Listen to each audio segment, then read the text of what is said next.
Hello everyone, welcome to What If Hollow Knight Became the Eternal Shade Lord Part 1. Before we start, please go support Subaru9 for writing that awesome fanfic. This is the translated version I made, there will be some mistake in character's gender. It's been a few years since Orchid left Hollow to protect her tribe, and even more years since Scarlet was forced to leave by the influence of the Nightmare Heart. Time has passed and everyone has made their life their own, however catastrophic events have made Hollow reunite again with the girl he loved in his childhood and with the female he loved in his adulthood, all under the shadow of a scarlet threat that could destroy his happiness and that of the children he fights so hard to protect. Final part of the saga of the Five Kingdoms. The White Prince. Note: I'm not ruling out the possibility that someone liked the cover and started reading this without even looking at the description, so I'll clarify something from the start. This fanfic is the final part of a series of stories. Those stories must be read before starting this one to understand what's going on. The fanfics are as follows. 1. Halinus Dale's 2 Memories of a Sandwich. 3. Never. Edwin was a very strange creature, it was impossible to deny it, everything about him was strange, his appearance, his family, even the circumstances of his life. It was a worm, but not just any worm, it had mantis claws, a clear sign of its mixed nature, that in itself was nothing so extraordinary. In this kingdom there were many mixed breeds, and they were accepted by the majority, the problem came precisely from the fact that they were mantis claws. What mantis in its right mind would get involved with a worm? It was no wonder that some people gave him strange looks when they met him, he was used to them, but it bothered him that people went around saying he was adopted. Of course he was not adopted, according to his relatives his grandfather's genes were very strong, and he was a worm, a bright one, surely that's why he also had that strange bioluminescence. In fact his brother Koko liked to share a room with him because his constant glow served as a nightlight. Koko was scared of the dark. And that was the other strange point in his life, his very own family, starting with his aforementioned grandfather. He was supposedly a tall being, an extraordinary, wise, and powerful worm who reigned over all creatures for centuries alongside his beloved queen, an enormous root almost as powerful as he was. From this union, a race of creatures was born that looked like a beetle mixed with a wingless mosquito and called themselves children of the shadows. Their father was one of them. And if that weren't enough, their mother was a mantis. But such a mix of blood, Edwin often had doubts about his identity, he and his brothers were very different from each other, but he had been told not to complicate his existence, he was a mantis worm, and that was all, he didn't owe explanations to anyone, and no one could demand them from him either, he was a prince after all. Yes, that was the other extraordinary point in his life, Edwin and his 3 brothers were princes, nephews of the current king of Halinest, big, in turn nephews of the regent of Greenlands and the queen of Deep Nest, he couldn't be more noble, and he was also one of the 4 possible candidates to be king in a few years. But in addition to all that, Edwin had a quality of his own that made him stand out even more from the rest of the group. His extraordinary intelligence. It was no exaggeration to say that he was gifted. He was the first in his generation to learn to speak, the first to read, to perform complex mathematical operations. When his brothers were just learning the alphabet, he was already writing essays. That's why it didn't take long for them to take him out of school and give him private tutors who were up to the level of his intellect, and he wasn't far from leaving them behind. Such intelligence might seem like a great thing, but along with all the good things he had, it also came with a lot of loneliness. He couldn't get along with other children. In his eyes, they were stupid and noisy. He preferred to talk to adults about important topics, but of course, since he was a child, they didn't take him very seriously. Only his uncles, Big and Quirrel, listened attentively to his ideas, debated with him, and gave him suggestions for improvements. But there was someone his age with whom he did get along well, his cousin Ren. She was quiet, polite, and loved to read. Of course, she read things appropriate for her age. She was smart within the group, but nowhere near Edwin's level. However, they both shared a love of stories. They were capable of spending entire afternoons reading some adventure book. She was even the reason the worm started writing and drawing his own stories for his cousin to read. He loved to see the excitement in her eyes when she passed him a new piece of writing. And just as he got along well with his cousin, his relationship with the rest of his cousins and siblings was somewhat tense. Silky and Chester weren't bad kids, but in her eyes, they were idiots who did nothing but get into trouble and cause disasters. She didn't understand how Ren could be sisters with those two. As for her own siblings, the one she got along with the worst was her mantis brother, Aster.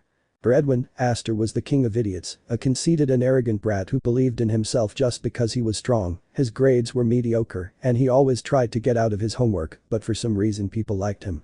He couldn't deny it, he had charisma and a gift for command, which is probably why his other siblings, Jasmine and Koko, always followed him and supported him in all his ridiculous ideas. This wouldn't have really bothered him if Aster hadn't had a grudge against him. He seemed to enjoy teasing and ridiculing him just for being out of shape. Yes, it was true that he lacked fighting power and was somewhat overweight, but he was still a worm. Even with his mantis claws, he couldn't put up a decent fight. It was just a matter of biology.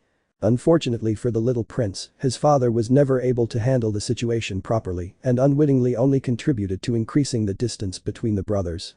It was always very noticeable that Hollow had a certain dislike for Edwin. He didn't treat him badly or scold him excessively, but his attitude towards him was cold. He was never very willing to listen to him when he sought to talk, and a certain tension was evident in his body whenever he was around, almost as if he were an unwanted guest. That attitude became much more noticeable when comparing the treatment he gave to Aster, for whom he had preference, always praising his small and big achievements, and loved taking him to activities and events that were organized in the kingdom. To Koko and Jasmine, he perhaps paid a little less attention than to his favorite, but it did not affect them, because their father still gave them tons of love.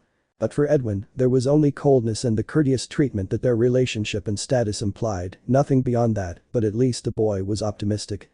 Maybe he didn't get the love he needed from his father, but his Uncle Big made up for it, and Uncle Big was the king, so that made him great. He also had the support of Aunt Hornet and her husband, who were always looking to advise him, and then there was Aunt Clara, who was a sweetheart to everyone, even him. Of course, not all of his uncles were that nice. Uncle Green, Uncle Shadow, and Uncle Cliff all showed a marked dislike for him. Then there were other uncles like Aunt Kyrie and Uncle Sol who were friendly. He actually had a lot of uncles. According to his dad, there were over 10,000, although he only knew about 40. In fact, he'd made a leaderboard of uncles, where they were ordered according to how nice they were to him. That's how he handled his family. But strictly speaking, he didn't spend much time with the rest of his family either. He was a solitary man, preferring to entertain himself by reading or building mechanical toys and gadgets. He had his own world in his mind, which he gradually closed off, leaving everyone else out, despite the loneliness that this entailed. Even with the love of his uncles and the company of his cousin, Edwin felt alone. No one really understood him, no one understood his rants about theoretical physics, or his enthusiasm for architecture and engineering. He had no one with whom to share his intellect, and the consolation he chose to cope with the situation was not the most positive. "They're all idiots," was the excuse he made up in his head. They were all stupid and incompetent, only he was worth it with his gifted mind. It was better to be alone than to deal with all that garbage. He was special, unique, on another level, and he should be proud of it. Loneliness didn't matter, because that was the destiny of superior beings like him. The sad truth was that, even if Edwin denied it to himself, he wasn't entirely happy. Even though he was a prince living in a fantastic palace filled with amenities and access to everything he could think of, the feeling of being out of place or not belonging overwhelmed him.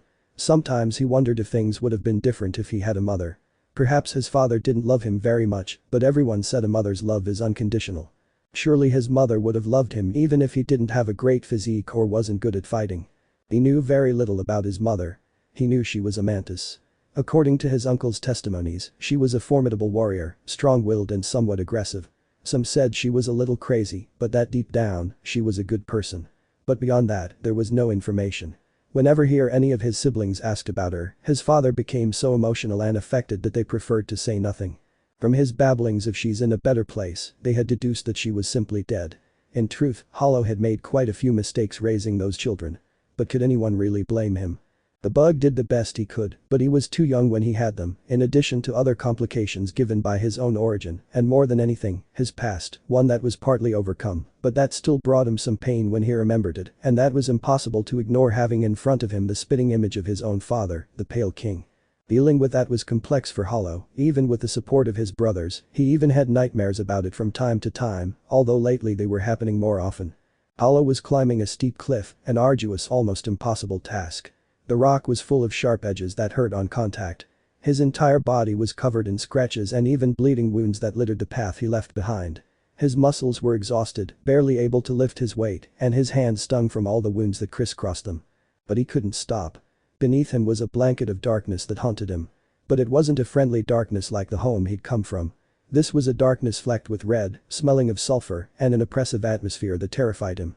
That's why he climbed. He had to reach the top, where he'd be safe from all the horrors that haunted him. He was almost at the top. He couldn't see it clearly, but he knew it was there. He just had to make one last effort, and his torture would end. He reached out to grab the next rock, and it suddenly fell away, causing him to lose all his grip. He was left hanging by only one hand, his muscles screaming in pain and his heart beating at an impossible speed, while the darkness at his feet grew ever closer. He needed help immediately. Now he was unable to climb up on his own. He screamed for help, but no sound emerged from his throat. He was mute now. No one would hear him, no one would know he was there, slowly dying in unimaginable terror. Then, as tears were already flowing freely from her eyes, a light caught her attention. A luminous creature appeared from the top of the cliff, its body dazzling white and its gaze darker than the deepest abyss. The creature was an ominous-looking worm, its head resembling a crown. She knew who he was, she knew that silhouette too well to forget who he was. She had already abandoned him once. Would she be able to do it again? He extended his hand in a pathetic plea for help. He still had the last stretch to go to reach the top. If he took its limb, that would be enough to climb and save himself, but everything depended on the decision the pale being made. He looked at him with disdain, as if he were trash unworthy of his attention, then he adjusted the white robe he was wearing and turned his back on him. There is no place in this kingdom for failures like you. Hollow opened his eyes in surprise. The rock he was holding onto gave way, but at the last moment, he managed to grab another one lower down, which he held onto with all his might. Then he noticed the glowing figure leaning over the cliff. Now that look of contempt had turned into one of pleasure as he watched him fall. Failures should be cast into the void. He pulled a limb from his clothes. It was a mantis claw which he waved in farewell. Goodbye, Dad. The rock he was clinging to finally broke, and Hollow plummeted into that noxious void where he would meet his doom. The creature woke up screaming in its sleep, and to add to its terror, when it opened its eyes, the first thing it saw was another pair of pitch-black eyes just inches from its face. Still dazed from sleep and the nightmare, it sat up in bed and butted its head at the creature on top of it. The creature recoiled, groaning at the blow and the fright it had given it. Hollow. What the hell is wrong with you? Big. Finally, the haze that had been obstructing the night's thoughts lifted and he was able to recognize his brother. What are you doing here? Or rather, what the heck were you doing on top of me? I was going to wake you up. What time is it? He looked at the clock on his nightstand and it read 2 in the morning. This isn't the time to be awake, at least not for normal people. As far as sleep cycles go, Big slept a ridiculously short amount of hours, going to bed late and waking up early, then taking a half-hour nap, and that was enough for him to function properly. According to him, he spent too many years dreaming, so he'd already slept half of what he would need in his entire life. Sorry about all that, I had already finished my work and was heading to my bedroom, but when I passed by yours I heard you begging for help, so I went in. I was about to wake you up, but in the end you managed to do it yourself. I see. Hollow flopped back onto her pillows and reached for the tic-tac plush she shared the bed with to cuddle. I hate having nightmares. Nobody likes them. They're unpleasant and prevent a good night's sleep. Poor Ogram had one the other day that left him feeling very bad. In the end, I had to ask him to leave early to rest. Poor thing, Charlotte also had nightmares the other day. That day the children had lunch late because she fell asleep before the food was served. No one told me about that incident. The tone of annoyance in his voice became evident. Anything that involved harm to his nephews, no matter how small, angered him. It was nothing serious, we weren't going to bother you about such little things. Children should eat at their scheduled times. Yes, but it wasn't her fault, it happens to everyone. Just yesterday I caught a couple of guards sleeping during my shift. After the scolding, they told me that none of them could sleep well because of the nightmares. Big suddenly put on a worried expression, something didn't fit. Hello, is it very common for your guards or service people to fall asleep? Not really. How often does it happen? Well, before, it never really happened. Maybe you'd find someone yawning or doing things more slowly, but never to the point where they literally fell asleep on the job. So it's something recent. Well, more or less, it's happened a couple of times in the last few months, but in the last few weeks it's been happening more often. This is not normal, the monarch declared. Only when Big told Hollow that did it occur to him that seeing so many people sleeping during the day was strange. His mind connected some dots and soon agreed with his brother. There had been a substantial increase in the number of nightmares. Anyone would say it was a mere coincidence, but those who had dealt with gods and dream specters could see beyond just a curious occurrence. What do we do? The knight asked tensely. For now, I'm investigating. Tomorrow, I'll order interviews in different parts of the kingdom to quantify how many nightmares people have had, find out if they're more common or intense in some places than others, and find out if that's affected people's work performance. This is an important matter. Sounds like a clever plan. Yes, that would be the first step. But the second would be to see if the content of the nightmares is related in any way. Tell me, what did you dream about, Hollow? The person in question took a few moments to respond. He found it uncomfortable to talk about it. Do I need to tell you? She squeezed the stuffed animal in her arms. I think it's for the best. He sat down on the bed. I have a feeling your dream is something very personal and painful. Beyond this having a supernatural origin, dreams are often manifestations of our fears or problems. Seeing how hard it is for you to talk about this makes me suspect something is wrong with you, and I'm worried about you. It's no big deal. And what did you dream? She sighed and finally gave in. I dreamed about Dad, about him letting me fall off the cliff into the void, looking at me with contempt, as if I were garbage. Go on. That's all. You're sure? There was no way to fool Big, it was almost as if he could read her mind. At first it was my father who was abandoning me, but in the end he became Edwin. Hello, I've told you more than once, Edwin isn't Dad, he looks a lot like Dad, yes, but he's different. But what if what is similar is the idea of discarding those who are of no use to you? Dad didn't enjoy having to get rid of you, he suffered a lot with it. And yet his suffering didn't stop him, a hint of resentment was noticeable in his voice. Because he wanted to save his kingdom, all those who believed in him. We believed in him too. But he didn't know, theoretically you didn't have the mind to believe. Let's stop this argument, Big. It never gets us anywhere. He wrapped himself in his sheets, turning his back on his brother. We can't see things from your point of view because we didn't live with the old king, and you can't understand us because you weren't cast out. They're simply two irreconcilable ideas. You see him as the good guy, and we see him as the bad guy. Well actually, maybe we're both right. I mean, a person is a complex thing, no one is absolutely good or evil, we all do good and bad things for different reasons and… Big, do you think this is the time to start philosophizing? It's 2 in the morning. And I need 7 hours of sleep to stay beautiful. Okay, I leave you. He got out of bed and headed for the door, but before leaving he turned around to say a few last words. Hello, please don't hate Edwin, it's not his fault he looks like his grandfather. I don't hate him, he's my son, I love him very much, it's just that he scares me, I'm afraid he'll become like his grandfather, and he'll end up discarding us when he finds out what his uncles are. Oh hello, you're upset that we'll tell them the truth this year, don't worry, children are often more understanding than adults, they'll understand us, and will continue to love their uncles as always, Edwin is a good boy and very smart, he'll understand too, don't worry about it. I hope you're right. Have more faith in them, they're your children. Anyway, good night, rest easy. The monarch left the room, closing the door softly. As soon as he left, Hollow took the tic-tac plush and held it above his head, looking at it intently. Raising children is so difficult, what would you do, Orchid? I feel like the beginning was a bit rough, but the truth is I didn't know how to start. I had problems with that. I had so many ideas in my head that I didn't know how to organize them. If something isn't very clear, let me know. Who will be the king? Edwin. Wake up, it's time to get up. Koko shook his brother in an attempt to wake him up, but the little worm just grunted and covered himself with the sheets to continue sleeping. Come on, Edwin, get up. Our cousins are coming to visit today. Don't you want to see them? Ren's going to be there. You can read books and look at the ceiling and all that weird stuff you guys do. The prospect of spending time with Ren was quite appealing, but it could hardly compete with the idea of remaining in the dream world. Edwin wasn't used to waking up early. While his siblings got up early for school, he could stay in bed as he was homeschooled and indulged by his uncle. However, on weekends, he suffered as his father forced him to follow the others' routine when he was home. Edwin, stand up now, Hollow said authoritatively. That voice left no room for replies or complaints, he knew that well. He felt his brother retreat from the room, leaving him alone to follow his father. Still drowsy, he made a tremendous effort to get out of bed. In fact, he almost crashed into the door on the way out, but his Aunt Kyrie caught him in time. Feeling the container's hands around her body finally woke her up. What? Come up, Edwin, your dad won't let you sleep in so late, let's get you bathed so you can have breakfast, he said in sign language.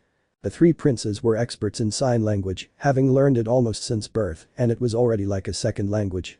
In fact, to work in the palace, it was almost a requirement to be able to communicate with your hands, due to the large number of inhabitants without the ability to speak.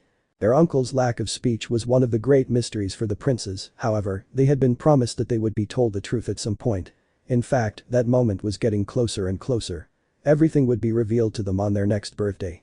Edwin was more than excited to find out, both because of his natural curiosity and because of the possibility of finding a cure for his uncle's problem if he knew the cause, but that was still a long way off.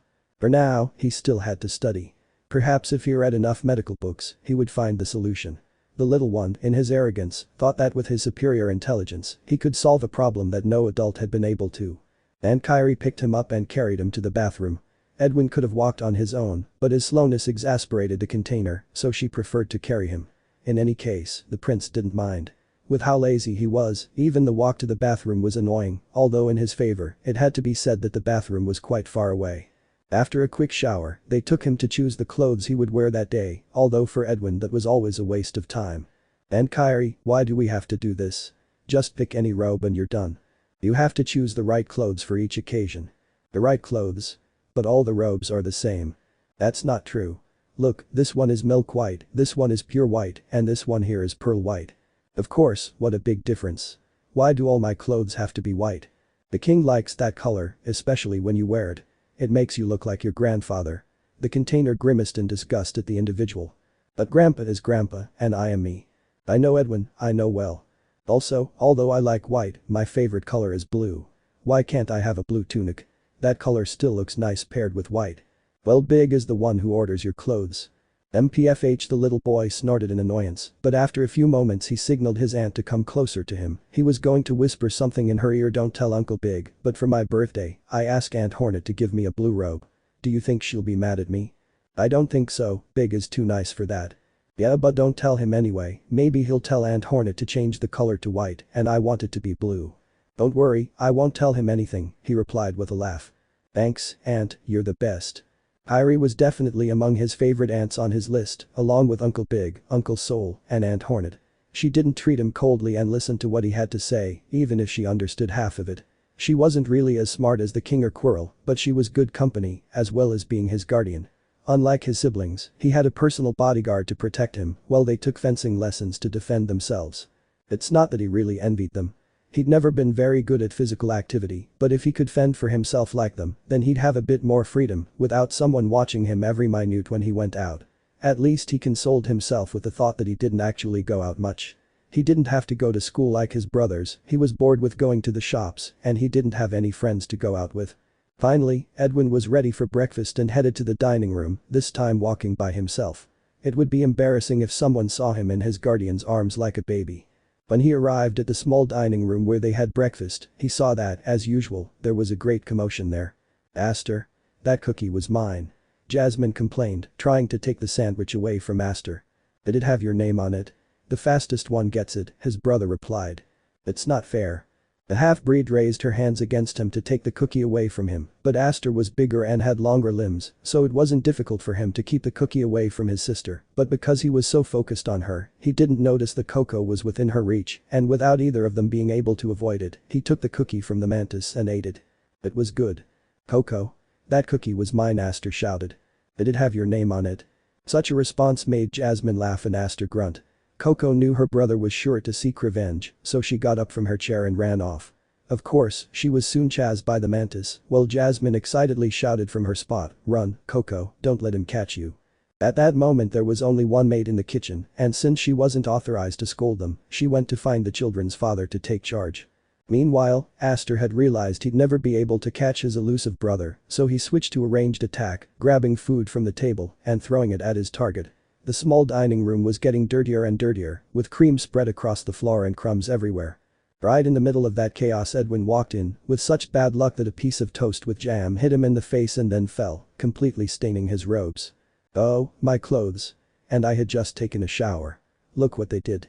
The culprits looked at each other, stunned by the sudden appearance of the worm and by the guilt of having stained it, but they soon found an excuse to evade their responsibility. "And why didn't you dodge it?" said Koko, who was always the most creative in his comeuppance. "That's it. You should have dodged it." Aster seconded him. "Any normal person would have avoided it. If you weren't so fat, maybe you could move those legs and do something." "That's not true. You shouldn't be throwing food away." "Ah, who cares what some pathetic worm has to say? Stop fighting, you'll get us in trouble." Jasmine was easily stressed by conflicts, so she tried to calm both children down. "What this worm says is important because at least this worm has more brains than you." Edwin was not like normal worms, who always bowed down and took a servile and submissive attitude. The mantis blood was as strong in him as in Aster, so he never remained silent and put up a fight. Between them there was always a constant conflict of power, but for obvious reasons the small pale one was always the one who lost. "Do you think you're so important just because you read a lot of books? What good is that brain of yours if you can't do anything? You're pathetic. I want to see if you're brave enough to repeat that when I'm king." "You're king?" "Of course. Or have you forgotten that I'm also a prince? I'm just as likely a candidate as you are." These words provoked laughter from the group of children who didn't even have the courtesy to hide it. Of course, the worm got very angry. "What are you laughing at?" "Oh, Edwin," Aster said between laughs, "that Uncle Big chooses you as his heir is ridiculous. He will surely choose me, even Koko has a better chance of being chosen, no offense." "I'm offended," Koko replied. "Anyone would be chosen except you," continued the mantis. "And now ignored. So you better stop getting your hopes up about that and be thankful that Uncle Big loves you so much, at least you won't have to suffer the hardships of other less fortunate worms." Edwin was already holding back tears of rage at everything they were saying to him, but a change in his brother's expressions alerted him to the presence of someone new in the room. "What happened here?" Hollow asked in an authoritative voice. "It was him," the three children shouted before running away. Edwin was left alone in the dining room with his father, who looked at him gravely. Then, between nervous stutters, he said it wasn't him. Without removing his serious expression, his father answered. "I know, with how slow you are it would take you 3 hours to leave the dining room like this." Those words were meant without malice, it was just a statement he was convinced of, and that completely excused the boy from all guilt, but given the conversation before and Edwin's delicate emotional state, it was something as painful as a punishment. "Anyway, I'll talk to them later, go take a shower and change your clothes." "But I had already bathed." "But now you're dirty." "But." "Don't argue with me and go on. Or do you want me to carry you?" Hollow let a grimace of disgust slip into view at the idea, a very subtle and almost imperceptible gesture, but one his son could identify, but not truly interpret. The knight was terrified of any kind of physical contact with his offspring, and that stemmed from his aversion to dealing with him, but Edwin didn't know that. To him, it was disgust and contempt for being a worm. The boy walked away with his head down. The day had barely begun and he already wanted it to end. What he wanted now was to go to the library and hide in a corner to read alone. But he wouldn't even have that consolation since his cousins were coming to visit and would force him to socialize with that side of the family.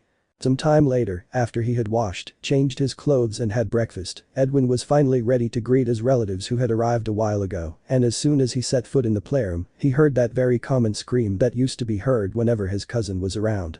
"Not Chester." Following that, the sound of something breaking was heard, and upon entering, he could see that it was a chandelier that had fallen from the ceiling. Along with the broken pieces there were traces of silk, and in the center of that disaster, there was a small child of the shadows who looked around in surprise. "Oops, I think I'm in trouble. I told you it was a bad idea to hang from the lamp." Jasmine crossed her arms in annoyance. "They need to renovate the castle rooms. How can they live in a place where the lamps keep falling over? That's dangerous." The culprit looked thoughtfully up at the ceiling. Chester, no, that excuse doesn't work," said Silky, the spider princess.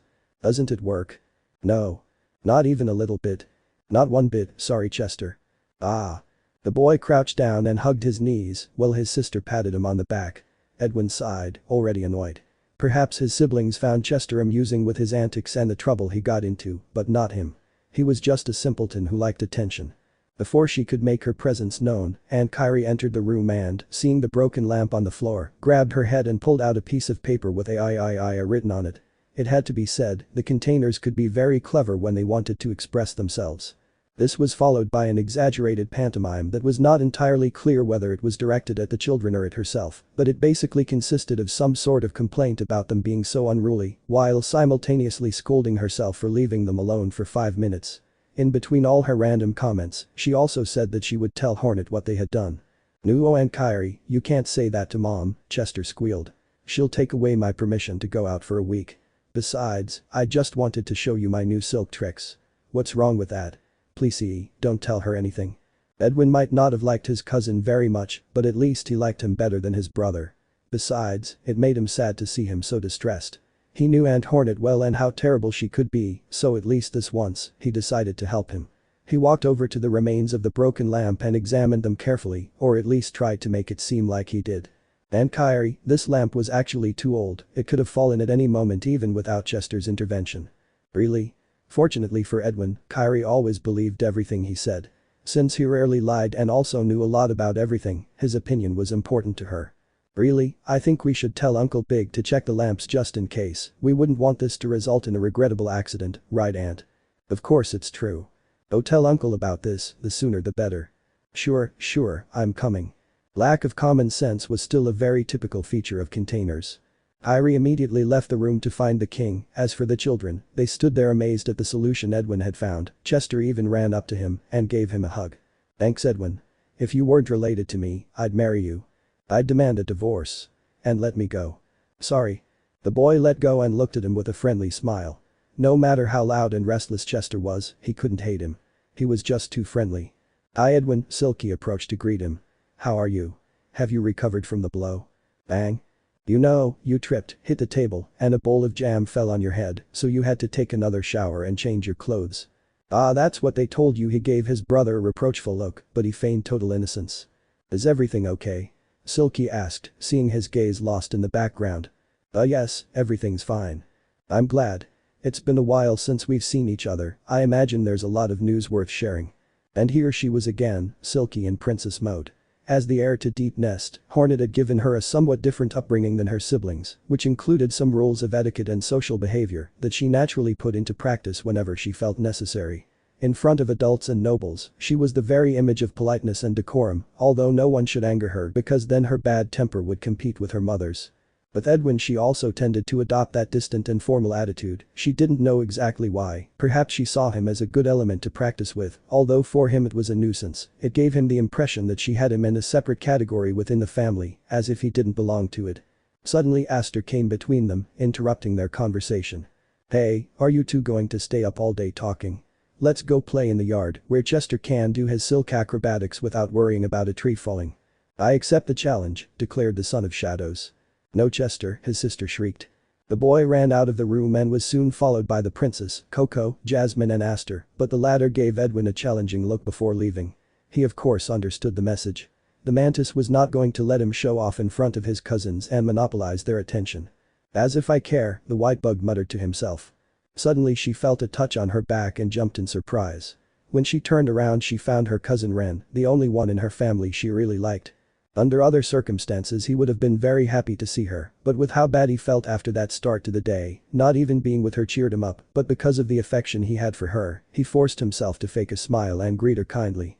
"Shall we finish the story we left unfinished last time?" The mixed breed woodlice seemed excited.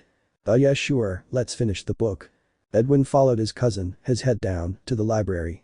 The book they were about to read was an adorable story about a close-knit family going on adventures.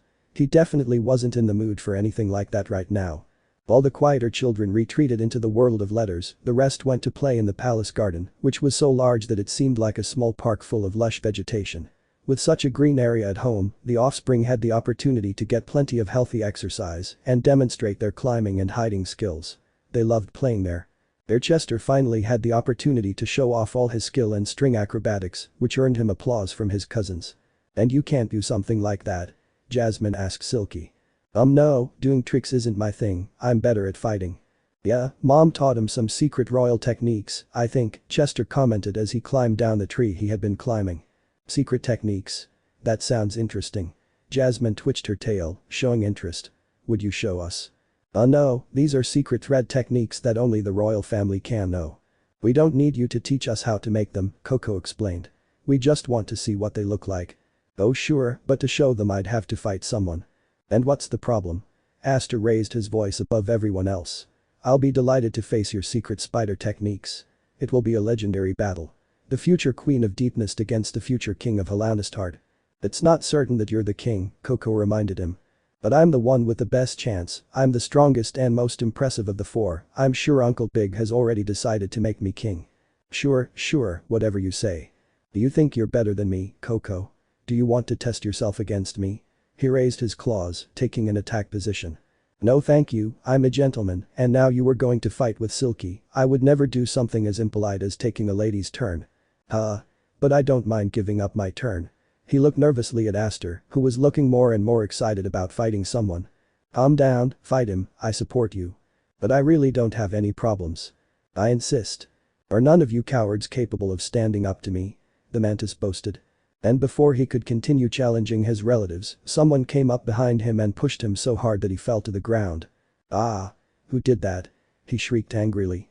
She raised her head, looked back, and found Chester smiling mischievously, holding back his laughter. "For someone who's the strongest, you're pretty easy to beat. That was a sneak attack. Come here and fight. Only if you catch us." The "we" implied that all the cousins were participating in the game. Honestly, none of them complained, and they joined in without any prompting. They all ran off, leaving the mantis alone in the garden. "You'll see when I catch them." There was no real murderous intent in that statement. He had also accepted the game and was willing to be the one to seek them out and catch them, at most giving them a tickle attack as punishment. He spent the next 20 minutes flying around the castle looking for his playmates. Being able to fly gave him an advantage over the others when it came to catching them, so he soon caught Jasmine and Chester. He still had to find Koko, but he had already located Silky. Having 4 legs, Silky was the fastest of all the offspring and a worthy rival to Aster's wings. Now they were both traveling down a corridor, practically equal in speed, neither giving way and the race only getting longer. But the mantis decided to bet everything on one last maneuver, diving at its cousin, gaining the extra speed it needed to catch up. He hit the girl and hugged her so she couldn't escape. They both rolled on the tiled floor for a couple of meters until they stopped in the middle of a sea of laughter. That had been really fun. Ha, look, you couldn't escape me, ha. Next time I'll escape, ha. They continued laughing for a couple more minutes until they finally managed to catch their breath. Ah well, I guess you still need to find Koko. Yes, the master of hide and seek, but I'll catch him before lunch, you'll see. Good luck with that. The princess stood up and stretched a little before regaining her composure. It was then that something caught her attention. Aster, do you hear anything? She tilted her head, listening intently. It sounds like my dad talking to Uncle Big. It must be adult stuff. I doubt it's something we care about. He maintained that posture until the word birthday slipped into the mix among the words he heard in the distance. Ah, it seems they're talking about birthdays. Why? Are they planning something nice for your party? I don't know. What if we listen a little? They both knew that spying was wrong, but the temptation to find out about the party surprises beforehand was too much, so they carefully slipped away until they were hidden behind a wall close enough to listen. Wake up, Hollow. Big shouted. Ah. What? You fell asleep. Again? Ugh, these nightmares are making me sick. Do you want to leave this for another day? There's still time. No, he yawned, let's finish now, after lunch I'll take a nap, anyway I don't get nightmares during the day. Okay. So we've decided who to invite, the invitations just need to be made, and the cake is ready, have you bought their gifts yet? Of course. The games, the food, and that other matter are ready, all that's left is telling them the family secret. Hollow nodded. We'll also tell Hornet's children the truth at that time. Silky was surprised to be included in the birthday plan. She knew the family had a secret that explained why her uncles didn't talk. She'd also been told that one day they would tell her, but they never told her when. She was excited to know the content of that revelation. The only thing left to do is decide when we tell them, before or after the party. I think it's best to tell them afterward, Big said. If we tell them beforehand, they'll be so shocked they won't be able to enjoy the party. But if we tell them afterward, they'll be calmer and have time to think about it and come to terms with it during the night. Sounds good.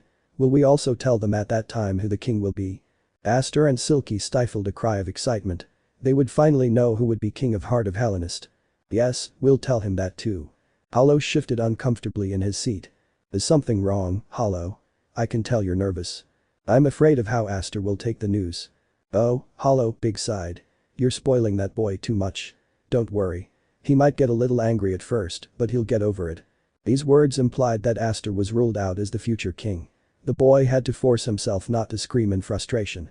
Seeing him so angry, his cousin quietly moved away, but neither of them left. They hoped to find out who the chosen one was right then. Well, maybe I'm a little soft on him, but he reminds me of Orchid. But he's not her. Well, I could also say that you are overly sensitive to Edwin because he resembles his grandfather, but I repeat, Edwin is not him. I know, it has its own personal charm, if you weren't so afraid of it, you might appreciate it too. Hey, I appreciate him, I love him very much, he's my son, like all the others he's important to me, in fact, it's not just that Aster will get angry that worries me, I'm also afraid that he'll turn on his brother when he finds out that he will be the king. This was enough to unleash Aster's fury, who without saying a word flew out of there without the adults noticing, only Silky noticed and ran after him. Aster, wait. What's wrong? What's wrong with me? That pathetic worm is going to be king, and I'm not. How is that possible? That idiot is worthless. Hey, it's not like you should get so worked up. Silky was annoyed by rude people who talked badly about others behind their backs. I don't care. That idiot isn't fit to be king. And he took my throne. You never had it insured and stop making such a fuss, it's not that bad either. Of course, you don't think it's horrible because you already have a secure throne in that dark, stinking corner where you live. You can't possibly understand what I feel, a brat who has everything, ever. He couldn't continue because a devastating blow threw him to the ground. He was still recovering from the impact when a pressure on his chest crushed him, causing pain. Silky was standing over him, looking down on him with superiority and perhaps a touch of cruelty. Now Aster regretted being so rude. When Silky got angry, she was horrible, her fury on par with his mother's. Repeat what you said, damn it. I'm sorry. I didn't mean to offend you, your kingdom is great. Og. I can't hear you, he squeezed his cousin even harder. Eat Nest is a wonderful place and what else? Aster understood what he meant. Edwin is a good boy and he's not an idiot, he grumbled reluctantly. Well, I hope you don't forget. Once satisfied, the princess released the mantis and walked proudly away. As for him, he lay on the ground, a mixture of frustration, anger, and fear. Apologize? Ren read her adventure book aloud. She had waited so long for this moment. She loved sharing the experience of unraveling the story hidden within the pages with her cousin. As passionate as she was about reading, she refrained from continuing the novel on her own or learning the ending from other sources. She preferred to be surprised with Edwin and discuss the events that happened together. It was their special moment together, but this time the experience wasn't as enjoyable. Her cousin hadn't made a single comment during the reading of the chapter, many funny things had happened, but he didn't let out a single laugh, he kept listening to her in silence with a sour face, making the situation very uncomfortable. Although Ren was sometimes a bit shy, she had no trouble expressing herself with people she trusted, so she got straight to the point and asked what was wrong. Nothing, keep reading. But unlike her, Edwin didn't open up even to people he trusted. I'm not going to read anymore. The woodlouse slammed the book shut. It's no fun if you're angry. I'm not angry. Edwin, I may not be as smart as you, but I'm not stupid either. I'm sorry, he sighed, maybe I do feel a little upset. So, what happened to you? I don't want to talk about that. If you want, Ren hugged his cousin, come on, tell me. No. But you'll feel better when you talk about it. My mom always says it's better to talk things through. Edwin reconsidered the matter. He valued maternal wisdom greatly, perhaps because, not having a mother of his own, he tended to idealize others. So he decided to talk about it with his cousin. I didn't have a good day today. Did they make you get up too early? It wasn't just that, when I got to the kitchen for breakfast they threw jam on me, it was an accident, as always. Koko and Aster were up to their antics, but still they should have at least apologized. Ugh, that was ugly, but don't pay attention to them. You know Aster and Koko are stupid. Don't let that ruin your day. Yes, although I still had to wash twice and change clothes. And the worst thing is that Dad didn't scold them. Well, he said he'd do it later, but knowing him, that wouldn't even seem like a scolding. Dad never gets mad at Aster. It seems like all the love he has for Aster is the same as what I don't have, and not even my brothers understand me. They say I'm exaggerating and that it's all my nonsense. Oh, Edwin, come here. The mixed-breed woodlouse held out his arms, and his cousin snuggled between them. It wasn't the first time Ren had to listen to the worm's complaints. To tell the truth, sometimes he was even annoyed by how often he had to put up with it, but he had a very big heart and enormous patience, so he always comforted him and listened to everything he had to say. He was also on his side, sometimes even defending him from the practical jokes of his brothers and cousins. I'm so glad to have you, Ren. Edwin regained his composure but still seemed ready to complain. There are days that are unbearable. Ugh, it seems like someone said something really bad to you today. You don't usually get this angry. Yes. They said a worm like me would never be chosen as king, and they mocked me. It's not fair to treat me like this. I have as much chance of being the heir as any of them. Sure, but Ren hesitated for a moment before speaking.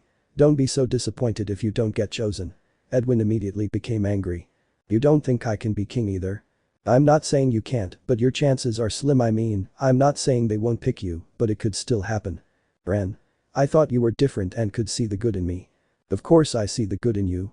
But I don't know if all those good things are enough to be king. You don't seem strong enough. And then it all comes down to me being a worm, and that's why I'm weak. Ren took a couple of steps back, intimidated by the worm's scream. That's not what I mean. Let me. I don't want to listen to you now. Get out of here. As Edwin approached her, Ren continued to back away, unable to shout back and explain herself better, until she ended up leaving the library. At that moment, the worm took advantage and closed the door in front of her, so she couldn't see her anymore, although that didn't stop her voice from passing through the door. After a few seconds, Ren managed to calm down and process what had happened, then she realized that Edwin had been very rude to her and had reason to be angry, so she yelled at him. It's because of things like this that you wouldn't make a good king. You can't lose your temper over such a small thing. A king is someone strong, but strong in spirit. And you're not. And I don't want to see you anymore. He had nothing more to say, so without waiting for an answer he ran away from the library. Inside, Edwin felt like an idiot. He had no right to take out all the anger he had on his cousin who was the sweetest person in the world, the kind of quiet and shy girl who had trouble replying or defending herself in an argument. The worst of all was that she was right. A true king would not be intimidated by criticism or malicious comments. Now he felt truly stupid. He slowly opened the door, only to find no one outside. Ren was gone. His cousin and best friend didn't want to see him anymore. Now he felt miserable, and the worst part was that he couldn't blame anyone because he was the one responsible for things ending this way. In the midst of his frustration, he decided he wouldn't see anyone else. He would lock himself in the library, and no matter who knocked on the door, he wouldn't open it. He didn't care if he was punished. Edwin stayed locked in the library all morning, while Ren went to join the other children in the garden to play. They found it a little strange that she was there instead of with a worm, but they didn't question her much and welcomed her well.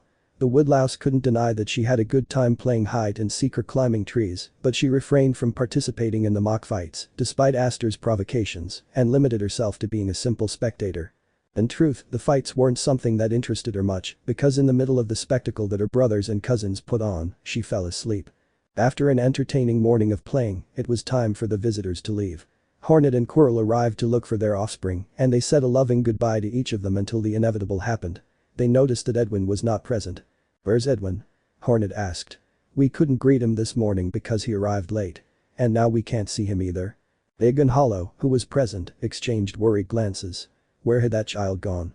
He normally didn't cause any trouble, but every now and then he had some rather dangerous ideas, like when he found a royal carcass stored in a room and decided to repair it. Having one of his nephews go missing was a disaster for Big, especially if it was Edwin. He was about to order an intensive search for the little boy when Ren spoke up. "He must be in the library." She timidly hid behind her mother as soon as she noticed the king's gaze fixed on her. We had a fight." "Ah, what's up, sweetheart?" Quirrel crouched down to her level. "Nothing, was just what was it called? A disagreement of ideas." "Disagreement of ideas. That. I'll go get him," Hollow declared, leaving the room. At first the knight seemed determined in his task, but the closer he got to the library the more nervous he became. What a bad time to remember a certain nightmare in which he was looking for Edwin, and upon opening a door, on the other side, there was an army of royal carcasses commanded by his son, who had the order to destroy him. It's just a dream, he kept telling himself, but sometimes it was hard to remember, especially when his memories were so vivid. He could practically see the door in front of him, with all its details, its bumps and ridges. Although such a level of detail was only possible because it wasn't a dream. He had a door in front of him. He jumped in fright when he realized he had arrived and he wasn't dreaming, or maybe it was best not to think about it and act immediately, so he banged on the door and screamed. "Edwin, come out of there. Your uncles want to see you before they leave." The intensity of the blows and the force of his scream made Hollow sound more angry than scared, which of course was going to be misinterpreted.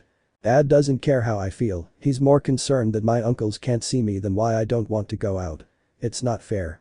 I don't want to go out. I'm never going to get out of here. I'll be locked in forever." "Edwin, don't be ridiculous. Stop being silly and get out already." The phrase "locked away forever" brought back some unpleasant memories of the abyss.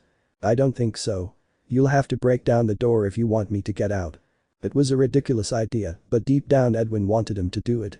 He wanted his father to show a modicum of concern for him. Even if he was punished, he wanted to see him smash a door just to get to him. But instead, he just kept hearing banging and screaming for a while, until they finally stopped. The last thing he heard was, "You'll come out when you get hungry." And she was right. Edwin had an appetite that rivaled Ant Hornet's. He couldn't go long without eating, and no matter how much he tried to resist, chances were he'd only manage to skip lunch. The worst part was that when he got out, he'd still get detention for not greeting his uncles and being rude. The day only seemed to get worse by the moment, though at this point he wasn't sure how much of it was his fault. Unable to bear it any longer, he curled up inside himself, hugged his tail, and began to cry silently. Half an hour passed like this until he was interrupted by another knock on the door, but it was much softer, and an equally soft voice spoke. "Edwin, are you okay?" It was Uncle Big.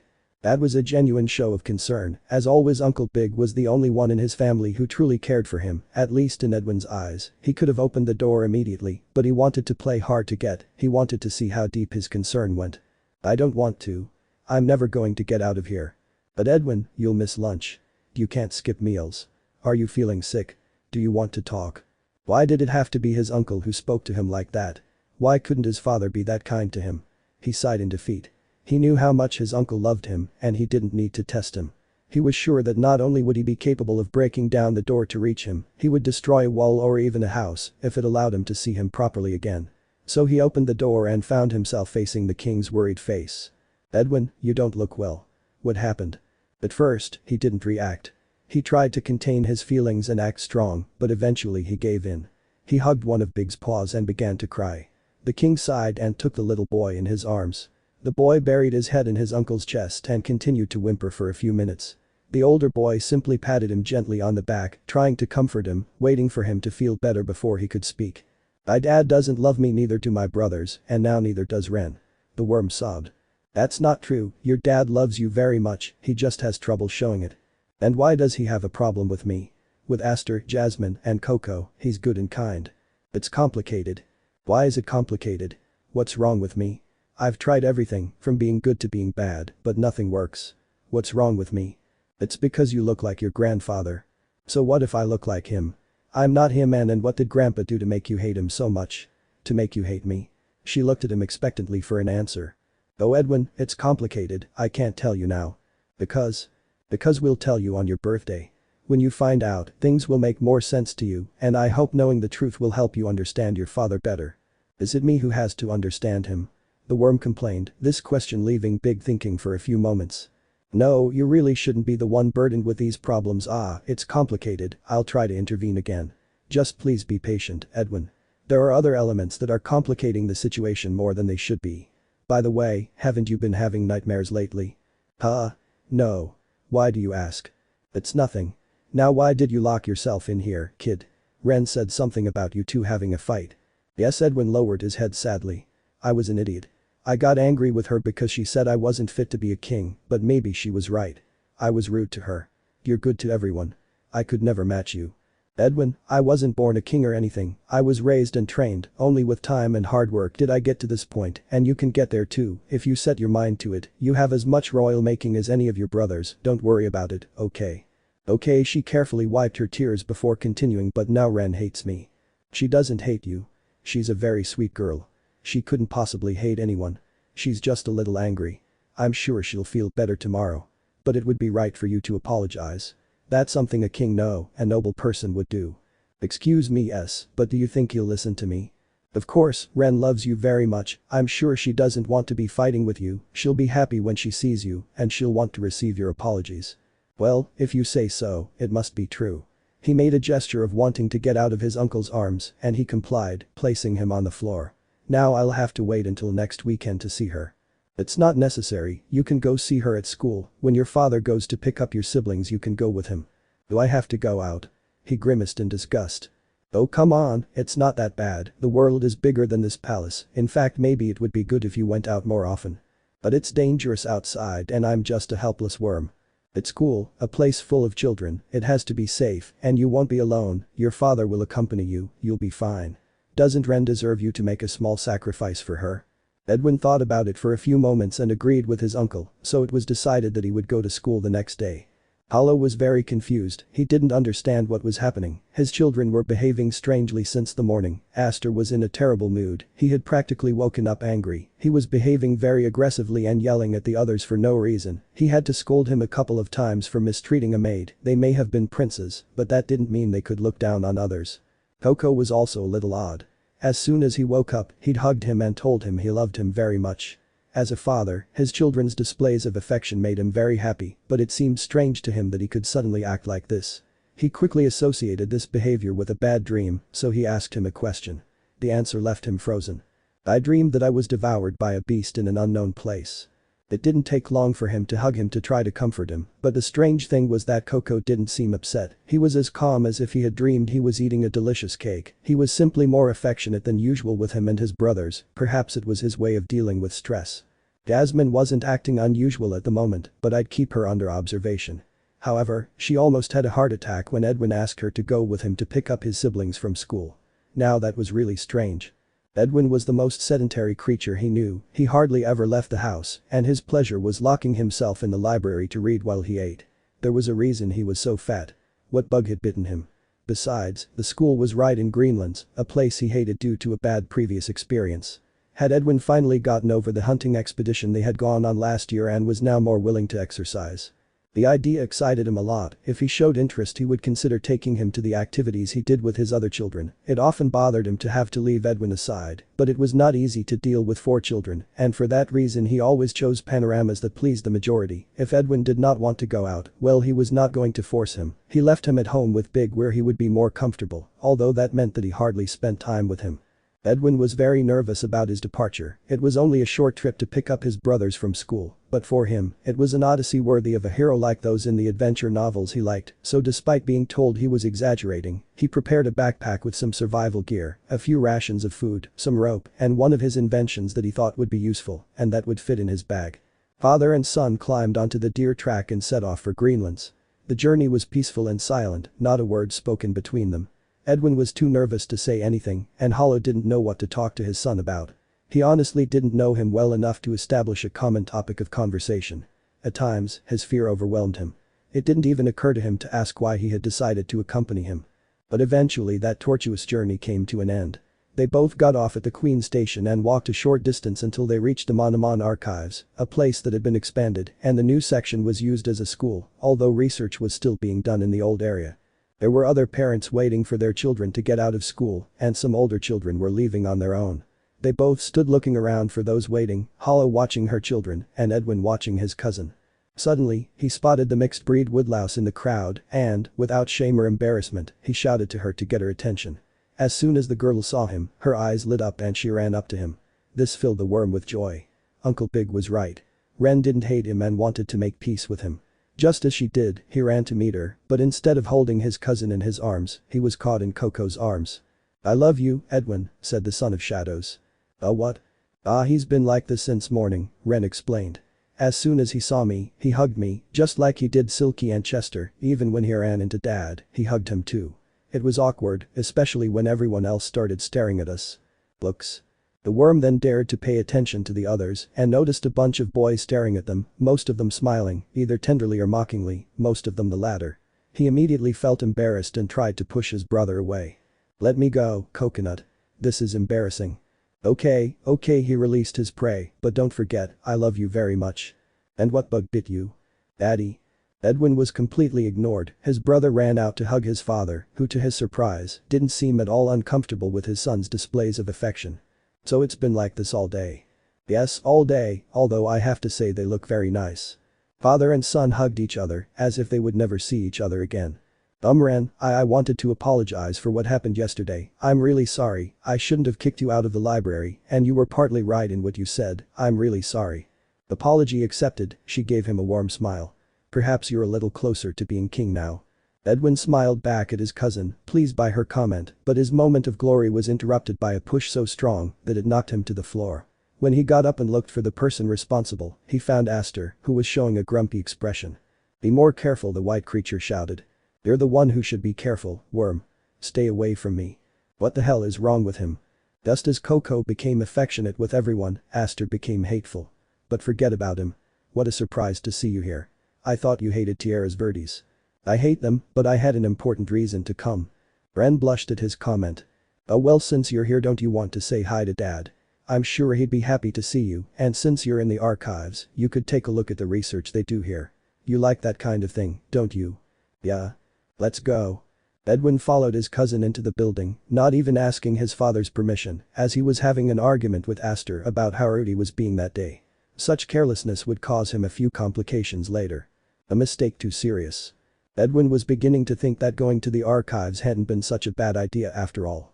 He almost never left the palace, but it was so large that he could hardly feel confined. Besides, there he had all the comforts he could need, and there was always a maid willing to attend to him. However, he could not deny that it was nice to have a change of scenery from time to time, and the archives were the kind of place that could spark his interest.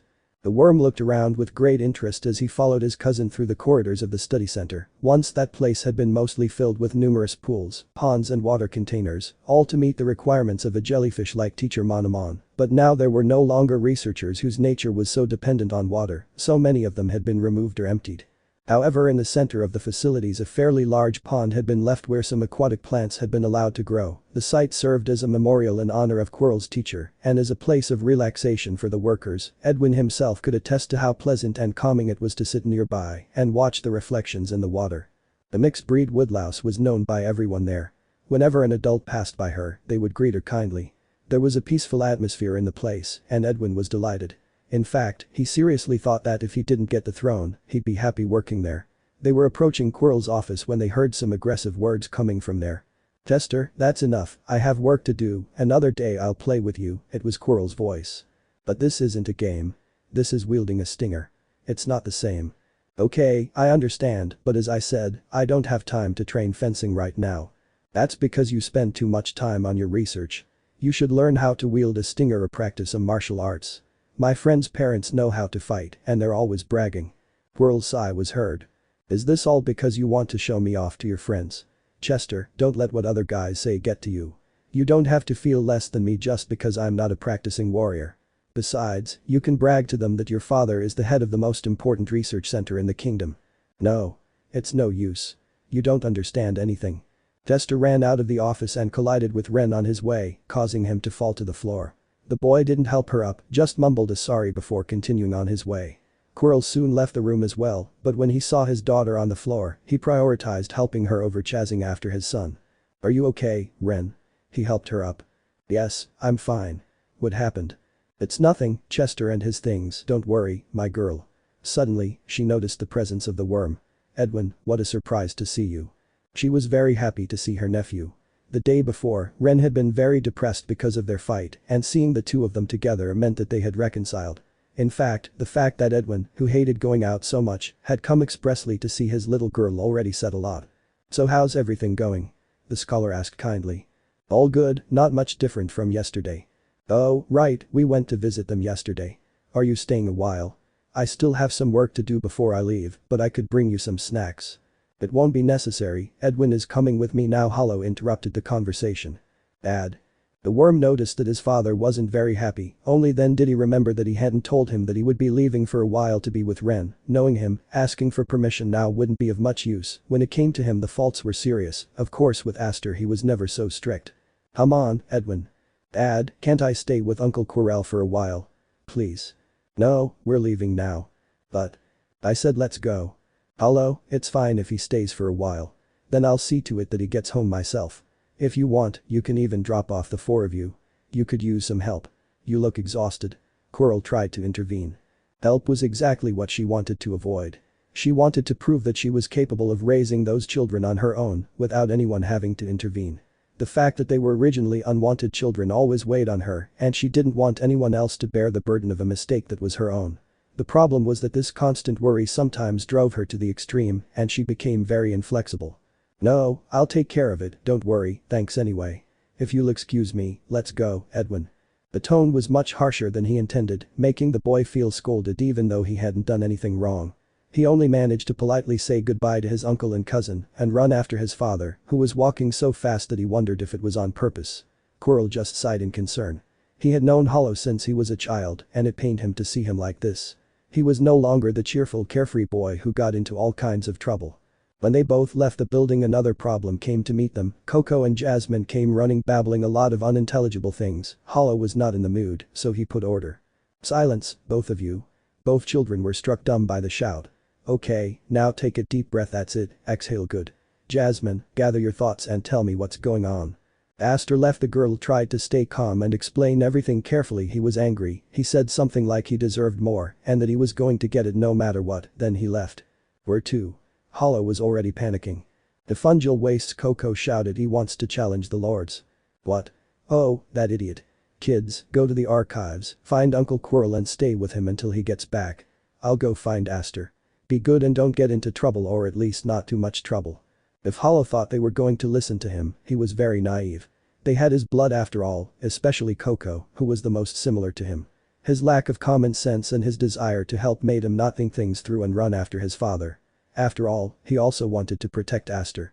Jasmine, seeing Koko run, wanted to stop him, so he didn't pay attention either. And as for Edwin, although he was the most focused of the group, when he saw his worried brothers run after their father, he thought that if he didn't go with them, he would come across as cold and indifferent towards his family, so even if he couldn't do much, he followed them. Although Edwin did everything possible to reach them, it was obvious that his worm body, or rather his poor physical condition, would not allow such an odyssey. However, as always, he solved the problem with his ingenuity. There was a reason he had brought that invention with him in his backpack. What he had with him was nothing less than a harpoon crossbow with a rope. He would take out the weapon and point it at some branch, fire the projectile, the harpoon would hook onto the target and be connected to the crossbow by a rope, then by pressing a button, the mechanism that retracted the rope would be activated, pulling Edwin towards the hook and allowing him to advance quite a distance at a reasonable speed and without much effort other than that required to hold on to the device. While the crossbow helped him move faster, it wasn't enough to reach his family, but Edwin had a second resource available. His memory. It was all thanks to that ill-fated hunting expedition he'd taken with his father. He'd never forget that terrible journey. Even before he'd left, Edwin had always known things would end badly, but he still tried to function well in that wild environment. To that end, he made sure to memorize the entire map of the area, so clearly that all he had to do was close his eyes. With a few pointers from his father, he was able to identify every detail on paper in the field. Despite his hatred for the area, Greenland's was the area of Hellenist he knew best. Aster had said he was going to challenge the Mantis Lords, that was in Fungal Wastes, taking into account that the starting point was the school. He knew which of the entrances he intended to use to reach that territory, and of course, he knew some shortcuts to save time. He used his invention with such skill that one could say he was an expert. After all, he had practiced a lot in the garden, and although a more open environment was somewhat more challenging, it was nothing he couldn't handle. Even so, due to the cumbersome nature of his transport system, it took him considerably longer than his brothers to catch up with his father. Once he reached the entrance, he could hear his family's screams, but they didn't sound like the screams of an argument. Rather, they were screams of terror. His heart pounded like a drum in his chest. He had a bad feeling about all this. He ran after the voices, though he soon slowed his pace and crouched down as low as possible, trying to hide. He hadn't realized it yet, but his instincts were alerting him to the presence of a powerful and dangerous predator. He felt more and more like escaping, but at the same time he felt worried about his family, as he noticed they were no longer in the Greenlands area. The fresh grass had largely diminished, being replaced by an earthy soil from which small mushroom heads emerged. He continued crawling, and unconsciously his mantis claws tore the earth as he walked. They were not limbs made for digging, but it still reassured him to do so. After a few more steps he finally encountered horror. Her father stood with his stinger in his hand, behind him stood Koko and Jasmine, terrified, hugging each other and trembling with fear, while in front of him stood a huge hideous-looking beast. The creature in question appeared to be some variant of a garpies, only paler in color, and with its back covered in small mushrooms, perhaps serving as camouflage, since if this creature were to remain lying on the ground in that territory, it would be difficult to distinguish it. But that wasn't the only difference it had. In addition to its dozens of legs, the section closest to its head had a pair of claws that obviously gave it some extra abilities, such as grabbing its prey and carrying it wherever it wanted, as in this case where it had Aster trapped between its limbs. Hollow was desperately trying to stop the beast from leaving and taking his son, but he couldn't move freely because he had 2 children behind him who required his protection. It was already clear that the fungal garpies was interested in capturing them as well. One wrong move and it would be the end of his entire brood. If he were alone, he would have already recovered his son without any problems. He was terrified, but he still clung to the thought that it was easier to defend 3 children than 4. At least one of his children was safe. It was a good thing that Edwin had decided to stay in the archives, safe with his uncle. Poor Hollow, unaware that the last of its children was also there and would be the garpy's next target. Despite Edwin's best efforts to stay hidden among the fungi, he could do nothing against its natural glow. Its very body was bioluminescent, making it a target for predators. All it took was the beast seeing the glowing creature for it to launch itself at it. Edwin froze in fear as he watched the enormous beast rush towards him. He closed his eyes, unable to react in any other way. A shriek brought him out of his thoughts, and he opened his eyes only to find a gruesome sight. The monster writhed in its place, overwhelmed by the pain caused by the stinger embedded in its tail. The Hollow attacked it desperately, trying to distract its attention from the young, burying its weapon again and again in the fungus-covered flesh. The beast's blood trickled down its body, staining the fungus and the ground, even painting the knight himself, who at that moment looked like a terrifying monster, ready to unleash its full fury. The knight's actions finally yielded the expected results. The mantis forgot about Edwin, even losing interest in Aster, having carelessly dropped him. The boy landed on the ground at his brother's feet. Edwin was shocked to see the proud mantis in such a deplorable state, its body wounded, its wings broken, and covered in tears and filth. Meanwhile, the father now had to face a furious monster with every intention of killing him, but he already felt more confident. None of his sons were within his reach, his tail was broken and bleeding, he was one of the strongest knights in the kingdom, he was confident in being able to defeat that beast, and probably would have been able to do so, if not for the fact that a second fungal garpies made an appearance. Attracted by the blood of his fellow species, plus the squeals of smaller creatures, the beast came across the family and their unfortunate situation. He saw the potential prey and the other wounded garpies, he didn't think twice. Between these beings there was no companionship or bonds of affection. They were inferior beasts capable of devouring their young in times of scarcity, they only followed their instincts, therefore. He was going to snatch the prey from the other bug while it was busy fighting, and if it died in the fight, it could later account for the corpse. Any food was good, even if it was the flesh of a fellow species. Jasmine shouted when she saw herself threatened by the garpies. Koko took her sister by the hand and pulled her, trying to make her run to escape the predator. The girl moved awkwardly and soon tripped, causing them both to fall. Hollow was in the middle of a fight, but he couldn't abandon his children, so he immediately launched an attack on the garpies that threatened his children. The wounded-tailed bug, taking advantage of the knight's distraction, could have gone after Aster and Edwin, but he was already too furious at the damage they had done to him. Food ceased to matter. Now he only wanted revenge. The gentleman was so busy keeping the bug away from his children that he didn't notice the threat coming from behind, and it was then that the person he least expected came to his aid. Edwin, desperate to save his father, fired the harpoon crossbow, whose projectile stuck in the garpy's head, causing him unbearable pain. He shook himself trying to remove the thing that was stuck in his head, and with his strength, he ended up dragging Edwin, who had become entangled in the harpoon rope. The worm was tossed from side to side by the beast's force, unable to free himself from the rope. He was already dizzy and nauseous. But amidst all the twists and turns, he thought he saw his father sticking his stinger into the other garpy's chest. Apparently, he had saved him. At least it had been worth the risk. The problem now was who would save him. Fortunately, help was not long in coming, a pair of hands clung to his body. "I'll get you out of there, Edwin." It was Koko. His brother was holding on to him, enduring the beast's jerks as he managed to untie the knot that had the worm trapped. Fortunately, it wasn't very complicated. Soon, the rope released its grip and the two brothers fell to the ground, embracing each other. Neither was hurt in the process, but the relief they felt was momentary. In an instant, the harpoon wielder managed to remove the harpoon from his head, and as soon as he regained consciousness, he rushed the brothers, stuffing them into his mouth in one sitting. But this the bug finally felt satisfied and proceeded to withdraw. The knight was busy with the other garpies and no longer felt like fighting with him. Garpies ate Koko and Edwin. Jasmine squealed. "Koko, Edwin!" Aster cried, pathetically crawling toward the creature, which was getting further and further away. Hollow, unable to believe what he was hearing, turned around to look. At a quick glance, he saw that neither Koko nor Edwin were there. Of the latter, all that remained were the remains of that strange harpoon device he had built, and of the garpies, only its bloody tail could be seen. His impulse was to chase and end the life of that beast for what it had done, but the swipe of his current enemy brought him back to reality.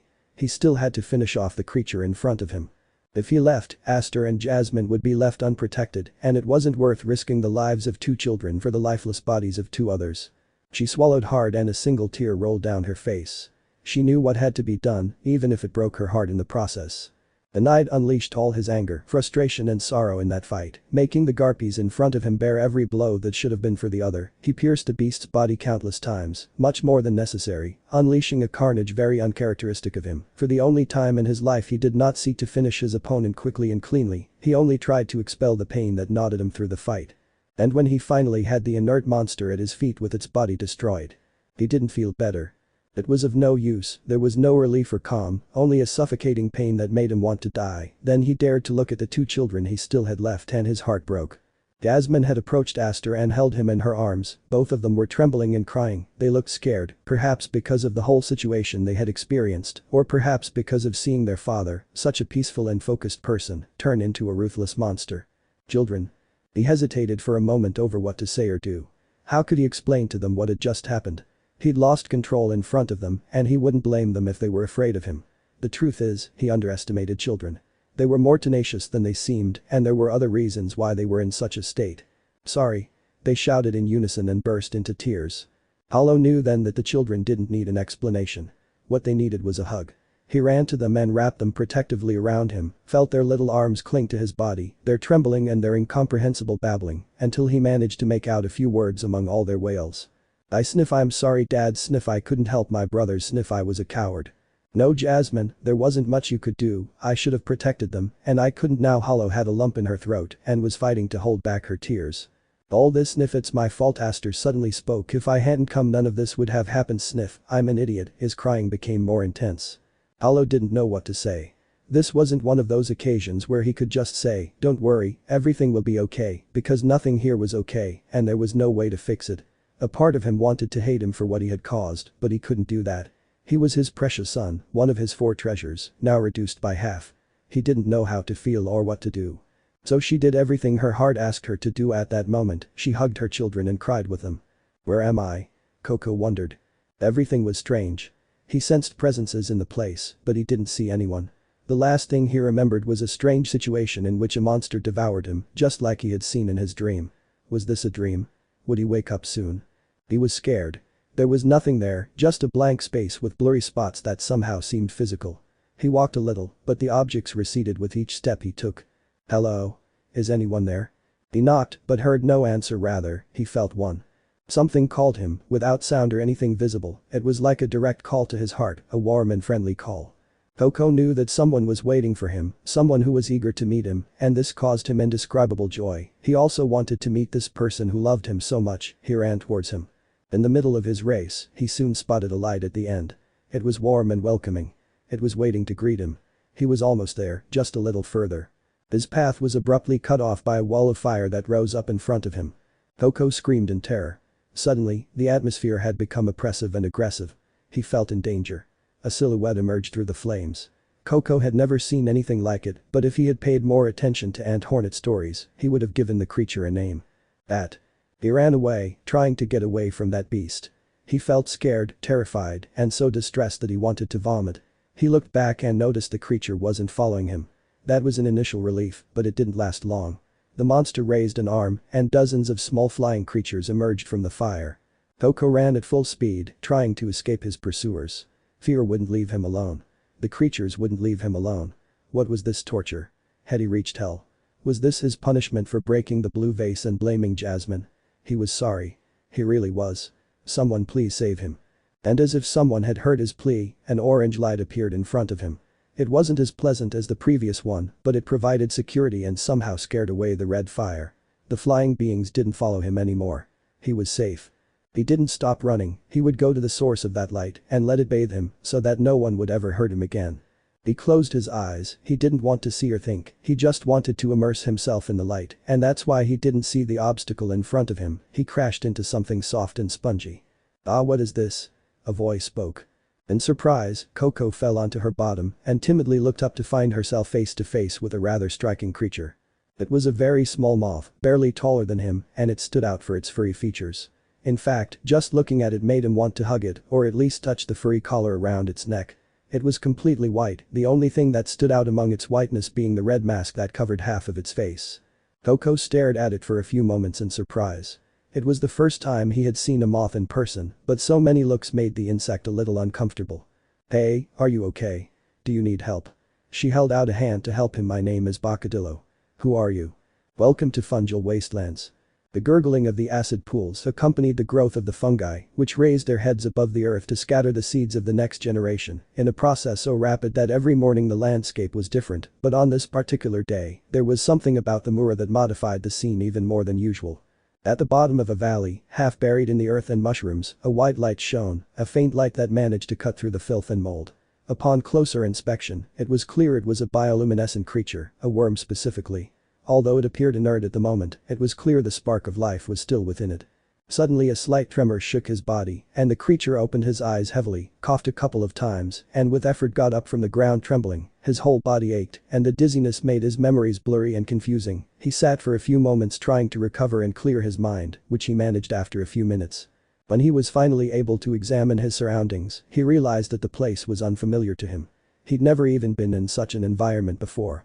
Everything was covered in mushrooms. And they were huge. Edwin had never seen mushrooms in the wild. For him, it was normal to see them on his plate, chopped up, dressed, and accompanying some meat. This was surreal. Where the heck was he?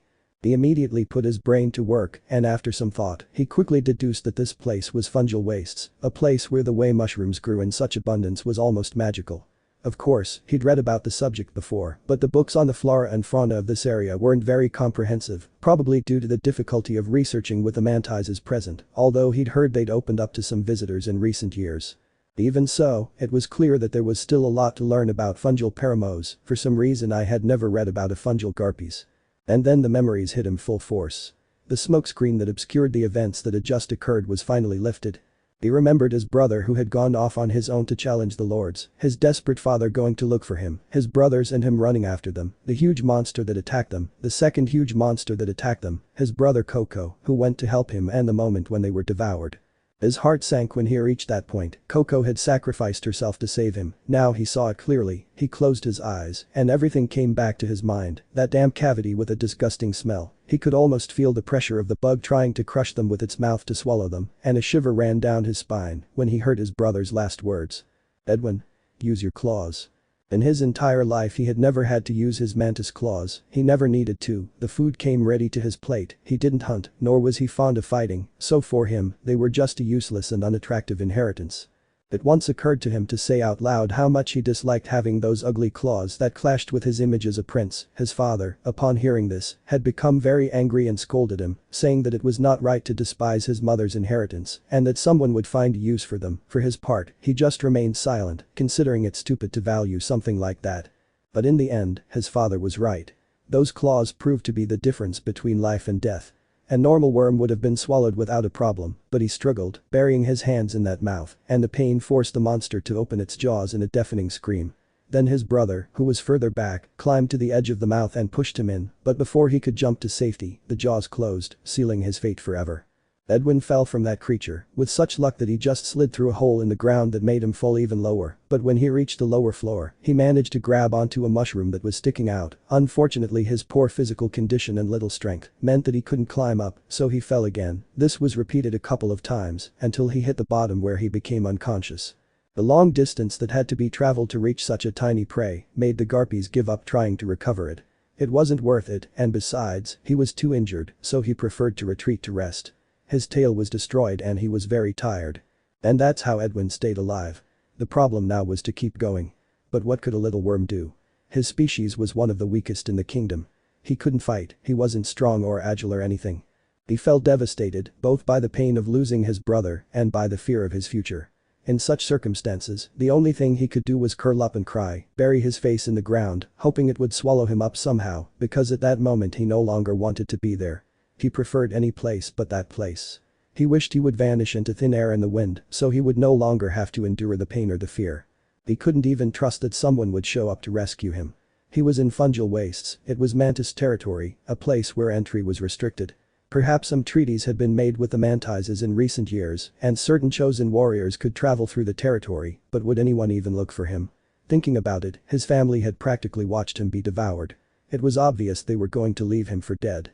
Theoretically, there shouldn't be any trace of him. What were they going to look for? Garpy's poop. Maybe with luck they'd only find his regurgitated robes, and deploying a search party just for that wasn't worth it.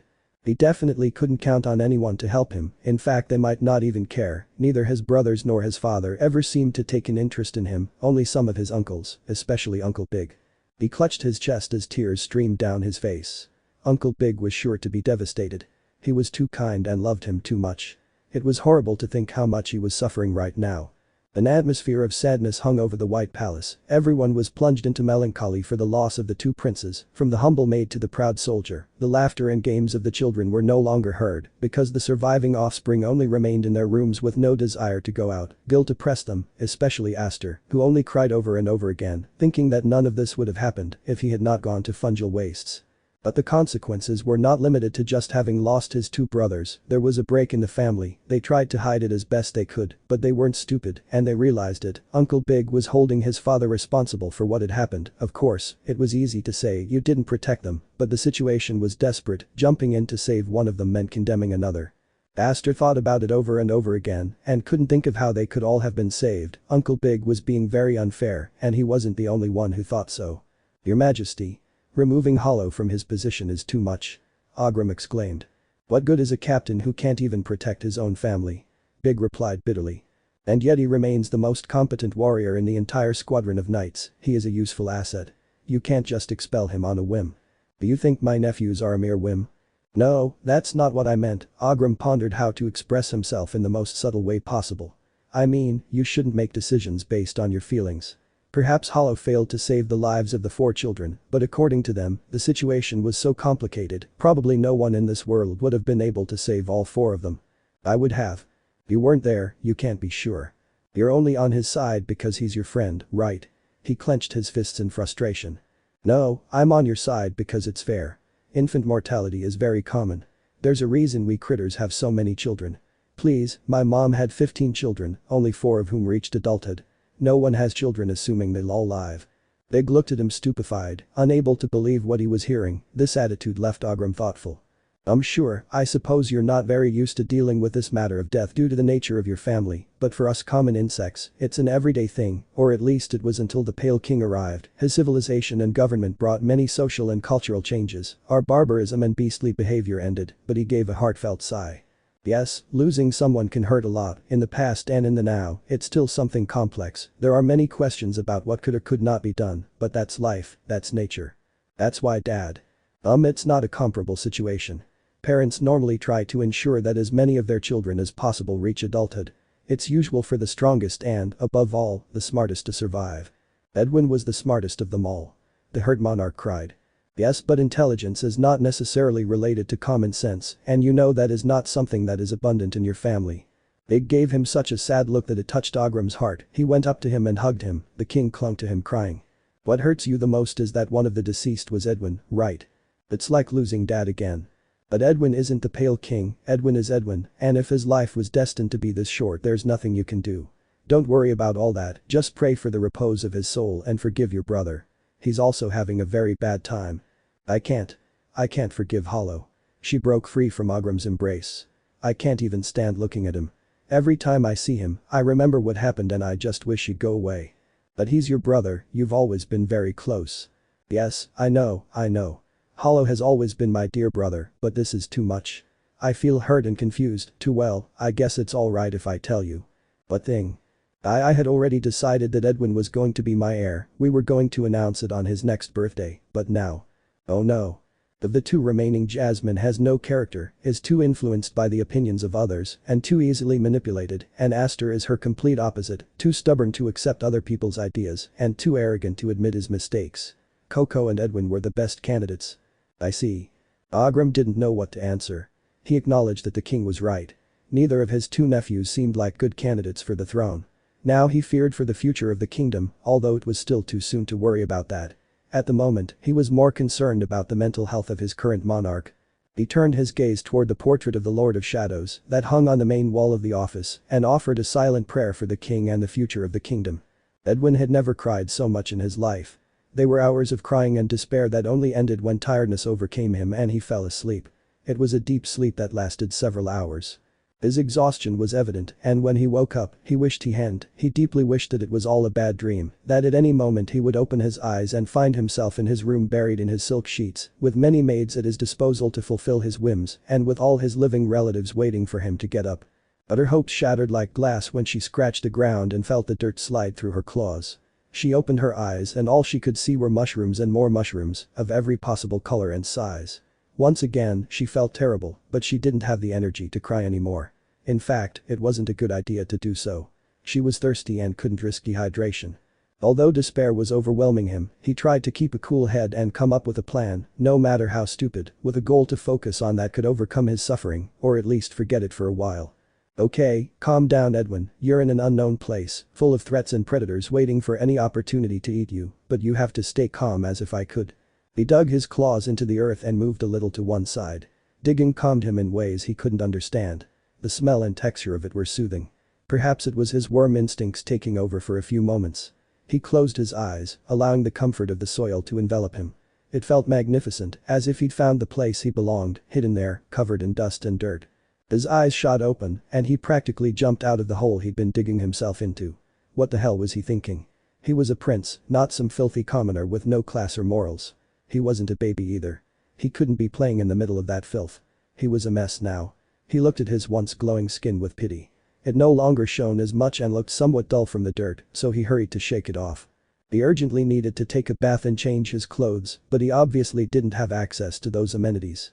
The entire territory was a wild dump full of filth and mold. He sighed sadly and finally had a clear mind, so he set about making his plan of action. Fungal wastes wasn't a place he was familiar with, he hadn't even studied the map of the area, assuming he'd never have to set foot there, he only remembered 3 entrances, one that came from Forgotten Crosses, one that led to Deepnest, and the place where he had fallen there. Deepnest was very dangerous, so he ruled out leaving through there, he had no idea where the entrance through Forgotten Crosses was, so finding it would be a matter of luck, his best option was to reach Greenlands through the same place he had fallen. He looked up and stared at the 5 stories above him, visible through the mushroom forest. He swallowed hard and wondered how he was going to reach such a height. He didn't have wings and wasn't capable of jumping very high. Perhaps he could find a path upward, but before exploring, he had other matters to attend to, like his own survival. I needed to find water somehow. I'd read that fungal wastes had many acid pools, but also plenty of water. It was obvious fungi needed moisture to thrive, so there had to be some of that liquid somewhere nearby. He began his walk through the mushroom forest, walking cautiously trying to hide under the largest mushrooms. He also took note of what he found along the way. Among the ton of books he had read, there was an encyclopedia of mushrooms, and now he tried to remember what the book said about them. He recognized a few species, some of which were edible. At least he had dinner for that day secured. His logic told him that where there was more water, there would be more mushrooms, so he tried to locate the largest and healthiest specimens. His plan proved quite successful, but there were certain factors he hadn't taken into account. He'd already gone a good distance when some noises alerted him. They were high-pitched babbling, sounding like a conversation, but he couldn't make out the words.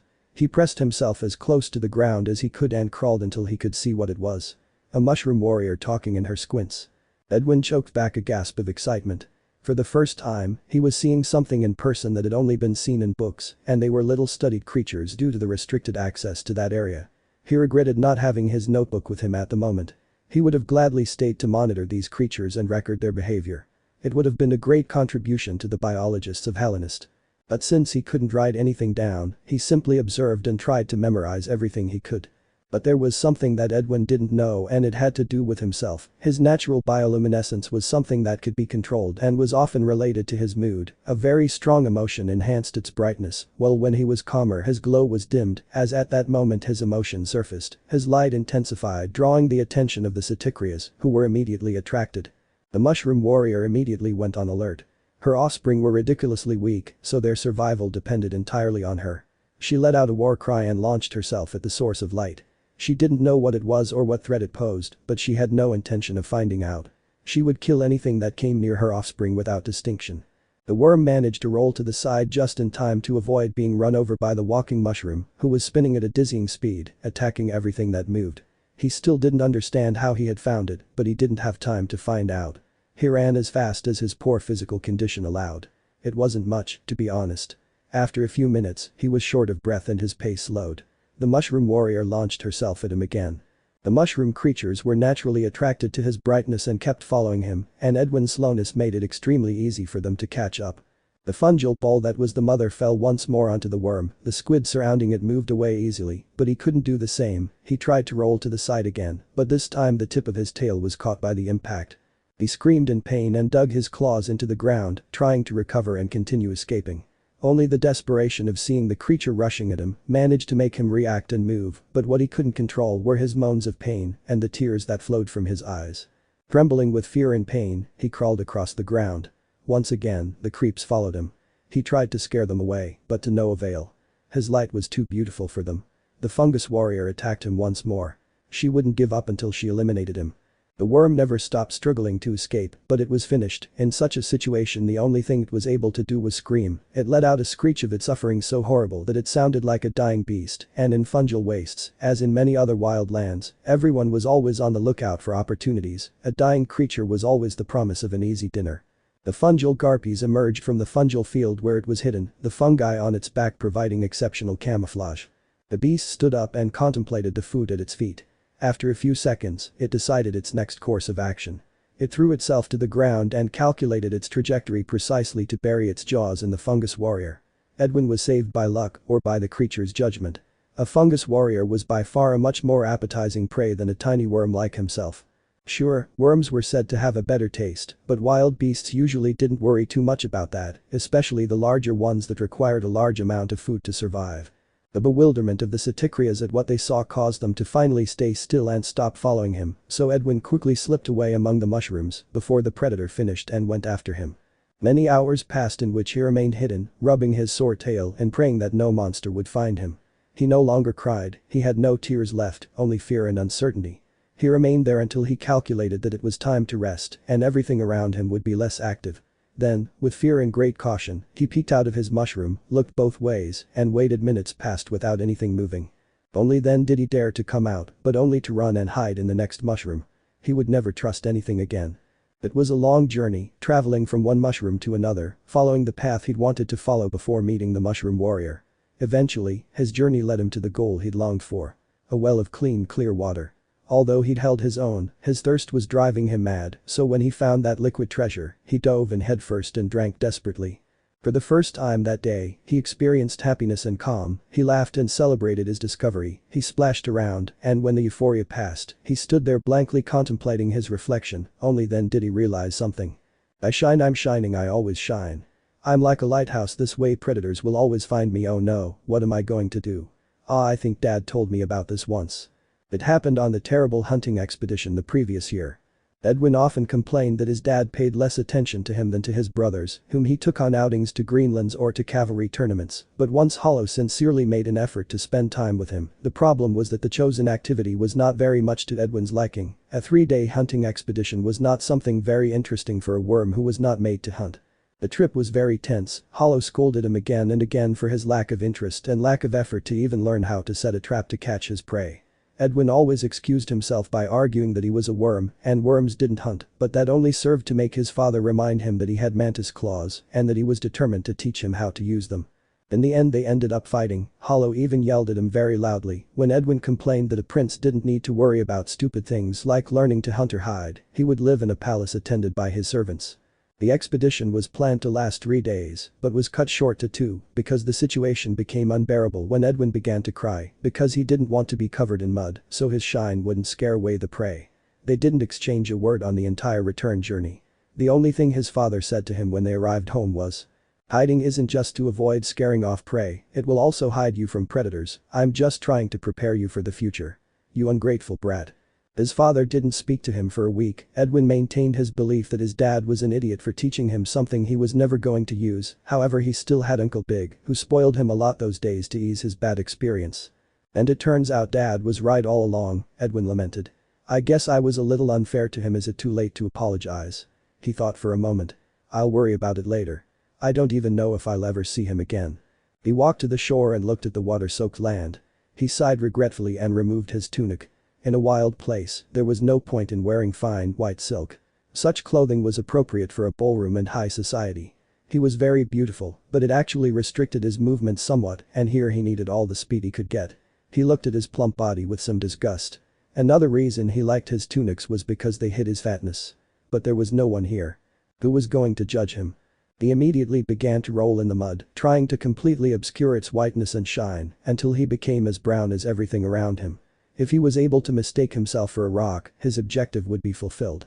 Although at first he felt disgusted at seeing himself covered in mud, soon that was replaced by a feeling of comfort. It was his worm instincts. His kind felt safe and protected on Earth. Well, Dad said that in wild territory it's a good idea to follow your instincts, and nobody looks. He needed to convince himself before doing what he was about to do. He moved away from the water source and found a corner of soft earth in the shade of the mushrooms, where he let his impulses guide him and began to dig. To his surprise, he had an innate talent for it, although his mantis-like claws made the task difficult, so it took him a long time to dig a suitable hole. Once his work was finished, he crawled inside, feeling as comfortable as in the softest bed, and since he was very tired, he closed his eyes and slept until the next day. Adapt, learn and survive. Edwin looked dejectedly at the clump of dry branches at his feet, evidence of his unsuccessful attempts to light a fire. He'd read about how to do it before, but theory wasn't enough. Lighting a fire also required experience, which of course he didn't have. Now that he thought about it, his dad had tried to teach him once, but as always, he considered his lessons too stupid to be worthwhile. To be honest, he always looked down on anything his dad tried to teach him. He was dying to beat the hell out of Edwin. Not all important things are learned from books, Edwin. You knew those words sounded familiar now, but he had no choice but to resign himself. That day he would have no fire, and he would not be able to cook the mushrooms he had collected. Fortunately his species favored him when it came to food. Worms were scavengers capable of eating almost any type of waste or food without problems. Even some of the mushrooms that would be toxic to other species did not affect a worm. Thanks to this, he was able to eat raw food without fear of getting sick. But being able to eat raw things did not mean it was enjoyable, and for a prince accustomed to the finest foods in the kingdom, raw mushrooms were an ordeal. More than once he had to hold back his gagging and quell the disgust with water. In the end, he managed to eat a handful of mushrooms that were not very filling, but it satisfied him enough to stop searching for food and dedicate himself to exploring. Edwin was not used to such open spaces. He had spent most of his life locked up in the palace, which although it was enormous, was not comparable to an entire territory. In addition, natural landscapes were something alien to him, so it was difficult for him to locate himself. His only point of reference was the water source. Everything else was a constantly changing scene. Most of the mushrooms grew and died in a few days.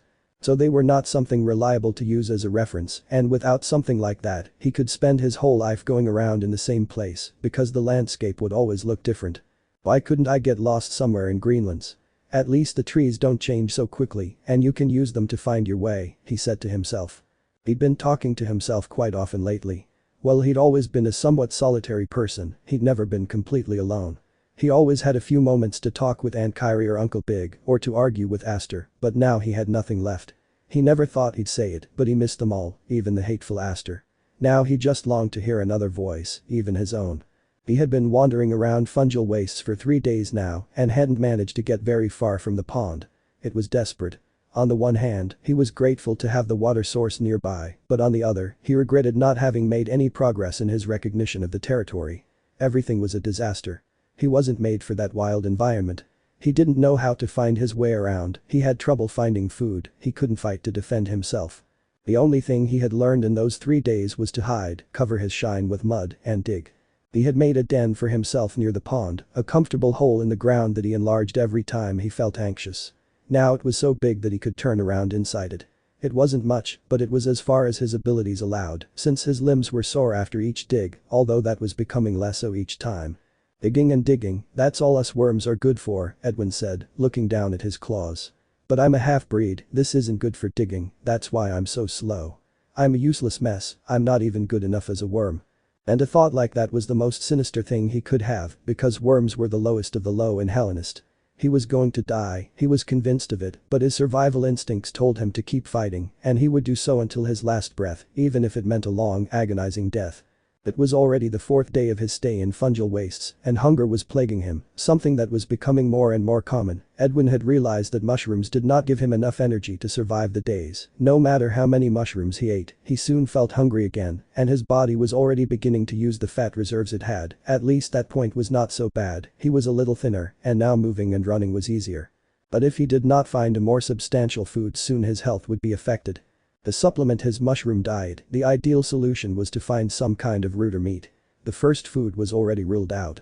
He had dug in several places and only found mushrooms and more mushrooms, so he had to aim for meat. But how could he obtain something so complicated if he didn't know how to hunt? Good fortune smiled on him that 4th day. As usual, he found himself wandering around the land, ravenously hungry.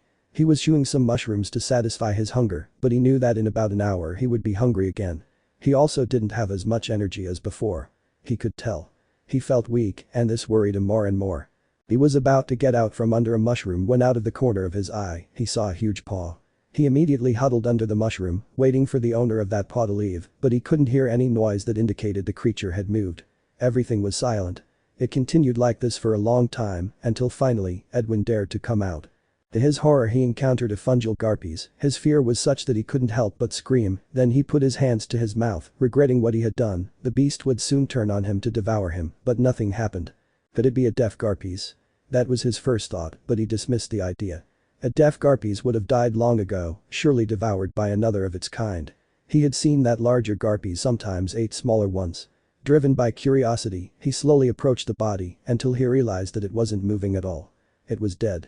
He sighed in relief and gained enough confidence to approach and examine the corpse. It was a unique opportunity. These creatures were not recorded in any flora and fauna book.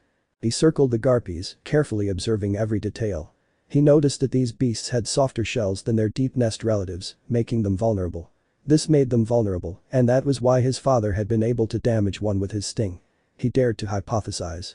The fungi that grew on these creatures softened their shells when they fed on them. They lost defenses but in return gained camouflage, one thing for another, but this adaptation had its drawbacks. He noticed that the tail of this bug was destroyed, it had a huge wound which the fungus had colonized, this had infected its system causing death. Edwin took note, in this place a deep wound was fatal, a shiver ran through his body when he thought of his own crushed tail, it was purple and still a little swollen, but fortunately the shell had not broken. He stood for a moment pondering what to do. The best thing was to move. Soon other predators would arrive to take care of the carcass. It was a large pile of meat ready to be consumed. He jumped at the thought. There was meat within easy reach, something he could reach for. He looked at the carcass and felt disgusted. It was raw meat, not the same as eating raw mushrooms, but his situation was desperate. He needed food to live, and there it was. He just had to be able to swallow it. Trembling with fear and disgust, he approached the corpse and, after closing his eyes, he buried his claws in the flesh. The sensation was very strange. He had never dealt with anything like this before.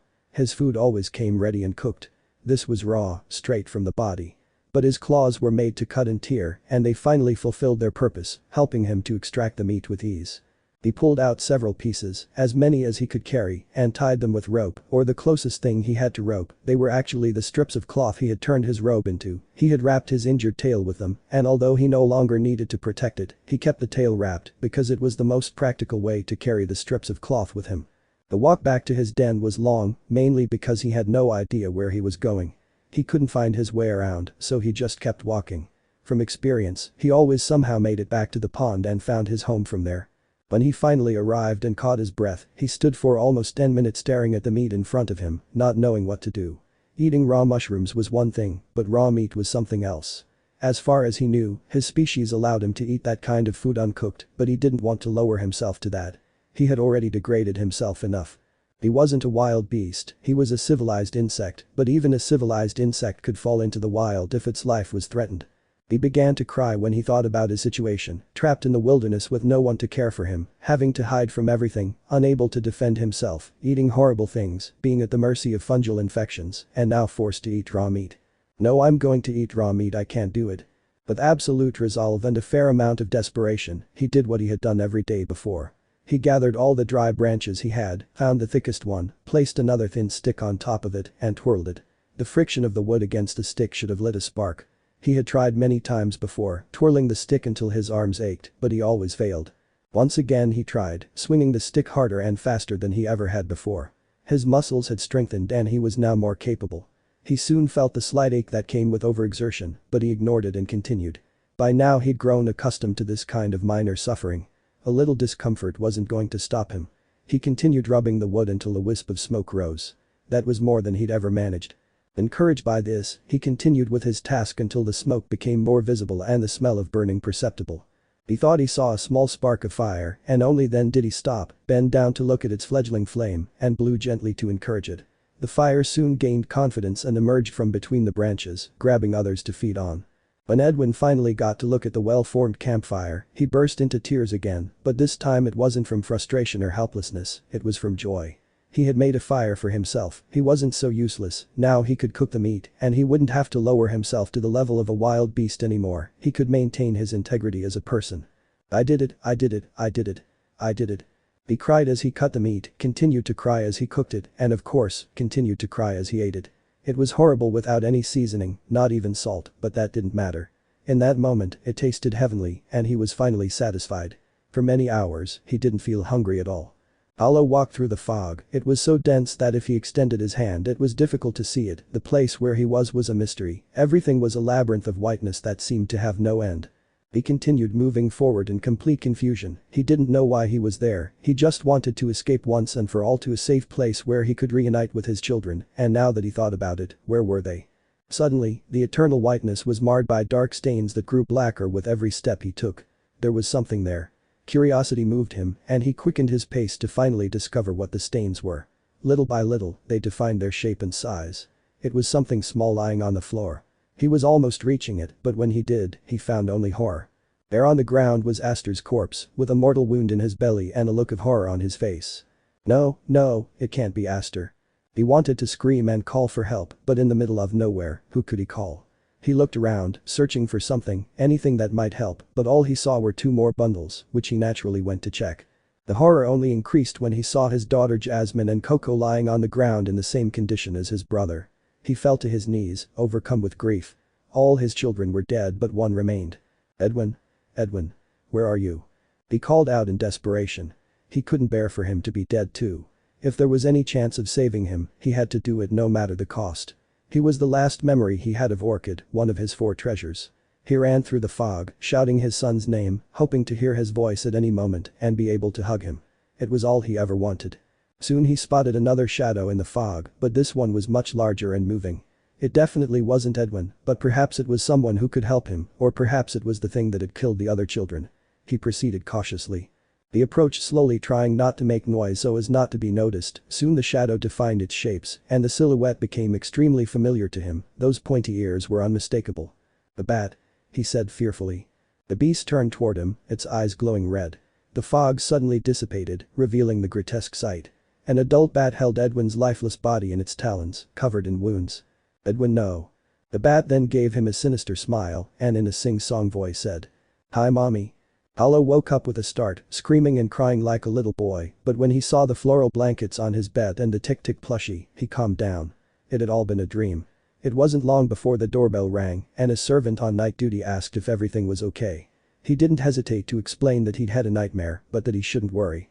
She took a deep breath, trying to calm her heartbeat, and brought her hands to her face, trying to erase the horrible images she had seen from her mind. This nightmare had been by far one of the most terrible she had ever had. Why had she dreamed something like that? She understood the part about seeing her dead children. She still hadn't gotten over the loss of Koko and Edwin, and she was very afraid that Aster and Jasmine would have the same fate, since dreams were manifestations of the subconscious. A dream like that was almost expected, but why was Ali there? It had been many years since he had seen Ali, and while he never forgot her, she wasn't someone he thought about that often. He remembered her from time to time and never dreamed about her. Why did she appear now? And what was stranger was that, in his adult form, he had stopped seeing her when she was a child. He had no idea what she looked like now. Was it possible that his mind had invented that girl's appearance? And why was the image so clear in his mind? Something very strange was happening here. It was just another day in the wilds of Fungal Wastes, and things hadn't changed much for Edwin, except for the fact that he was more resigned to his current situation, and his physical condition had improved. He was already running much faster and had perfectly mastered the art of hiding. He was even better at handling his fear and was able to remain calm in dangerous situations, which fortunately hadn't been many. Fungal warriors were something that had stopped worrying him a while ago, but Garpies were still a problem, and right now he was hiding from one.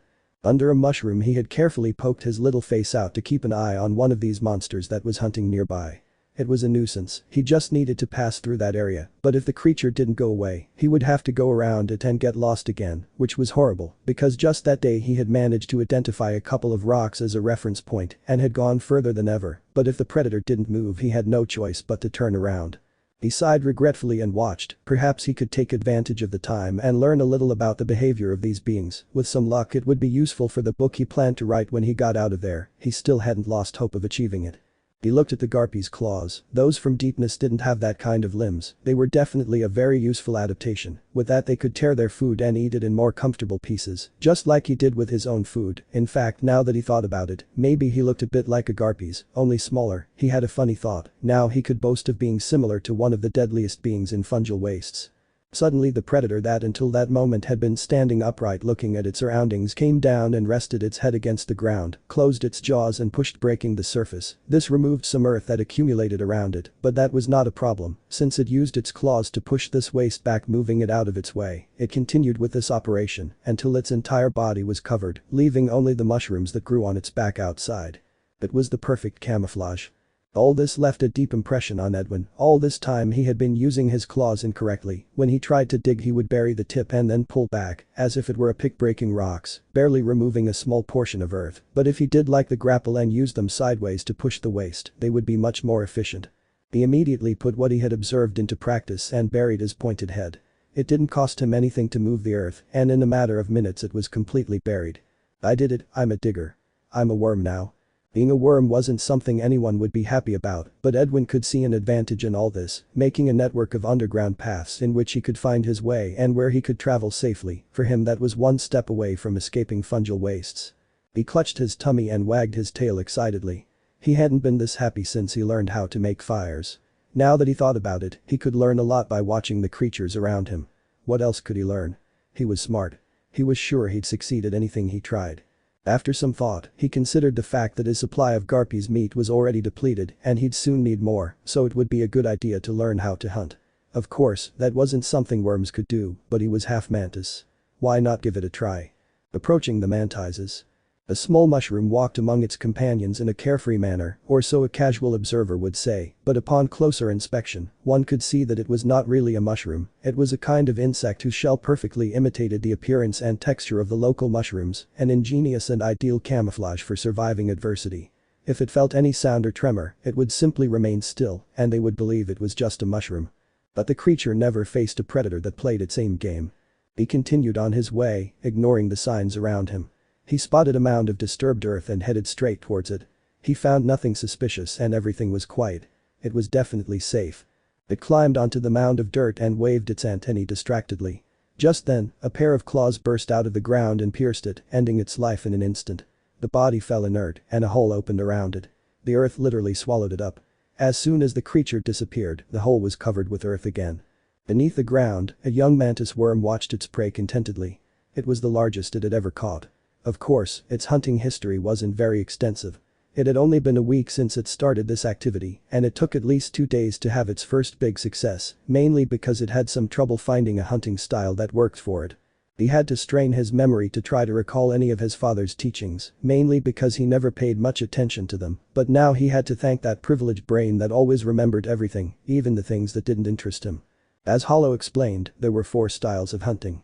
There were those who stalked their prey and attacked it at the opportune moment, using their strength and power. These were the individuals who hunted large prey and were usually robust creatures. Then there were those who resorted to traps, something very typical of spiders or delicate and cunning bugs. There were also those who attacked from a distance using projectiles, something common in insects that were not endowed with resistant bodies, but were skilled and fast. Finally, there were those who waited for their prey hidden and killed them with a single precise attack. These last hunters were generally small in size and were as fragile as the prey they hunted. This was the category to which Edwin belonged. Since no one had explained to him any precise technique suited to his body and abilities, he had to figure it out on his own. He tried various methods, hiding under mushrooms, trying to attack from behind, but in the end, what worked best was hiding underground. Even so, he had to practice, as he had trouble determining the position of prey by sound. Sometimes he attacked too soon, sometimes too late. But after many attempts, he finally succeeded and it became easier each time. Although he had to say that his first success was not very pleasant, when he killed his first prey he was crying for an hour afterwards, both out of disgust and because he felt sorry for the beast. In the end, he acquired the habit of praying to the Lord of Shadows after a hunt, just as he was doing now. He looked at his trophy. It was one of those bugs that weren't recorded in the books on fungal wastes. He'd named these small, mushroom-shelled beetles creepers. They had habits similar to mosswalkers. Sometimes they could be found in families, pretending to be a group of fungi. They were excellent prey. They had few defenses and no attacks. They were quick enough to escape, but if you surprised them, they were possible to hunt. Plus, their flesh tasted like the fungi they fed on. Edwin had discovered several new species, even mushrooms that weren't listed in the books. He tried to memorize everything he could so he could write his book when he returned home. That idea was what was helping him stay motivated to get up every day and fight for his survival, while he looked for a way to get back home. So far he was making good progress. He had already grown accustomed to the wild life and was no longer on the verge of death every hour. If something was lurking, he only had to hide underground. In fungal wastelands, there were few species of worms and most of the fauna was above ground. So, in the underground world, he was the king and after a week, he knew how to move freely around his kingdom. He already had a fairly extensive tunnel leading to the water pond and he had even discovered another new water reservoir that had become his outpost. Based on that, he was covering new territories to explore and finally finding reference points to locate himself in that endless sea of shifting fungi. He had found a cave that was a breeding ground for garpies, his first acid pit, and a climb that led him to an upper floor where they believed some violet mushrooms were very pretty but poisonous, even to a worm. But Edwin knew how to make the most of everything. Sometimes when hunting, he would smear his claws with a paste of the fungus and use it to increase his hunting success rate. Now he was exploring the upper floor, having left the deepest pit in the fungal wastes and had to get used to the new environment. He had noticed different mushrooms, different animals, and acid pits. The latter were not as common in the previous area, so now he would have to be more careful when moving around. For now, the first thing was to find a source of clean water to establish his exploration base. It had to be said that he had become quite adept at finding water. He knew he should only follow the mushrooms, but he was also clear that he had to approach with caution. Ponds were gathering places for all kinds of bugs, and some could be dangerous. So as soon as he heard a splash, he slowed his pace and crawled slowly until he had a clear view of the water source. There, playing in the water, was a group of baby mantises. The critters flew over the pond trying to knock their companions into the water. It was a kind of game that served to hone their returning skills as well as their reflexes. Of course, some mantises were better at this activity than others, and one stood out among them all. It was completely dry, as no one had been able to knock it over. "Come on. Can't anyone beat me?" the girl boasted. "I want a real challenge, someone who can fight me on equal terms." "Oh, shut up, Rosa," a boy yelled at her. "You're Lord Lavender's daughter. None of us are competition for you." The girl grimaced. "That's not the point, you guys aren't serious. Come on. I'm waiting for you." Edwin thought that girl reminded him a bit of his brother Aster, except she didn't seem to be bragging to feel superior, she really wanted someone to give her a fight. "I should introduce her to Aster. I'm sure they'd get along famously. And if the girl wins him over, it'll calm him down." He shook his head to clear those thoughts away. Although he didn't want to admit it, he missed Aster, but now he had the chance to return. Surely if he talked to those children and explained the situation to them, they would help him get back home. He was Hellenist's Prince of Heart. A person as important as him had to be attended to immediately. Edwin didn't take into consideration the place where he was, he only knew the mantises of Greenlands that were much more civilized, and although he didn't know much about fungal wastes, he believed, or rather wanted to believe, that they were exaggerations, and that the mantises of that place weren't as terrible as people said. "Greetings my good people, I regret to interrupt your activities, but I require your assistance." He showed up trying to assume his most regal and sophisticated attitude, even covered in mud and without a robe, he hoped to impress them, so they would believe he was a prince. "Oh? A talking worm?" one of the boys said. "I introduce myself. My name is Edwin, Prince of Heart of Hellenist." He bowed elegantly. "It looks like a worm with a sense of grandeur," another girl whispered. "Look, its arms are those mantis claws." "Nah, that's impossible," another boy replied. "What kind of crazy woman would have children with a worm? Maybe it's a new kind of intelligent garpies. They're also elongated and have claws." "Yes, that must be it, a small garpies, it has a garpies color, but it's missing the mushrooms on its back." Edwin was completely unaware of what the mantises were talking about amongst themselves. In his delusions of grandeur, he imagined that he had impressed them and that they were now debating how to proceed in order to act as respectfully as possible in front of an authority like him. That's why he was so surprised when he heard the Lord's daughter scream. "Very well. The first one to catch it wins." "Yeah? What? I'm a smart bug. You can't do this to me." The worm squealed. "Yes we can, it's our territory, you're a foreigner who has invaded it. Or do you have permission to be here?"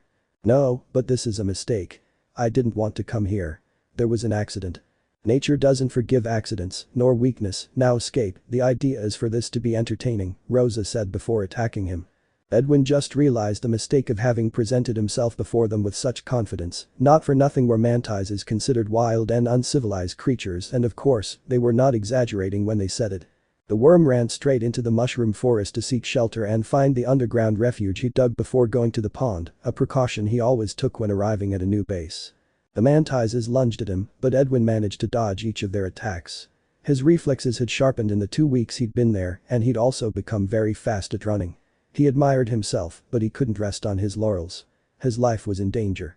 All the mantises threw themselves at him at the same time, the worm jumped just at the last moment causing them all to crash to the ground, while they recovered from the impact and untangled themselves. Edwin would have enough time to run to his shelter, but there was someone who did not attack with the others. Rosa foresaw what would happen and decided to wait to attack alone. The mantis threw itself at Edwin who was running desperately towards the mushrooms. The girl had carefully calculated her trajectory so that it coincided with the path of the worm. She was sure that she would manage to land on it to dig her claws in and declare the hunt successful, but what she didn't expect was that the worm would stop before she could reach it, so like her companions she crashed to the ground, but she ended up with her claws buried and stuck in the floor. She didn't expect that, and what she also didn't expect was that the worm would run over her on its way to its underground lair. Once the creature reached her, it crawled inside and covered the hole with dirt. Rosa stared blankly at the spot where her prey had disappeared. She couldn't believe what had happened. She was supposed to be an easy target. How the hell had he evaded them all, including her? One of her companions approached cautiously. "Rosa, are you okay?" Hey, don't be so upset, maybe that thing wasn't the big catch. Yee. His companion was so surprised by his fit of euphoria that he jumped back. What are you taking about? This is the challenge I've been waiting for. I thought you were hoping for a mantis strong enough to defeat you. Nah, it didn't necessarily have to be a mantis, it could be a bug of another species, even a prey I couldn't catch would do. Aunt Orchid says any bug can be a challenge, even a prey can put up a fight, it's just that prey fight in their own way, and some prey are very strong. Bug, you know, my mom says Lord Orchid is kind of weird. Weird but brilliant, she personally trains me. That alone was enough to silence all his companions. And now I've decided that little Garpies will be my next prey, and I won't rest until I catch him. And so 5 days of failed attempts, traps, and accidents passed, in which Rosa was always the one who ended up getting hurt. Rosa, what the heck happened to you? A mantis boy asked. I almost got him, Clavl. I almost got him today. Rosa and Clavl were siblings, the children of the mantis Lord Lavanda, from the nest of 4 offspring. They were the 2 survivors and at the same time the strongest, but that was the only thing they had in common, because both were like day and night. Clavl was cold and serious, with a practical mindset, not usually wasting time on activities that didn't bring any benefit, while Rosa was cheerful and passionate, always looking to have fun and setting challenges for herself, and the latest challenge she had set for herself was causing her some problems. Rosa, you're a mess, Clavl said with some concern, your wings are muddy and you look hurt. Did you get here on foot? Actually, jumping, my wings aren't in a condition to fly, but at least they give me enough momentum to fly short distances, although I admit that returning home was quite tiring. And all this was caused by the little Garpies. Yes, it's a magnificent creature. It's tiny but dangerous. It uses all sorts of tricks and tools to escape my attacks. The girl wagged her tail excitedly. The day I catch it will be fantastic. Rosa, I think you should put a stop to that. You're neglecting your other duties by chasing that thing. Mom's already complaining that you haven't brought back any hunting trophies in the last few days. She might start to suspect that you're failing your hunts. You could end up classified as a weak mantis, and that would be the end of you. Don't exaggerate, I'm perfectly capable of catching other types of prey, it's that little Garpies that's causing me problems. I don't think I'd be expelled or killed for something like that, Aunt Orchid would never allow it, although I suppose it's true that I've neglected my hunts a bit. Yeah, I'll alternate hunting normal prey with the little Garpies. Why don't you just forget about the little Garpies and take care of other, more important things? No. This is a personal challenge. I must defeat that creature and hunt it down. Then ask Mom or one of our aunts for help, I'm sure they're more than interested in a new species of Garpies. No. I must be the one to kill him. This is personal. No one but me must defeat him. Besides. Just then, a tree climber appeared, its shell resembling a red mushroom with white dots. The creature approached the children and rubbed itself affectionately against them. Oh no, don't tell me Aunt Orchid brought a new pet again. The boy sighed and took the creature in his arms. Let's give this thing back to him before Aunt Lily sees it, I don't want another fight like last time. Both mantises walked to the area of the house that corresponded to Orchid's chambers, but as soon as they arrived, they had to witness the very fight they wanted to prevent from happening. The tree climber they had with them wasn't the only one who had escaped. Now there was a dead one in the room, and Orchid was arguing with Lily about it. You had no right to kill him. Besides, he wasn't doing you any harm. Those things eat documents. They're a pest. Besides, you already have so many. What do you want with that one? Oki was special. Of course, just like Fritz, Uni, Poco. Oh. Look how cute, there's another one the kids have. Rosa and Clavl jumped in surprise when they were mentioned. The climber who was in the child's arms got away from them and ran to hide behind Orchid. Calm down Lola, don't be scared, Orchidia calmed her, taking the baby in her arms. Rosa, what happened to you? Lirio asked, seeing her niece in such a mess. It was nothing, I just had a little accident on a hunt. Another failure. Rosa, what's happening to you? You've never failed so much before. Your mother is so worried about you. What's this about going hunting and coming back hurt every time? You used to stand out for your skill, and look at you now. Yes, I know, Aunt, I'm sorry. But you want to end up as a useless element and be expelled from the tribe. The girl looked at her in fear, but Orchid came to her defense. Don't be so hard on her, she's still a little girl who hasn't lost her wings, she still has a lot to learn. Orchid, don't give your opinion, you're too soft and flexible. You have to be tough with children so they become strong. If you had your own children, you'd understand. Are you going to start that again? I don't need children, I don't want them, stop bothering me. She stroked the tree climber in her arms, trying to ignore her sister. I really don't understand why you're so stubborn. Just ask Chris for babies already. It's obvious from all sides that you're brimming with unfulfilled maternal instinct. What are you taking about? You have a damn house full of pets. The children already knew that the fight would last a while, so they decided to quietly retreat while the two older girls stayed behind arguing. However, they were so wrapped up in their argument that neither of them noticed more climbers entering the room. It was already time for Orchid to feed them, and they had gone to look for her. By the time they finished, they were surrounded by a flock of bugs, and when they began to rub affectionately against the mantises, they stopped.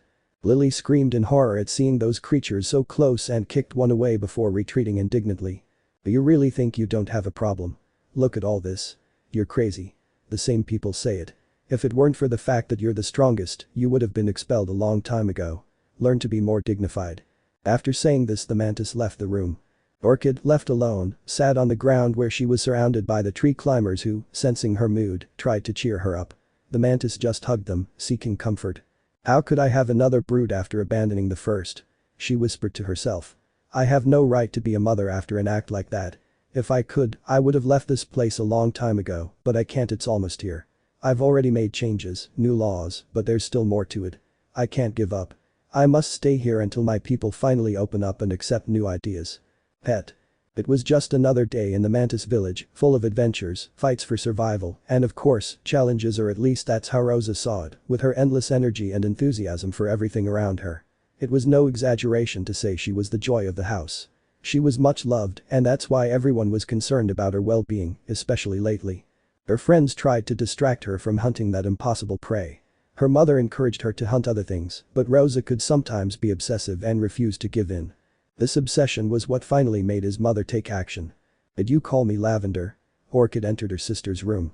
"Yes, I wanted to ask you a favor. As you know, Rosa has been obsessed lately with catching the little garpies, and that's keeping her from facing other kinds of prey. Every day she comes in hurt and that has me very worried, so I want you to go with her today." "And why don't you go hunting with her?" "If I go with her, I know she won't go for the garpies. She'll try to divert my attention so I don't find them because she intends to hunt them alone. I think it's fine that she has pride and goals to accomplish, but I'm afraid this prey might be too difficult for someone her age. Garpies are the most dangerous creatures in the fungal wastes. It takes almost a dozen mantises to subdue one, and even garpy hatchlings are difficult." "Yes, I understand. But why should I be the one to accompany her?" "Because no one is as stealthy as you, really. The idea is for you to secretly follow her, find that troublesome prey, and take care of her." "Okay, that seems fine to me. I'm worried about Rosa too." "Thanks, Orchid." "You're welcome. I love my nephews." "Yes, it certainly makes you want to have your own. A child is much more interesting than a pet." "Please don't start with that. Don't ruin my day." She growled angrily. "Anyway, I'm leaving now." When Rosa left, she met up with her friends as usual. They wasted some time fooling around and joking around, then headed into the fungal wastes to hunt. Orchid watched them from a distance and smiled inwardly. The changes she had brought about from her position as lord were evident. He remembered that in his childhood, the upbringing of young mantises was much stricter. Children had no time for jokes and clowning around, hunting quotas were imposed on them, and those who didn't comply were severely punished. This brutal treatment meant only the strongest mantises survived, but with a decimated population like his after the war 7 years ago, this wasn't appropriate. Using this argument to his advantage, he had modified the child-rearing policies. Hunting quotas were still enforced, but failure to meet them was not punished. Youngsters who failed to keep up with the rest were sent to reinforcement training. This training was tough and consumed a lot of time that could no longer be used for play, so they still had a motivation to strive hard on their hunts. As far as they could see, the results could be considered positive. There were more live offspring, they were still just as lethal, and thanks to the fact that they were no longer subjected to so much stress, they were healthier. But something they didn't expect was that this generation of mantises was more creative and learned more easily. Playing somehow fostered intelligence. Orchid followed the children for a while, who flew around looking for a good place to stalk prey. A mushroom meadow seemed like a good place, and they immediately got to work. The faster they met their quotas, the sooner they could go play, plus Rosa, as always, gave them extra motivation. "Let's see who catches something first." That would take a while, so Orchid stayed still and watched. The children were very efficient at their job, finding and hunting every creature they caught in the meadow. However, the Lord's expert eye identified some areas that needed improvement, which she planned to address in her next training session. She was proud to see Rosa's near-perfect hunting technique.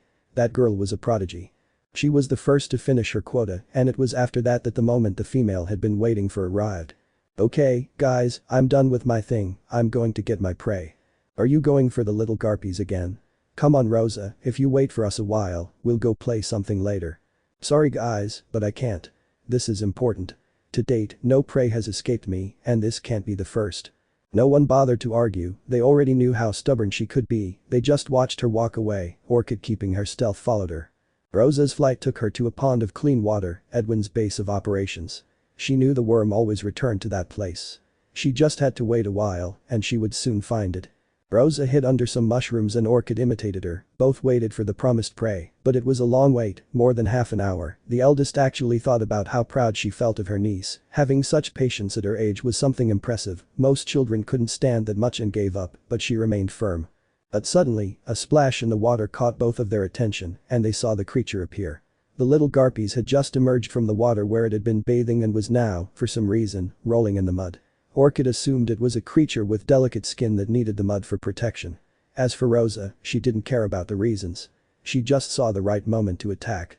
The mantis girl crawled along the ground as quietly as she could, trying to get within striking distance of the worm. The worm seemed unconcerned, coating its skin with dirt. In fact, at one point, it began digging in the soft earth next to the pond. It looked like it was burying something, but that wasn't important, at least not to Rosa. From a distance, Orchid shifted her position. Something about all this seemed suspicious. Rosa finally reached a minimum distance, she was behind the worm, at a distance even shorter than necessary to ensure a successful attack. That worm was surely too distracted not to notice, or perhaps she was improving her stealth, her mother would be very proud. She flapped her wings and jumped at Edwin, but he already knew of her presence. He assumed she was there since she arrived at the pond and pretended he didn't know anything, also she would fall into his trap. At the last minute, the worm moved aside and Rosa buried her claws in the mud, but it wasn't just the earth she touched. Buried there lay a bag full of a paralyzing powder which was released as soon as the mantis broke it. The substance shot out towards her, and as soon as she breathed it in, a general cramp invaded her body and she became stiff, crying in pain. It was only for an instant, after which everything passed and she simply froze, unable to move.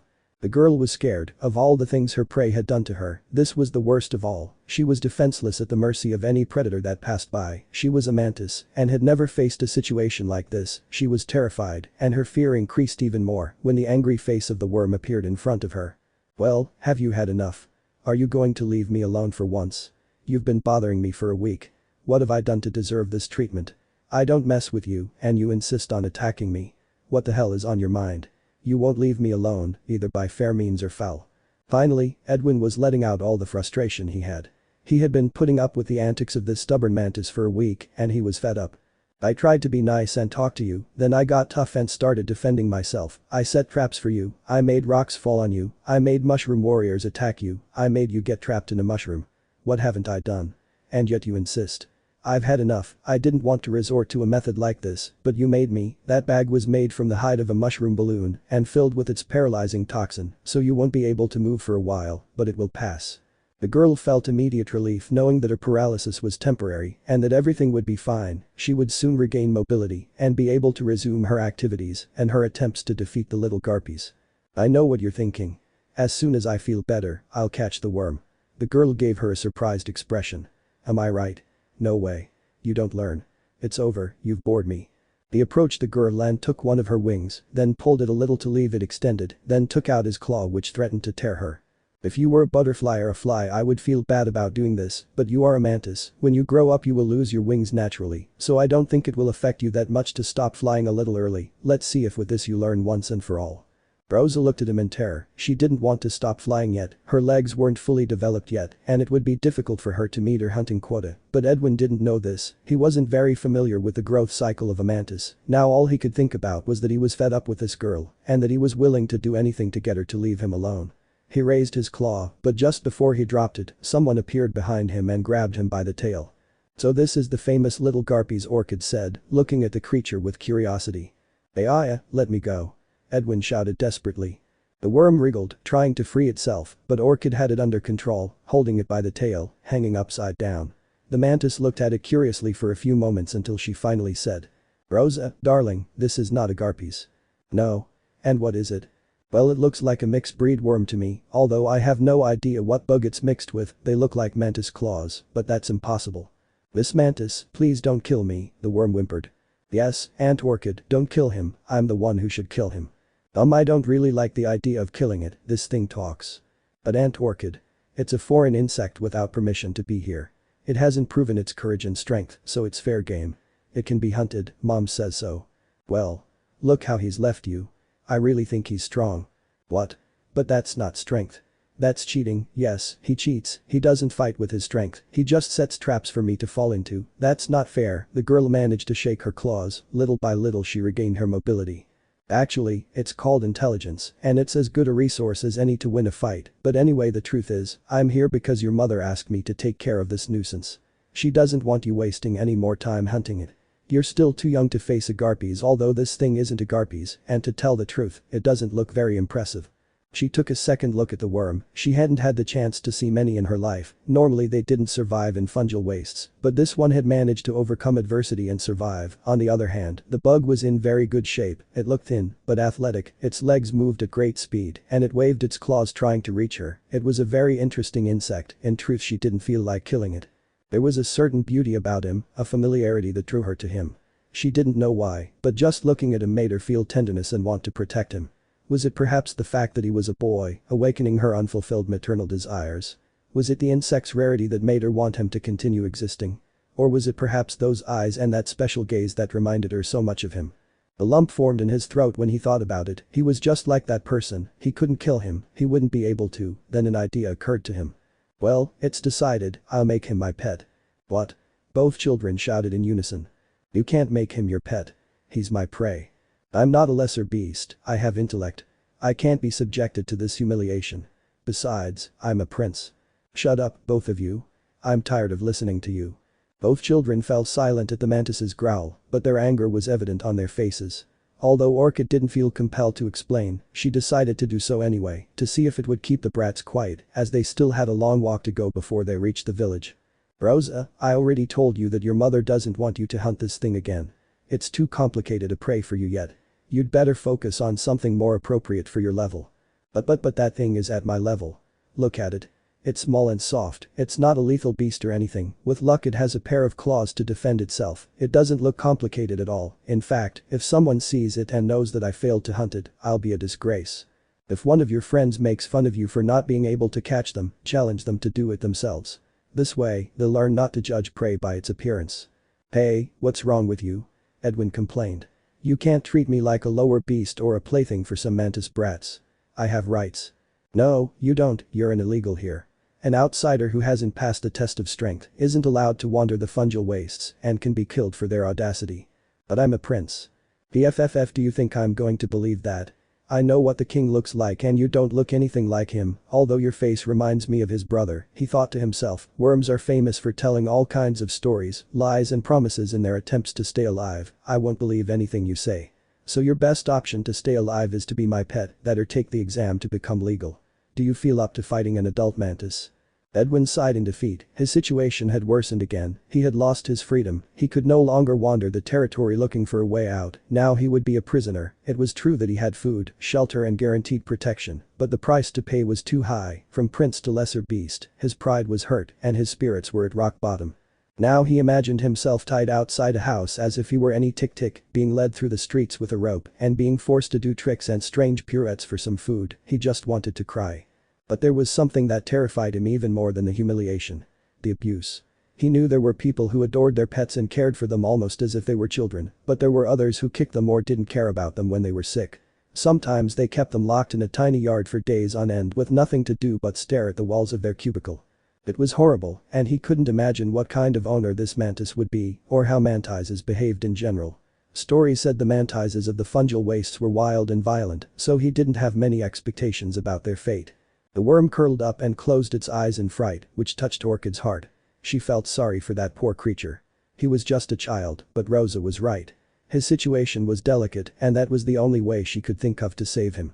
Perhaps he wasn't very worthy, but at least he would be alive and she would try as much as possible to make his stay as pleasant as possible.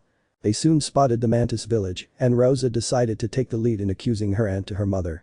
Orchid remained calm, confident she could handle the situation, but for the moment, she would take advantage of being alone with him to talk a little. And tell me, what is your name? Oh, so now you're interested in what I have to say. I need to call you something, but if you don't mind me calling you Spunky. Edwin, my name is Edwin Potato. The mantis couldn't help but laugh upon hearing that name, the little worm snorted in annoyance. What are you laughing at? Nothing, I found it funny. Edwin is a very pretty and elegant name, but combined with potato it makes a curious combination.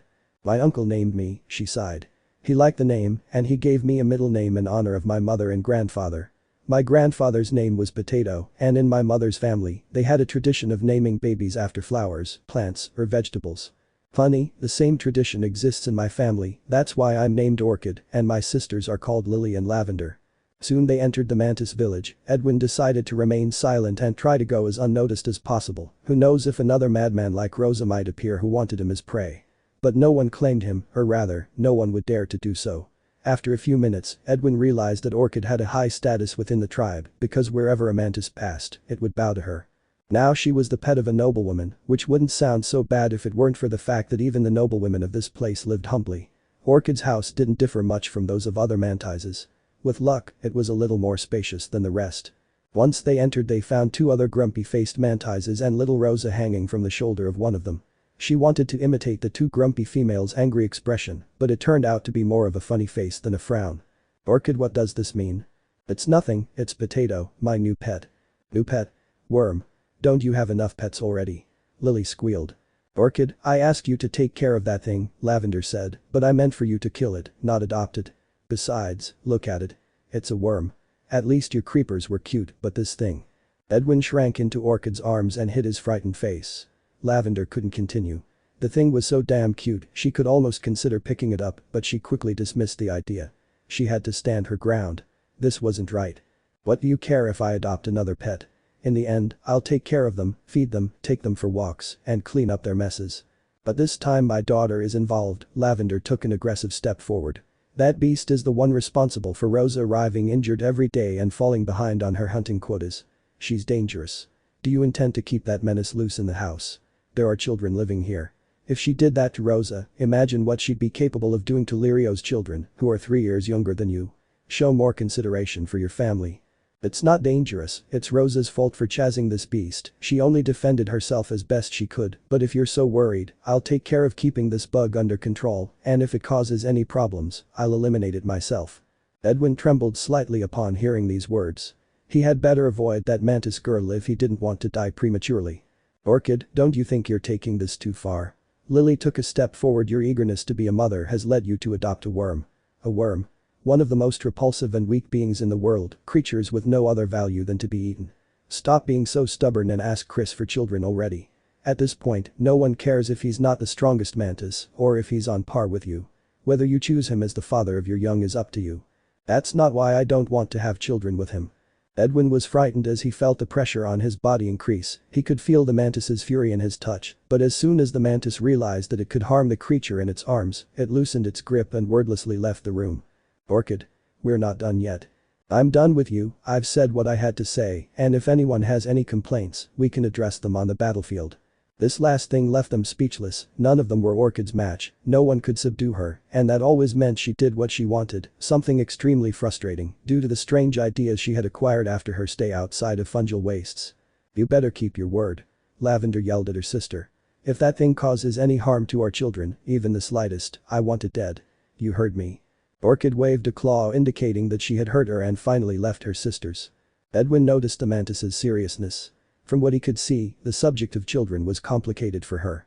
He was still too young to know about such things, but he'd heard from the maids that while not all females want children, some seem to have the need to have them, and not fulfilling that wish can cause them some discomfort. Could that be the case with Orchid? Her sisters had mentioned that Orchid had a pet problem. She definitely did. He'd never heard of a mantis having a pet before. They weren't going to bother keeping a creature that didn't bring any benefit. They reached a large room with a back door. The mantis pulled a lever and it opened, revealing a path to an outside courtyard where she left Edwin. She gave the worm a cold stare, indicating she wasn't in a good mood and it was best not to disturb her. I'll come see you later, get acquainted with your companions. He said nothing more, making sure to close the door. Edwin stood there, still, stupefied, not knowing how to react. Now he was locked in a yard as if he were some inferior creature. He had the same status as all the other pets. Come to think of it, what kind of pets were they? He feared they were some kind of dangerous creature. He turned around slowly, afraid of what he would find, and what he saw was shocking. When Orchid's sisters complained that she'd brought another pet, she thought it was her 5th or 6th, but that was an understatement. There were about 20 creepers in that yard, a whole flock. Thank goodness the yard was large enough to house them all. Now she was agreeing with the other mantises that Orchid had a problem. The bugs were huddled in a corner, watching him fearfully. At first, it seemed like strange behavior, but upon further reflection, perhaps they had identified him as a predator, one that wasn't very high on the food chain, but could be a threat to them. That's it. Fear me. I'm the king of the yard. The last words tasted bitter. Being the king of a courtyard fell far short of being the prince of Hellenist. He longed for his glory days, when he was a revered and well cared for prince. He might not have gotten along with his family, but there were a couple of people who did love him, and even those who didn't at least respected him. His father was cold, but he never hit him or insulted him. It wasn't ideal, but he still received better treatment than here, where he was nothing more than a nuisance, a worm whose only use was to be eaten. The Lord's words made him bitter. Never in his life had anyone said anything so cruel to him, not even Aster. Here it was worthless to be a genius with a superior intelligence, and the contempt he felt for others did him no good. He was no more than anyone, he was just a worm that no one took into account. He couldn't stand it any longer and started to cry. To make matters worse, he wasn't even free anymore and was condemned to remain locked up in that small courtyard with the beasts. Before he had led a sedentary life with little movement, but he had already grown accustomed to freedom and exercise. Staying locked up all day in a room was unbearable for him. He wanted to run across the moor and bury himself in the fresh mud. He never believed that such trivial things would make him happy. Now he regretted not having left the house more often. In the midst of his flood of tears he felt a soft touch and a lick. He timidly opened his eyes and met the gaze of a tree climber that had approached him, and he was not the only one. Several of these creatures were around him looking at him with concern. I guess you don't want to see me cry, right? The squeal from one of the bugs served as confirmation. The creature rubbed against him, giving him the comfort he needed. Edwin hugged one of them and whispered. They're good pets, no wonder Miss Orchid loves them so much. I had a blockage, but I got out quickly, yes. No, really, it was quick, like in 4 hours.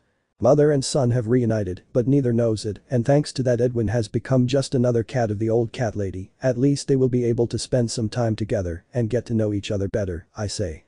Any predictions about what will happen? Living in the mantis village. A few hours passed during which the young worm was comforted by the tree climbers and, sheltered by their warmth, fell asleep. Edwin, wake up Edwin, come on Patatita, open your eyes. The boy rubbed his eyes lazily. If there was one thing that hadn't changed in all this time, it was how hard it was for him to wake up. When he finally shook off his drowsiness and regained his attention, he found his owner sitting in front of him. He jumped back and took a defensive position. Please, I saved your life. And this is how you thank me? He remained silent and raised his little claws aggressively, which Orchid found adorable and didn't bother to hide it. He grabbed the boy and hugged him tightly, rubbing his head against his. Palindu. Let me go, animal. Stop doing that. After a little love torture, Orchid left the little one on the floor, who looked at her indignantly. Maybe he was a pet, but that didn't mean he was okay with it. Come on, Patatita, don't get mad, look, I brought you food. He placed a plate of food in front of the boy, and to Edwin's surprise, it was cooked food. In fact, it was a complete stew. It even included mushroom salad. PSPSPSPSSPPSS, come here, PSPSPSPSS, it's delicious, come here. Edwin sighed in annoyance. If he weren't starving, he'd refuse the food. Being treated this way was unacceptable, but he tried to stay positive. At least he didn't want to kill him. So, he put his little paws in motion and approached the plate. Despite everything, he took the food cautiously. This was an ingrained habit. Feeding in the wild was always dangerous. When a beast eats, it is vulnerable. Yum yum, for the record, yum, I eat because I have to, yum, but I feel outraged by this treatment, yum. Of course, you can see the indignation in every bite. It tastes very good, he exclaimed in surprise. Do you always feed your pets like this? Of course not, wood creepers don't need fancy food or anything, just give them raw mushrooms. Besides, I don't always feed them, I take them out for a walk every now and then, so they can go find their own food. But you're not a wood creeper and you have your own needs. And what kind of owner would I be if I didn't care about your needs? Ugh, could we please drop this owner pet charade? You and I both know I'm not a lesser beast and can't be anyone's pet. You and I both know that you're either my pet or you die. She gave him a smile that made him shudder. So am I doomed to stay trapped here in this courtyard forever? I'll take you out for a walk from time to time. That's not what I mean. I want to go back to my home outside of fungal wastes. I want to go back to my family. Do you have family? I guess he remembered the last time he saw his father and brothers being attacked by garpies, and he shuddered at the thought. What's wrong? Orchid looked at him worriedly. It's just the last time I saw my brothers and my dad, they were being attacked by a fungal garpies, and I don't know if they're still alive. Upon hearing this story, Orchid immediately imagined a family of brown worms with little claws fleeing in terror from a monster Scarpies. It wasn't difficult to imagine the outcome of such an event. For now it's better not to think about that, you'll stay here with me until I figure out what to do with you. Would it be too much to ask that you get me out of fungal wastes? Logically, that would be the best option if she wanted to save that child and get rid of him, but she already assumed that he had been orphaned, and the idea of abandoning him to his fate on the outskirts of fungal wastes did not appeal to her at all. Besides, she had that strange attraction towards him, the desire to care for him and protect him as if he were a son. She was beginning to consider that her sisters were right, her desire, or perhaps guilt, was pushing her to want to adopt a poor worm. Whether for logical or sentimental reasons, she was not willing to let Edwin go. I'm sorry, but that won't be possible. You're safer here. I know how to take care of myself, I can manage, let me go. No, you'll stay here until I deem it necessary. You're very small, and besides, you're my pet. I have a duty to take care of you. He picked up the boy's food bowl. For now, you'll stay here. We'll see what happens tomorrow. She turned around without looking at him. She didn't know why it bothered her to see him angry, but it was something that shouldn't matter. They were nothing, just two strangers who by chance had crossed paths.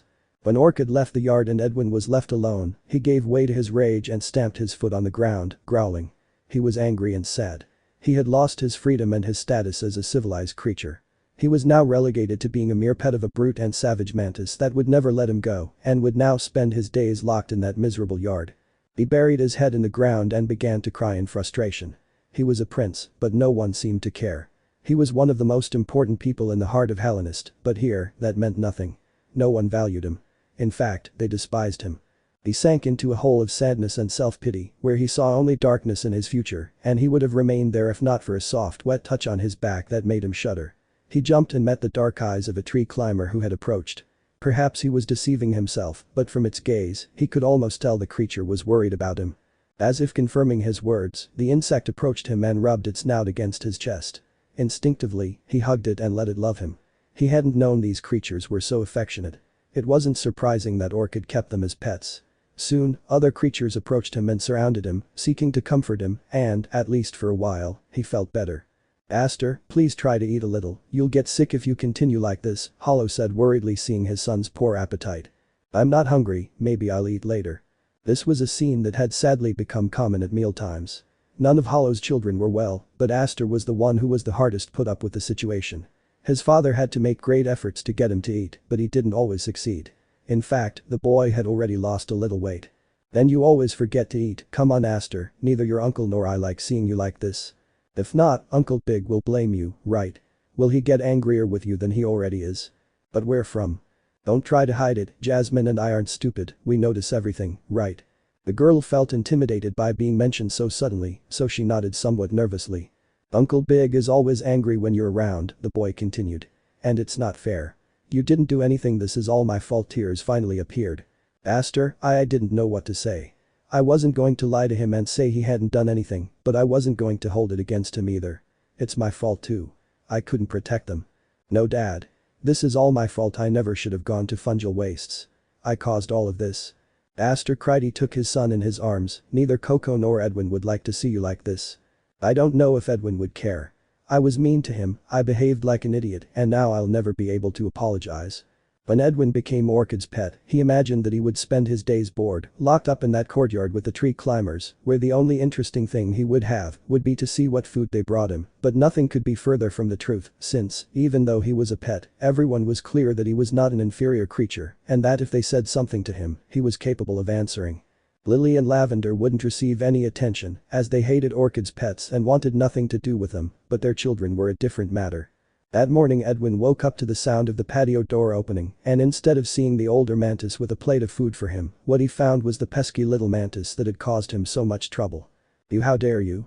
Rosa shrieked as she pointed her claw at him. How dare I do what? How dare you become Aunt Orchid's pet? That wasn't my choice, I didn't want to be your pet. Don't lie. I noticed the way you were looking at her. And how did he look at her? As a pet? Edwin didn't know how to answer that. He wasn't even sure if it was possible to define a pet stare. This girl was strange and, above all, irritating. Why was she so determined to make his life miserable? I know this was all your evil plan to make you his pet and gain his protection so I couldn't kill you, Rosa continued. Yeah, first of all I didn't know your aunt adopted pets. I didn't even know her. And second of all, what's so bad about that? It's very evil, vile, perverse. Prey are meant to be captured. It's the natural order of things. How dare you try to defend yourself by seeking my aunt's protection?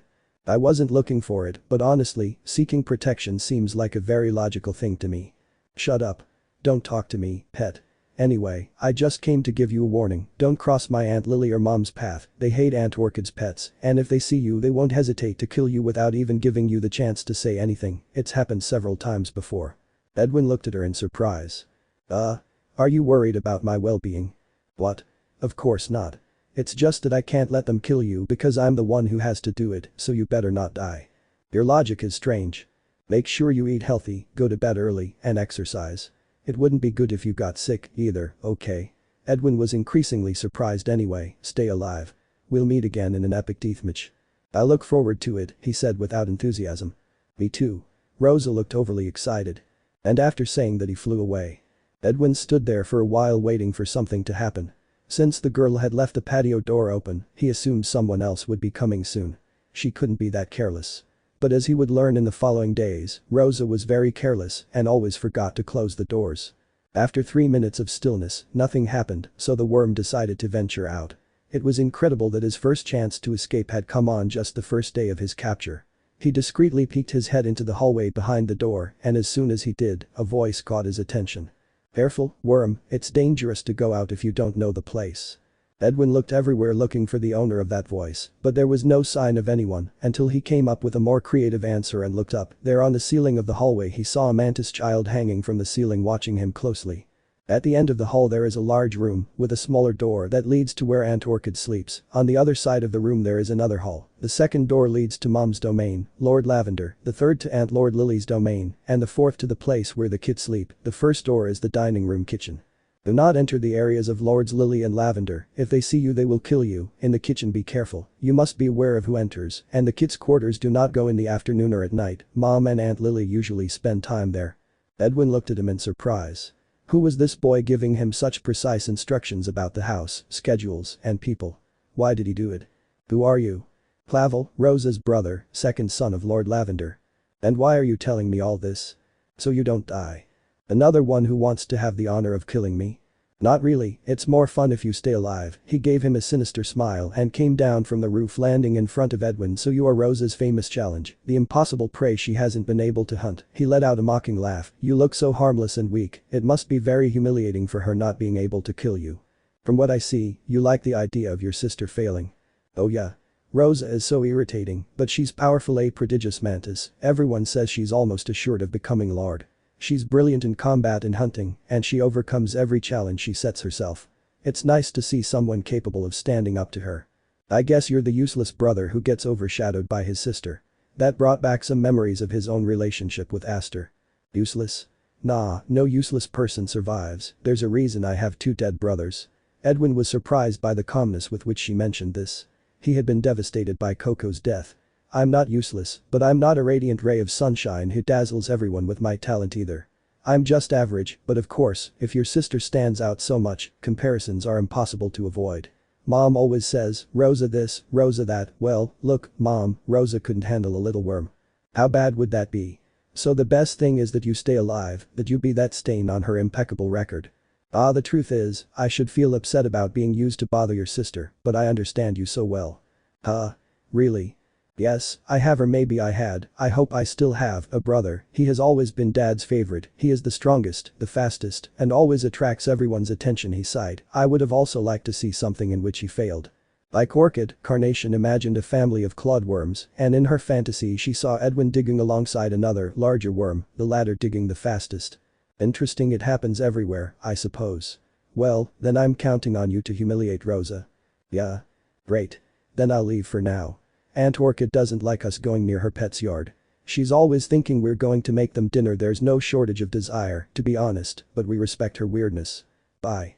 The bug took flight and vanished from sight in a couple of seconds. Ewan was still pondering what had happened when he saw its owner arrive with a sack of mushrooms on her shoulder and a plate of food. What are you doing out here? How did you open the door? Well. No, I'm sure you didn't open it. It must have been Rosa or Clavl, those kids anyway. I brought breakfast. Orchid fed him, and after that, she took him in her arms and gave him a tour of the house where she lived with her sisters, explaining the same things that Clavl had told her, except that since she let him, it was easier to follow the instructions because she could see what he was talking about. She also showed him the baby's room, where she confirmed that Clavl and Rosa weren't the only children. There was another brood of 3 babies, Lirio's children, but they were 3 years younger and didn't socialize much with their older cousins. Orchid allowed Edwin to roam freely between the pet yard and her room. Being a smart bug, he assumed that if you said no, it meant no. But obviously, she wasn't going to trust him blindly either. She'd just met him. So when she left, she made sure to lock the doors and windows so the worm wouldn't escape or get where it shouldn't. When Edwin was left alone, the first thing he obviously did was inspect his surroundings. Before thinking of an escape plan, the first thing he did was to get to know his surroundings, see what he had available to work with. He remembered some adventure novels he had read where the protagonist had been trapped inside a cell full of ferocious and dangerous creatures guarding the entrance and had somehow managed to escape with some ingenious plan. He knew it was fantasy, but fantasy is often based on reality, and with his superior intelligence, he was confident he could escape, but he encountered an unexpected obstacle. Books. Edwin was an avid reader who devoured every book he could get his hands on, and he didn't care about the subject matter. He didn't mind reading an adventure book, an encyclopedia, books on physics, philosophy, biology, everything interested him, with the exception of romance novels, but he was still too young to think about that. And in Orchid's room, he found some books. They weren't many, but they were copies he'd never seen in his life. Their workmanship was unusual, they weren't made of ordinary paper, it was a kind of papyrus hand-painted with natural mushroom dyes, it was a craft in itself that was surely many years old. The mantises didn't have printing presses, so some mantis from the past had made it and had inherited it to his family, therefore it was something unique that he wouldn't find anywhere else, even with all the money in the world, so if he wanted to read those books, he should take advantage of that opportunity and do it before escaping. It might seem ridiculous, but Edwin preferred to delay his escape rather than lose the opportunity to read. He wasn't being mistreated anyway. He was given good food and was safe. He just had to be careful not to leave Orchid's domain, but since he would be busy studying the books, he wouldn't have time to get into trouble. The texts in question were mostly of practical use, encyclopedias of fungi, their characteristics and uses. There were also some books on hunting that described in detail the different species of fungal moors, how to confront and kill them, what could be obtained from them, and how to get the most out of their meat. But the books that interested him most were those that discussed the customs of the mantis people and told their story, especially since those books were still being written. Each lord recorded the history of his rule and left his knowledge engraved for the next leaders. What he had in front of him was very valuable information, data that he could never obtain from any other source ever again in his life. How he would love to be able to take those books with him. But since that was not possible, his only option was to read them, memorize as much as he could, and write down everything he remembered when he returned to the kingdom. According to his calculations, if he dedicated himself to it, he could finish those documents in about 2 weeks and then leave, but those calculations implied that Orchid would leave him alone in his room all day, giving him all the time in the world to devote to it, which wasn't quite the case. The Lord valued physical fitness and wouldn't allow her pet to spend all day locked up eating and reading. Even if it meant dragging him along, she would force him to exercise. "Adatita, today we are going out." "Yeah, have a good time," he said without looking up from his book. "You're coming too." "I don't want to go, thank you."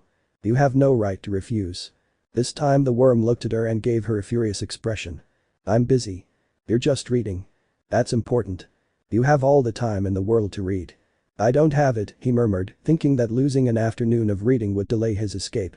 "Besides, you said you cared about your pet's needs, and I have a need to nurture my intellect, so you can go on your walk and leave me here."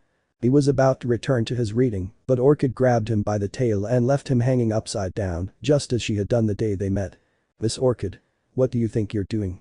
Don't come talking to me like you know everything. Remember your place, worm. You're my pet, and what's more, you're just a kid who knows nothing about life. Taking care of your body is just as important as taking care of your mind, so you're going out with me to exercise. Did you hear me? Or do you want to be a flabby ball of fat?" The worm groaned inwardly. Indeed, he had been a fat ball some time ago. By starving himself and living on the run from predators, he had lost weight and put on muscle. The experience was far from pleasant, but he had to admit that being thin felt much better, lighter and with more energy, and if he had to choose, he preferred his current condition. But what still irritated him was the mantis's attitude. That uncivilized savage grabbed him by the tail as if he were a piece of meat. What kind of way to treat a person was that? However, Orchid didn't let go of him, she took him by the tail to the courtyard where the tree climbers were, and once there she pulled a hidden lever that opened a gate that Edwin hadn't noticed, then at a whistle from Orchid, all the beasts gathered around her and followed her out of the courtyard. Despite Edwin's initial reluctance, after a couple of hours he could say he was truly enjoying the walk. Orchid led them to a meadow where they believed there were numerous mushrooms that the creepers loved. The bugs pounced on the food and prepared to eat, although some preferred to spend their time playing chase, the mantis watched them happily. If you walk over there's a pond, Orchid mentioned. Go wash up and change your mud layer, being covered in the same dirt is not healthy and could ruin your chitin. As the mud that covers you is to protect your skin, right?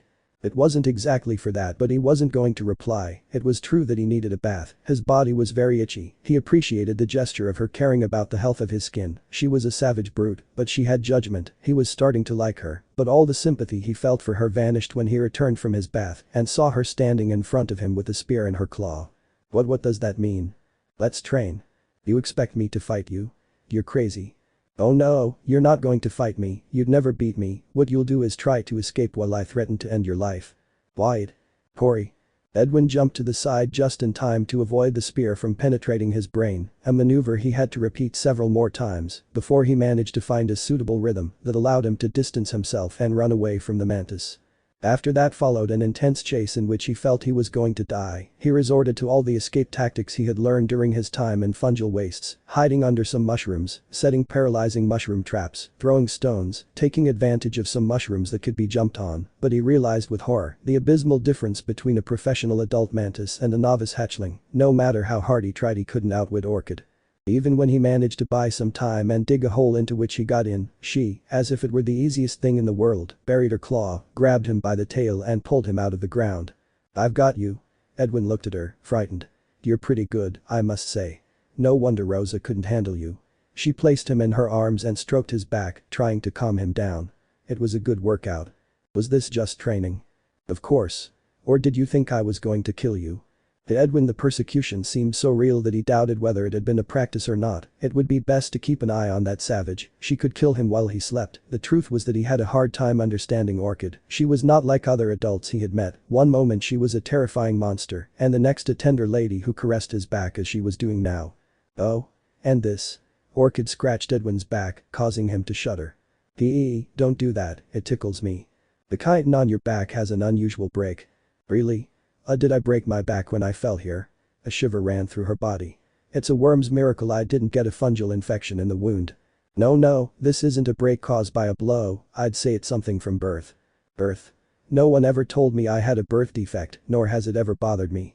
And it probably never will, it's just that it's something rare. This is a malformation that I've seen in newborn mantises. The wings are born stuck together and don't unfold. Normally it's not much of a problem, really, just make a small cut and the wings come out as normal as any mantis. It's a procedure that is done as soon as they are born, it's not complicated at all.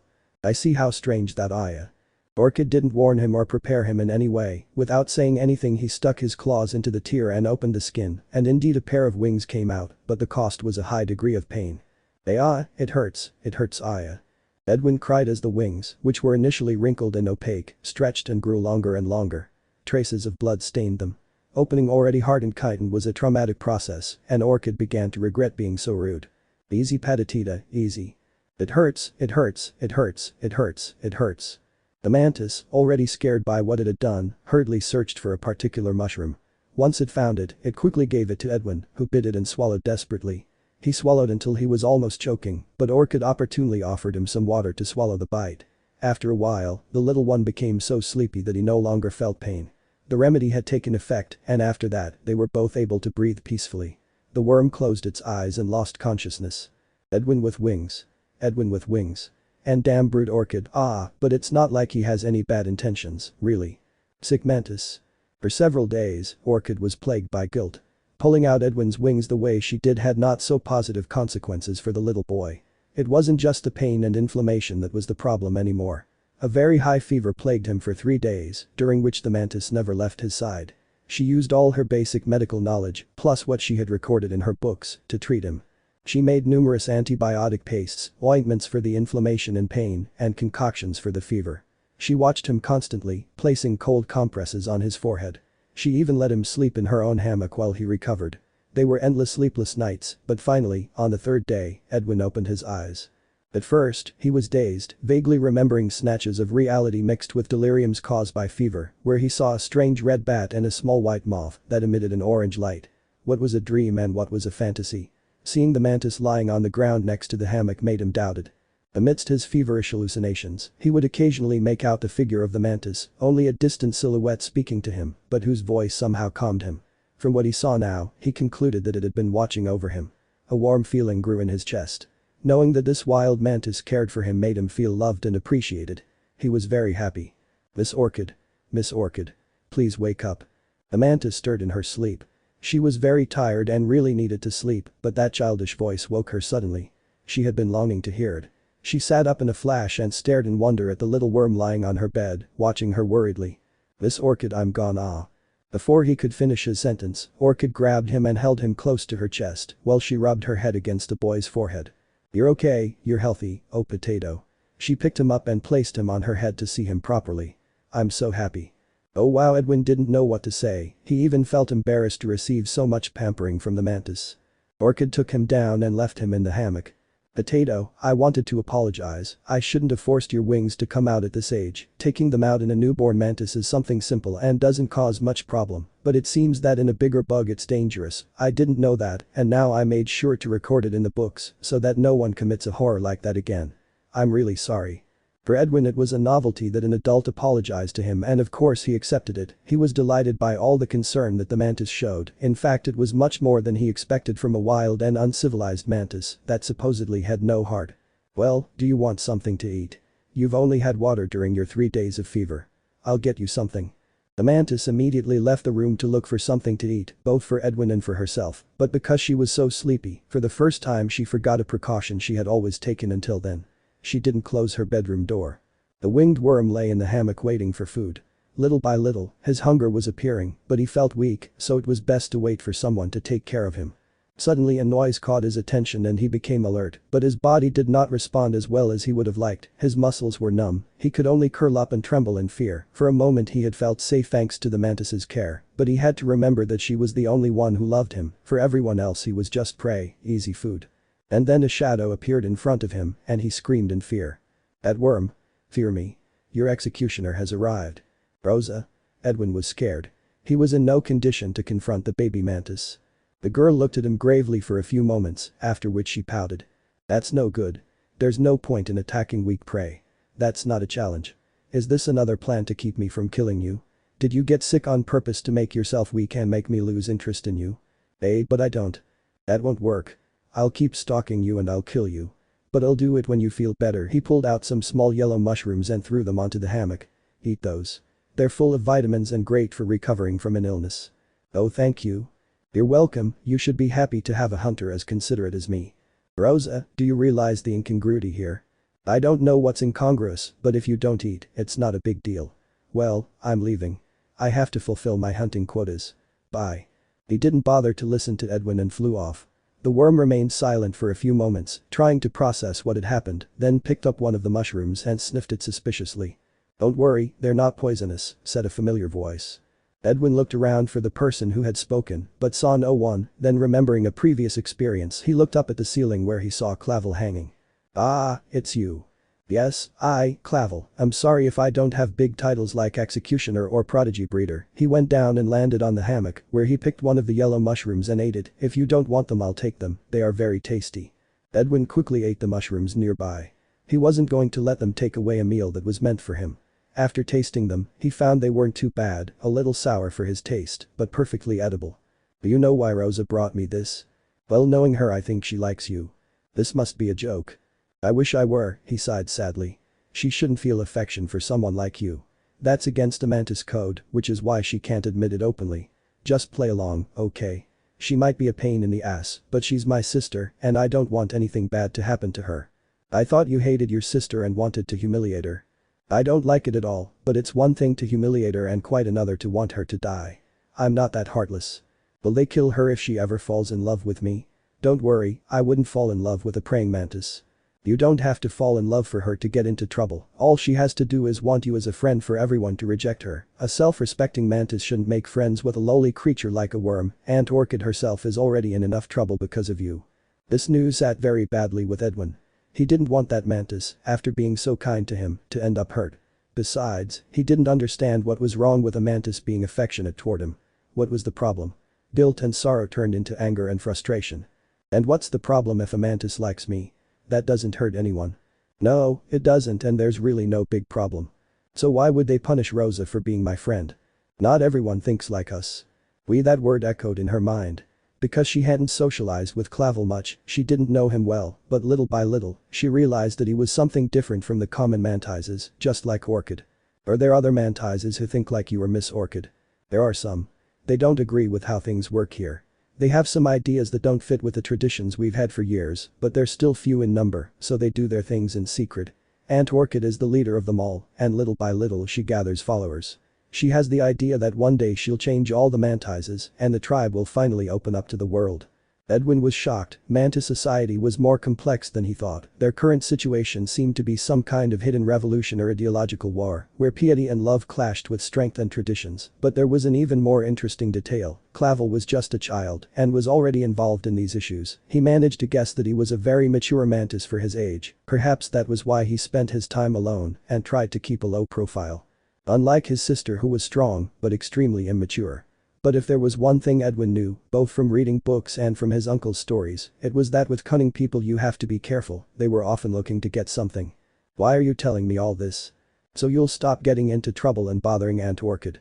Do you have any idea how many fights she had with her sisters because of you? How is it possible that the Lord spends so much time locked up because of a stupid pet worm? Has she gone crazy? The sound of Orchid's footsteps alerted him that she was approaching, so he took flight to escape through a window, but before leaving he said, "Stay out of trouble and keep a low profile. I may have sympathy for you, but if you cause Aunt Orchid any more trouble, I'll manage to eliminate you. Did you hear me?" Edwin shuddered. Clavl seemed to him by far a more fearsome enemy than Rosa. Clavl would have no problem killing him in his sleep or poisoning him. He wasn't interested in challenges, only in removing from his path those elements that were an impediment to his objectives. He sighed worriedly. He should hurry and finish reading those books, or perhaps it would be better to consider not reading them and escape at once. For now, he would monitor the situation and, depending on how things went, he would speed up his escape. Even so, he would try to delay it as much as possible. Because he was weak, Orchid didn't insist on taking him out for another walk, so he could stay home quietly reading his books. But slowly, changes had begun to appear in him, changes that were barely perceptible. Before, he'd been able to spend an entire day reading without any problems and enjoyed it, but now all that reading was exhausting. He felt the need to move his legs and exercise, so every so often he'd stop to rest and stretch, and in the midst of these maneuvers, he became aware of his wings. He hated that there wasn't a mirror nearby to see his reflection and his new limbs, but within what he could make out, he saw the tips of thin, white wings with a faint glow. He tried to move them, but it was strange to control something that until a while ago he didn't have any control over. Basically, he didn't know how to move them, what to think to make them react to his commands, but that didn't stop him. He was creative and imaginative, and Orchid gave him help as much as possible when she could. The following days he saw very little of Orchidia. She arrived tired and even a little injured. When he asked what was happening, she only replied, "Hunting quotas." Mantis society, despite its rigidity, was very fair. Every member had duties to fulfill, even the lords had to hunt, both to reaffirm their status and demonstrate their strength, and to show themselves as equals to their subjects.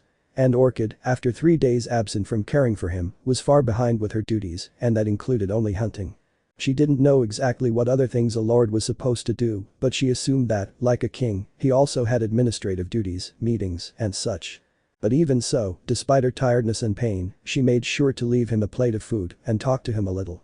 She knew he was alone all day, and she was his only contact with the outside world. The lack of contact with other creatures could depress him, so even though she was dead tired, instead of resting and sleeping, she would dedicate herself to caring for him, listening to him, and above all, exercising her wings.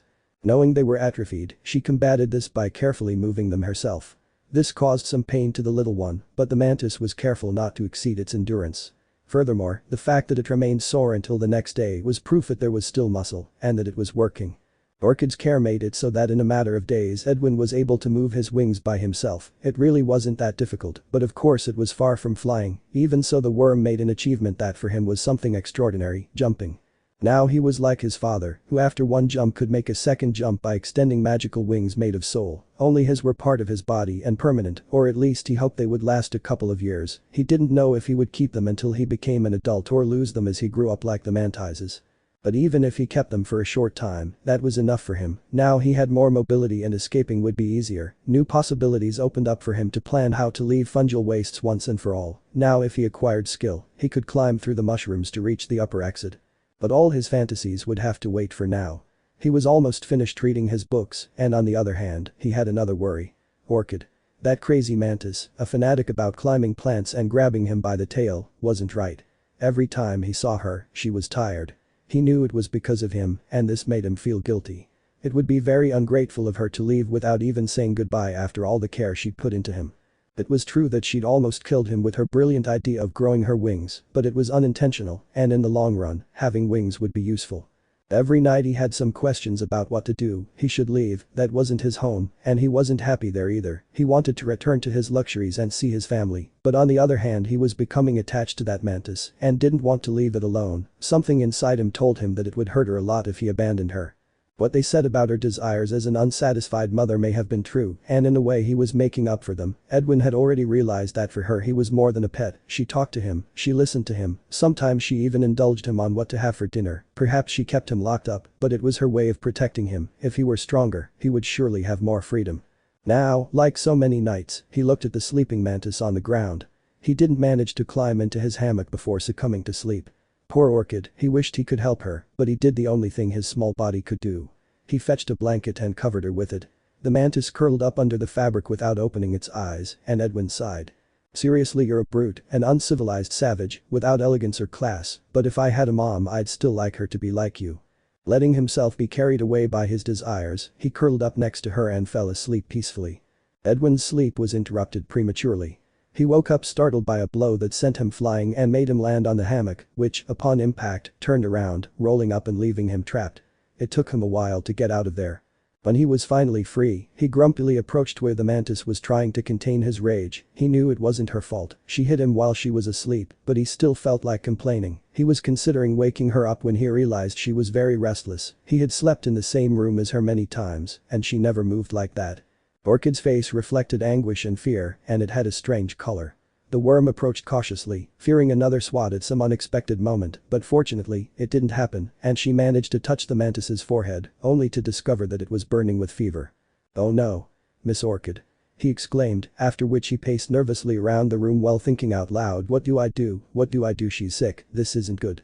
What if she dies? She's a lord, it would be serious. Her ideals of love and brotherhood would be lost. Besides, who would take care of me? No, no, no, no, no, no, this can't be. I need to get rid of her fever. Come on, I think there was a remedy for fever in the elementary medicine book." Before running to see the text, he tried to remember the medicine himself. After all, his goal was to memorize those books. To his delight, he was able to remember everything. There was a blue mushroom with red edges that was very bitter, but whose juice was an effective remedy for fever. But where would he find something like that? Perhaps they had some of it around the house. It would be a sensible thing to do. Many homes had medicine cabinets with supplies to treat simple ailments. Perhaps the mantises, even in their wildness, did the same. The problem now was getting out of the room. As always, Orchid locked himself inside so no one would come in and hurt him or go to the pet yard. According to what she told him, Lily had cooked one of her pets a couple of times when she didn't feel like hunting. But what was originally meant to protect him was now a problem. If Orchid fell ill, how would her sisters help her if she was locked inside? The door was locked from the inside. He walked up to the entrance and looked at it carefully. It was a simple mechanism. All he had to do was flip a lever and the door would open automatically. The problem? The lever was too high for him, or maybe it wasn't anymore. Now he had wings and could jump to great heights. His heart pounded with excitement. Finally he would make effective use of his wings. Until now he had only dedicated himself to practicing fluttering around the room, making low jumps so as not to hurt himself. But the lever was higher than he had ever jumped, but he had learned to dig, to light a fire, to hunt. Compared to all that, jumping was not a big deal. He flapped his wings, curled up for momentum, and leaped. His first attempt fell short. His second attempt swerved short of the lever. And his third attempt managed to grab his target. A shiver ran down his spine as he grabbed the lever. It was shaped like a mantis claw. He'd previously thought it was just some kind of eerie decoration, but as soon as he touched it, he knew it was real. He swallowed hard and pulled himself together. This wasn't the time to feel disgusted. He wiggled his body in a graceful way, trying to apply pressure until he finally managed to open the door. He landed softly, cushioning his fall with the power of his wings, and then took a moment to admire his accomplishment. He had opened the door on his own. Now he was ready to escape. He didn't have to come up with strange plans or research schedules. He could open the door and simply walk out. But he quickly woke up from his daydreams. That could wait. Orchid needed his help, and only he could provide it. In a certain way this made him feel happy and important. He had always been the creature that needed to be cared for and helped. He felt a special warmth when doing something for someone else. He crept cautiously to the kitchen. Despite not having been there for a while, he remembered its location thanks to his excellent memory. Once inside, he carefully inspected the entire pantry. Anything high up was no longer a problem. He took his time checking the kitchen. He didn't want to make a mistake and cause any noise that would attract the larger mantises. Everything was going well until his tail bristled. His time living in the wild had sharpened his senses, and now he could perceive things he couldn't before. His prey instincts alerted him that something was wrong. He was about to run and hide when he just found a jar containing what he was looking for. The time it took him to grab the jar, take out a couple of mushrooms and get out of the cupboard cost him dearly. As soon as the tip of his tail peeked out of the cabinet, his body contracted to avoid being split in two by a spear. Filled with fear, he hid at the back of the cabinet looking for shelter. "I know you're there, vermin, ugly pest that eats our food. I don't think Lily has been doing a good job of cleaning," Lavender complained. The worm trembled in place and clutched the mushrooms to his chest. He wished Orchid would appear and save him, or that anyone would appear to help him. He was just a poor, defenseless worm who needed care. At least that's what he thought at the time, but then his attitude changed completely. He was no longer the weak worm who had once lived pampered in the palace. Now he was wild and capable of defending himself. Besides, this wasn't the heart of Hellenist's territory. This was fungal wastes, where it was eat or be eaten, and where life was fought to the bitter end. He reached into the cupboard for what he had on hand and found some stinging powder. He didn't think twice before throwing it in the mantis's face. The Lord brought her hands to her face as her eyes watered, and Edwin took advantage of the distraction to run out of the cabinet. But now she was prioritizing speed over caution. Her flapping wings and paws on the floor were very noisy, and Lavender, still blinded, tried to run her weapon through her body. Edwin ran, trying to dodge and lose the Lord, but it was impossible in a small, enclosed space like a kitchen. The mantis's blows were becoming more accurate. He was sharpening his senses and honing his aim. He ran desperately, believing his death was near, but then he saw something out of the corner of his eye and climbed onto the table.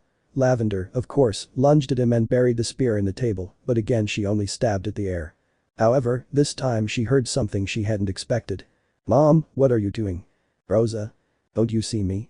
Lavender didn't answer. She groped for a bowl, filled it with water from a bottle, and proceeded to wash her face. She finally found relief and regained her sight. All this time, in her frenzy of hunting, she had endured the burning pain on her face. Now, recovered, she faced her daughter. "Rosa, what are you doing here? You should be sleeping." "I heard noises in the kitchen and came to see." "Yeah, and what did you see?" "You fighting with the kitchen, and the kitchen was winning." "Haha, very funny, I was trying to catch a vermin that got in here, I'm sure you saw it." The girl hesitated for a moment. "I didn't get a good look at it. I don't know what it was, but it was flying, or so it seemed. It was very fast. If you want, I can help you catch it. It'll be a good challenge." "No, the children should be asleep by now, so go back to your room." "Yes, Mom," she replied dejectedly. Edwin was outside the kitchen hiding behind a clay vase with his mushroom in his arms. He listened to the mother and daughter's conversation and held his breath the whole time, fearing being discovered. That's why he felt so relieved when both mantises left to go to the bedrooms. For the moment, he was safe, or at least he thought so. As soon as the females retreated, the worm emerged from its hiding place and was attacked. A baby mantis pounced on it, pinning it to the ground. Edwin had a baby mantis on top of it. He held its arm in one of his claws, and with the other, he gripped its neck in a dangerous grip. "I told you not to get into trouble. Not to get my family into trouble. Do you have any idea what punishment my sister will face if they find out she helped you? You're a menace. Look at all the mess you caused just because you were hungry." Clavl whispered, holding back her anger so she wouldn't scream. "No, it's not for me. Orchid has a fever," Edwin gasped. It was then that the baby looked more closely at the mushroom the worm was carrying and never let go of. She knew those mushrooms. They were horribly bitter, but she remembered her mother once forcing her to drink their juice to cure her fever. She thought about it for a moment before acting. "That out, worm," he said, releasing his prey. "Give that to Aunt Orchid, but know that this is the last time I forgive you. Next time, no matter the reason, I'll finish you off." They didn't have to tell him twice. Edwin ran to Orchid's room, shaking from head to toe. Once inside, he jumped up and closed the door again. He was terrified. Mantises were terrifying. It even took him a couple of minutes to calm down and catch his breath, but he didn't last long. A moan from Orchid made him react. So he ran to her side, lifted her head, and squeezed the mushroom, causing drops of its liquid to fall into her mouth. The mantis groaned in the midst of its feverish dreams. This game was truly bitter, but also very effective. After a little over 3/4 of an hour, it finally lay still, and some relief could be seen on its face. When this happened, Edwin sighed in relief, while a certain pride crept in within him. "I did it. I fought 2 mantises to get the special medicine to help my friend. It's like Werlem's novel I'm like a hero." Rejoicing in that thought, the little one snuggled up to Orchid and fell asleep until the next day. Escapes and arrivals. Orchid recovered from her fever and the next day she woke up feeling very rested. She wanted to assume that she just needed to sleep a little to feel better, but the reality was not like that. When she woke up, the first thing she noticed was that she was covered with a blanket that she did not remember having put on. There were remains of fever mushrooms squeezed out next to her, and Edwin was sleeping curled up next to her. Edwin had gone to look for those mushrooms and had taken care of her. How was that possible? He was just a child, and besides, that meant he had opened the door. She wouldn't be able to keep him locked up anymore. The situation was worrying, but she didn't have much time to think about it. When the little worm felt some movement, he woke up with a start and instinctively hid under the blanket. Not that he had given it much thought. He had already developed prey instincts and reacted automatically to shocks. "Adatita, don't be scared, it's me." "Oh, Miss Orchid, that's right." He peeked his head out from under the blanket. He looked very tired and even yawned. "I'm glad you're feeling better. You had a high fever last night. You took care of me and brought me those mushrooms. Where did you learn they were good for fever?" "From books." "So you were really studying them," she said in surprise. "And what did you think you were doing?" "I don't know, looking at the drawings or something like that. Children here aren't very fond of studying, and even those who are, don't read such complicated books." "This is nothing," he said proudly. "At home, I've read much more difficult books on physics, mathematics, medicine, even poetry and philosophy. Impressive, isn't it?" I hoped to arouse Orchid's admiration, but she seemed more worried than anything else. "That? I've seen you spend all day reading. I thought you did it because you had nothing else to do locked up here, but from what I see at home you were the same. Didn't your mother make you leave the house?" "I don't have a mother. She died when I was little. I lived with my father, my brothers, and my uncles." Orchid's mind quickly imagined a family of worms with little claws and wings running and flying, while the mother worm was being eaten by a garpy. She then proceeded to imagine the father worm taking care of the children as best he could, along with the help of other adult worms. It wasn't the worst situation in the world, but it was always sad when a child lost its mother. "I'm sorry," she said, genuinely sorry. "Don't worry, I never met her. It would have been sadder to meet her and then lose her." Orchid felt her chest tighten. She thought of her own children, whom she had never met, and wondered how they felt about her absence. Would they think of her? Would they accept him calmly and resignedly like this child? She could only speculate. Then, in a spontaneous burst of emotion, she hugged the boy. Edwin was very surprised. As far as he knew, mantises were never honest with their feelings, although of course, it was Orchid, the leader of the ideological revolution. Obviously she was different, but as he found out, although she was more effusive, she still maintained some of the behaviors typical of a mantis, because as soon as she realized what he was doing, she let him go and left him aside. I'm sorry, I shouldn't have." His face was red. I have to go, I have work, I'll be right back, bye." With obvious nervousness he opened the door and then left. It was obvious to Edwin how upset the mantis was by this. She didn't give him breakfast like usual, didn't ask how he got the mushrooms, and forgot to lock the door, although this didn't bother him much anymore. In a way, he thought it was sweet, though he didn't want to admit it. When he left, he was going to miss this mantis. Besides, somewhat melancholy and prepared to pick up a mantis history book. It was the last one he needed and the easiest to understand. He spent a pleasant afternoon learning about the history of mantis culture. He witnessed hundreds of battles and conflicts that took place in harsher, more savage times. This people had a rich and complete tradition, which perhaps in the beginning was very appropriate for ensuring the survival of the species, but in modern times seemed obsolete and even counterproductive. In his eyes, this was a clear example of a poor ability to adapt to changes over time.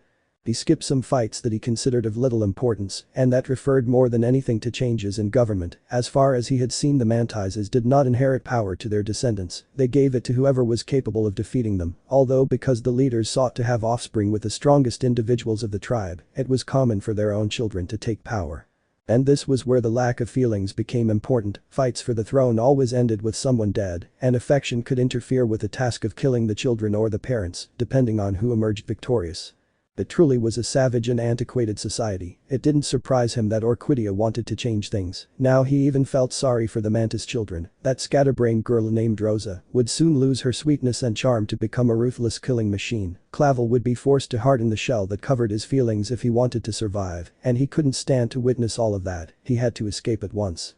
He put his reading aside and decided to stretch his legs. He had reached the part where the infection in Hellenist began. That was already a familiar story for him. It would be like studying it again, but from the perspective of a mantis. Since Orchid didn't show up to feed him, he decided to go look for something on his own. Apparently, the mantis was absorbed by her tasks and forgot about him, but now that he knew how to open the door, he no longer depended on her. Just like he did the night before, he took a giant leap with the help of his wings and reached the lever with which he opened the door, and once he landed, the first thing he saw was Rosa waiting for him. "Aha! You finally show your face, worm." Oh no, I definitely didn't feel like dealing with Rosa at that moment. After weeks, months and years of hiding, you finally emerge from your lair. It was only a few days. But now the moment you and I have been waiting for has arrived. I didn't expect it, I didn't want it. Our duel to the death. Edwin ignored her and headed for the kitchen, but Rosa flew up and stood in front of him. You can't go there. Aunt Lily is feeding her children. If she sees you, you'll be on the menu. A growl from the worm's stomach was the response the girl received. Ooh, it looks like you're hungry. He thought for a while. I know. We'll go hunting, so you can catch something to eat. Edwin was amazed at Rosa's stupidity. Was she really going to take him away from the mantis tribe? She was handing him the opportunity to escape on a silver platter. He thought about it for a moment. He still had to finish reading his book, but the truth was, something he struggled to admit was that he was terrified of running away, and reading the book was partly to delay the moment he would try. But if he was now immediately offered an easy and safe escape route, well, it would be foolish not to take it. Leaving the mantis village was not such a simple task, but Rosa made it much easier. Edwin did his best to hide, but if a mantis came too close, the girl would distract it for a few moments so he could escape. She even taught him something very useful that he didn't know he could do. Oh come on, do what I say and climb up there. And how do you expect me to do it? I'm a worm. But you have claws and they look a lot like those of a mantis. Even adult mantises are good climbers thanks to their claws. You should be able to climb that wall. When you get to the top, you can jump to the other side and that's it. Come on, with that guard at the door, it's the only way you can get out. Although Edwin was initially unsure, he soon realized that climbing was within his capabilities, at least now that he was in shape, since he had lost a lot of weight he no longer had to lift as much, and his claws, strengthened by so much digging, helped a lot with that. Little by little he climbed the wall. He even discovered that his hind legs served to support him and keep him steady, so when he was almost at the top, he spread his wings and gave himself a little push to land on the other side. Another small achievement for a little worm who was just discovering his skills and talents. He didn't have much time to celebrate because Rosa immediately arrived to escort him to her hunting grounds. It was a field full of small mushrooms and creepers looking to camouflage themselves. They were easy prey, ideal for the mantis children to practice their hunting, or for a worm to demonstrate its skills. Once they arrived, they separated slightly. Rosa gave another of her grandiloquent speeches praising her own hunting skills. Afterwards, she proceeded to gain some hide and select a prey. A tree creep that was walking absent-mindedly by. Just as she always did, she concentrated, tensed her body, prepared her claws, and dived at the creature. Like an arrow, she pierced its shell, ending its life in a breath. Once her feat was complete, she proceeded to shout, announcing her victory in a very scandalous manner. In truth, her actions were quite unusual. Making so much noise was something strange, even for her. But once she finished shouting, she fell silent and looked around, searching for the little worm, but without seeing it anywhere. She could have gone looking for it at that very moment to prevent its escape, but she decided not to. She simply stood there next to her prey, waiting and looking around. When he finally decided that enough time had passed, he sighed somewhat sadly and proceeded to cut up his prey. A whole creeper, even a small one, was too much to carry all the way home, so the mantis children moved in groups and took turns hunting and carrying the prey. She was about to leave when something ran past her, a squid. She tensed. Those creatures were never alone. Just before she took flight, a fungus warrior appeared and struck her. Rosa's reflexes prevented it from crushing her completely, but she didn't emerge unscathed from the impact. One of her wings was damaged, and although it wasn't serious, she wasn't able to fly at that moment. She watched in terror as the fungus attacked her again, and now she didn't have the skills to confront it. A young animal that can't fly is defenseless. It would have been wise to escape, or at least try, but just as she had been taught, she raised her claws, ready for her final fight. But moments before the fungus warrior reached it, Edwin emerged from under the ground, and with his claws injured one of the fungus's legs, the creature fell to the ground screaming in fury. "Rosa, run. We have to escape." "The mantis doesn't run away," she shouted, not entirely convinced. "Stop with the nonsense and ah." The fungus released a cloud of spores that momentarily paralyzed the boy. "Worm. Stop calling me worm." Struggling to overcome the paralysis, he tried to move his claws to get out, but his body wasn't responding well, and the mushroom warrior was furious at seeing him try to escape. The wound on his paw wasn't serious, but he was angry that the creature had left him incapacitated, so before he could get out of reach, he lunged at him, crushing him with his body. "No!" Rosa screamed. The desperate mantis girl ran and dug her claws into the fungus warrior. This wound was more serious and caused more pain, so the creature stood up and began to shake itself, trying to get the bug off it. Rosa desperately clung to the fungus. If she fell, she knew it would crush her too. Edwin was unconscious in the ground, half buried after being crushed, and she was in danger of suffering the same fate. And just as she was beginning to wonder how much longer this situation could last, the mushroom stopped. Rosa looked at the creature, confused by its behavior, and realized it had a spear sticking out of its body. "Are you okay? Aunt Orchid?" The girl's voice broke. Orchid walked up to her and unhooked her from the mushroom warrior. "What are you doing here? Potato shouldn't be outside." She didn't know what to do, she couldn't tell her aunt what she was about to do. "I wanted to play with him, but if mom saw me involved with a worm, she'd kill him." Orchid looked at her for a few moments with gravity. Deep down she was glad that she wanted to play with Edwin. Perhaps despite the strict and rigid education of her sister Lavender, Rosa was beginning to soften and acquire respect for other animals. On the other hand, it was also good that Edwin played with other children and breathed fresh air, but sadly everything was too dangerous. Nobody would look favorably on a friendship between them. "Okay, I won't tell your mother anything. We'll say that you had an accident hunting this fungus warrior, and we'll take it as proof. No one will know about this, okay?" "Okay." Orchid then carefully picked up Edwin and placed him inside a bag she had been carrying. She arranged him to ensure he wouldn't get hurt or drown during the journey. As for Rosa, she hung herself on her aunt's back. Once the children were settled, she took her prey and headed for the villa. Along the way they walked in silence. Orchid and Rosa didn't usually talk much, in fact she got along better with Clavl, but the recent experience had deeply impressed the girl, and she needed to express herself. "Aunt Orchid." "What's wrong, Rosa?"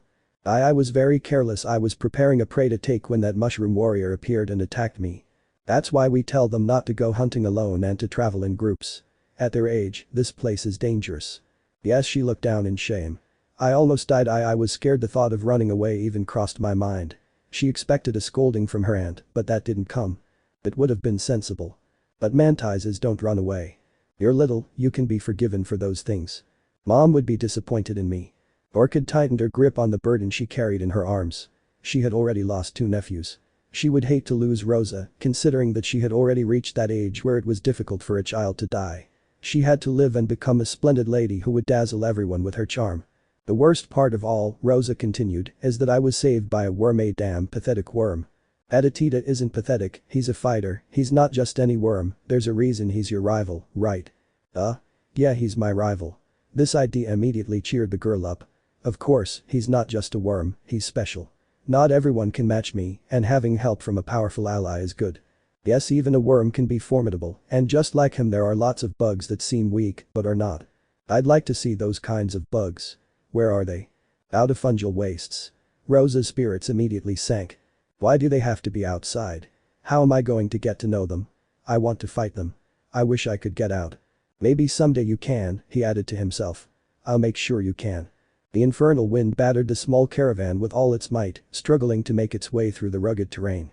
There were no signs of plants or springs, yet some creatures managed to survive through brutality and tenacity. They were strong and aggressive creatures that were alert to any kind of movement to attack, and of course, the caravan did not go unnoticed. The group of venomflies gathered around, darkening the sky with their presence. They were waiting for a big prize. Inside the walking structure, there were sure to be plenty of tasty prey. A few seconds passed, during which they stalked, and then they attacked. They launched themselves against the wooden structure, burying their jaws in an attempt to break the shell. There was little a single venomfly could do, but the group was making a dent in the deck. But without warning, one of the insects was struck by an arrow of light that pierced its center, killing it instantly. Its impressed companions followed the trajectory of the arrow and found themselves stumbling upon a white fluff. A very hairy moth with half of its face covered by a scarlet mask stood before them with its arms outstretched, its insolent posture betraying a sense of superiority. Although the vengeful flies didn't care, it was food, the first prey had emerged. They swarmed toward him, ready to devour him alive. The moth squealed in terror at the swarm, and just before the first insect could bite into his flesh, a sea of fire spread over them, incinerating their wings and armor beyond recognition. The vengeful flies that weren't caught fled, sensing the danger that was looming over them, and the few that remained fled when they saw a dark silhouette appear behind the moth. "Good job, Sandwich, that was wonderful," said a young female voice. "But Scarlet, I didn't do anything." The winged creature's fur fluffed up. "As always, you take care of everything. Are you angry?" The bat let out a mischievous laugh and picked him up. "Is my little fluffball mad because he couldn't fight?" She stroked his fur, relaxing it. "And what could you have done on your own against all of them?" "I killed one." "Yes, but you were missing the other 255. Sandwich crossed his arms and grunted in annoyance, his hair standing on end again, which amused the girl, but before she could continue bothering him, a very deep male voice interrupted them. "Scarlet, stop bullying that poor moth." "Daddy, don't you think it's too much to say abuse? I was just joking." Grim approached his daughter and took the bug she had in her arms, but as soon as he felt the softness of her fur, he couldn't help but stroke it. "You guys, could you stop treating me like a pet?" "No," they answered in unison. "I hate them even though I still love them, but now I hate them." "Calm down, my friend, lower your passion and your hair." After saying this, he released the moth, which with a couple of flaps landed at the feet of the bats. The height difference between them was tremendous, but he did not fear them and spoke to them as equals. "That clearer, flycatchers," the moth announced with a martial air. "Wonderful, without your support in killing that vengeful fly, peace wouldn't be possible." The sarcasm was extremely evident. "But my presence here is more for an announcement than to evaluate performance. The silhouette of our next destination is already visible on the horizon." "Hellenist." Mouthful and Scarlet shouted in unison. The two of them literally flew to the front of the caravan, where they perched on the roof to scan the horizon. Indeed, they could see some round houses, their edges glowing in the light of the city's lanterns. It was a gloomy place, but somehow welcoming. Sandwich noticed that his companion seemed somewhat restless. "What's up, Scarlet?" "I don't know, I feel strange, it's like seeing that city makes me feel happy and sad at the same time." "How can that be?" "Maybe it has to do with your lost memories." Sandwich seemed excited by the idea. "Could we possibly recover something from your past?" "I don't know, although now I don't really care about my past anymore, I just want to get rid of the nightmares. It will be a relief to no longer have to cover my face in makeup to hide the dark circles." "I'm sorry." "Huh? Why do you say that? If it weren't for you, I wouldn't even be able to sleep." "Maybe you don't have enough power to scare away that demon, but at least you're allowing my father and me to get a few hours of sleep. But lately I can't scare that monster away as well as I used to. That's why we came for the dream sting, with that we can get rid of him forever, right?" "Yeah." The moth answered uncertainly, he really wasn't sure the device would work, but it was his last hope and he would cling to it with everything he had. "Thief in the palace. So you came here looking for strength?" "Yeah."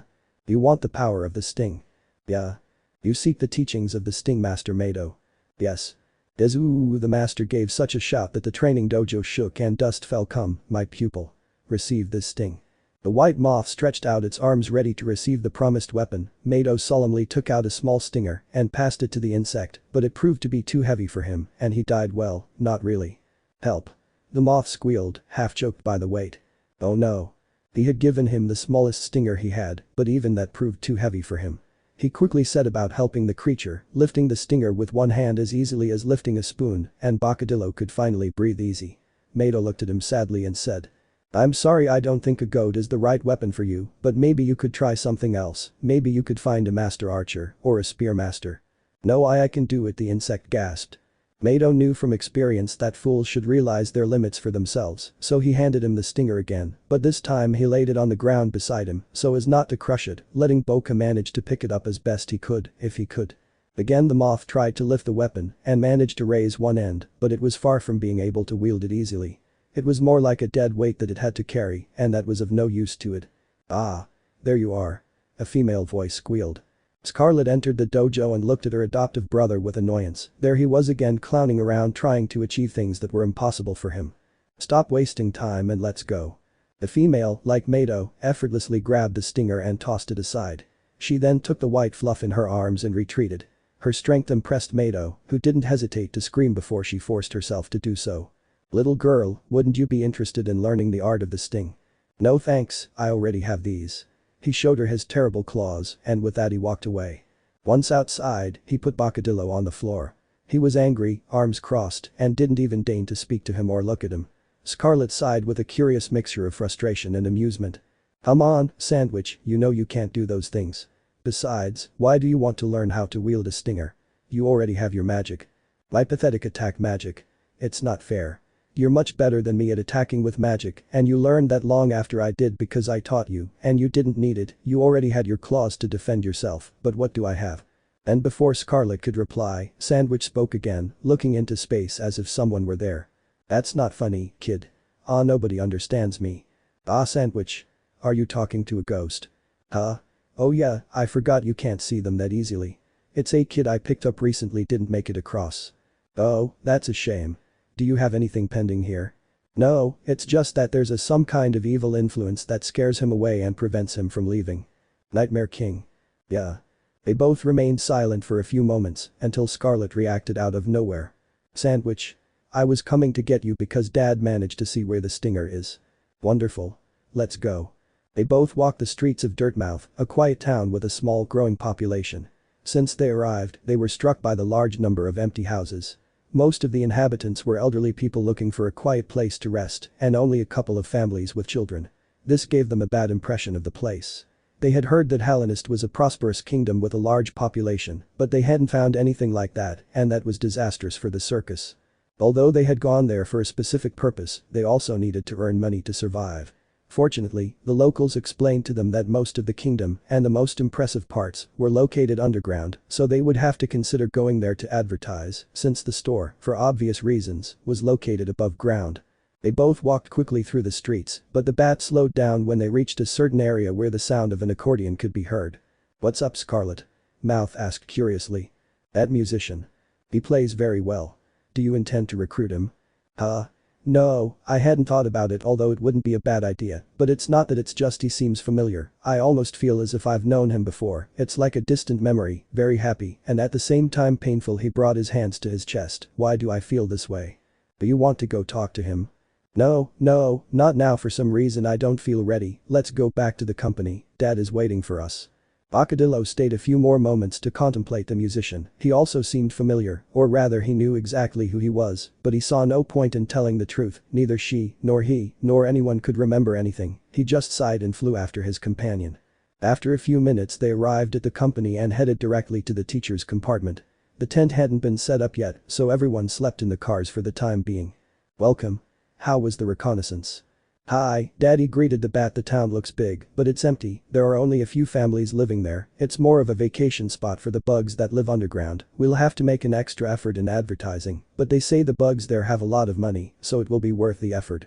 That seems perfect to me. And how did it go? Did you manage to connect with the device? He means if he managed to use his vision to find what we're looking for. Sandwich was again talking to the ghost that no one but him could see. Vision? Does he have powers? Koko asked, interested. It's magic. But you have magic too. Why do you need him to search for whatever it is you're looking for? Well look, magic is divided into different branches, and it is inevitable that the people who study it are better at some things than others. For example, I have a talent for entering people's dreams and reading their minds. I can do other types of magic, but I'm not that good at it. Scarlet excels at attack magic, and the master's strength is premonition and being able to locate things and people. Ah. So I had that kind of magic. Koko jumped excitedly. I could even see when I was going to die. That was great. You're disturbing. Sandwich Grim called. Has my message gotten through to you? Oh no, excuse me. Accept my words, my little friend. The vision that goes beyond the obvious reveals an imposing palace of white bark whose heights in the second chamber behind the eye to the world in the third corridor. There lies hidden beneath a bed of bonds of pleasure and compilations of morbidity. That. Despite the convoluted grim dialogue, Boccadillo understood that the stinger was stored with adult material. Had he heard wrong, or was an ancient mystical artifact really stored with such vulgarity? Sandwich. What's a pleasure bondage and a kinky compilation? Koko asked innocently. You don't need to know. What don't I need to know? Grim asked. I wasn't talking to you. How rude, ignoring your superior, Koko reproached him. And whose fault is it? Fault of what? Grim asked. Aster, I'm talking to a ghost, don't take me seriously. Sometimes I really would like to see everything you witness. So now Scarlet spoke. We have to go to the White Palace. Do you know where it is? Bocadillo asked. No, I don't know, but if we ask. I wasn't talking to you, Scarlet. The little ghost says he knows where the White Palace is. He even says he knows it inside out. Why? Great, then it will be much easier for us to find what we're looking for. Edwin woke up extremely sore and hungry. It had been a long time since he'd felt this bad. He stretched lazily and recalled what had happened. He remembered Rosa taking him outside to hunt. Of course, he took advantage of the girl's lack of attention to escape underground, but for some reason he couldn't get away. Somehow, he felt guilty. He didn't know how to explain it, but he wanted to thank her somehow. He was lost in thought for a while when a disturbance on the surface made him poke his head out, and it was then that he saw Rosa being attacked by the fungus warrior. He didn't think twice and rushed to her aid. Of course, someone like him was no match for a fungus warrior, which is why he ended up unconscious. But now from what he saw he was back in the protection of Orchid's room, he was resting on a mat, covered with a blanket, and in front of him was a feast. You woke up, potato, Orchid said in a loving tone. What happened? And this? He pointed at the food. It's your reward. You've earned it. You looked after me last night during my fever, and you also saved Rosa. You're a little hero. She stroked his head affectionately, and Edwin stared at her, impressed. What's wrong? This I didn't expect it. Never mind. He settled down to eat.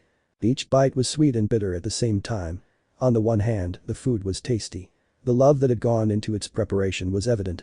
Orchid was a wonderful praying mantis. Unwittingly, he was growing attached to her, and that hurt. She was like the mother he always wanted, but he had to abandon her. His true family was waiting for him. His whole life, his expectations, his dreams were in Hellenist's heart. In fungal wastes, he was destined to be a low-class being, without rights and in constant fear of being devoured. She loved this mantis, but she hated its society and its systems. Now she had a genuine desire to help it change things. She wanted to see it again sometime, her and Rosa and maybe Clavl a little. He was a bit unfriendly, but she didn't dislike him at all. The idea even crossed her mind to take the exam to acquire the right to set foot in fungal wastelands. Would she have any chance of defeating a weak mantis? At least that way she could visit them from time to time. He tried to recall some novels he'd read, particularly those in which the protagonist was a weakling who defeated titans and gods with his wits alone. He boasted of his superior intelligence, capable of solving any dilemma. This was the time to use it, to demonstrate his full worth as a creative genius, but perhaps he needed some help to achieve this. Finally, the proud worm would stoop to ask for help from a being less intelligent than himself. This last thought made him laugh. He despised mantises, but maybe he wasn't so different from them after all. Maybe no one was. To a greater or lesser extent everyone underestimates someone. What are you laughing at, Patatita? It's nothing, just I was wondering if someone like me could defeat a mantis. What weaknesses do they have? And that? Orchid was frankly surprised. I know I'm not the strongest or the fastest, but with the skills I have, I should be able to do something. If Rosa always claims I'm her rival, the one who always defeats her, and I think you spend too much time with that girl. Do you also want to start her habit of taking on challenges? I just want to stop being considered prey and be allowed to walk freely through the fungal wastes. Are you referring to the test to obtain the authorization? Yeah. That test only gives you permission to travel through the territories where edible mushrooms for foreign trade grow. You will never be allowed near the village. Here you will remain a foreigner and, even more so, a pathetic worm. It doesn't matter, I really want to do this. Orchid was horrified at the thought. Was that little worm really trying to beat a praying mantis? They'd mince it. And then probably grill it or something. She couldn't allow that. She had to protect it. No, Patatita, you can't do that. But I want to try, I'm sure I could. No, impossible, and I don't want to hear another word about it. But listen to your mom, Aster, I know what's best for you, it's not worth risking your life trying something impossible, so we'll end the subject. He didn't wait for Edwin to reply. He stood up and left. Meanwhile, the boy stood there, anguished and worried. He wanted to leave, he wanted to go to his family, but he didn't want to leave this mantis either. He didn't want to condemn himself to never seeing it again in his life. What could he do? Now his higher mind was of no use to ease his divided heart. After the adventure of traveling abroad with Rosa, Edwin had the plan to escape once and for all. After all, thanks to the girl he already knew how to do it, that was the resolution he had made. He was absolutely and completely decided. A whole week had passed since then. There was always some unforeseen event or excuse that prevented him from carrying out his plan. Sometimes he woke up not quite remembering something from a book and spent the day reviewing. Other times it was Rosa who intercepted him in his attempt to escape and kidnapped him to take him to have death matches with her. In practical terms, she took him to play, or Orchid also decided to take him out to exercise. Even once in an attempt to escape at night, he was surprised by Clavl, with whom he stayed up talking until very late. How unlucky he was not to be able to escape her, so he wanted to believe. He refused to admit it, but they were just excuses. In reality, he didn't want to leave. He didn't want to return to the solitude of the wasteland, where perhaps how long he would be lost before finding the way out. There in the mantis tribe, perhaps he wasn't as respected, and he had a constant feeling of danger, but he also had advantages. The food was better than anything he could prepare for himself. He had people to talk to, some books to read, children his age who were willing to play with him, and above all he had Orchid, the closest thing he had ever had to a mother. He was surprised to see how easy it was to get along with her and how she listened to everything he had to say. He soon found himself telling her some details about his life, his relationship with his father, his relationship with his brothers, and how wonderful his Uncle Big was. He never bothered to mention anyone's name or the fact that he was a prince. After his disastrous first encounter with the mantis children, he assumed it was useless and unnecessary. What a surprise he would have had if he had. Orchid felt a certain indignation at Hollow's deplorable job as a father. She didn't understand how someone could be so inept. Did that creature have no common sense? It was truly a shame the mother had died. Perhaps she would have been able to put order in that family and guide those children in the right direction. The mantis's anger made the little boy laugh. He finally felt that someone understood him and agreed with him. He always wanted to convince himself that he was fine without a mom. After all, he had Aunt Hornet, who somehow made up for that with her life advice, which was usually much more down to earth and logical than anything his uncles or father could tell him. But after living with this mantis, he was beginning to understand what it was really like to have a mom. Aunt Hornet loved him very much, but it wasn't the same, and her priority was her own children, which was quite natural, by the way. She didn't spend as much time with him, nor was she by his side to help him with every problem he had. However, with Orchid, it was different. Even under the title of pet, she genuinely cared for him and was attentive to his needs, even helping him with his survival techniques. Orchid had that special talent for watching someone fight once and immediately detecting their weaknesses and the best way to correct them. That's how she explained to him the most efficient way to use his claws, taking advantage of their natural sharpness, helped him develop a technique to dig faster, and taught him all the advantages he could get from his little wings. All to ensure that he would survive anything in a wild environment, but of course, it was never in her plans to teach him how to fight. No matter how much Orchid begs her to, he refuses. Worms aren't made for fighting, focus on making the most of the things you're naturally good at. That wasn't what he wanted. He wanted to be able to provide proof that he would be allowed to be in fungal wastes. He wanted to be able to visit her and spend some time with her. The thought of never seeing her again made his heart sting. Sometimes he cried at night thinking about this. Somehow, among that tribe of brutish, uncivilized savages, he had found some happiness. Bocadillo and Scarlet had many years of experience working in the circus. Their artistic sense was highly developed, cultivated from early childhood, but not only their elegance had been trained, their bodies were fine and athletic, as well as strong and agile. They responded quickly to every order given, performing the most beautiful pirouettes, the highest jumps and the most impressive acrobatics. Yes, they were accomplished circus performers, but their skills weren't just for entertainment. They were also very useful for evading security systems, squeezing through tight spaces, breaking into houses, and stealing. Of course, this wasn't something they did often.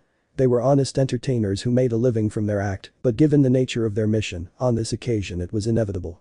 And here they were, facing a highly complex security system, the most sophisticated they had seen so far. It had saws, spears, spikes, and all kinds of deadly traps. One false step and the infiltrator would leave this world. Wow, it's obvious they like ostentatious things around here, Bocadillo commented when he stood in front of the hallway of pain. Yeah, flashy but very unsafe. Look at this thing, it's full of holes to squeeze through, Scarlet criticized. Getting through this will be easy. Does that really seem easy to you? Koko exclaimed in surprise, although only Bocadillo could hear him. BFFF, of course, Scarlet and I have been through worse. In fact, I think this would be safer if they added more guards, instead of relying on these stupid saws. Koko looked at Bocadillo and Scarlet and then at the hallway of pain before looking back at the intruders. You have got to be kidding. Jujuju, just watch and learn. Both the bat and the moth launched themselves headfirst into the path of mountains, dodging with such delicacy and skill that it seemed easy. It's true that having wings made the task a little easier, but even so, the movement of the weapons was still extremely fast and complex. Any common flying creature would have died halfway there, but they didn't, and after a few minutes, they reached the other side safe and sound. Why, that was amazing. Again. Again. We don't have time for that, the moth replied, tidying up its hair, which had become bristly. Sandwich, tell your ghost friend to guide us now. At a signal from the little white boy, the little ghost flew through the saws, trying to imitate the older one's evasion techniques. He was hit by the saws a dozen times, but since he was already dead, it didn't matter much. The little boy led them up a staircase to the third floor. Of course, they had to dodge several guards and the occasional creature that, for one reason or another, was awake at that hour, until they reached the third hallway indicated by the grim prophecy. Okay, you have to go straight down this hallway. At the end is the room I shared with Edwin, then Aster and Jasmine's room, then Dad's room, and at the end next to the window is Uncle Big's room, the king. The room we need to go to is the second one from the window, Boca reminded himself, since an eye on the world could be interpreted as a window. Wait, so we should sneak into your father's room? And you were the king's nephew? Is the owner of this room our little ghost's dad? What a coincidence, Scarlet commented. Yes, many coincidences. He was the king's nephew. Can you believe it? Yes, but there's something else that worries me more. What? The moth became nervous. We're going to steal from someone very important. If they discover us, well, you could say we'll get into trouble with the whole kingdom and Dad and the circus, and well. They both swallowed thickly. I don't want to repeat what we had to go through with the queen ant, Bocadillo whimpered. Well, if we survive that, we'll manage with this. Why, you guys have very exciting lives, said Koko, jumping with excitement. Bocadillo just rolled his eyes and ignored him. The hallway was empty at that hour, so they both headed toward the end slowly and quietly, although Koko didn't stay quiet and began to tell them a lot of things about his personal life that Bocadillo wasn't interested in. The most exciting thing in my life was going to school, and it was stressful, at least in language. I was very good at math, Jasmine did pretty well at everything, and Aster did terribly at everything. Dad sometimes scolded him and told him to ask Edwin for help because he was very good at explaining things. Dad always praised how smart Edwin was and complained about not being able to understand him. I think that made Aster angry. In the end, he never asked Edwin for help and got angry at anything or everything, or I don't know, it was complicated. Sometimes I felt like doing something, and then I remembered that I was going to die soon, and I wondered if it was worth doing. I mean, I didn't want them to depend on me too much, and Koko stopped in front of a door, the third one from the window. It was Aster and Jasmine's room. She stared for a few moments, sensing something unpleasant and distressing coming out of her sibling's room. As a ghost, she was now more sensitive to energies and knew something bad was happening there. He didn't think twice and walked to Bocadillo to ask for his help. What's the matter? My brothers have a problem, please open the door, I want to see them. I can't. Do you want us to be discovered? We don't have time for that. We came here for a reason, and that's all that matters. But they need me. No. And stop bothering me. I'll bother you until you open the door. Aig.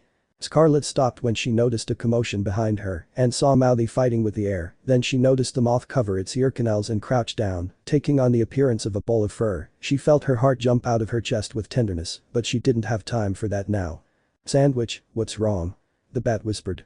The ghost is bothering me, he wants me to open the door to that room. Give him the pleasure or whatever, but don't let him bother you. It's better if you stay with him. I'll go look for the dream sting, you just wait for me until I give the signal. The ghost jumped happily and thanked the lady, although of course she couldn't see or hear him, but at least he made a good impression on Bocadillo, who judged him to be a very polite boy. After that, he opened the door, and as soon as he did, he jumped back with his hair standing on end. The bedroom was filled with the essence of a nightmare. He could see those red figures floating all over the place. His first impulse was to get away from there, but he noticed how the ghost, despite being scared, entered without hesitation, so he felt compelled to follow him. Once inside, he saw two children sleeping, a mixed-race girl and a pure-blood mantis boy. Both looked distressed and were tossing and turning in bed. There was no doubt they were being harassed by horrible nightmares. They were crying in their sleep, and Koko was crying next to them too. Mr. Sandwich, can you do something? I don't want to see them like this. To tell the truth, Bocadillo had a weakness for children. He liked them a lot and dreamed of having many one day, and of course he didn't like seeing them suffer either. Even if Koko hadn't asked him, he would have helped them anyway. He went first to Aster, who seemed to have the highest concentration of nightmare essence, placed a hand on him, and immediately entered his dream with Koko. Involuntary abduction. Bocadillo and Koko entered Aster's dream. Inside, a distorted version of the fungal wastes was visible, far more horrifying than it actually was, reeking of rot, with hideous-looking fungi and beasts lurking around every corner. At the center of this nauseating scene was Aster, weeping over the corpses of her two brothers. Koko, Edwin, I'm so sorry. Both Boccadillo and Koko's hearts broke at the sight of this tiny, broken-hearted mantis crying. The overly moved boy didn't wait for any instructions from the older boy. He ran to his brother and gave him a hug. Aster, don't cry. The mantis was initially scared, Koko's corpse still hadn't disappeared from his dream, and having another Koko there hugging him left him very confused. Koko? But weren't you dead? Yes, I am. And what are you doing here? Like this? I come to visit and the first thing you do is question why I'm not alive. How ungrateful. He crossed his arms in an annoyed manner. Oh, wouldn't that be normal? Ah. Who cares? Koko.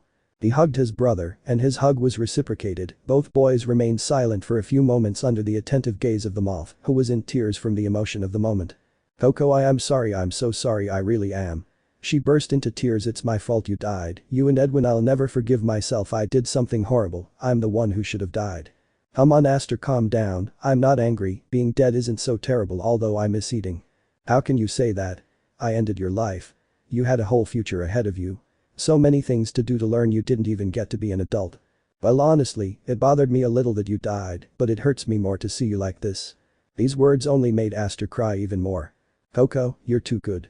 Maybe, but good times don't last long, so I couldn't stay in this world, but I repeat, I'm not upset, although I will get very angry if you don't change your attitude, so I'm going to tell you now because it will probably be a long time before we can talk again. Stop acting like a bucking jerk and start doing things right. Aster looked at him surprised. It was very strange for Koko to act like that. You said shit. I didn't do it, you said so. But it was because you said so. I didn't say anything. Yes, you did. Don't blame me, you said a bad word, I'm going to tell Dad on you. But you're dead. Right, technical details. He managed to get a smile out of his brother, and with that he was finally satisfied. Okay, whatever. I promise that from now on I'll do things right. I won't think I'm such a big deal anymore because in reality, I'm a nobody. She lowered her head and more tears fell. Hey, it's not like you're anyone, you're not more or less than anyone, just you are and that's it, there's no more to it, and even beyond who you are, the important thing is what you do, so make sure you do good things, and when you see Edwin again, apologize to him. But it will be a long time before I see him again. Why do you say that? I think it's likely they'll meet very soon. Am I going to die too? What? No. He's as alive as you are. Aster grabbed him by the arms. You're lying, it must be a lie. No, that's true. He's alive out there doing Edwin things. Aster fell to his knees and held his face, crying again. I'm so relieved Edwin is alive, I don't deserve him, he's fine, I can't believe it, Edwin. Okay, calm down, don't cry, that's good news, you should be happy. I am, she said, her face soaked in tears. Oh well, I hope you feel better soon, I've done what I could and I have to go, Mr. Sandwich is rushing me. In fact, the moth had given him a signal indicating that their time there was running out. Wait, don't go, stay a little longer. I'm sorry, it's not normal for the dead to talk to the living. Consider it a special situation. Our time together was short, but I hope it's enough for you to feel better. I love you, Aster. Despite everything, I love you very much. Goodbye. And after that the dream vanished. Koko and Boccadillo woke up outside their dreams in the children's bedroom. The amount of nightmare essence had been greatly reduced, leaving only a few traces of it haunting Jasmine's dreams. The little child of shadows was the first to react. Wow, that was intense, he sighed. I didn't know Aster was that bad. How could I not be? From what you told me, everything that happened was because of him. He must be drowning in guilt. And that guilt is punishment enough, I think. It was too much pain. And that pain is what the Nightmare King uses to cling to his victims and implant his powers. If I don't do something, he'll be affected again at some point. He approached the boy. What are you going to do, Boccadillo? I'll put some protection on it. Very delicately, the moth kissed the boy's forehead, leaving a seal on it.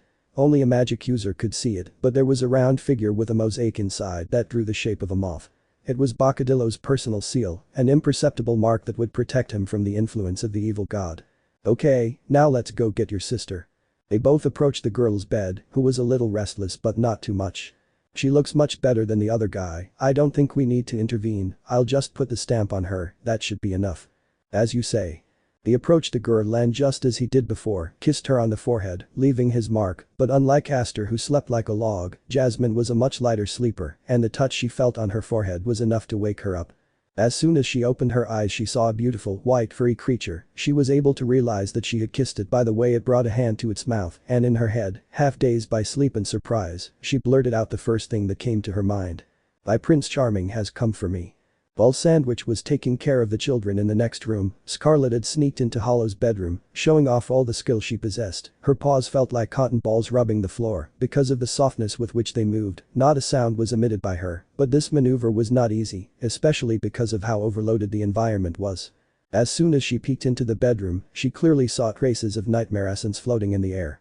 The amount of negative energy was so great that she felt a little dizzy, but after taking a deep breath, she focused on her mission and tried to ignore that energy. Until now she had never seen anyone as harassed by the Nightmare King as the occupant of this room. The gods seemed to be particularly cruel to him, tormenting him almost as much as he did to her and her family. Had she offended him in some way to deserve this treatment? Or was she just like her, who had escaped from his domain?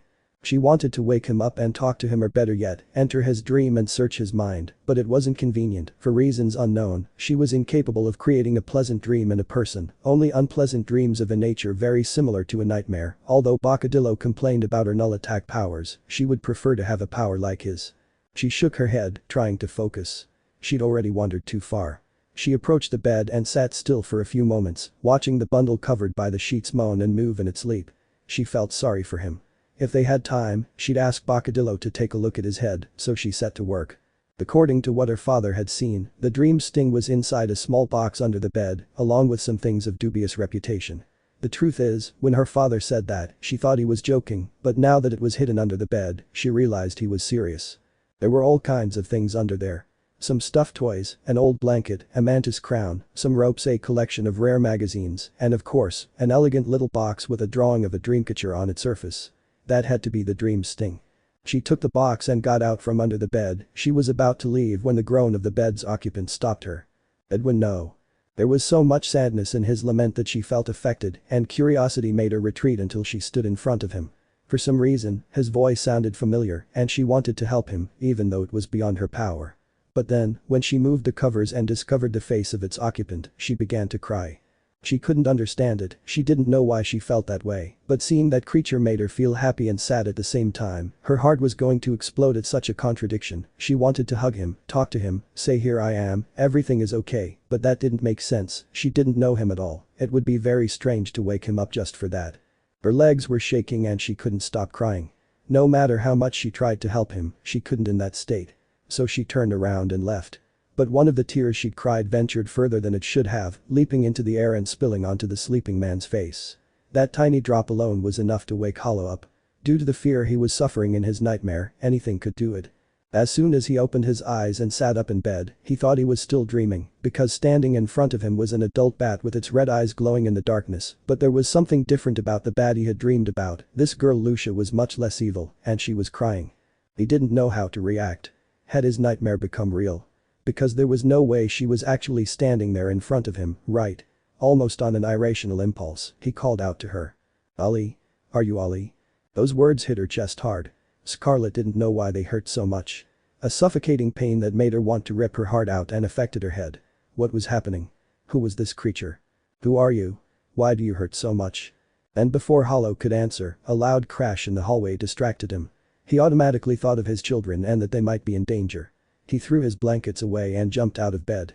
As for the intruder in the room, he ran out, shoving the door open. Hollow froze in place for a couple of seconds. He thought the bat was a hallucination, one of his nightmares that had materialized in his mind because he was going crazy. But hallucinations don't push doors. Or had he imagined that too? He was getting more and more stressed. Prince, please." Jasmine was heard shouting from the hallway. He immediately followed the supposed hallucination into the hallway and was even more shocked by what he saw.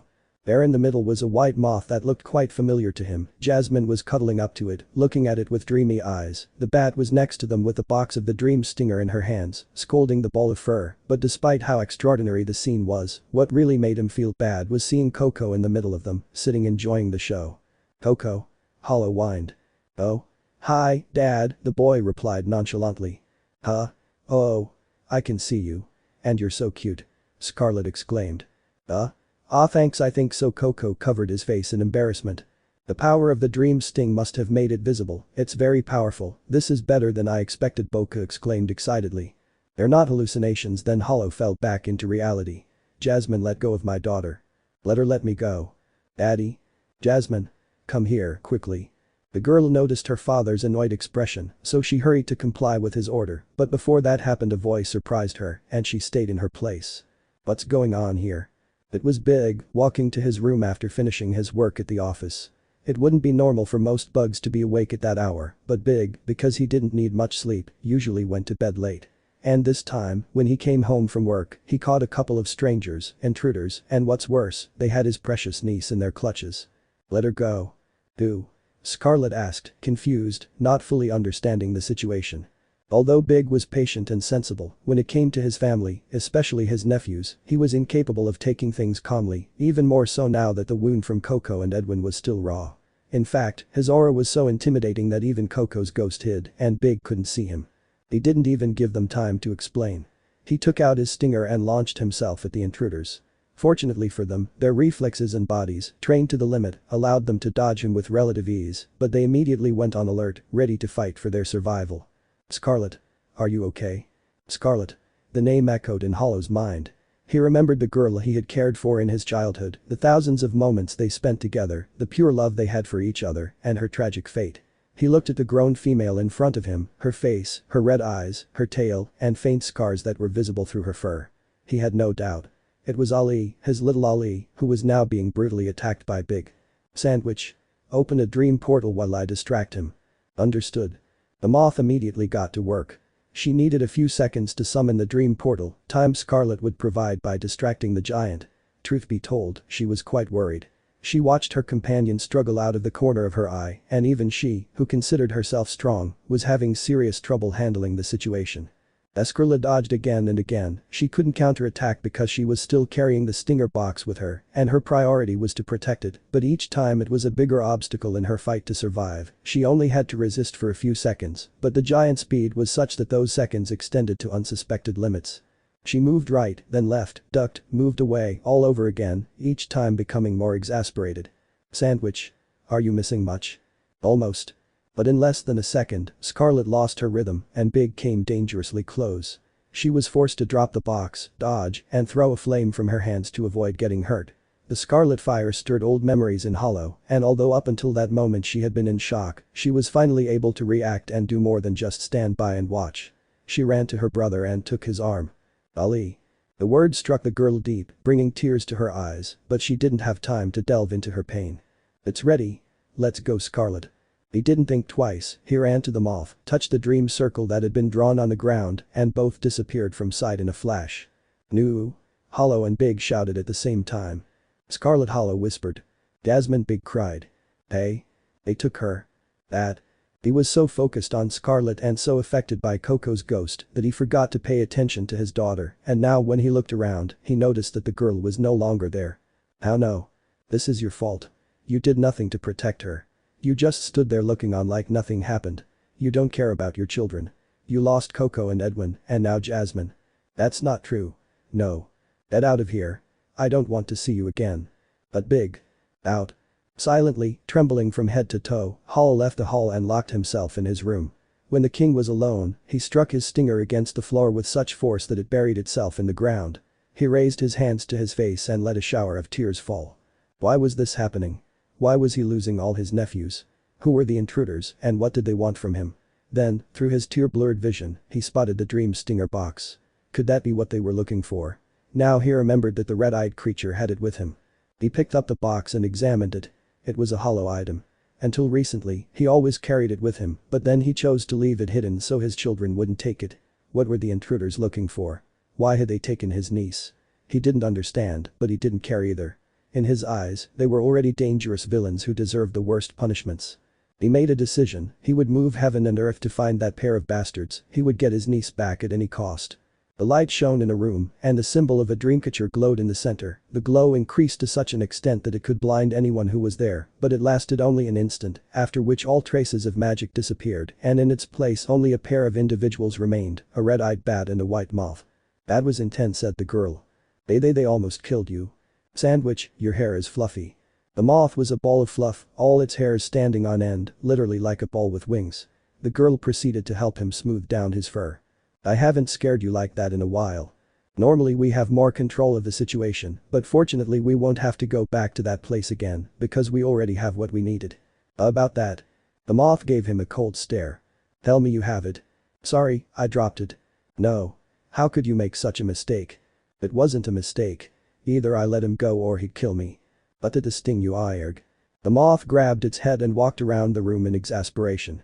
But we had it, we had the artifact with which we could finally reach the Nightmare King, the only weapon capable of destroying his heart. How is it possible? We were finally going to end the sentence. Hey. I did what I could. Don't put all the blame on me. I'd love to see you fighting that monster. Uncle Big isn't a monster. A child's voice complained. Both Scarlet and Bakalo slowly turned their heads toward the source of the voice, hoping each moment that it wasn't what they were thinking. They closed their eyes and hoped they were just imagining things, but when they opened them, there it was. A mixed-breed mantis hatchling. What's wrong? Why are you looking at me like that? Ooh. They both took flight and fluttered around the room in panic. The girl from the castle. How did she get here? They're going to accuse us of kidnapping. That guy is going to kill us. What are we going to do? We have to run away. But the circus is here. It will be harmed. What's wrong with them? Jasmine asked, increasingly confused.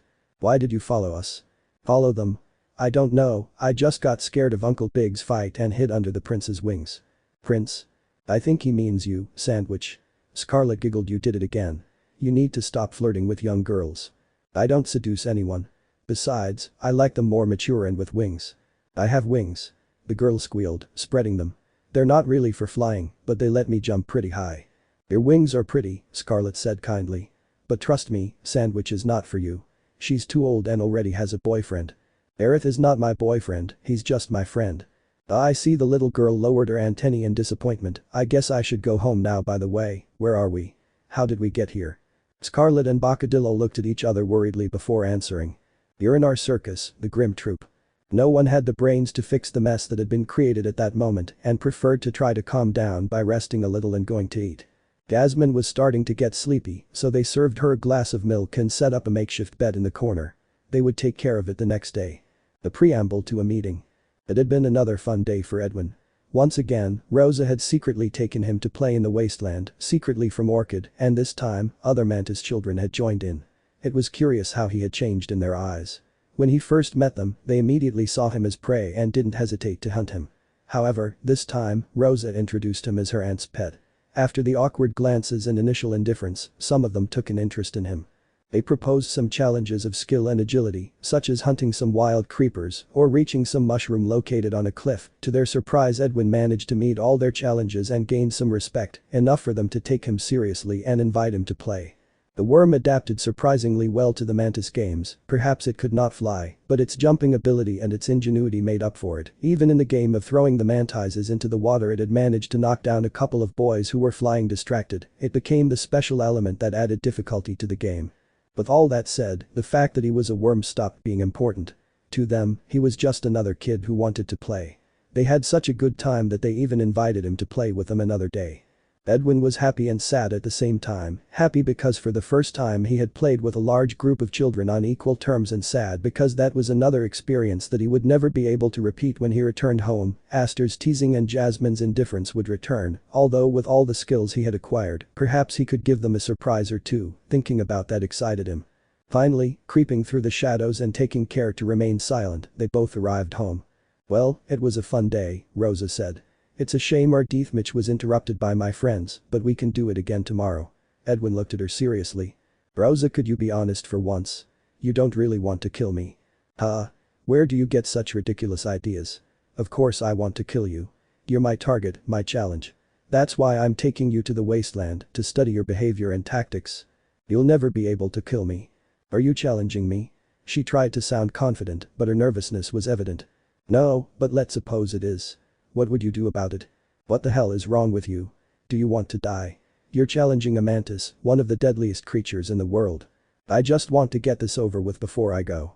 Oh, go. Boo-boo, you can't do this. What will happen to Aunt Orchid?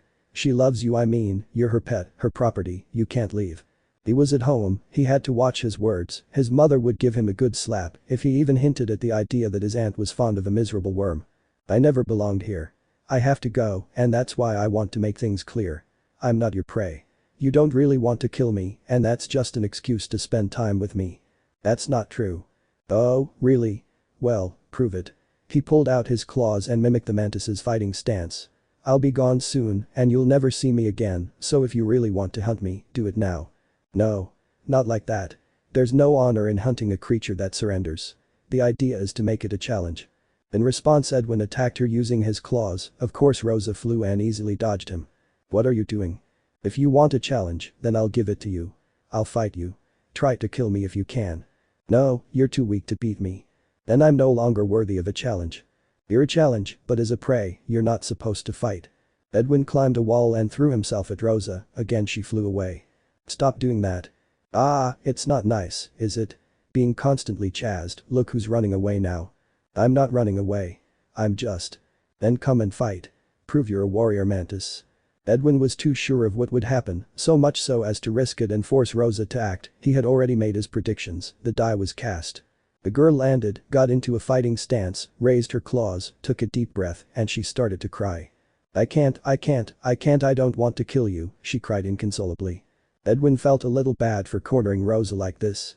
He didn't want to be cruel, but he wanted her to recognize him as an equal for once, instead of treating him like prey. He had done it almost out of pride, and now he regretted it. He didn't like seeing her like this, so he went over to comfort her and hugged her. This is wrong, I can't fight you, sniff, I love you, you're my friend. Rosa, you've disappointed me, a female voice spoke. Both children jumped and paled in terror when they saw Lavender appear down a hallway. As an experienced adult, and especially as a lord, she knew how to maintain stealth. None of them saw her, but she heard everything and was now furious at the sight of the two creatures hugging. How could you stoop to this? Rosa immediately let go of Edwin. He's a worm. He's garbage. He's food. This is unacceptable. The girl couldn't avoid the slap her mother gave her, which was so hard that it knocked her to the ground. And you, this is all your fault. She hissed, seething with rage at Edwin's presence. You contaminated my daughter, you put ideas in her head, you damn pet. Now you'll pay for what you've done. Edwin jumped aside just in time to avoid having his guts pierced by a spear, but seeing his danger, he ran faster than he had ever run in his life. Damn trash. Garpy's excrement. I'll destroy you. You and all the pets my sister keeps. I won't allow my children to be harmed. Edwin ran through the hallway of the house, avoiding Lavender's constant attacks. She had to put all her skills to the test to dodge and escape. She hid under some furniture, hid among the ornaments, and even performed some strange pirouettes with her wings in her attempt to save her life. Truth be told, she should be grateful the mantis was so furious. Its rage had made her less precise. If she had kept a cool head, the little worm would no longer be in the world of the living. The racket they caused soon upset Lily's offspring in the nursery, and the mother stormed out, determined to put a stop to the annoying racket. The instant the two females exchanged words was enough for Edwin to slip away down a hallway, but his path was intercepted by someone he least expected. Clavl fell from the ceiling and landed on him. The impact hurt one of his claws and made him groan in pain, but fear made him ignore that detail. The worm looked at the mantis child in terror, begging for mercy with his black eyes. Soon the commotion of the mantis females was heard, who had reached an agreement. They would kill all the pets, and that included him. At that point, Edwin was already considered dead. Clavl had warned him. If he caused any trouble, he would eliminate him himself, and he believed him. He was much more logical and objective than his sister. The nights they had shared chatting and all the wonders he had told her about the outside world would be of no use anymore. It was obvious that he would prefer to protect his sister. But contrary to all expectations, he jumped off him, grabbed him by the tail and threw him out the window, showing that he had much more strength than he appeared to have. But without wasting any time, Clavl also went out the window and flew to hide in some corner of the house. If his mother discovered that he had helped the worm escape, she would give him a beating worse than the one that awaited Rosa. Edwin landed, softening his fall with his wings, right in the middle of two mantises who, in their confusion, were unable to react and only saw him fly away between the houses, but immediately afterward, they heard the roar of Lord Lavender, who had managed to glimpse his prey escaping. That thing. Catch that thing. I'll tear it apart with my own claws. He shrieked. Lavender. Orchid's voice was heard from inside the house. After that, a terrible fight between the two sisters ensued, accompanied by the screams of the crying babies, but Edwin wasn't there to witness that. He already had enough problems protecting his life because now he had two mantises on his heels. Fortunately for him, they were fledglings, a pair of kids who had just lost their wings and were still adapting to walking instead of flying. This fact, plus his own cunning, helped him in his mission to escape, and after almost an hour, he was finally a safe distance from the village, back in the wilds where he had grown strong. Once outside, hidden under a mushroom, he became aware of his situation and everything that had happened. He was scared of what was going to happen to Rosa, to Orchid, and to himself. He looked at his claw. It was twisted at an odd angle. It didn't seem serious. A good soak in hot springs would cure it, but there were no hot springs in fungal wastes, and what was worse, he couldn't use that claw to dig anymore. How was he going to survive now? Digging was his main hunting tactic. Sad, helpless and worried, he could only cry. Far from fungal wastes, on the surface, Jasmine opened her eyes. After a pleasant night's rest, the mestiza woke up somewhat startled to find herself facing a ceiling she didn't recognize. It wasn't white, but a reddish fabric from which many dreamcatchers hung. She almost thought she was dreaming, but as soon as she remembered what had happened the night before, she practically jumped out of bed. She was in an unknown place, with unknown people. Her father had warned her a lot about not going with strangers, because they could be evil people willing to harm her, or take her far away and never return her, but she doubted these guys were bad. They had given her a glass of milk, they had to be good people. Jasmine was tremendously optimistic, and this often made her careless or naive. This was one of those cases. Instead of worrying about her location or getting home, she decided to entertain herself by exploring the place. However, her naivety wasn't really the main reason for not worrying about her situation. She didn't really want to go home, at least not yet. She didn't want to have to endure Aster's endless sadness and how he faded away more and more every day. She didn't want to see her Uncle Big's rage or the constant fights he had with his father. At least for a while, she wanted to rest from that harmful environment and have fun, and as she would soon discover, that was the most appropriate place for that. After going out to the hallway, she realized that the whole place was not really very big and that it was not made of solid material either. It was just fabric and supports. There was almost no furniture, just the basics and essentials. After walking a bit, she arrived at the outside of what was a store. There she discovered with wonder that they were outside the heart of Hellenist on the surface, probably near Filthmouth. If so, it was easy for her to return home. She could borrow 5 geos from Aunt Bretta and take a deer to the castle grounds. Once she'd gotten over the shock of discovering where she was, she noticed the people wandering around, most of them mixed-race creatures. It wasn't that unusual. She was one, after all, but they weren't that common either. Out of 100 creatures, maybe one was mixed race, and there were a bunch of them gathered here. Of the 27 creatures she counted, only one was purebred. What was this? A mixed-race convention. Maybe they could invite her too. She wished there was good food. She timidly approached the center where there was a campfire and was soon noticed by a mantis spider. "Oh? Hello, little one. Are you new to the circus?" Circus? Now she knew where she was. It was a circus, and these guys were probably actors. She was very excited at the idea. It had been a long time since she'd been to a circus. She nodded at the lady's question. Technically, she was new to the circus. She wasn't there to stay, but she didn't ask for details. "Wow, such a little girl, what a shame, but don't worry, you'll be fine here, no one will mistreat you again." "Treat me badly?" "Yes, mestizos are welcome here, so you'll be safe. Are you hungry?" "A bit." The conversation left her somewhat thoughtful. She had heard that half-breeds weren't welcome elsewhere, but seeing her own peaceful and ideal reality, she came to believe it was some kind of false story. Still, she didn't give the matter any further thought. She didn't like getting complicated by problems that had nothing to do with her. She preferred to forget all her worries and dedicate herself to eating the food offered to her. That was Jasmine. She didn't like conflict or taking on responsibilities. It was the main reason her uncle didn't consider her fit to be queen. Her levels of carelessness were such that she might even have difficulties in adult life, but neither he nor Hollow really knew how to solve that problem. The kind lady who attended to Jasmine gave her a tour of the circus, showing her the facilities and the practice area, introducing her to some of the residents, and giving her the privilege of witnessing a small improvised performance that drew 100 sighs and 1,000 applause. The little girl was so enchanted by the tour that she had forgotten that she had to go home because her family would be very worried, and if for some reason she remembered her homework, she would push it to the back of her mind with the excuse of just a little while longer. They had practically reached the end of the tour since they had explored every corner of the circus and the mantis spider had things to do, so he decided to leave the girl alone with the instruction that she should go to the main ring where the artists would be practicing so that they could assign her some task. If Jasmine had been there to stay, of course, she would have listened to the lady, but she was just a visitor who arrived by accident, so she had no duties or obligations to fulfill, so she gave free rein to her desires and headed towards a certain part of the circus. While she was being shown around the premises, she couldn't help but notice one particular shop a little far from the others. Her guide immediately dissuaded her from going there, saying there was nothing important there. Of course, such insistence in denying her entry sparked her interest. Perhaps there really was nothing there, but she had to see for herself. She cautiously entered the tent, almost like a thief entering a house. She looked around and walked crouched. She didn't really know what she was going to find, but the excitement of the forbidden flooded her entire being. She was being very stealthy, just as her father had taught her, and she truly believed she was doing very well. She even felt emboldened by her audacity, but that only lasted until a raspy voice spoke. "And who are you?" He jumped in fright and ran to hide behind a curtain hanging in the room.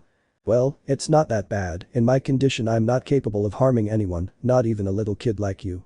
Jasmine, intrigued by his words, poked her head through the fabric and located the person speaking to her. On one side of the tent were two beams from which a hammock was hung, and inside it lay a bat. It looked just like Miss Scarlet, whom she had met a while ago, but much older. Its ears were droopy, and its red eyes were much duller. "What's your name, girl?" "Jasmine, and you?" "Graham, nice to meet you. Tell me, little Jasmine. Are you lost? Or did you run away from home?" "Huh? Where do you get those ideas?"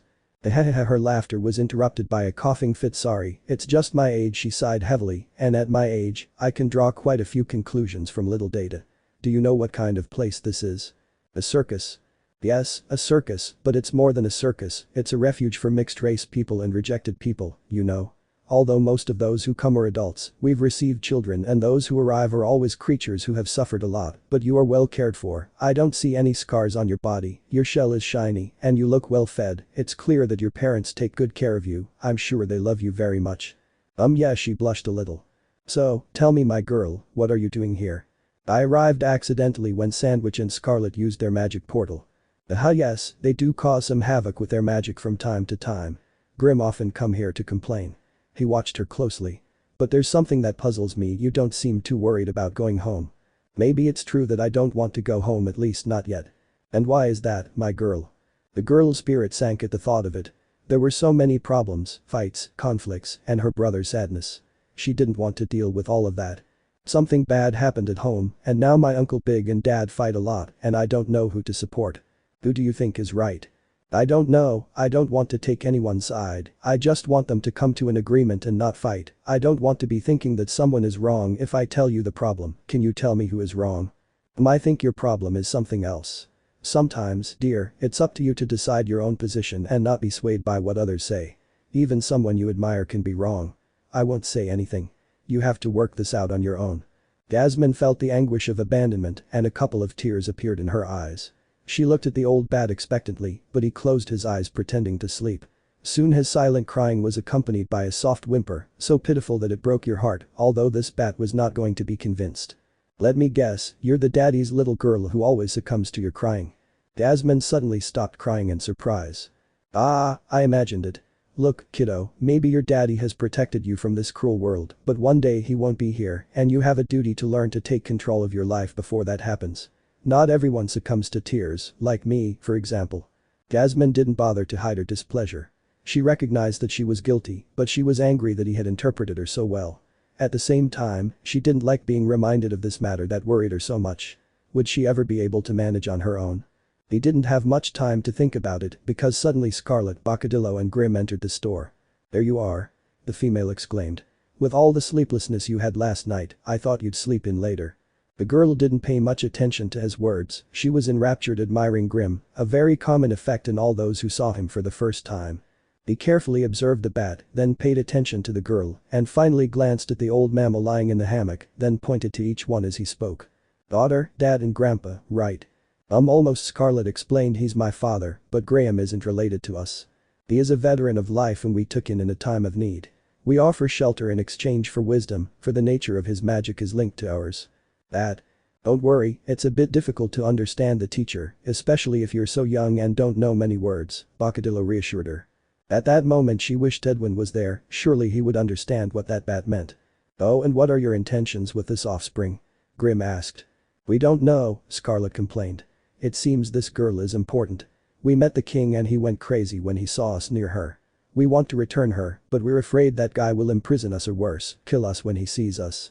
The worst part is that she'll probably send for us, and we're afraid the circus will be hurt," Boccadillo continued. "If it were up to us, we'd drop her off at her house, but..." Now they really messed up. Grim was so upset that he even forgot his elegance. "Ah. I have an idea," Jasmine chimed in. "You could drop me off at the school in Cloudy Canyon.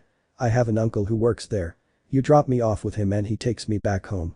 There aren't usually any security guards at school, so it shouldn't be a problem. A reasonable plan. The best option so far. It will have to be done. Okay, decided, tomorrow we'll go to school. Patatu, where are you? Lord Orchid searched tirelessly among the mushrooms for his beloved pet, although he was clear that the title of pet was a farce. He loved that boy as if he were his own child and would never forgive himself if something happened to him. He should have taken better care of him, built some kind of mechanism to keep him locked up so that no one could hurt him, although that was not right either. You could not deprive a person of freedom, you could not keep him locked up. He deserved to be free like any child. Now she regretted having stayed with him. She'd spent some wonderful moments with him, but the reality was that she couldn't offer him a future. That boy needed a safe place to grow up, to return to his family of worms, if there were any left.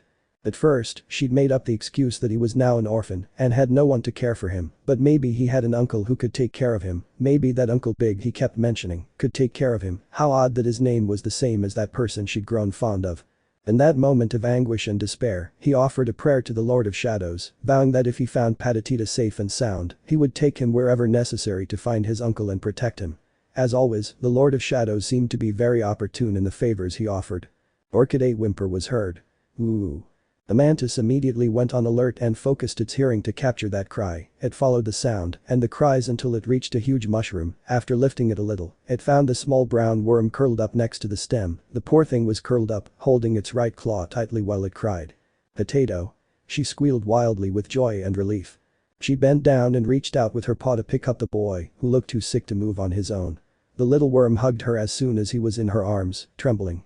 Okay, calm down, I'm here, everything's okay, Patatita, no one's going to hurt you. I want to go home, my claw hurts and I'm hungry and I miss my family, mantises are scary. Calm down, my boy. I'll take you home to your uncle's. As soon as he heard this, Edwin stopped crying and looked at her in shock. Really? Yes, he sighed sadly. A worm is better off with other worms, so it's best if you return to your family or whatever's left of it. But my family isn't made up of worms. Where do you live, Potato? She interrupted him. Oh, this is serious. Until that moment, I thought she was saying all this just to console him. Up in the heart of Hellenist, are you going to show me the way? I'll take you home personally. Edwin felt himself faint with joy. He would finally return home, this time it was for real. He was one step away from seeing his family. Of course, his cautious mind forced him to consider some details. But he's leaving Fungal Wastes. Temporarily, it's not the first time I've done it, actually. Everything will be fine. Don't worry. I'll take care of the details. If we go and come back quickly, there won't be a problem. They'll take it as a simple tantrum after they eliminated my pets. Edwin for the first time looked up and met the mantis's eyes. She looked exhausted and above all sad. He felt very sorry for her. He really didn't want to cause her problems, so he would try to make things easy for her. He wasn't going to ask her to take him to the palace, especially because if they saw her arrive with him, maybe they would think the worst and imprison her, and getting her released wouldn't be difficult, but perhaps a little time-consuming. You don't have to take me home. If you drop me off at the school in Cloudy Canyon, I'll be fine. I have an uncle who works there. Cloudy Canyon is practically right next to Fungal Wastes, so we shouldn't be long, right? Sure, no problem. They both sighed sadly. This was the end, the big farewell. In a few hours they would never see each other again. The meeting. Is this the way? No, to the right or so I think. Scarlet, Bocadillo and Jasmine wandered through Cloudy Canyon, looking for the path that would lead them to the school, but they didn't have it easy, especially with a guide so unsure of his knowledge. Jasmine doubted everything she said or did. Her insecurity was such that she wasn't even able to guide her companions along a path she had traveled thousands of times. All they needed to do was ask her a simple question to confirm the route and she would hesitate. The worst part was that they were incognito, covered by long robes that concealed their species and identity. The idea was to go unnoticed, so they couldn't stop to ask for directions, which is why it took them much longer than they should have. The idea was to arrive early in the morning, when there weren't too many people on the premises, but in the end they arrived just as the students were letting out of classes, around noon, but that wasn't the most complicated part of the situation. While looking for the way to school, they wandered around the area too many times, attracting the attention of the residents. Suddenly, rumors spread everywhere that there were some strange hooded figures stalking the neighborhood.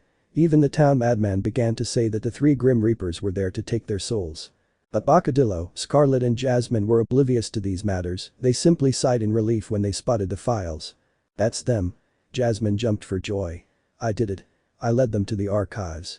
In 5 hours, Scarlet complained. Well done, Jasmine. Sandwich congratulated her. Are you serious? We would have taken less time alone. We could have asked that ghost of yours for help. Children should be congratulated for their small achievements, Mouthy whispered discreetly, to which Scarlet just rolled her eyes. Well girl, here we say goodbye, you just have to walk to school and look for your uncle, I suppose you can do that alone, right? Can't you come with me? Jasmine's insecurity was surfacing again, and Scarlet was losing patience, especially because she was hungry. Stop bothering me, brat, and get lost. He yelled at her. He shouldn't have done that, but it was an impulse triggered by hunger, however, the consequences were disastrous. Jasmine, surprised by the scream, fell to the ground and her hood accidentally fell down, revealing her identity, but that wasn't the problem. The girl was hurt by the scream and the cruel words of the female, so she began to cry, which obviously caught the attention of all the people around her. Some parents who had come to pick up their children moved away with their babies in their arms and called for help from the moss guards nearby, and in a matter of minutes, Sandwich and Scarlet found themselves surrounded. Ugh, I hate children, the bat complained. In another area not far from there, Orchid was heading toward school, carrying a bag on her back in which she had put Edwin so that his slow pace would not slow them down and so that he could rest a little. At first, she was worried that the little one would be uncomfortable, but shortly after they set off, the boy fell asleep, so she assumed he was comfortable there, either that or he was too tired to be bothered.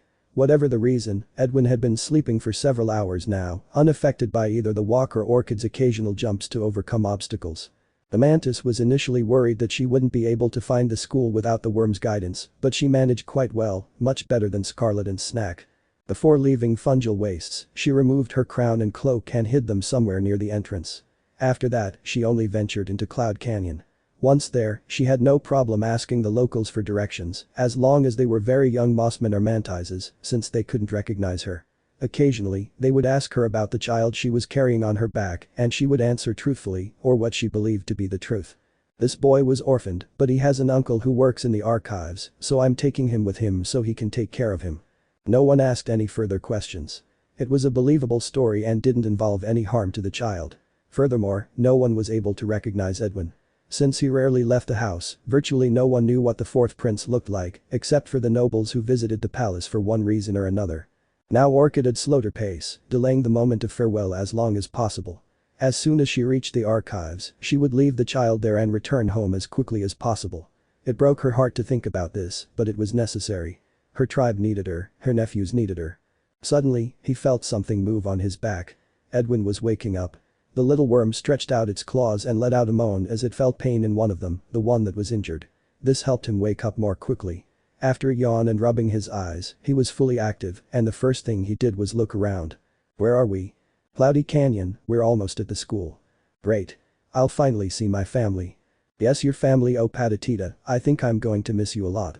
Edwin felt a lump in his throat when he heard that. I'm going to miss you too, Miss Orchid, but isn't there some way we can see each other again? Maybe you could come visit me.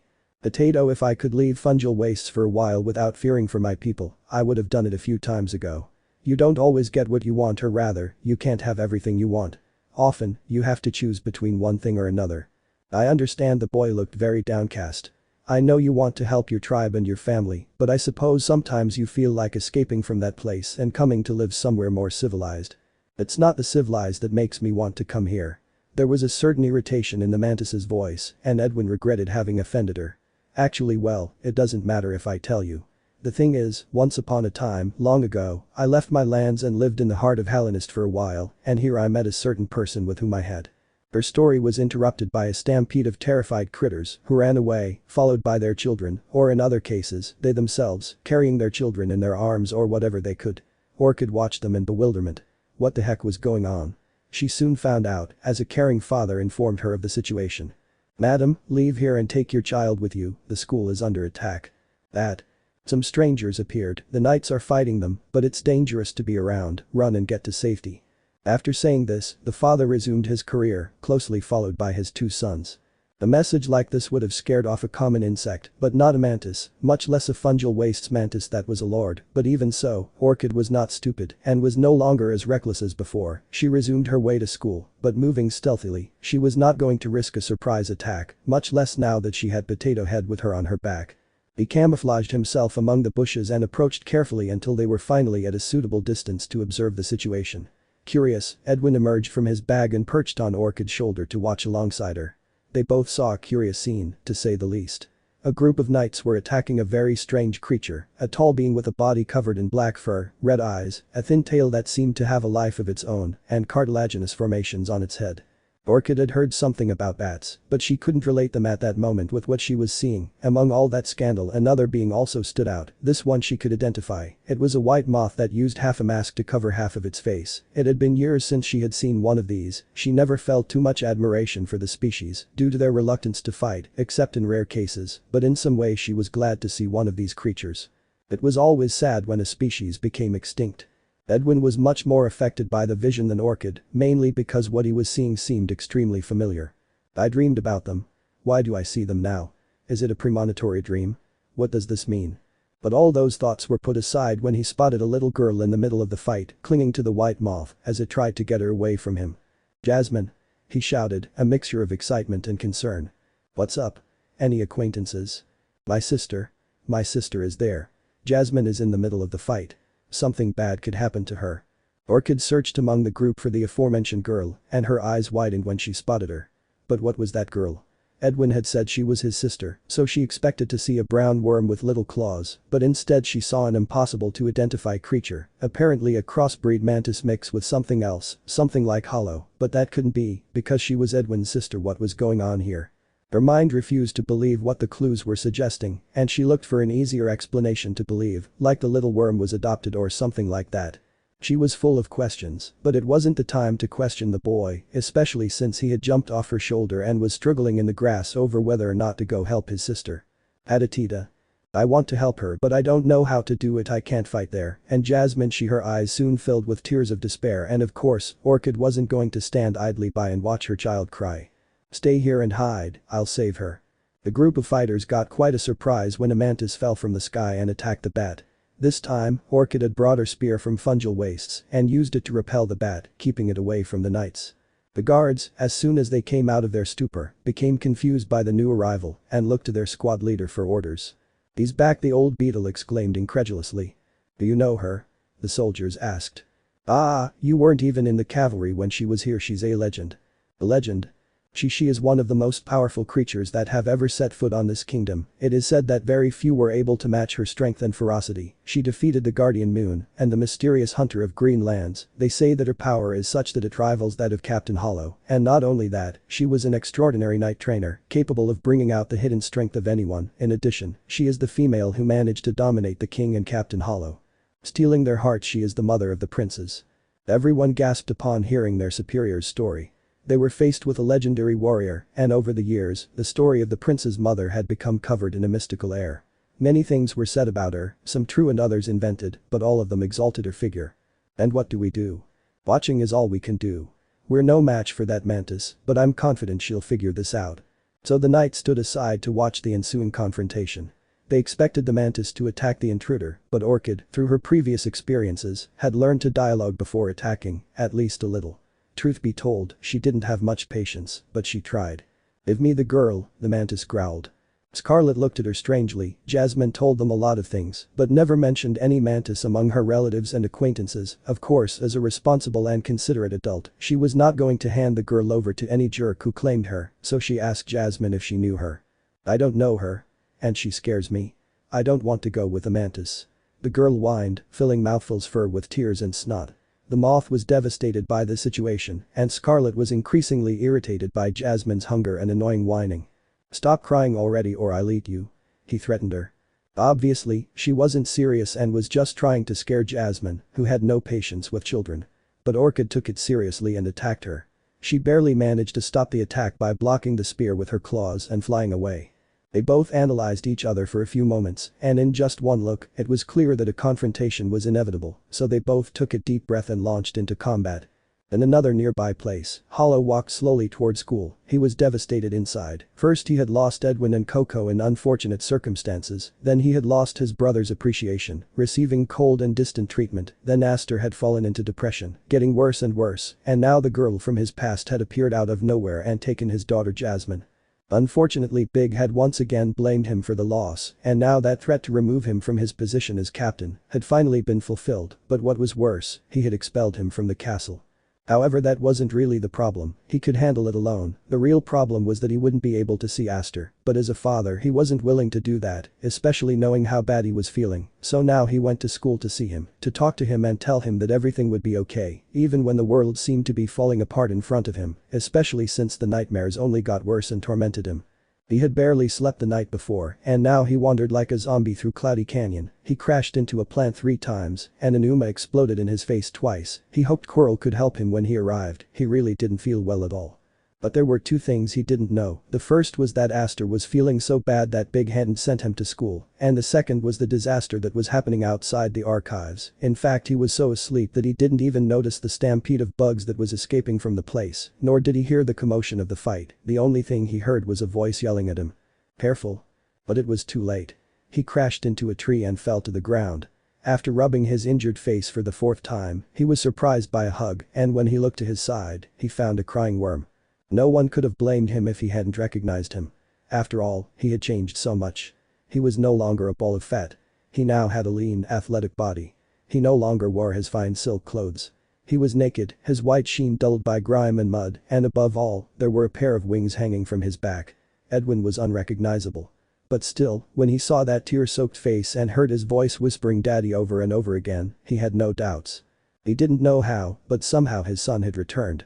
At that moment there was no fear or rejection, he was too happy to see him, or too sleepy to be scared. He no longer cared if it was a dream or reality. He took the little one and held him close to his chest while crying along with him.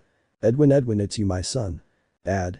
The little boy couldn't stop crying. He was beside himself with joy at being reunited with his father, with his family. Now yes, finally he could say that he was home, but what made him happiest was being in his father's arms. Finally he was hugging him. Finally he had a genuine show of affection from him. He was so overwhelmed that he didn't know what to say, but in reality there was no need to say anything, just live that moment in silence until he felt satisfied.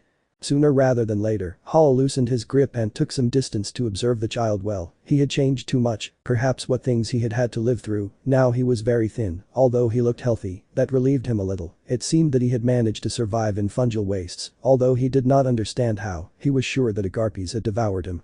His attitude was also different. He was almost afraid to admit it, but he had a wilder and fiercer air. His claws, instead of being together with a regal air as he used to do before, were folded, ready to deploy at the slightest provocation. Very common behavior in mantises that were alert even in safe resting areas.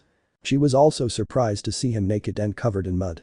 Edwin took great care of his personal appearance, always trying to look impeccable, but in a wild place, it was obvious that he didn't have the luxury of looking good. Perhaps he couldn't even bathe. Everything he saw had an explanation, except for one thing. Why did he have wings? Wondering if he was having visions, he gently touched them, causing the boy to shudder. "Oh, sorry, are you okay?" "Yes, it's just that they are very sensitive and it tickles me when someone touches them." "Are they real?" "But how is that possible?" "They were always there, but they were trapped until Miss Orchid." Suddenly she remembered the mantis Miss Orchid. The Orchidia. Hollow felt distressed upon hearing the name and wondered if chance had been able to bring mother and son together without them, knowing if the Lord of Shadows was involved. Surely he was. Edwin jumped away from his father using his wings. His father was impressed by how similar he looked to him. The boy then pointed out where the fight was taking place. "There. Miss Orchid is trying to rescue Jasmine." And now Hollow truly doubted if he wasn't dreaming all this. There, a short distance away, Scarlet and Orchid were fighting with all their might. It even seemed like they wanted to kill each other, and maybe it was their idea, but somehow they looked happy to fight. He didn't know what was happening and he didn't care, he had to stop them. After hiding Edwin in a bush and telling him not to come out, he took out his stinger and ran towards the battlefield. Then as soon as he had them at a safe distance so as not to miss, he fired a soul shot that hit both females, stopping the battle and throwing them to the ground. The knights watching in the distance gasped in shock. A couple of the females even held hands as they jumped around excitedly. Captain Hollow has arrived. The lovers have reunited.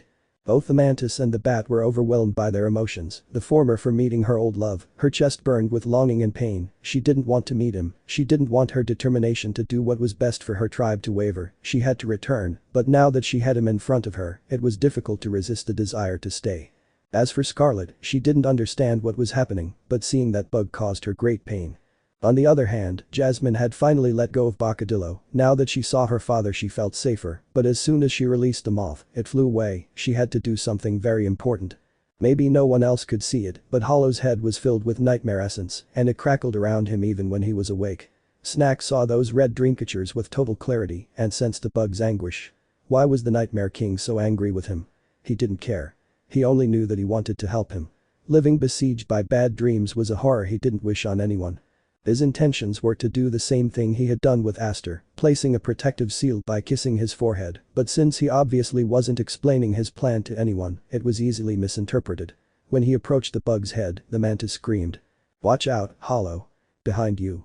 The knight turned around expecting to face a mortal danger, but what he received in return was a kiss on the mouth. Unfortunately, as Boccadillo moved, he kissed the wrong place, and although it was an accident, someone didn't take it well. "I'm going to kill that damn moth." Orchid squealed. "Sandwich?" Scarlet roared furiously. "Why are you so angry?" Boccadillo asked, confused by his friend's attitude.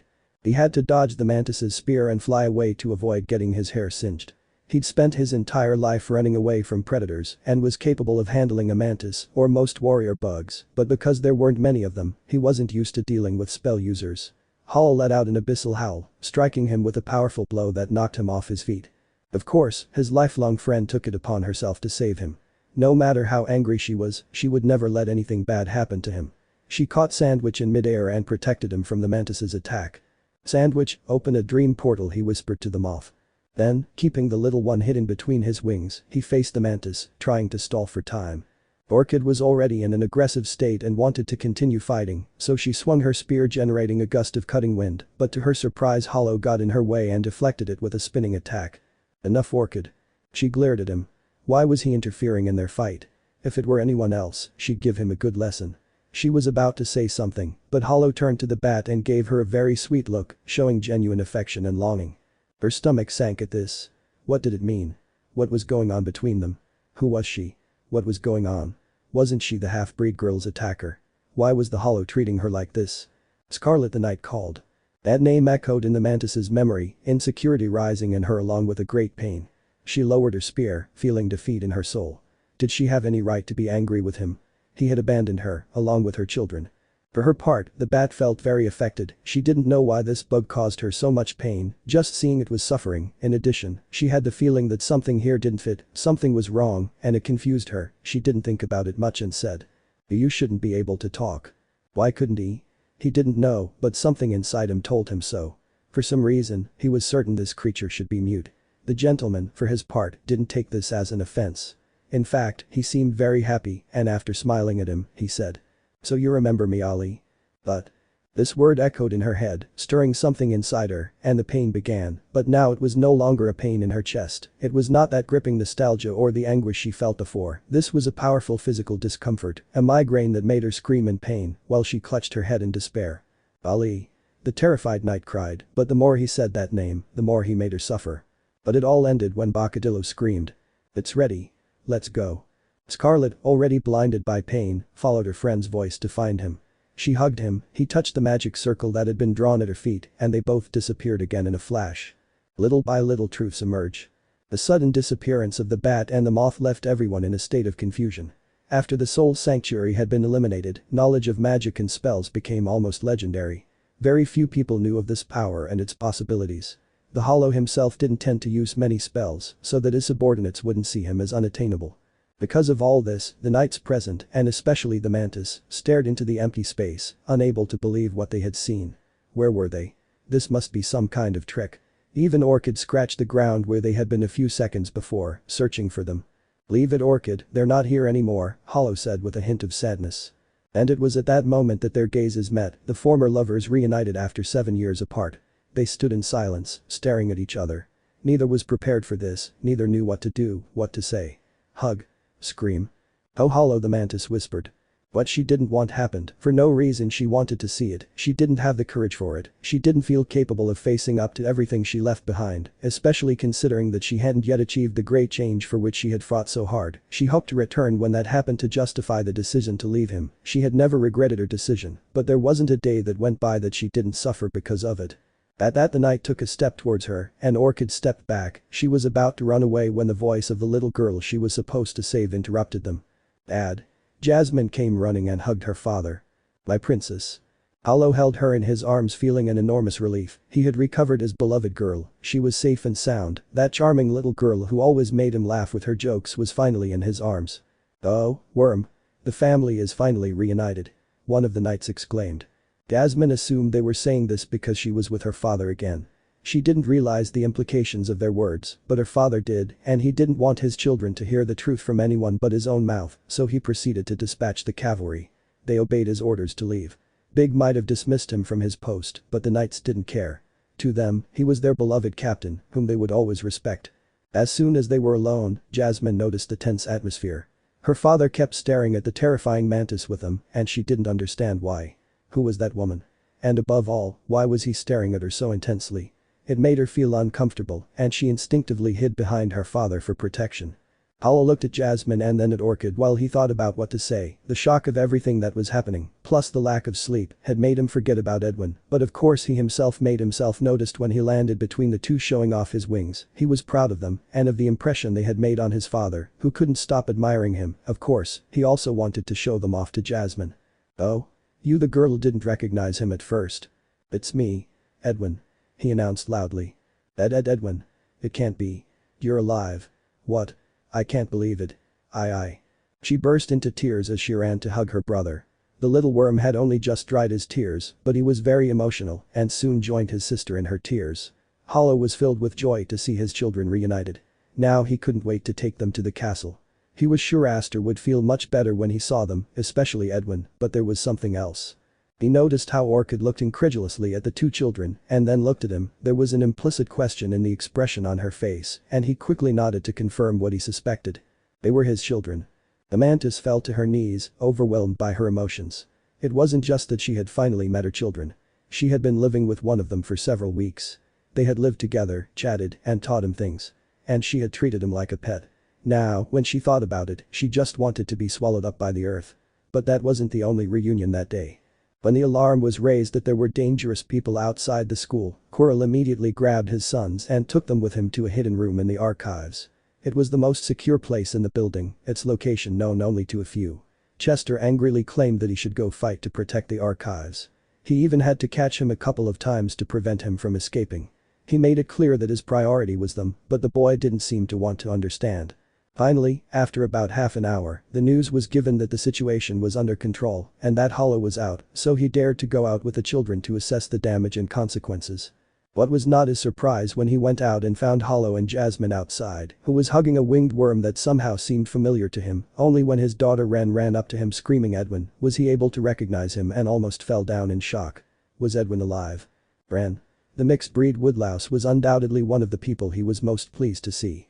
The cousins hugged each other and Edwin continued to cry with emotion. Then it wasn't long before he was covered in the hugs of Chester and Silky. He had always thought that they were annoying, but they weren't bad boys, and finally, his uncle Quirrel took him in his arms and hugged him too. I don't know how glad I am to see you're okay. Uncle Quirrel. At this point Edwin was too tired from everything he had been through, he no longer had the strength to cry. What's up, Edwin? I'm hungry. Oh wow, he smiled knowing what that implied. Do you want me to make you something? Yes, he wagged his tail excitedly and then remembered that he was no longer in wild territory, so certain rules of etiquette were necessary, so with his most regal air he added, please. Okay, come with me, I think I can do something quick, but first, you should take a bath, you're so dirty you look like a brown worm instead of a white one. Is he white? Orchid asked in surprise. Yes, its natural color is shining white. He answered the question automatically without noticing who was asking it, but when he noticed the mantis was there he gasped in shock. It can't be. You. He looked at Hollow. Is it her? The knight nodded. Edwin looked alternately at his father and the mantis. Do you know each other? Yeah, a lot for a long time. Edwin remembered that Orchid was about to tell him something when the stampede of terrified parents interrupted her. She had said that during her stay in Hellenist, she had met someone with whom she had something, a friendship. A relationship. And if it was the latter, a certain suspicion arose in his mind. Edwin didn't need many clues to draw conclusions, but he didn't want to get his hopes up. He preferred to wait for his suspicions to be confirmed. So he's finally back, for Quirrel began. No, but Orchid immediately cut him off. I came for a specific matter, now I must return to my tribe, if you'll excuse me. He was about to retreat, but Hollow stood in his way with its stinger raised. You're not going anywhere. I won't let you. We finally found each other. And you have nothing to say to me? I must return to my tribe. She appeared strong in every word, even though she was breaking inside. I can't let you go, not yet, he must know you. Was he referring to another child? Did he have another living child? His mind became a jumble of thoughts, wandering here and there in a haphazard fashion. He remembered the fungal garpies attack Edwin had mentioned, thought about the fact that Jasmine was being held by strangers, and now that there was another child out there alone. What the hell was Hollow doing with his children? He always feared that because of his youth and lack of common sense, he would make some mistakes as a father, but he hoped they wouldn't be too serious, as it turned out they were. Now she was hesitating, she had to return home to continue helping her tribe, but her maternal instinct and concern for her children made her want to stay. What was she going to do? But he didn't need to think about it much, Hollow wouldn't allow him to make the decision, he immediately launched an attack against her, by instinct and habit he responded to the challenge by blocking her attack with the spear, only to disappear a few seconds later, but not to flee, but to strike from behind, but Hollow was already expecting it, and made a howl from the abyss repelling her and damaging her at the same time. He didn't have time to recover. He immediately slashed down on the mantis's body, but the mantis bravely resisted the pain. She stood up and, taking advantage of the proximity, attacked him with her lance. She struck her opponent squarely, unleashing a flurry of thrusts. 1, 2, 3, 4. On the fifth, she was caught in a sudden cyclone of a slash. The knight spun around, creating a whirlwind of blades that caused great damage, but not enough to bring her down. Hollow was fighting with all his might, it had been years since he hadn't fought seriously with someone, and he wasn't going to hold back, he wouldn't let that mantis go, and if he had to unleash all his brutality to achieve it, he would do it without hesitation, that's why he was deploying his entire arsenal of techniques, from the arts of the sting to the use of spells. Orchid was surprisingly keeping pace with him, of course, he didn't expect less from the warrior who had defeated the hunter. The blows she had given him, although they weren't that numerous, came loaded with power and caused great damage. On the other hand, the spectators watched the scene without being able to do or say anything. Quirrel knew he couldn't intervene, both because this was their battle and because he didn't have the power to stop them, but he was worried about what the children were witnessing. While they knew what their uncle and father did, they had never seen him in action in a real fight, only in friendly exhibition bouts that were more of a refined performance created to entertain the public than a real fight. It lacked the brutality and rawness of what they were witnessing now, it even seemed like they were going to kill each other if they continued like this. In fact, the children didn't really know what to think, they didn't even understand why they were fighting. Ren, Silky and Chester waited for answers. Jasmine supposed that the mantis was evil, there was a reason it was so scary, and her father attacked it, but Edwin wasn't taking the situation so calmly, he only saw that his father was mistreating that good lady who had cared for him and protected him in fungal wastes, and he almost wanted to cry thinking that he was hurting her so much. Finally, after a heated fight that lasted almost 15 minutes, the balance tipped in favor of Hollow. The knight fought like never before, surpassing the mantis, but what finally decided the fight was Edwin's desperate cry. "Miss Orchid." She squealed through tears. That anguished lament from the worm distracted Orchid, but not Hollow, and the latter took the advantage by making a direct attack, hitting the mantis with the blunt part of the stinger right in the head, which ended up making it fall unconscious. "No." Edwin screamed desperately and ran to see the mantis that was lying on the grass. His sister wanted to stop him, but he avoided her by jumping with his wings, this time surprising his cousins and his uncle, who did not know he could do that. But there was no time for explanations, now he only cared about Miss Orchid. He ran to her and hugged her inert body without stopping crying, and Hollow, already feeling bad, tried to calm him down. "Edwin, calm down, everything is fine, stop crying." "No. How could you do that to Miss Orchid? You're horrible. I hate you. But he was silenced when the mantis's claw rose and crushed him to the ground. "Stop crying, my head, don't make such a fuss, if you let me die for such a small thing I wouldn't be a lord a long time ago." After that she sighed and looked at Hollow. "Okay, you win, you can do whatever you want with me." And then, to Edwin's surprise, his father smiled in a way he'd never seen before. It was such a bright, honest smile, as if happiness radiated directly from him. Until now, he'd remembered him as a strict man with a hint of melancholy, but it was as if he'd been transformed in those 15 minutes of battle. But his impression didn't end there. Soon Hollow went towards the mantis and carried it in his arms princess style. He managed to guess a very particular closeness between them. He was behaving with that mantis as he had never done with anyone. Although they had heard some rumors of his father involved with some female there, they had never seen anything, and every girl who approached him was treated as a simple friend, but it was clear that the mantis was more than a friend. Each time his suspicions were more intense, he was almost sure that his suspicions were a truth. Hollow, ignoring what was going through his son's head, called him and went with Orchid in his arms to where Quirrel was. "Can I ask you for help with some things?" "Of course. No need to say anything else." "Well, you're at it, explain to me what's going on here because I don't understand anything." "We want an explanation too," Chester said. "I want one too," Orchid added. "And I want to be updated too," Edwin chimed in. "Oh yes, we all have a lot to tell," Hollow sighed tiredly, "but before that, Edwin needs a bath and Orchid to heal her wounds with hot springs. Adatito also needs that water, she has a hurt claw." "Potato?" Hollow couldn't help but let out a small laugh at the name. "What's wrong? His name is Edwin Patata, right?" Hollow didn't argue, there were more important things to attend to. Quirrel went to the kitchen to prepare something for his guests with Hollow while he explained what had happened the night before. Although the woodlouse had heard something about Hollow being removed from his position, he wasn't very aware of the reasons, especially because Big was quiet and didn't want to talk to anyone. She was so surprised by what Hollow told her that she almost overcooked her stew, and no wonder, Jasmine's kidnapping was something very serious. Of course, the girl was quick to clarify that in reality they hadn't kidnapped her, that she had accidentally entered the dream portal, and that in reality they were trying to return her without getting into trouble, which obviously hadn't turned out well.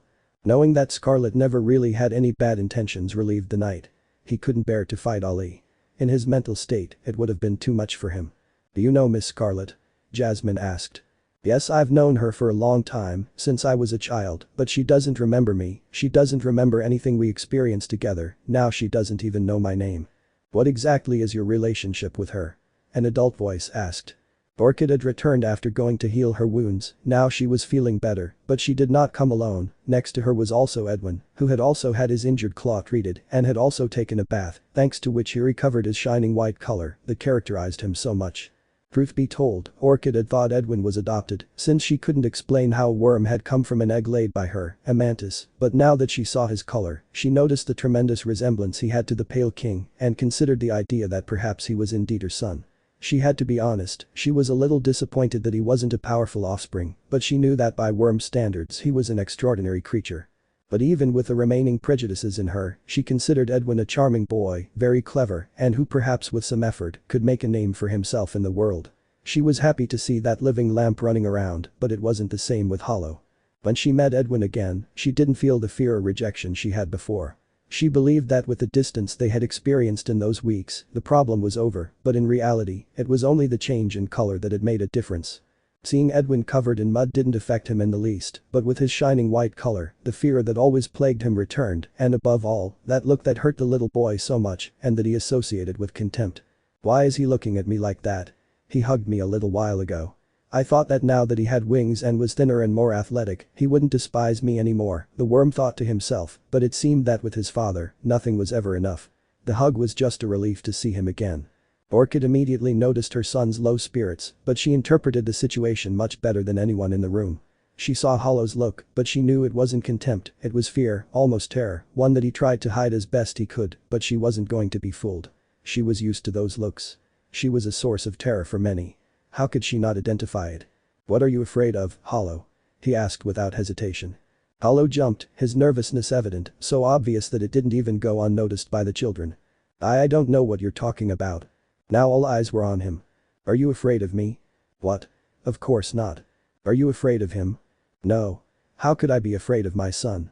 He said it as something very obvious, but Orchid was not convinced by his tone of voice, so she grabbed Edwin by the tail, as she always used to do, and placed him in front of Hollow. "Hey. Don't take Edwin like that. Take it yourself." "What for? Just leave it on the ground."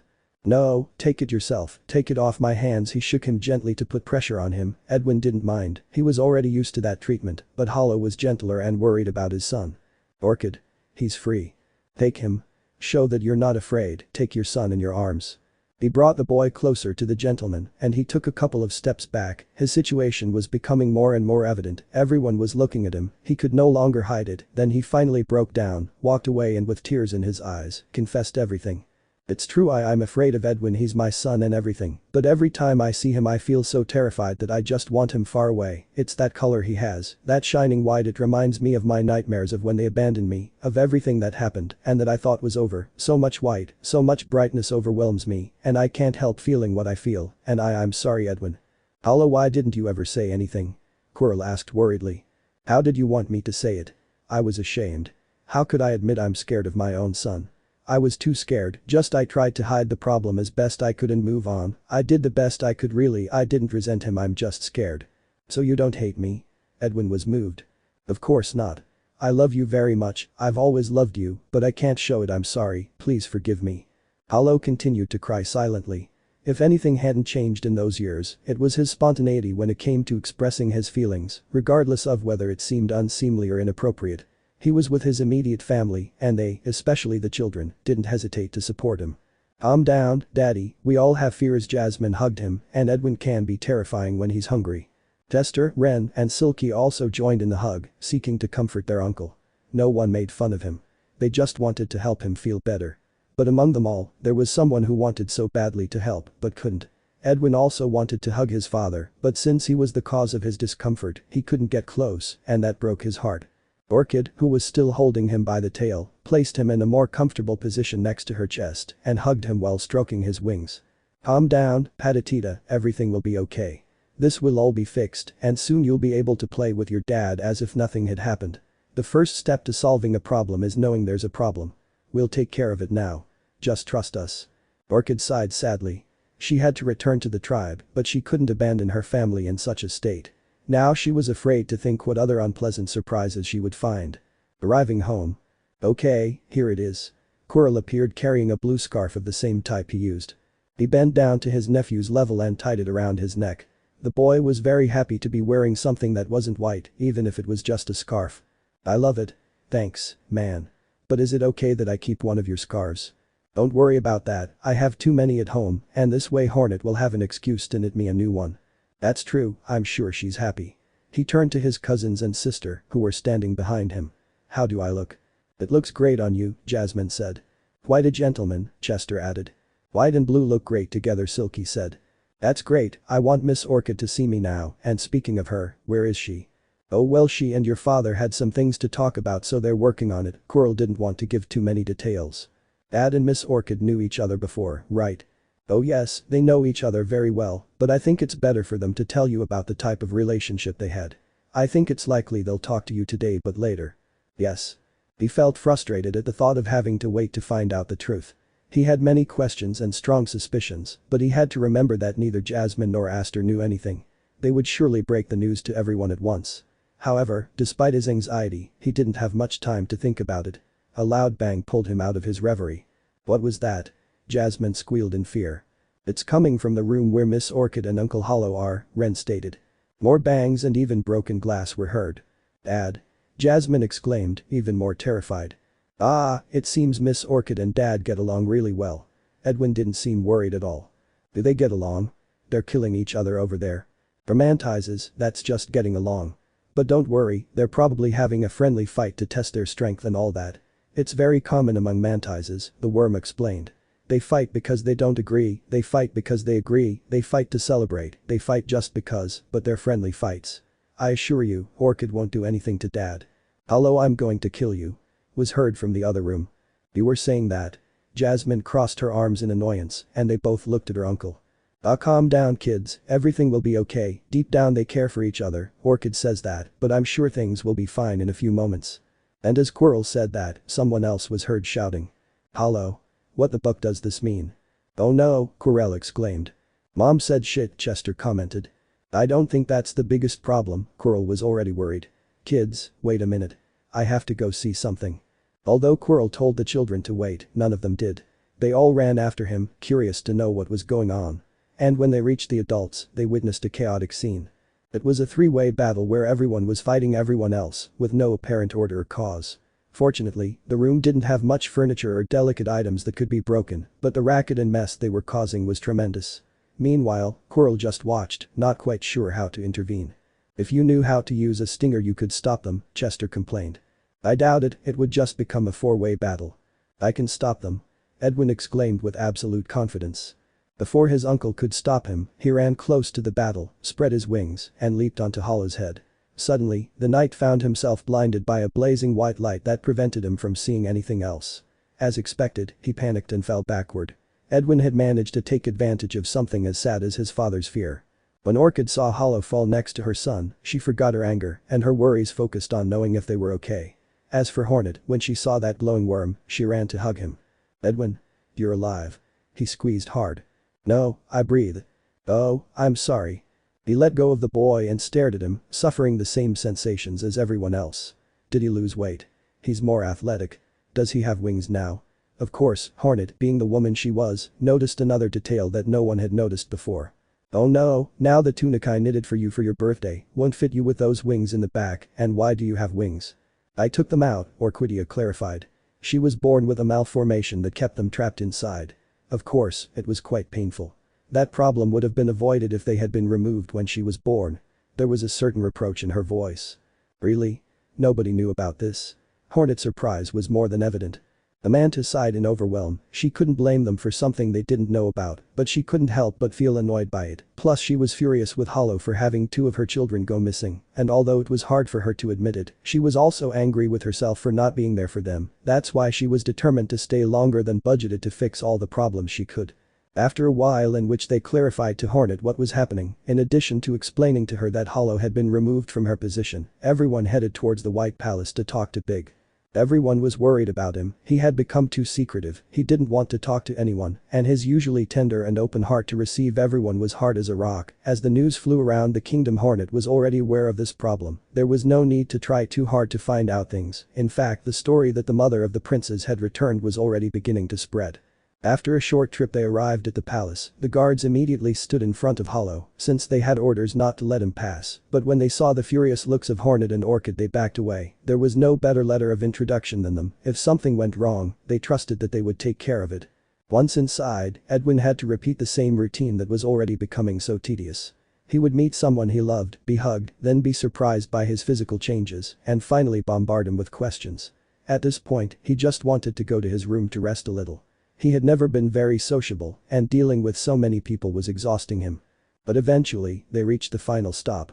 The throne room.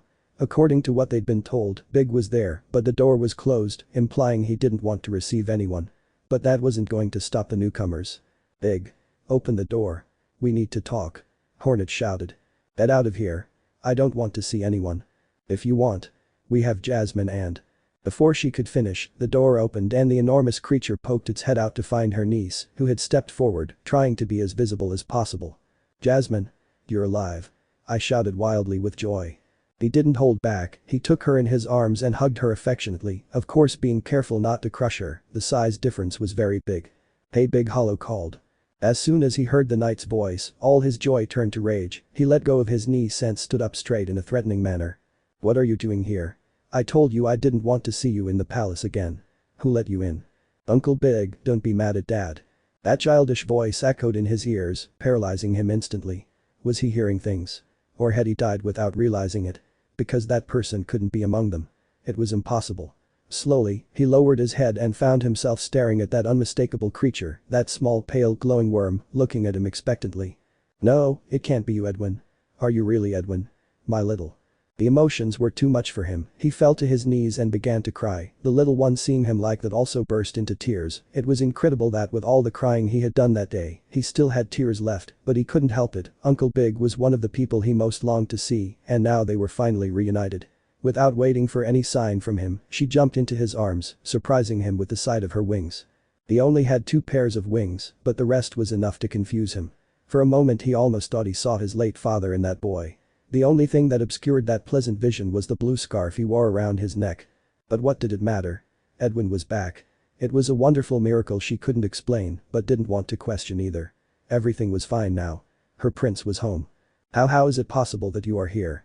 "It was difficult. But I did it. I survived in the wild, I learned to dig, to hunt, to hide, and now I'm here." "Edwin, oh Edwin, it must have been hard. You're so thin, you've changed a lot. And what's that on your neck?" "The scarf Uncle Quirrel gave me," she said happily. Big was tempted to remove the piece of cloth that stained his nephew's whiteness, but a claw landed on his hand before he could do so, and when he looked up to face the impertinent creature that dared to touch the king without permission, he was struck dumb with shock. In the whole world, the person he least expected to meet was there. The mantis Orchid. No, that scarf belongs to Edwin, and if he wants to use it, he'll use it." The Orchidia. "Hello, Big." And then, for a moment, Big lost all composure, gently placed Edwin on the ground, and hugged the mantis, but although she was more permissive with displays of affection than other mantises, she was very embarrassed to be hugged in front of so many people. "Big. Let me go, animal. You bastard, stop grabbing me like that. Ah."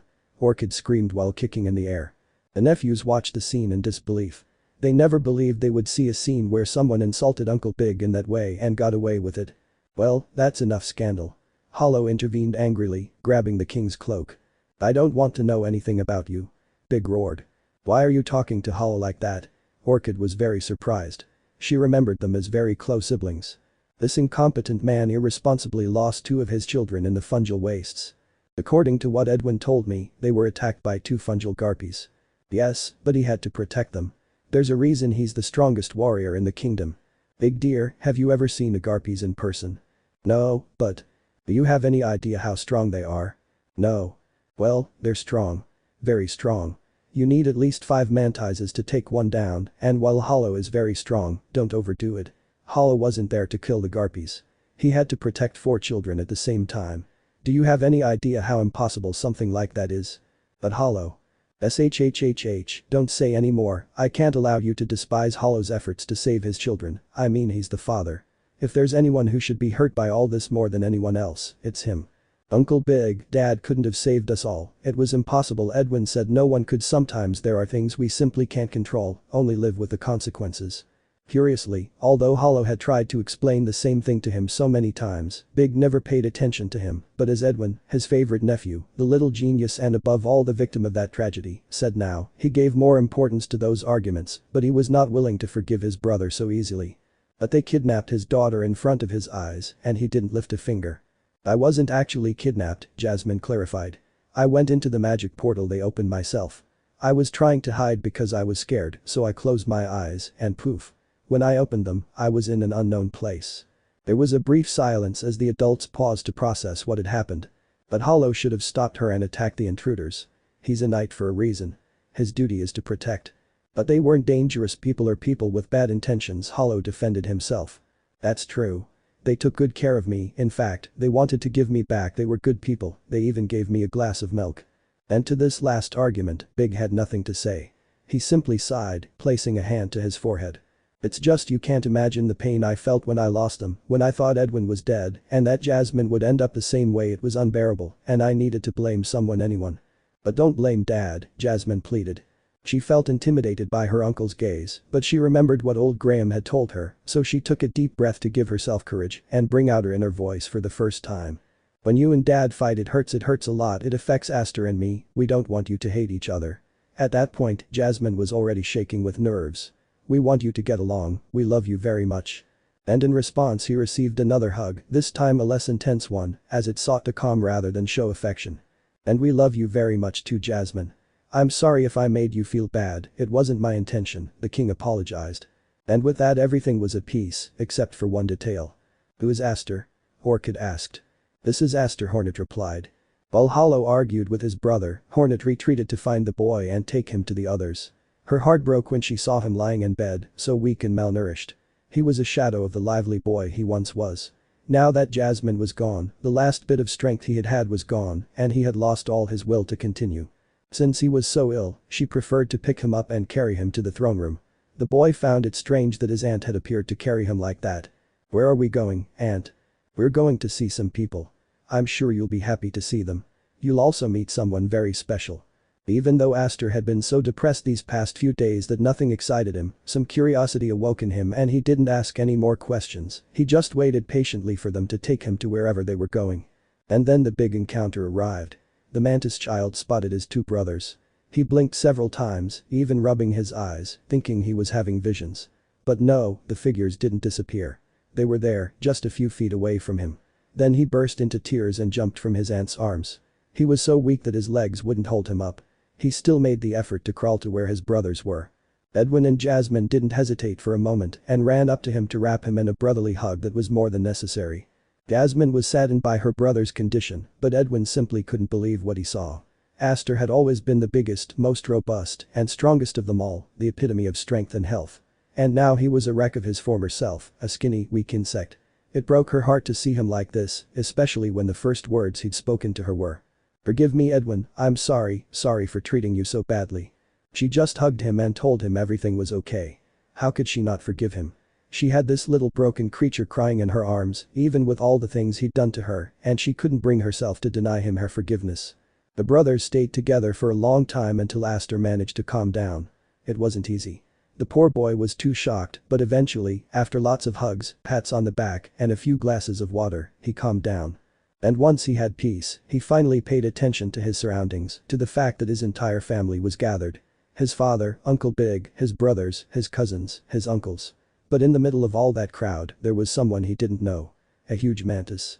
He had many mantis friends at school, and of course, he knew their parents, but none of them were as big as this woman who was staring at him so intensely. In fact, he was getting very nervous. And the truth is that Orchid couldn't stop staring at him in admiration of his beauty. Although he was in very bad condition, she could tell he was a tall and very strong boy. He was surely a very powerful youngster.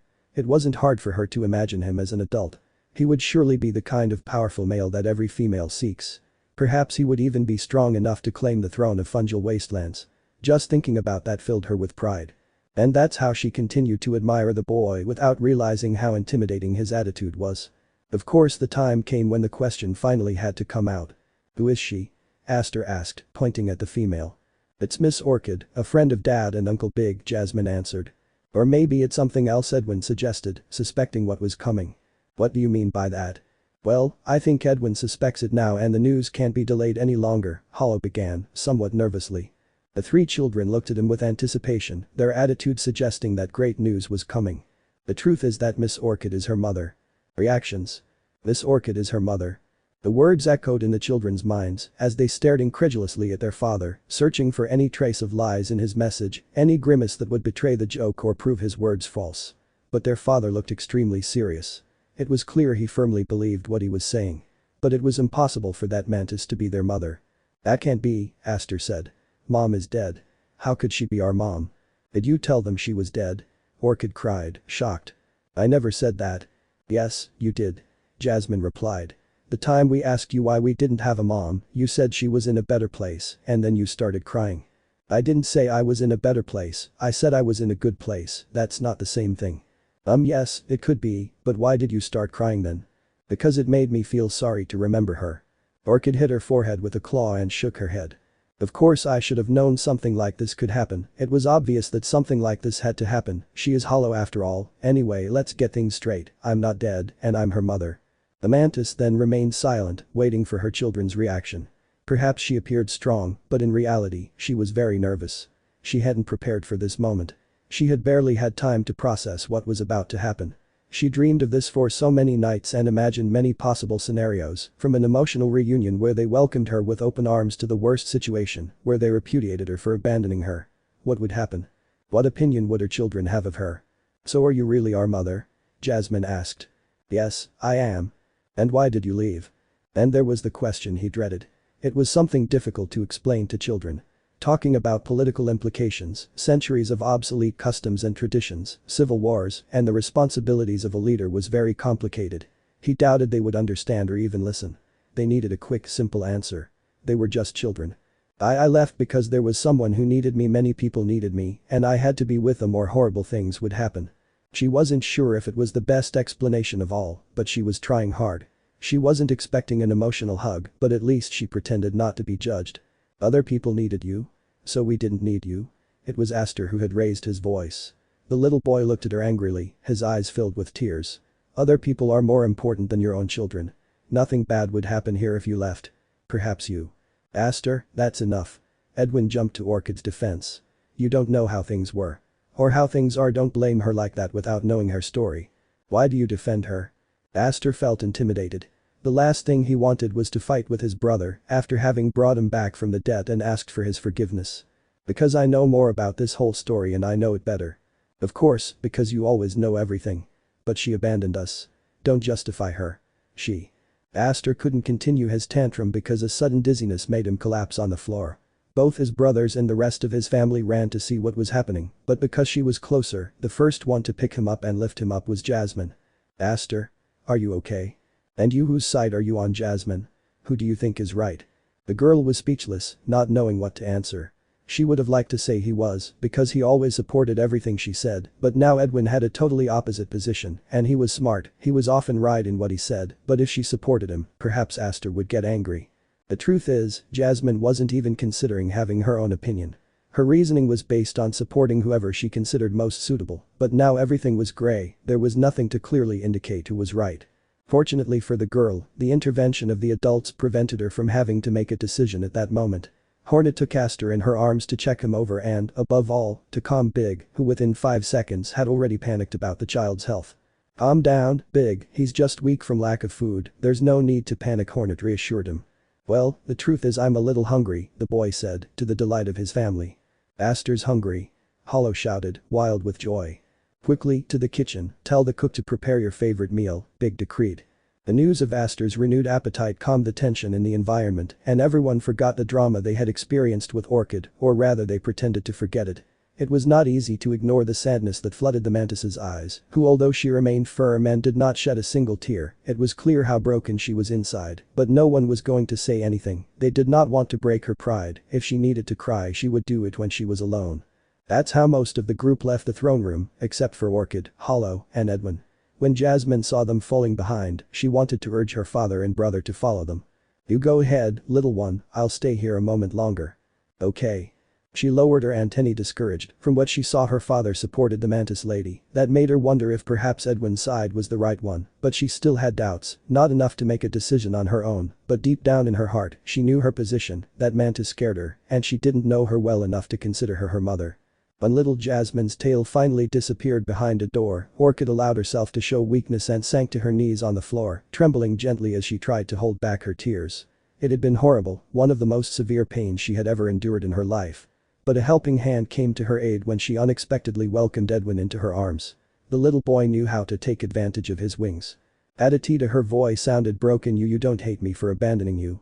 Please, I lived in the mantis village, I know how things are there, I know you want to change them, and I've seen that you've achieved things. I understand why you left, I don't like to think that you abandoned us, it hurts me, but I understand you, and they would understand too, if they had seen everything I saw, and also I am very happy to know that I have a mother like you. Oh, Aditita, she hugged him, letting a few tears fall. You're a good boy, you really are a good boy. And to her surprise, the mantis received a warm hug from Hollow. And you're a good mantis, a very good mantis, Hollow added. The atmosphere in the castle had abruptly changed, from constant melancholy to joy and rejoicing. The little white prince had returned from the dead, Aster had regained his energy and appetite, and Jasmine had returned unharmed from her little adventure. The king was beyond happy. All the sadness they had to face in the past few weeks seemed almost like a bad dream, but Koko's absence made it clear that what had happened was real, and that the consequences would be there forever. Still, in just a few hours a sense of normality had been re-established in the family to a certain extent, as it used to be before. Aster was the center of attention, now everyone was concerned about his health and what he wanted to eat, but there was a radical change that mainly affected Edwin, now Aster showed consideration for him.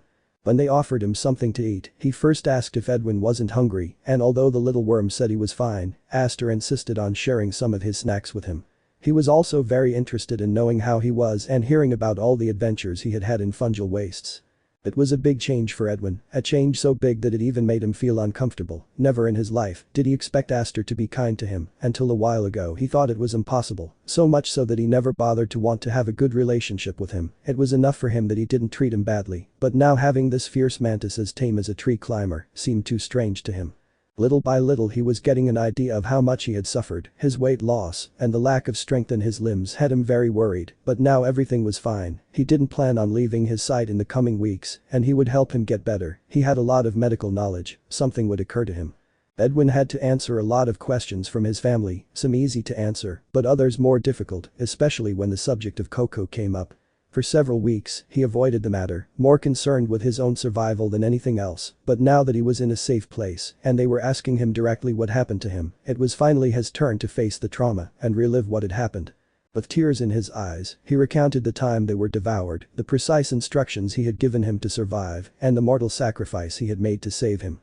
With his harsh story, he finally ended any hope they had of him returning, since, having returned from the dead, they thought perhaps the same would happen to the little boy. He saw the sadness in his family at his story, but to his surprise, Aster was calm about it all. He seemed much more resigned than everyone else, as if it were a death he had overcome long ago, or perhaps as if he knew something no one else knew, something strange and mysterious.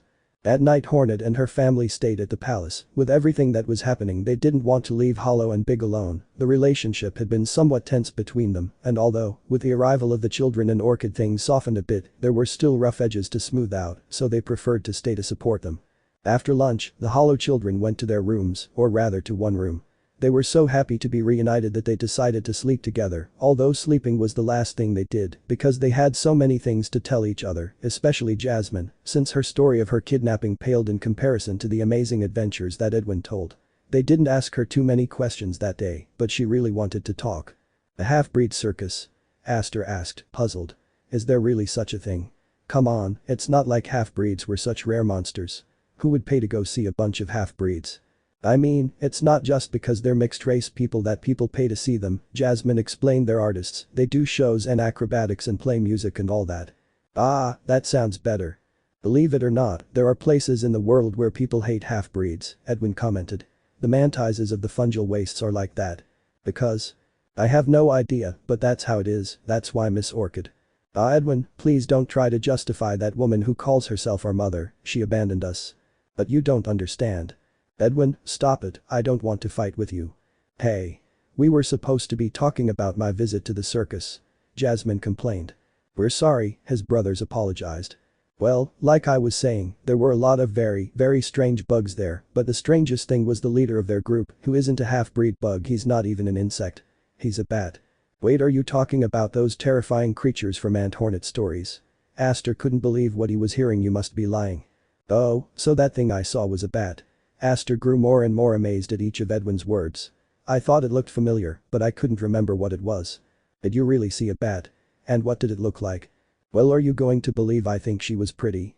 I mean, not exactly a beauty, those cartilaginous formations on her head were a little repulsive, and that tail that moved like a worm was scary, but all in all she was very elegant.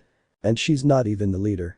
Jasmine jumped excitedly. "She's the daughter of the leader, her father Grim Ogrim." She put on a dreamy look. "I've never seen such a charming creature, he was so beautiful, imposing, and he spoke so beautifully. I didn't understand anything he said, but it sounded beautiful."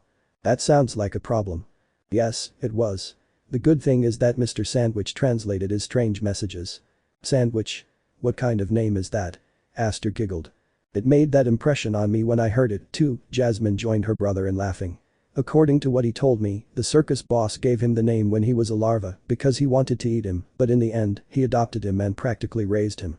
"And what kind of bug is Bocadillo?" Edwin asked, interested. "It's the moth you saw with Scarlet, that little white one, very hairy with a red half mask covering her face." "Wait." Aster looked at them in surprise. "What, you're describing a small, white moth with a red half mask? What's up with that?" Jasmine was a little scared by how alarmed her brother was. "It's just I dreamed about that creature." "Me too," Edwin exclaimed. "Before I saw him today, I'm sure I saw him before once in a dream." "What? How is that possible? Was it a premonitory dream or something? And what was Sandwich doing in your dream?" Well, Aster hesitated a little before answering. "It affected him greatly. It's that I was dreaming about Koko." Tears escaped from his eyes again. "I dreamed that he had come to see me to say goodbye. It was nice, but sad. It was weird. He knew I was dead, but he didn't have a problem with that, and he couldn't continue." Edwin hugged him to try to calm him down a little. "Well, Koko," he resumed, speaking when he recovered. "Koko said he didn't have time to be with me because Mr. Sandwich was rushing him, and then I saw the moth. What, is he a grim reaper or some spirit of death?" "I don't think so, to me it looks like a normal moth, only it uses magic." "Magic?" the brothers shouted in unison. "Like the one Dad uses sometimes?" Aster asked. "The truth was a little different," Jasmine clarified. "She explained to me that there are many types of magic. Dad's would be attack magic. Mr. Sandwich was never good at that, according to what he told me, but what he is good at is getting into people's dreams." "So my vision of Koko was a dream created by him." Aster became sad thinking about it. I believed it was real, that he had really come to see me." "The dead don't come back," Edwin declared. "As much as it pains us to accept it, they only leave us their memories and what they taught us." "I know, but I almost believed it was real." The mantis wiped his tears with a sheet. "So this dream was created by Sandwich. Why did he do something so ugly?" Suddenly, fury took hold of him. Why did he have to play with Koko's memory? He wanted to help. He said you were too depressed and that made you an easy target for nightmares. And nightmares? Aster was speechless. He hadn't told anyone he suffered from nightmares until now. "So, supposedly, he took away my nightmares. How did he do it? Is that what Koko's memory was for?" "I'm not sure if Koko had anything to do with it, but he scares away nightmares by placing a protective seal on us. You have one and so do I. He placed it on us by kissing our foreheads while we slept." "Oh really?" She unconsciously touched her forehead. "It's kind of awkward to think that a guy came in the middle of the night to kiss you on the forehead, even if it's to help you, it's weird." Well, he said that for the seal to be effective it has to be placed somewhere on the head, and I guess the important thing is that it works. Did you sleep well? Now that you mention it, yes, I slept very well, better than I have in several weeks. Ah. So it works. Did Dad have nightmares too? Edwin asked. I mean, there's a reason why Mouthful kissed him. Although it was different with him because she kissed him on the mouth. There was a deathly silence in the room. I feel like hunting moths all of a sudden, Aster said. No, Mr. Sandwich is a good person. He gave me a glass of milk. Don't do anything to him. He just wants to help and fight the Nightmare King. And who is that? Edwin somehow recognized the name. Had he read it in a book? He's a god, the god of nightmares. Whenever you have a bad dream, he's there. He feeds on terror and sadness, and he's very evil. It sounds more like a story to scare little children. Aster wasn't very convinced. I think I read something about it, though, Edwin chimed in, drawing his brother's attention.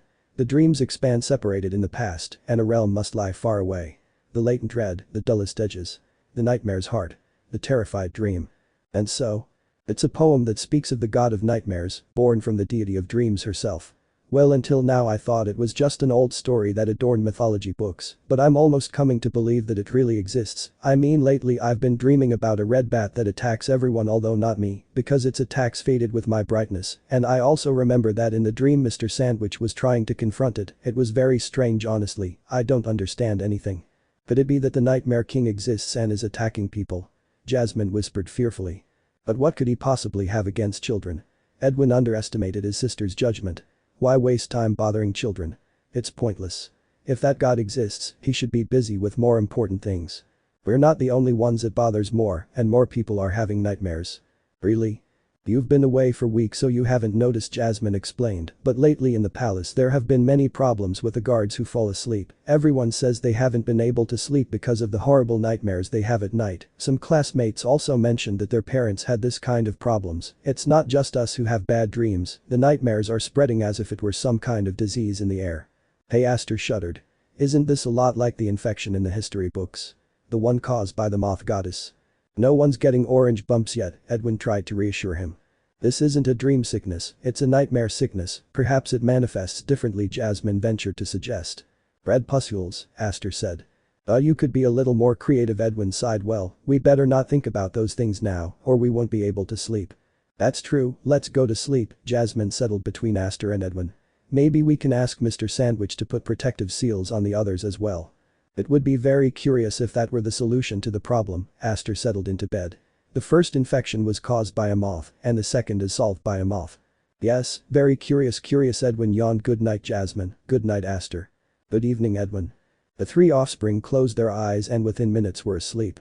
None of them realized it, but through the half-open door, a mantis was watching them with tears in its eyes. Mother and children. Orchid sighed as she wiped away the tears that had escaped from her eyes. It was so pitiful. Her children were right there on the other side of that door, and she couldn't even get close. She'd spent so many years waiting to meet them, and when it finally happened, they'd reject her. Well, two of them did.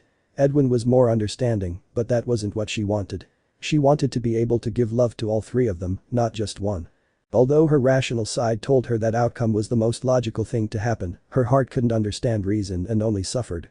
She was so pathetic that all she could do was hide behind a door to listen to their conversations and try to get to know them a little better, even if it was indirectly. It was in the midst of this crying that Hollow found her. He hesitated a moment before approaching. Knowing her, he'd try to chop her head off as soon as he realized she was there, but he was underestimating her. Several years had passed, and she wasn't the same as before, and she had improved in many ways, not just her character. I'm a mess, right, Hollow? The knight flinched at being discovered. How had he done it? When had he noticed her? He'd been watching her for several minutes. Didn't he say anything on purpose? I'm a terrible mother, Orchid continued. I abandoned my children. For 7 long years, I was absent from their lives. I didn't see them born, hear their first words, or attend their first day of school. It's no wonder they don't want to see me now.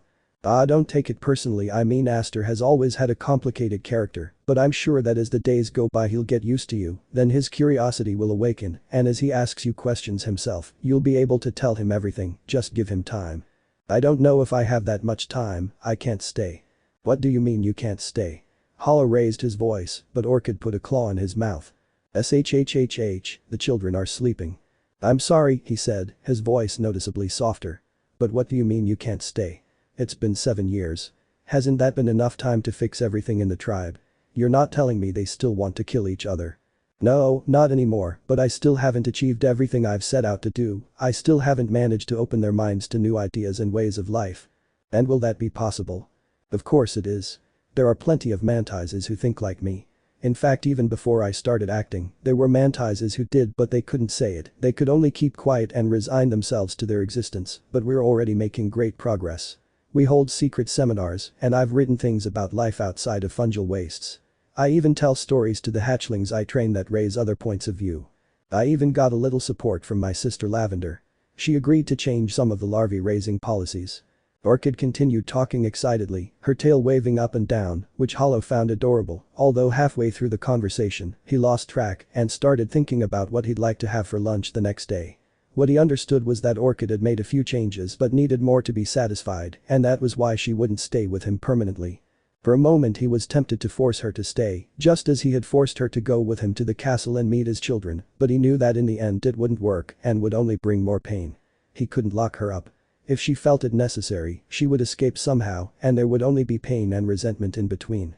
He sighed tiredly, the last month had been horrible, both from the stress of his nightmares and from the pain of losing his children and Big's hatred, but it seemed that finally something good was happening to him. He had the love of his life with him again, so he made a decision, even if it was for a few days, he would make the most of his time with her, starting that very night. He silenced Orchid with a kiss and smiled at her reaction. Her tail stiffened, a gasp escaped her chest, and her face turned red.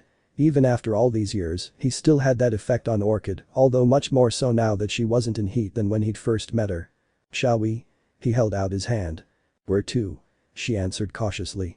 Where else? You already know, come here. He took her by the waist with complete confidence. Oh ho, Hollow. She became so nervous that she had trouble saying a word. Are you sure about this? How can you act like this?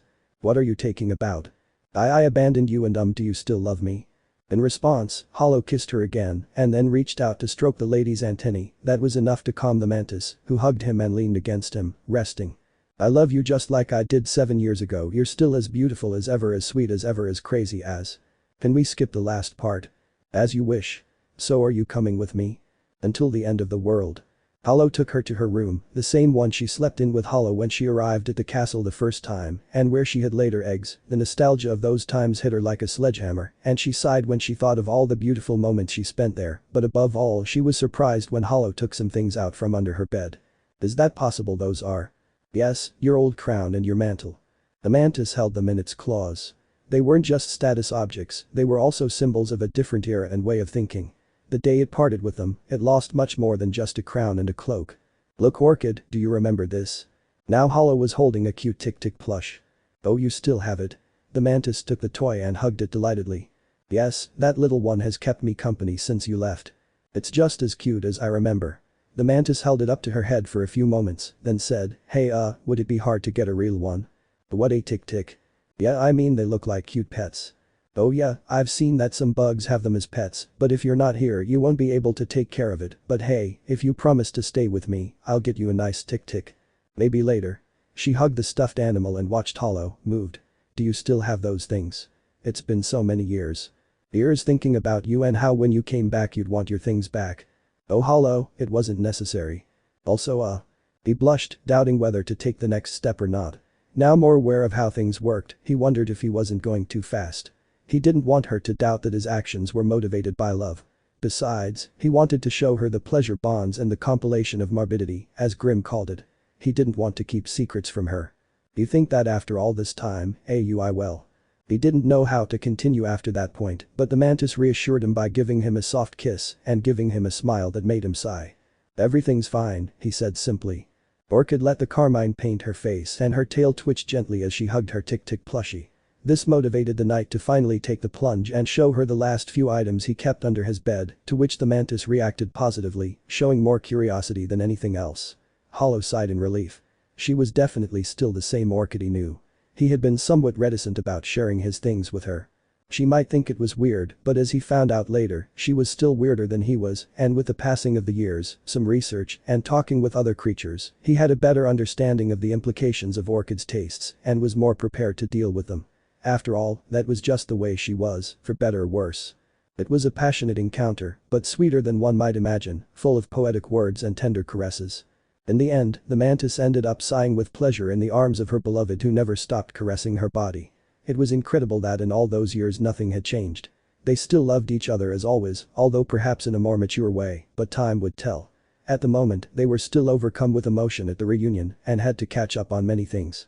Hollow the mantis stretched and turned to face him, then brushed his face with its claw. "You are wonderful." "Really?" His eyes shone with the excitement of a puppy warming up to Orchid. "Yes, everything was beautiful. And I don't know if it was just me or if it's because all the time has passed that I can't remember exactly, but I think you've gotten better at this." "Thanks, I've been practicing."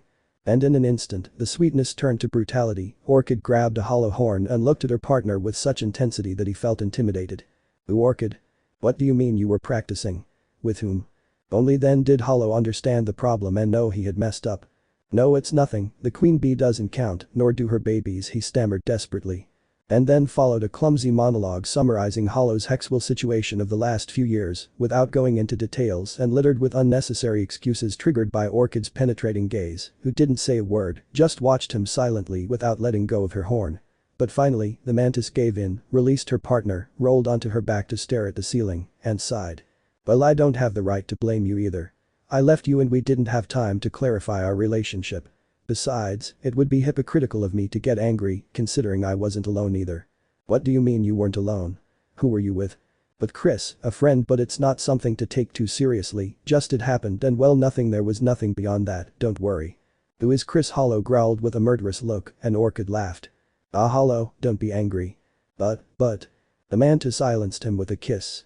Hollow tried to resume speaking, but another kiss prevented him and Orchid continued until the night gave up. Thus, a full-blown confrontation was averted and replaced with many hugs. But this failed to calm the mantis's heart. Hollow soon found her staring into space with a worried face. "Orchid? Are you okay?" "Yes, just I was thinking about the children." "Ah, I guess that worry won't go away so easily, not even if it means you'll sleep well." "Before I sleep is when I think the most. I'm usually so tired that I don't even have time to think about anything before falling asleep, although of course, I also can't rest well at night because of the nightmares." Orchid turned her gaze towards him and then noticed how exhausted he looked, perhaps dazed by all the encounters. She wasn't able to see it, but in truth he looked disastrous, although much calmer than when they had first met. "And what are your nightmares about?" "Edwin and my father, and that only makes my fear worse." "Ah, come here," she hugged her partner. "Petito is a good boy with a kind heart. There's nothing to fear. In fact, of all the children, he's perhaps the sweetest to be able to accept a mother as mean as me. That's because he spent time with you. I assure you that the other children will accept you too. Just don't stop trying. Approach them little by little.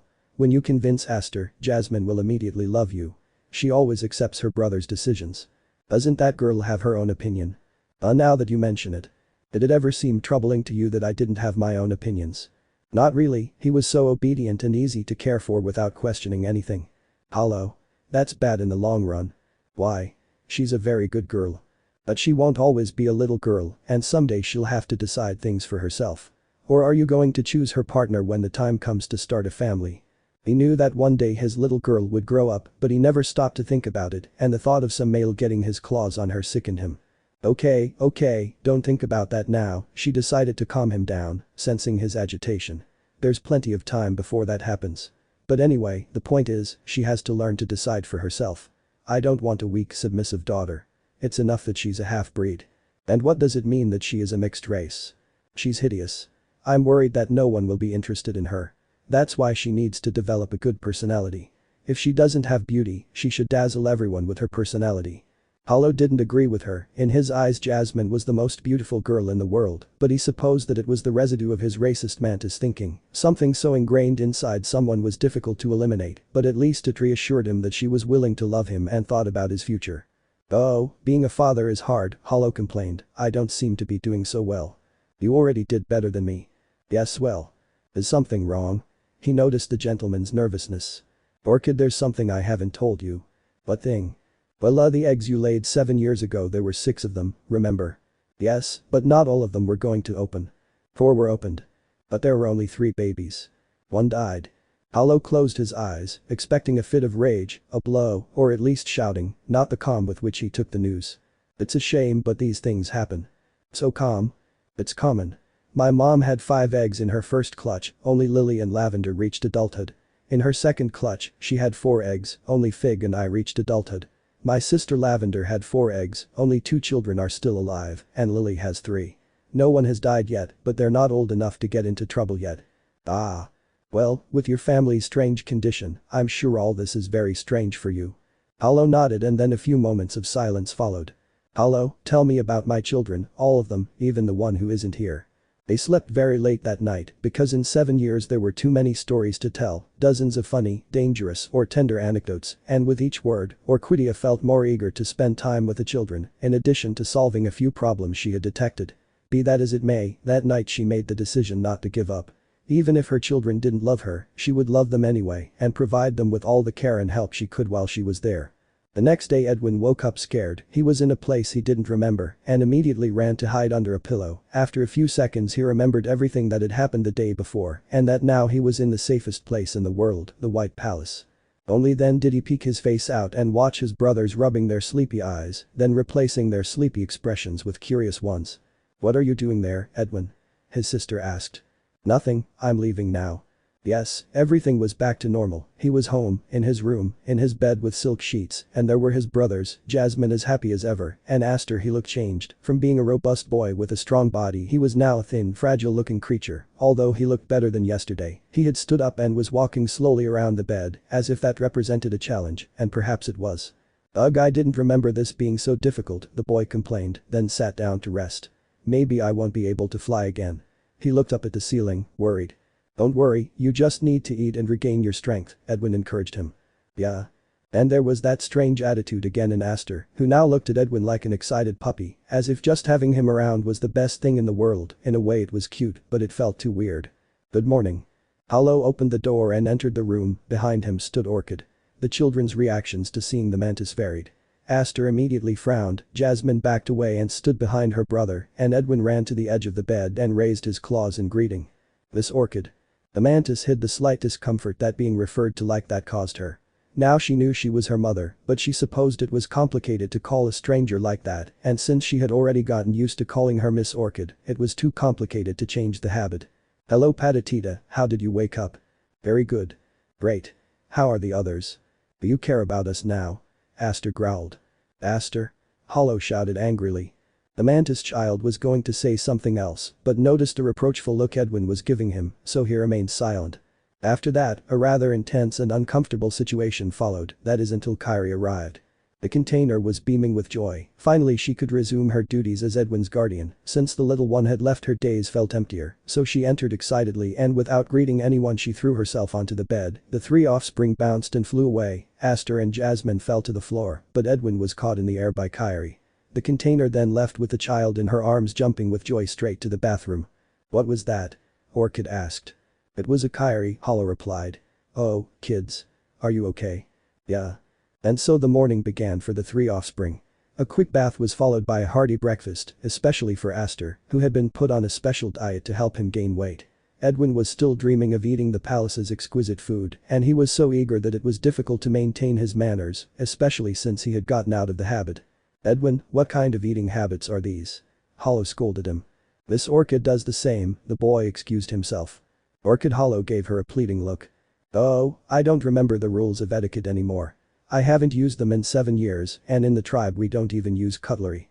"Could you really stand living in a place like that?" Aster asked his brother, remembering how prim and fussy he used to be. "Yeah, but it's still not that terrible. I mean, it's better than eating in the wild on top of the mud hidden under a mushroom."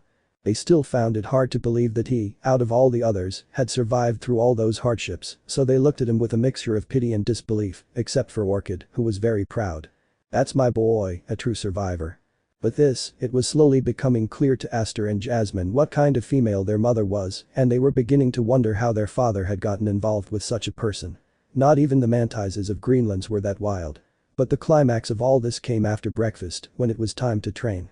Jasmine. Hollow said, "Just like the other days you will train alone with me. Maybe Aster is better, but she is far from being in condition to fight." "MPF no way," Aster complained, "but Dad, can I at least look?" "Sure, no problem." It was already noticeable everywhere that Aster had regained his enthusiasm, and this made Hollow very happy. "And doesn't Patatita train?" Orchid said, grabbing the boy by the tail as she always did. Orchid. I already told you not to grab the child like that. The mantis snorted and rearranged the worm by taking it under the armpits. So? He placed the boy in front of Hollow, but the sudden approach triggered his fear, causing him to jump back. Edwin, seeing his father so scared, raised his claws and growled. "Drrrrrrrrr, fear me." This made Hollow laugh. "It doesn't work that way, Edwin." "So, is Patatita going to train?" Orchid insisted. "Edwin doesn't train." Because come on, Orchid, he's a worm. What can he do?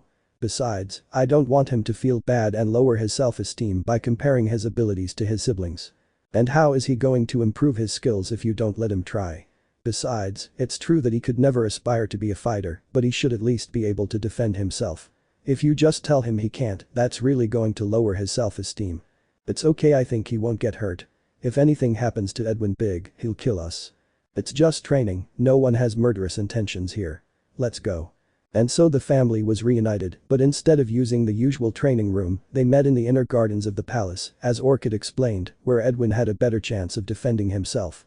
The mother mantis organized a small practice fight between Jasmine and Edwin. This would be supervised by their parents, while Aster and Kyrie, who wanted to stay with them, would be spectators. Jasmine was very unsure about it, she didn't have much faith that Edwin could fight either, besides, she had a small stinger, Edwin wouldn't use any weapon, she decided that she would go easy on him, maybe she could even give him an advantage, so he would gain some confidence. Both contenders got into a fighting stance, and Orchid gave the signal to start. Edwin acted first, burrowing underground with such speed that it almost seemed as if he had sunk underwater. Jasmine immediately let her guard down and walked over to the hole to look through it. She stood there for a couple of seconds, wondering how she would get her brother out, until Edwin suddenly leaped up behind her and attacked. The girl jumped away to avoid the attack and stared at him in shock. "What are you doing, Jasmine?" "Attack him," shouted Orchid. The girl tried to obey, but she was so slow that the worm once again went safely underground. Now Jasmine was terrified, looking around, not knowing where her brother would appear. The audience, for their part, had already taken an interest in the fight. None of them thought Edwin would stand a chance, not even against Jasmine, who wasn't the most talented warrior. Meanwhile, elsewhere, Big was returning from the library, somewhat sad and worried. He had gone to look for Edwin to spend some time with him. He assumed he would be there since it was the place where he spent the most time, but for some reason that he couldn't explain, he didn't find him, and now he was trying to figure out where the young worm could be. He was still deep in thought when a tug on his cloak caught his attention. Soul, one of his brothers, was looking at him curiously. "Oh, hello. Have you seen Edwin by any chance?" He went with his dad, his mom and his brothers to train in the gardens. "The train? Train what? Self-defense? Battle? I don't know what to call it. Are they making Edwin fight?"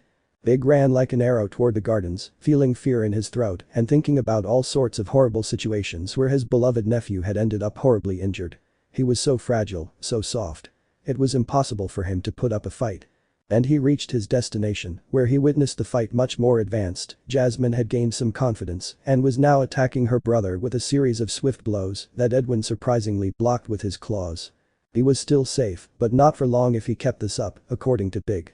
So he teleported into the garden where he fell from above, hitting the ground and creating a wave of power that pushed the children away and made them fall. "Hey, it was getting good," Orchid complained. Big glared at her. "What does this mean?" "We were training." "Aster, Jasmine training is fine, but not Edwin." "Why this discrimination? He's quite capable of achieving things." "Of course he has abilities, but is his intellect, not his physicality, he would be destroyed in battle." "Big, don't exaggerate, it's a practice battle, the stings are dull." "That doesn't matter, it's dangerous for Edwin. I already lost him once. I won't risk it happening again. By the Lord of Shadows. He survived a fungal garpies, he can surely survive Jasmine." But Big didn't listen to her, he grabbed Edwin and took him away from there. "Big. Hey." But there was no response, to which Orchid snorted annoyed. "We'll get it back later." "So is training over?" Jasmine asked innocently. "Of course not, since your brother is not here now I will fight you. Isn't that fun?" The girl swallowed hard and looked to her father for help, but he seemed too preoccupied with watching some fluff floating around and paid no attention to her. Good heavens. Interlude. No, you have to throw them higher, that will give you more time to handle the ball," said Bocadillo, demonstrating juggling. But when you throw them higher, it's harder to catch them," whipped a little boy, half woodlouse, half beetle. "Don't stress, it's just a matter of practice, keep trying and soon no matter how high you throw the balls you'll always catch them." "You think?" "I don't think so, I'm sure, many children learned before you. Why couldn't you?" There was such confidence and security in the moth's words that the little one had no doubt that she was right, so with more courage he decided to try again, but just at that moment Scarlet entered the tent where they were practicing. "Hey Bocadillo, hey Mick. How much longer?" he asked with some urgency. "No, we had already finished actually." Bocadillo still intended to practice a little more, but the restlessness he detected in his friend made him feel that something was wrong. "Do you need something?" "Yeah, well, awkward meeting with Dad." He didn't want to go into details. "Oh, I see." He turned to the boy. "Sorry Mick. I have things to do now, but you stay and practice what I told you and then show me your progress. Okay?" "Yes, Mr. Sandwich. I hope you surprise me. I'll see you later." Bocadillo left the boy alone in the store. He remained focused trying to complete the task assigned by his teacher. He was very motivated. He really wanted the moth to be proud of him. Meanwhile, the bat and her companion slowly headed towards the company master's room. The girl knew that an awkward moment was coming and tried to delay it as much as possible. Bocadillo didn't want to pressure her, so he just kept up with her. Besides, she was in a good mood and didn't want to ruin it, so she dedicated herself to ignoring her friend's depressive state by humming one of her favorite songs. "Where does all this joy come from?" Scarlet snapped irritably. "Oh? Nowhere in particular. Is it because of Mick?" "Well, it could be he. It makes me very happy to see his progress. Do you remember when he arrived? He was a poor, abused child and so shy that he could barely speak, but now he has more confidence, he is interacting with everyone, and he is even learning to juggle to join some performance in the future. Isn't that great? You really like babysitting? Taking care of children, listening to their funny antics, playing with them. I really hope to find a nice girl one day and have a nice family with lots of children. First we have to get out of this alive," the girl growled. "Is the teacher very angry?" Sandwich was starting to get worried. "Not exactly, it's hard to explain, better see for yourself." Finally they reached their destination. The bat opened the curtain that would have led to Grimm's dressing room and there they saw him. He was sitting at the table, surrounded by handmade masks and with a face that said he had been crying. "Teacher?" Sandwich flew up to him. "What happened? Why is he like this? Did someone do something to him? Because if someone harmed him, I'll go and put him back in his place myself." Both bats looked at the tiny bug and couldn't help but burst out laughing. "Ah, Bocadillo, you know how to cheer up a weak heart," said Grimm, wiping away a tear of laughter. The moth just snorted and crossed his arms in annoyance. "And what happened, Dad? Why did you get so upset? You only paint masks when you're feeling really bad." "Well, just a few moments ago I was walking through the decaying streets of Dirtmouth when a cheerful tune pierced my ears and my soul. The charm of its melody guided my steps through the crowd and the dirt until culminating in an encounter that was, to say the least, shocking. In the middle of the plaza, a figure as unknown as it was familiar was playing trills and chords on a beautiful accordion. Just seeing him was enough to make me die in agony, such pain running through my being, such longing, such sadness. Why does the mere sight of him disturb my life? Why does it awaken the desire to wrap him in my wings? Who is he?" I couldn't utter a word. I flew far away to the shelter of my home. I no longer see him, but I think of him, and from every thought a flash of pain shines. "The accordion player in the plaza, I felt really weird when I saw him too," Scarlet declared. "There's something off about him. I feel like I know him from somewhere, but I can't remember anything." "Well, actually, they know him," Boogie dared to say. "What? Really?" Grimm shouted. "Tell me who it is. Why does their presence hurt me so much?"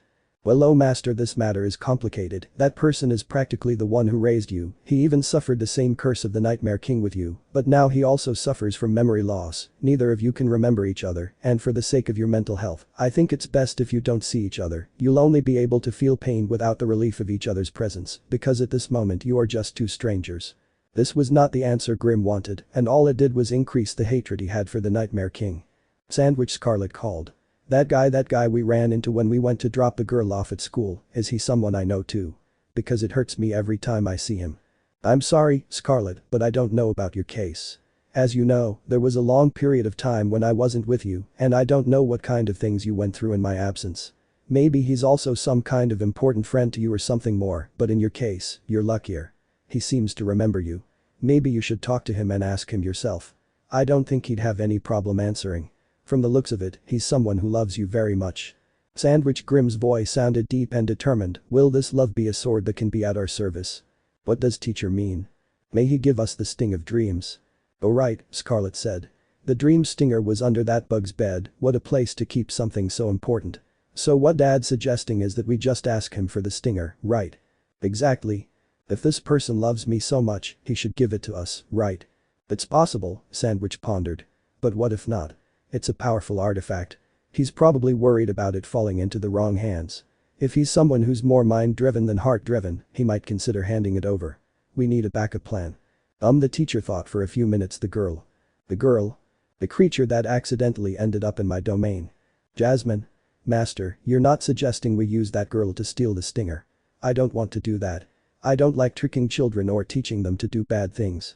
Desperate times, desperate measures. I know, but that's our problem. She doesn't have to get involved. She's already involved. Didn't you notice the clutches of nightmare digging into the city? The phantoms of dreams swarming its streets. The horrors lurking in every mind. But that always happens. In every town we settle in, the Nightmare King begins to infect minds with his power to torment us, and that's why we can't stay anywhere for more than a month. But the infection was never this fast or aggressive. Scarlet paced nervously around the room. It was always slow and gradual. It started about a week after we arrived, increasing little by little. Normally we left before anything bad happened and nobody noticed, but now the problem is more intense than it ever was. In fact, I'd say this problem started before we arrived, as if that twisted god had taken a cruel turn against the people here. Did he have a special plan prepared for the moment we arrived here? Or maybe there's someone else in this place he hates as much or more than us and whom he wants to destroy. Snack blurted out everything that was on his mind, and the bats paled at his words. Perhaps there is more truth in your words than you yourself can believe, Grim whispered. How bad can things get here? Scarlet asked. Snack thought about it for a moment. I don't have much background, but from everything I've been able to research over the years, I do have a few specific cases. I've heard of people who have offended this god and ended up sick with a strange curse, one that causes endless nightmares, which lead to a fear of sleeping. As the problem progresses, the person becomes rabid and aggressive until they reach a point where their eyes turn red, they are affected by a horrible fever, their skin becomes covered in pimples, and they lose the ability to recognize the people around them, attacking everyone equally. Those who studied this phenomenon called it scarlet fever. It's a rare occurrence. There have been 3 or 4 cases scattered here and there. But there are hundreds here, Grim whispered again. It seems that this time it is not 1 or 2 people he wants to punish, he wants to condemn the entire kingdom. The general silence settled over the room, making the tension evident. No one knew what to say and just looked at each other with worried faces. Sandwich Scarlet broke the silence. Please, now more than ever we need to stop that monster, more than ever we need the dream sting, and we finally have it at our fingertips. I know you don't like to trick children, but if we don't, she'll get hurt too, her and all the children in the kingdom. Please, Sandwich. Okay, anything to protect them. The training with Orchid had ended and both children were now walking down the hall towards the bathrooms to clean up. Both were listless, although for different reasons. Jasmine was exhausted after everything her mother had made her fight, and Aster was exhausted walking, both because he had not yet recovered from his starvation and because young mantises did not have very developed legs, and that was why they used their wings. Aster could have easily asked to be carried, but he still had some pride left and didn't want to resort to that. Rather than asking for help, he preferred to take a break and rest. Aster, are you okay? Jasmine asked worriedly. Yes, don't worry, it's just a short break, then I'll keep walking. What a thing, I'm the one being tortured in training and you're the one who's tired. I'd love to trade places with you, tiring you out with so little, and being so weak isn't funny. Besides, well, I mean that training the lady gave you seemed really good.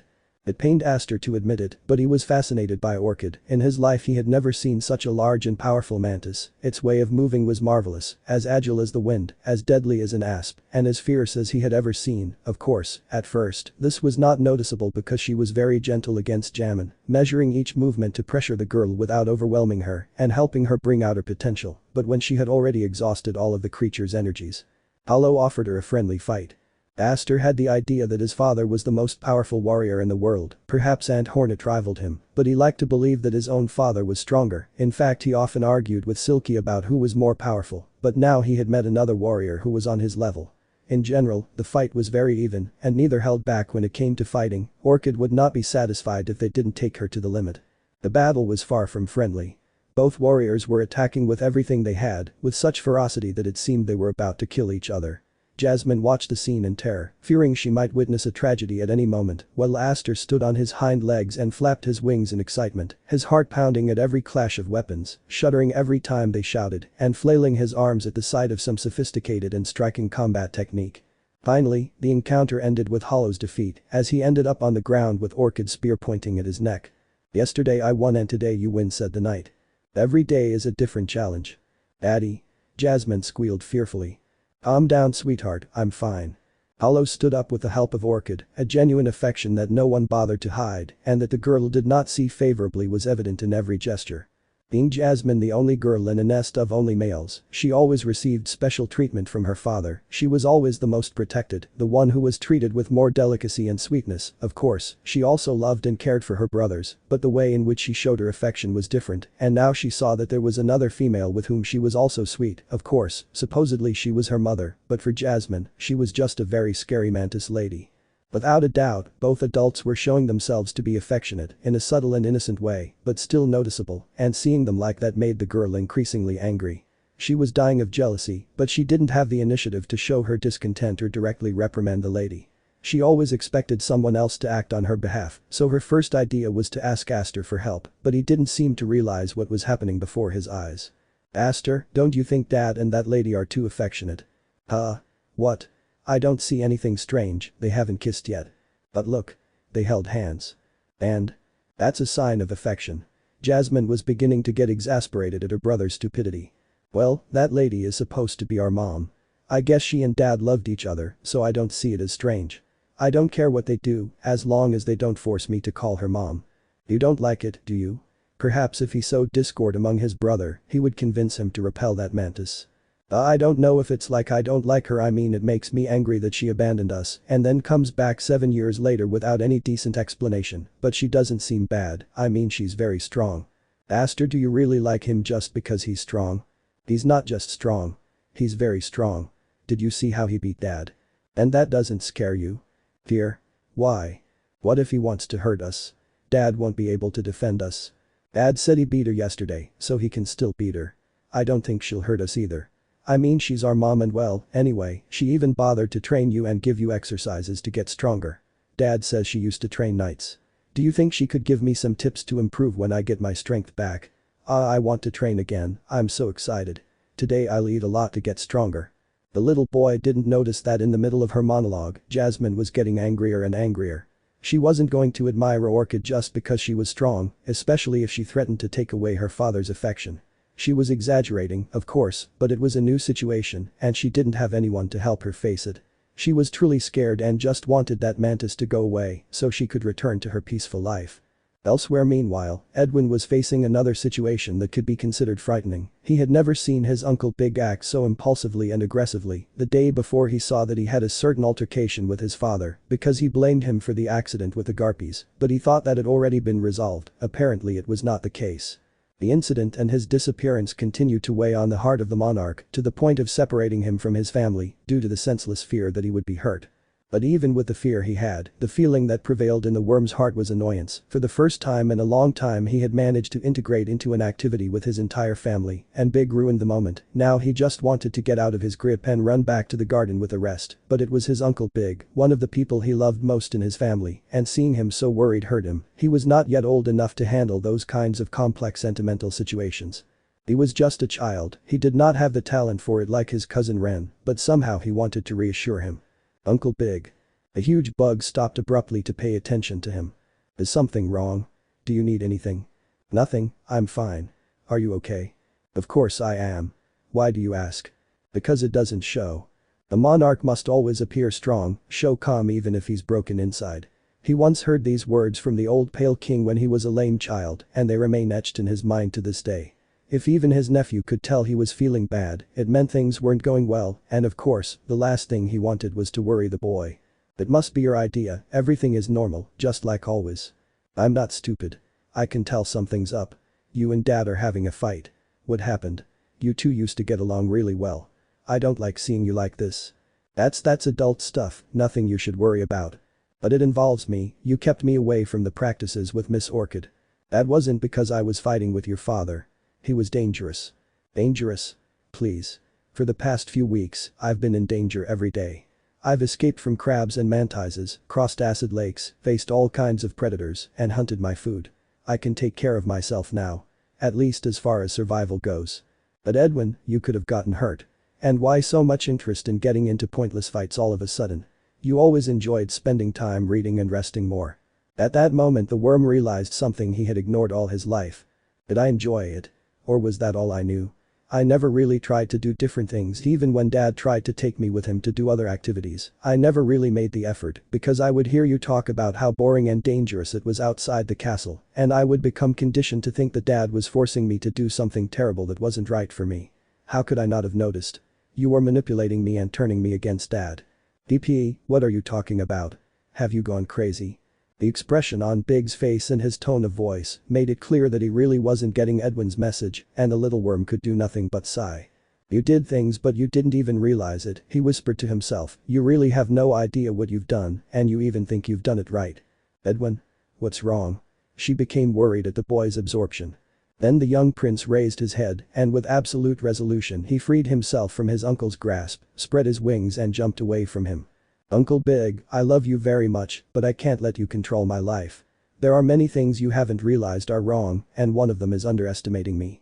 You made me think I was useless at physical things, but I'm more capable than everyone thinks. I can train with my brothers, of course, at my own pace and pushing myself to the limit. But I can do it. And you're not going to stop me. But Edwin, it's dangerous. You're a little worm. The mantis worm. A proud mongrel.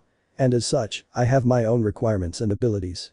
I no longer want you to decide for me what I can or can't do, and I no longer want to wear white. And that's it, I'm leaving. The little worm ran away leaving his uncle stupefied.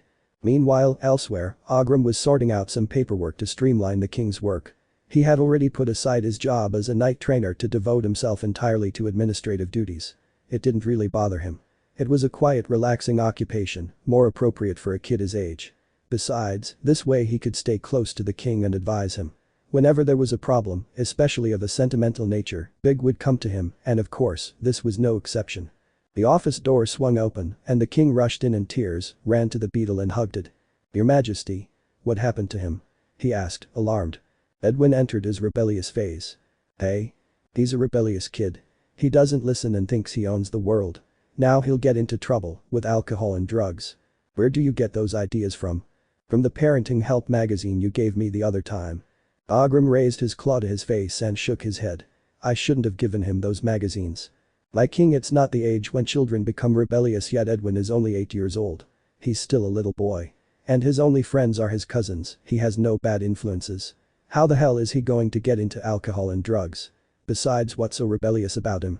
He doesn't want to read anymore, he wants to train with his brothers, he doesn't want to wear white anymore, and he said I was manipulating him.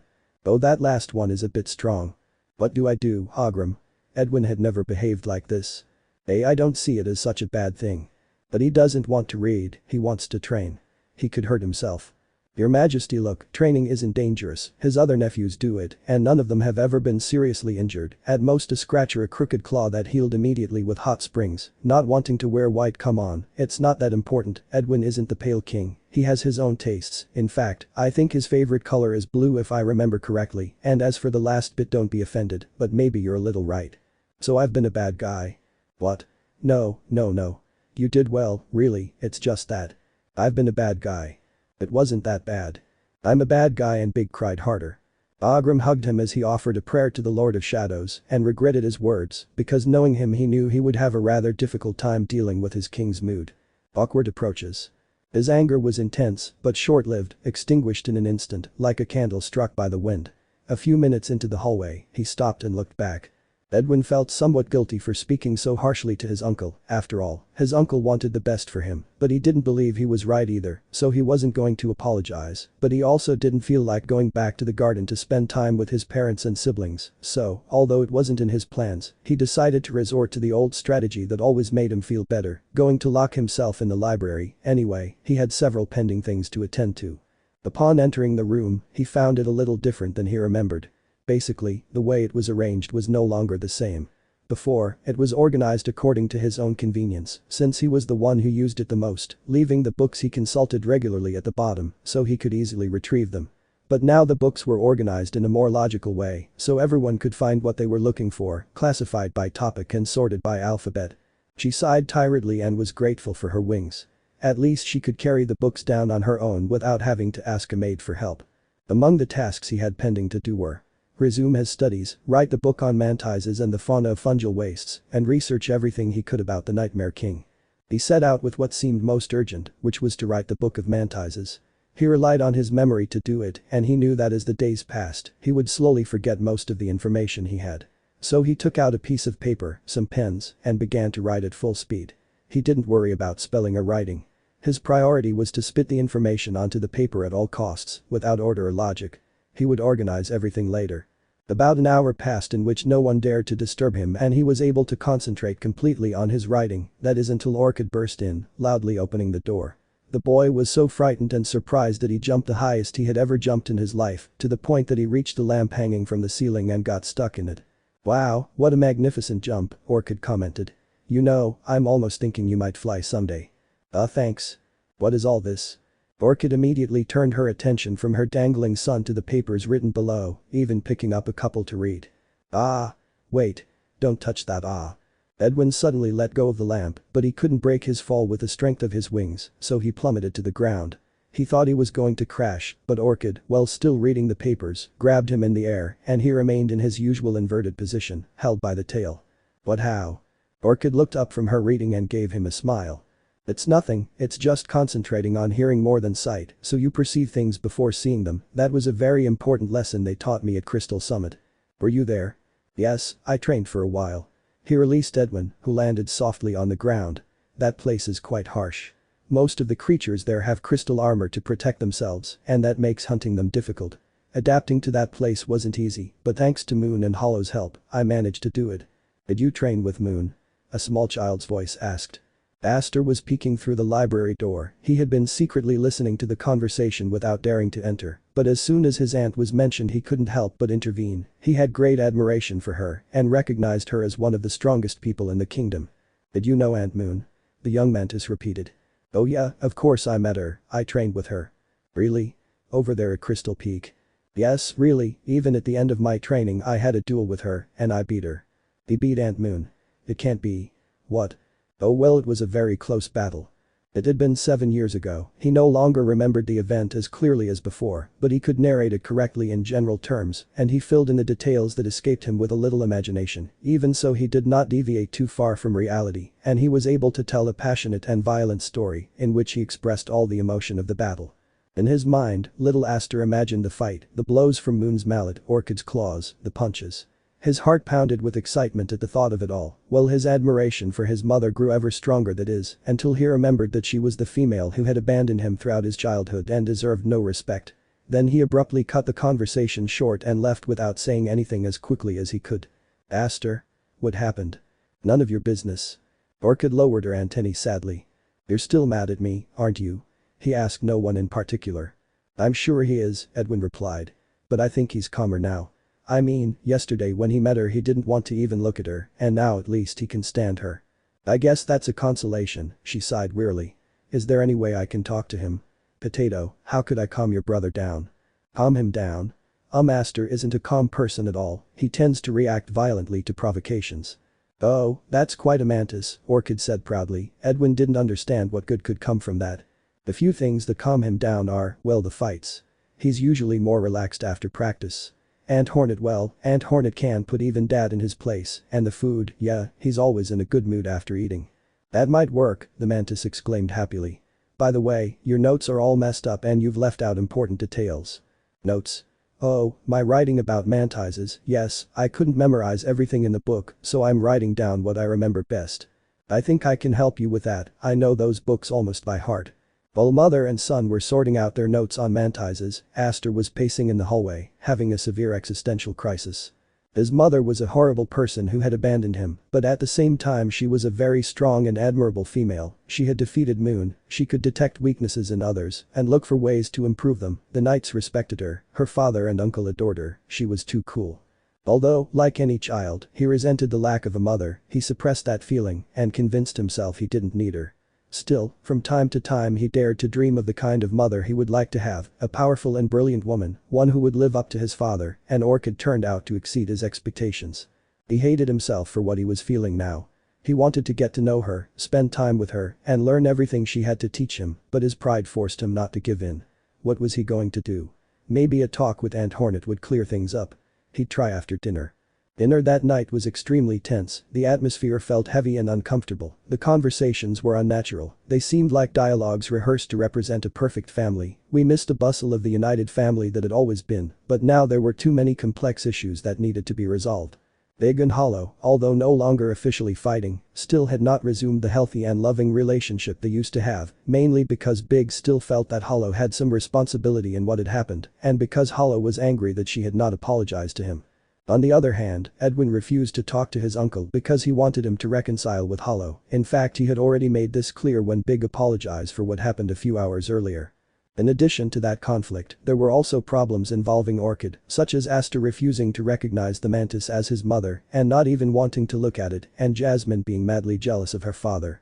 But of course, they weren't going to start fighting in the middle of family dinner, much less because Hornet and her children were there, and if they made a scene they would have to endure their fury. Still, in a way they were grateful that they were there. At least Chester, who never knew anything, was livening up the atmosphere with his ridiculous stories in which he always made himself the hero. This way they could distract themselves from the oppressive silence that reigned between them, but it wasn't enough. And then, like an angel fallen from heaven, Quirrel arrived. He'd arrived late to dinner because he had to stay behind grading some exams that had a bad question, a lot of unnecessary extra work that left him quite exhausted. He would have preferred to go home instead of having to head to the palace, but it was a family commitment and the situation wasn't one for fussiness. So he put on his best face and entered the dining room to join the others. Quirrel. Most of the people present exclaimed, hoping it would lighten the tense atmosphere of the dinner a little. Quirrel, good to see you. Hollow said. Welcome. Big exclaimed. Daddy. Ren said happily. The professor was delighted that everyone was so happy to see him. He had no idea what was going on, so with a smile, he sat down and began a perfectly normal conversation that everyone tried hard to continue. Of course, he still didn't understand anything. In that sense, he was as clueless as his son, but at least this made the meal more bearable for everyone. When dinner was over and everyone was retiring to their chambers, Aster stopped his Aunt Hornet to talk to her a little. Aunt Hornet. Wait. What's up, Aster? Do you need anything? I wanted to talk to you about something, do you have time? She would have liked to refuse. She was a little tired and not very motivated after that terrible dinner, but she couldn't abandon her nephew, especially after what had happened. Sure, I have some time. Well, what do you think of Miss Orchid? From your mother? The grimace the child made upon hearing those words revealed his discomfort.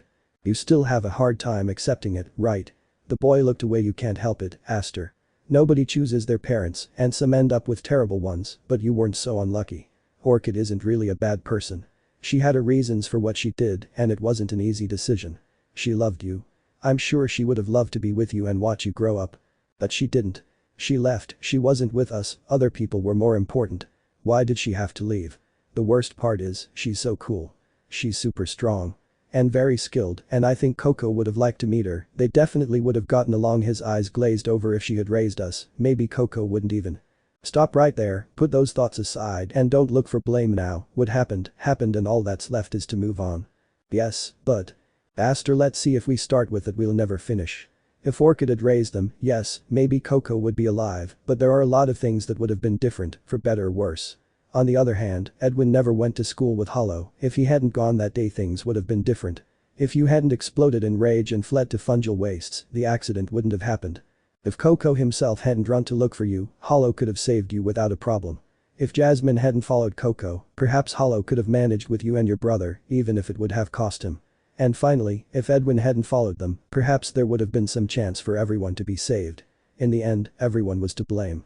Ah. Hornet smiled kindly and petted her head. Look, Aster, if there's one thing I've learned in my life, it's that sometimes, to be happy and find peace, it's better to simply accept things instead of questioning them. Maybe it's a bit early for you to understand, but at least try. I'm not asking you to love Orchid, you barely know her, that's not going to happen, and you don't have to feel bad about it, but it would be good if you talked to her and got to know her. Let her tell you her story and what her town is like. You're sure to learn a lot of useful things. Orchid is an expert trainer, she could help you polish your combat skills. You can take advantage of this encounter, and the resentment you have is not healthy at all. It's best to let it go. Well, it's late now, and you should go to sleep. You're still recovering and need to rest. Yes, Aunt, thank you. Good night. Good evening, Aster. The next day, Hollow was awakened by small hands touching his face and gently tapping him. Hollow tossed and turned, not wanting to react, until he suddenly opened his eyes. As if he had remembered something important, he threw off the sheets, which flew away along with Jasmine, and ran to the mirror in his room to look at himself. He was relieved to find that he looked absolutely normal. "Okay, no more scratches on your face," he said, now calmer. "But Dad. I already promised I wouldn't put makeup on you while you were sleeping again." "You didn't have to look like that," said a small bundle of sheets next to the bed. Hollow walked up to him and lifted him up, revealing his daughter underneath, looking annoyed. Hollow could only smile. She looked adorable and angry. "I'm sorry, daughter, but traumas are hard to overcome. I still haven't recovered from that time. I showed up to work with a scratched face when we just had a public display for the hive. It's a good thing the queen bee is so understanding. Yes, after that he gave me a lot of sketchbooks. So, what are you doing here, little one?" "Oh, right. Aunt Kyrie and Miss Orchid are having a fight." "What? Why?" "For Edwin." News like that sounded more than alarming, so Hollow left his room in a hurry and soon found Orchid and Kyrie arguing in the hallway, or something similar to an argument since Orchid didn't understand anything Kyrie was trying to say. She just moved Edwin from one side to the other, trying to put him out of the reach of the container. The truth is they looked like a couple of girls fighting over a toy, but of course, the little worm wasn't a toy, it was a living being. One that looked less upset than it should. In reality the situation seemed extremely funny to him, so he didn't bother to clear up the misunderstanding and stop the fight. "What's going on here?" Hollow asked. "This crazy woman wants to take Edwin to the baths. She already did it yesterday. Now it's my turn as a mother to take care of him," the mantis declared firmly. "Taking care of Edwin is my job," Kyrie signed and immediately reached out to try to pick the boy up again. "Get away from my son." Orchid moved away from the knight and passed the worm to Hollow so suddenly that he reacted automatically by taking it, but as soon as he looked down and saw the child's white, shining skin, he squealed in fear and threw him like someone throwing a vermin. Edwin flew through the air and spread his wings to ensure a safe landing, but before he touched the ground, Kyrie jumped and grabbed him in the air, then ran off towards the bathroom. "Hey! Come back here." The mantis squealed angrily. Both females ran through the hallways dodging the workers and servants who were currently going about their daily chores. Miraculously, they didn't bump into anyone. The knight managed to make it to the bathroom, where she stopped right in front of the enormous bathtub that was already ready and waiting with the water at the precise temperature. Kyrie, with her playful nature, had already taken this as a kind of challenge between the two of them and assumed that when Orchid arrived and saw her there with the child, she would declare herself a loser, but things turned out to be a little more complicated. When Orchid arrived, she barely put a foot in the bath when she stepped on a piece of soap, which made her slip and rush towards Kyrie, pushing her in such a way that all three of them fell into the bathtub. When the three of them got their heads out of the water, Kyrie looked at Orchid and with her best gestures said, "This time I'm calling it a tie, but next time I'll beat you." "I accept your apology," Orchid replied, realizing what he had meant. "I didn't apologize. That's Edwin translates my message. He says he's happy about it." "Edwin?" She gestured more and more exasperated. "Very very happy, look how happy he looks." At that point Kyrie gave up. The boy clearly wanted to play a trick on her and he was no match for Edwin's wit. He just crossed his arms and sank into the water, snorting and releasing a large number of bubbles. In the end, the three of them ended up bathing together and after that it was time for breakfast. Orchid tried to have a conversation with the children, but except for Edwin, none of them really paid attention to her, at least not in an obvious way, since Aster secretly looked at her every now and then, wondering whether to speak to her or remain silent. He wanted to talk to her, but he simply didn't dare. Hornet and her family, who were also present, tried to help by acting as a communication bridge, but it was difficult. It was not possible to re-establish in 2 days a communication that had been broken for 7 years. In the end, breakfast ended without much progress in the rapprochement and what was worse, Hornet would no longer be staying with them. Some urgent problems arose in her kingdom, so she had to return to solve them, so Orchid had to figure out how to improve her relationship with her children on her own. After all the pertinent farewells, the mantis found herself in a situation she wasn't used to. She had nothing to do. Hornet was gone, as were her husband and children. Jasmine went with them to go to school. Aster would study at home for the moment until he recovered his health, and although he was there in the castle with her, he still hadn't decided to speak to her. Edwin said he needed to write some things in the library and that he would come back with her later so she could correct his texts about mantises, and as for Hollow, of course he had to work. He was no longer on vacation, like the first time he arrived at the palace. So now she had no one to keep her company and no duties to perform, plenty of free time, but nothing to spend it on. Once again she felt like a stranger in that place. It wasn't strange, too many years had passed, even a good part of the servants had been replaced since then. Thinking about what to do in that situation, he considered it appropriate to focus on his goals, which were to improve his relationship with his children and solve some parenting problems he had detected, and since Aster was nearby, the ideal thing was to start with him.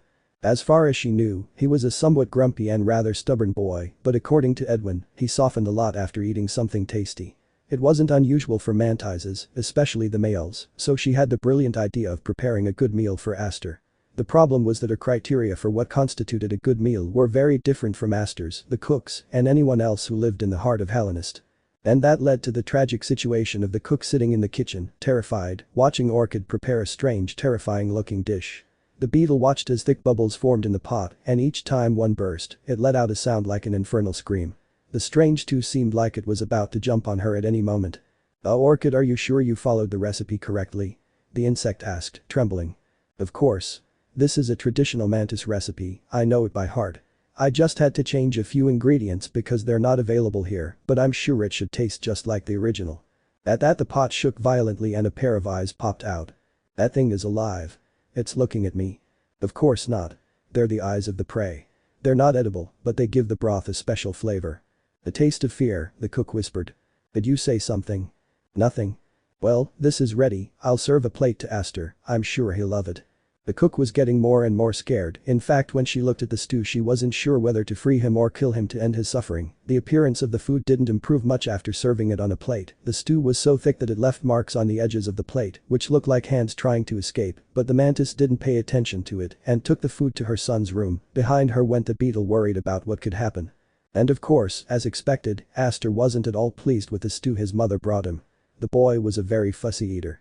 He'd never been hungry in his life, so he wasn't used to thinking about the effort it took to get food. Besides, he was always served the most exquisite and beautiful dishes. All the palace cooks were professionals who cared not only about the taste, but also about the presentation, so much so that they whetted one's appetite just by looking at it. And compared to all those elite dishes, there was Orchid's horrendous, agonizing stew. "What is this? Some kind of craft glue?" The boy didn't even consider the idea that the thing was edible. "What? Of course not. It's a traditional mantis stew. It's full of vitamins and good elements to strengthen your body. I don't think that thing is edible." "Of course it is. Do you doubt me?" "I don't have much reason to trust." These words hurt Orchid a lot. "You should at least try it, it tastes much better than it looks." "No, I don't want to eat that horrible thing. I'm not going to." "Eat the stew." Orchid was already losing patience. "I worked so hard to prepare it. I'm not interested. I won't eat that thing.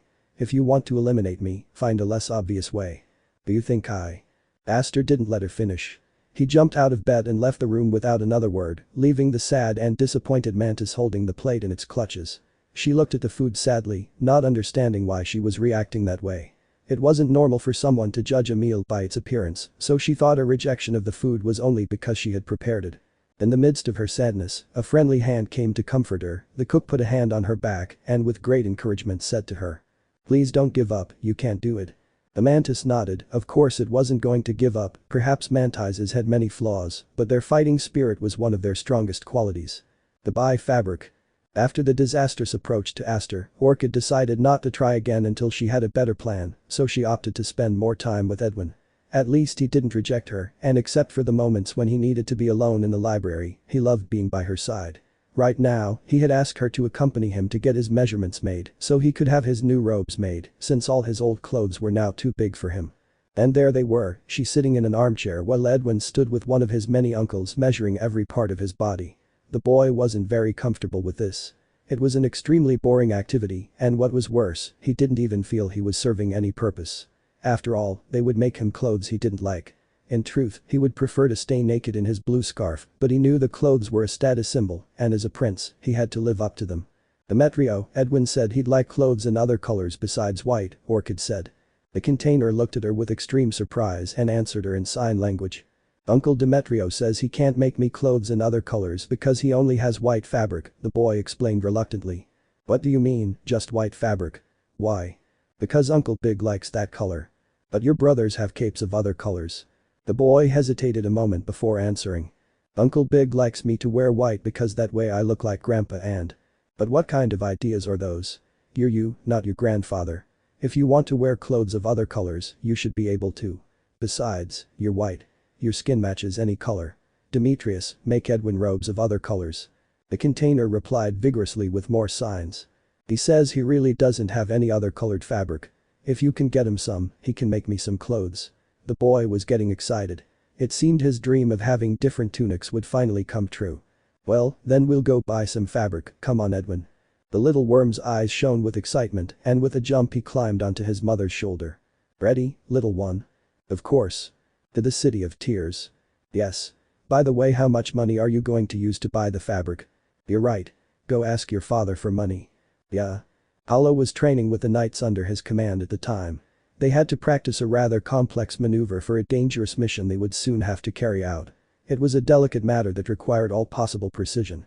Everyone understood and did their best to make it work, but they were having coordination difficulties.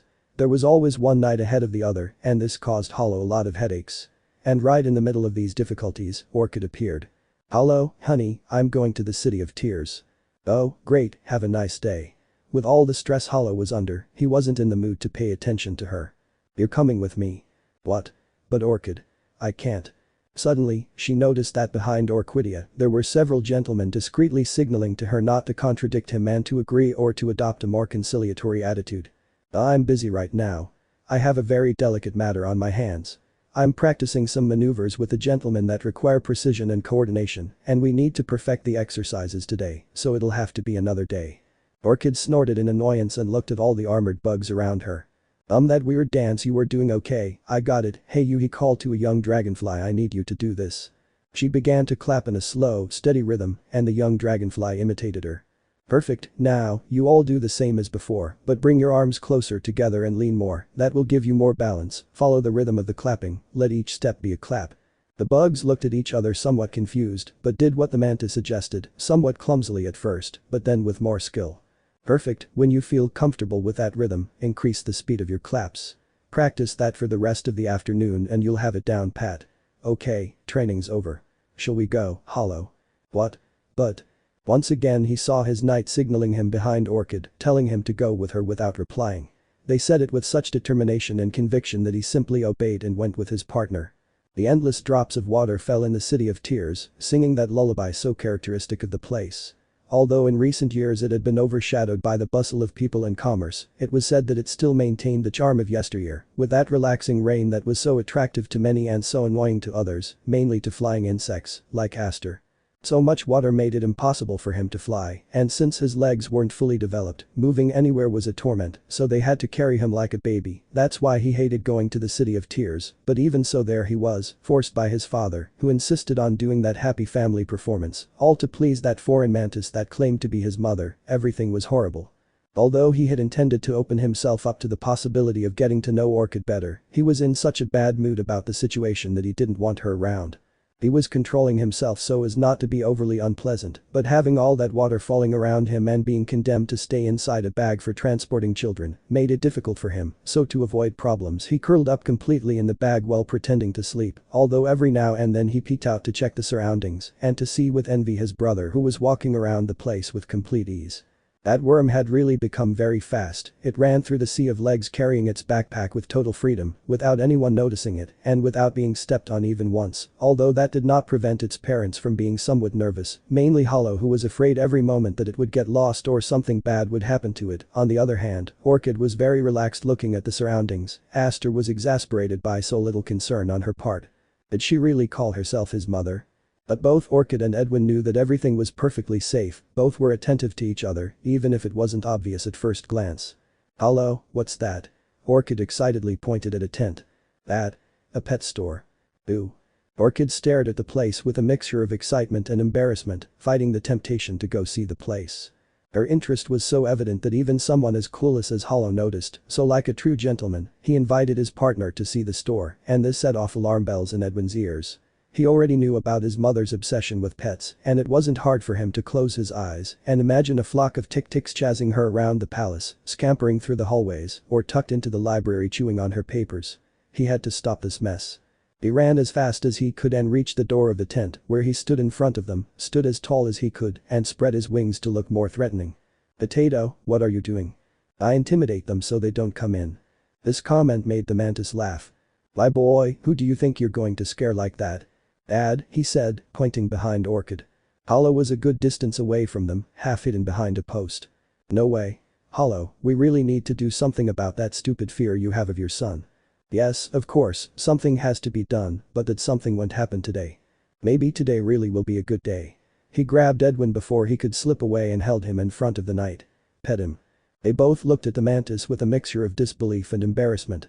Why are you looking at me like that? Miss Orchid, I'm not a pet. The mantis remained silent, not knowing what to say. She still hadn't completely gotten over the habit of treating him like that.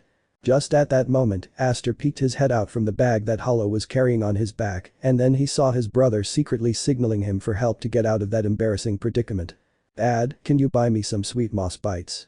And as always when Aster had a whim, Hollow tried to fulfill it as much as possible, so in an instant he forgot about going to the pet store and Orchid's oddities and headed to a street candy stand. The mantis would have protested under other circumstances, but it was the perfect way out of that situation. Plus, those sweets brought back certain memories of the first time she was there. With a bit of luck, this time she could finally eat her entire snack. But luck was not on her side this time. She had barely eaten half of her portion when an unfortunate collision with a very large insect caused her to drop the rest on the ground. "Hey. Look what you did." The mantis squealed angrily. Hollow tensed, fearing a fight would break out at any moment. The bug turned around to face the insect, and then they noticed he didn't look well. His gaze was blank, he seemed more asleep than awake, and there wasn't even any sign that he was understanding the situation he had caused. "Hey, are you okay?" Hollow asked worriedly, standing in front of Edwin protectively. "Huh?" The bug had such a stupid expression that talking to it seemed pointless, even Orchid was getting worried. "You threw away my snacks. You should at least apologize," she said calmly, taking on a cautious demeanor. His lost expression remained for a few seconds, until it suddenly changed to terror. Hollow reacted immediately by touching the bug's chest and pushing it away. Since it was a family outing, he hadn't brought his stinger, so he didn't have his usual attack power. Fortunately, as soon as he made contact with the shell, the insect woke up from its trance and looked around in confusion. Where am I? What happened?" He looked at the knight guarding him. "Who are you?" Hollow stepped back. "Don't you remember anything? I was at work as a security guard for Don't tell me I fell asleep again. I have to get back, my boss is going to kill me. Sorry." The bug didn't wait for me to answer, it turned around and ran away into the rain.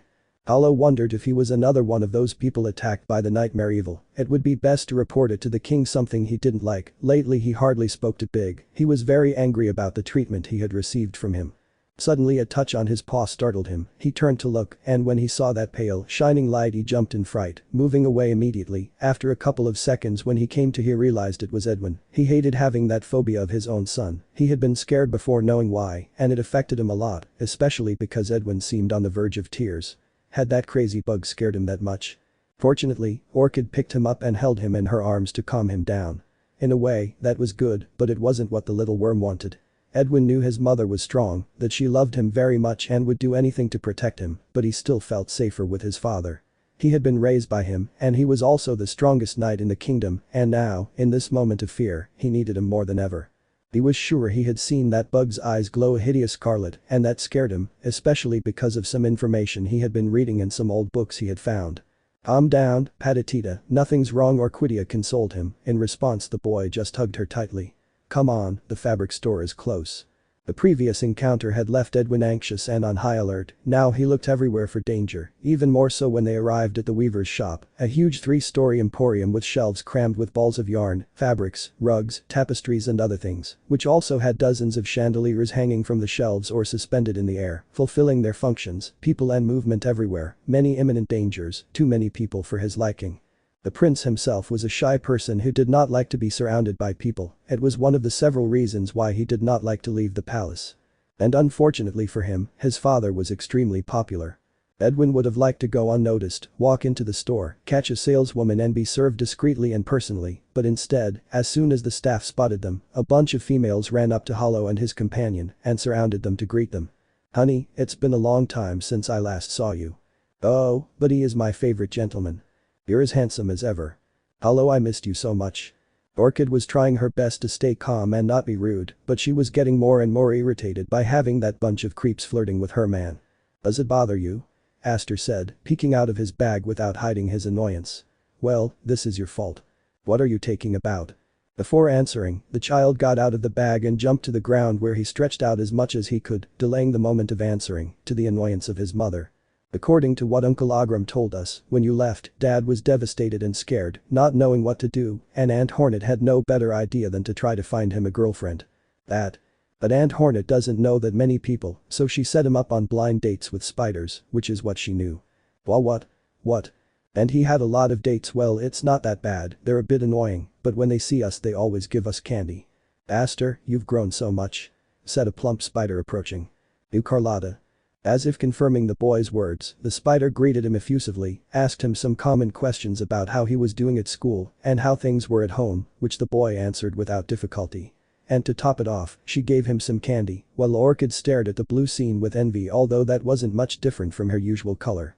Edwin preferred to stay out of it and cling to Orchid's arms. His shyness made it difficult for him to function in that environment. Besides, for him, all those women were strangers. For a change, since he never went out, they practically didn't know him. Hollow was responding to the situation as best he could, maintaining a cordial and pleasant manner, but looking for a way out so they would leave him alone and be able to do their shopping in peace, although in Orchid's eyes this wasn't very noticeable, which is why a shiver ran down her spine when a claw landed on her shoulder. There was a certain sinister energy emanating from there. Honey, we have to move, Big will worry if we arrive late to the palace. Orchid was smiling, but she looked more like a predator about to tear his head off than a loving wife. Even Edwin was curled up in her arms. And who are you? A spider asked curiously. I'm Orchid, his partner, she answered proudly. The atmosphere changed drastically after that statement. There was a certain hostility in the air and muted whispers spread among the arachnids. A story can have more than one version and characters can appear good or evil depending on who is telling the story. Among the knights, the tale of the romance between Hollow and Orchid had an air of tragedy and nobility, of immense sacrifice in favor of a duty to the people, even at the cost of abandoning the one they loved most. In deepness, however, it was a story of betrayal and abandonment, fueled by the resentment the Weaver people already held toward the mantises. While the rough edges had softened greatly in recent years thanks to the work of the rulers and the friendliness of the mantises of Greenlands, glimmers of resentment remained. Therefore, for the spiders, Orchid was a bastard who had abandoned her children and her partner to their fate. If we added to this the constant expression of concern they had seen in the queen in the first years, the opinion they had of her was dire, and they had no problem letting her know it. Oh, excuse me, we didn't mean to take your partner away from you, of course not, a very close couple, very adorable, of course. The situation was so uncomfortable that Aster no longer wanted to be there and looked for an excuse to leave. Dad, can I go to the third floor to see the toys? That he hesitated for a moment about leaving his son alone. Don't worry, I'll take him and we'll keep an eye on him from time to time, said Carlotta, the same plump spider who had given him candy a little while ago. Okay, you can go. Aster managed to use his little strength and jump onto the spider that led him to the third floor. And while the child cleverly escaped, the adults remained silent, wondering how to proceed, but another spider decided to launch its poisonous words. Orchidia is certainly a wonderful and very affectionate couple, just look at how she treats her pet. As Edwin was curled up in Orchid's arms, he hadn't said a single word, and practically no one knew him, they mistook him for something he wasn't, but the little boy still had enough pride to oppose his fear and raise his voice. No. I'm not a pet. The spider was very surprised that the creature spoke. He's my fourth child, Hollow added. And with this statement now the spider just wanted the earth to swallow her up. Well, how can I help you? He quickly changed the subject. Well, we came to buy some fabric. Blue? Edwin interrupted. That, blue cloth. And light blue. Yes, light blue too. And cerulean. Is that a color? Yesterday Patatita was reading a book on color theory, Orchid explained. In his arms, Edwin looked at him excitedly, so happy that he had forgotten his shyness, even wagging his tail. He's a nice boy, thought the spider lady. Well, I'll show you what we have available, follow me. While he was taking them to the second floor where the webs were kept, the spider wanted to annoy the mantis a little more, of course in a very subtle way, he didn't want to get into trouble. And how have you been, Hollow? You haven't visited me in a while. I've been busy, the gentleman was very tense. Yeah? It's a shame, it was always a pleasure to see you, it was fun spending time together. She glanced at Orchid, who was getting more and more furious. Do you remember knitting classes? Unfortunately. Come on, it wasn't that bad, I still fondly cherish the fabric you gave me. She emphasized the last word a lot, hoping to impress the mantis. In the Weaver tribe, giving someone a custom-made piece of fabric was a very affectionate gesture. However, Orchid wasn't familiar with their customs, so she didn't react to this, but the spider didn't stop there. I still treasure that hat you gave me, look, I have it there. And indeed, in a corner of the second floor, hanging as decoration, was a picture framed by a hideous hand-knitted hat with so many holes, it looked like a colander. Hollow was dying of embarrassment looking at it. Why do you have that? Hollow squealed. It's a beautiful memory. That's horrible. Why did you frame it? It's a unique piece, a garment woven by the captain of the Royal Guard himself. Plus, it attracts customers. At that moment, a mother beetle and her daughter were seen passing in front of the painting. Mom, what is that ugly thing? Let's see, according to the plaque, it's a hat knitted by the captain of the Royal Guard. Ooh, that's horrible. Yes, very horrible, what an ego to frame such a disaster. Well, let's continue, Hannah. Yes, mommy. After that scene, Hollow was curled up in a corner suffering. A Hollow. Orchid spoke to her worriedly. Hey, we still have to buy the fabrics. But that reminder here, he acted a little, he didn't want to disappoint Edwin. Oh yeah, let's go. Orchid didn't understand anything. She only saw a very proud spider looking at her smugly on one side and a gentleman who refused to look up on the other. She silently asked Edwin if he understood anything about what was happening, but he just shrugged. He was very new to personal relationships, and if she didn't understand, he certainly wouldn't. An old acquaintance.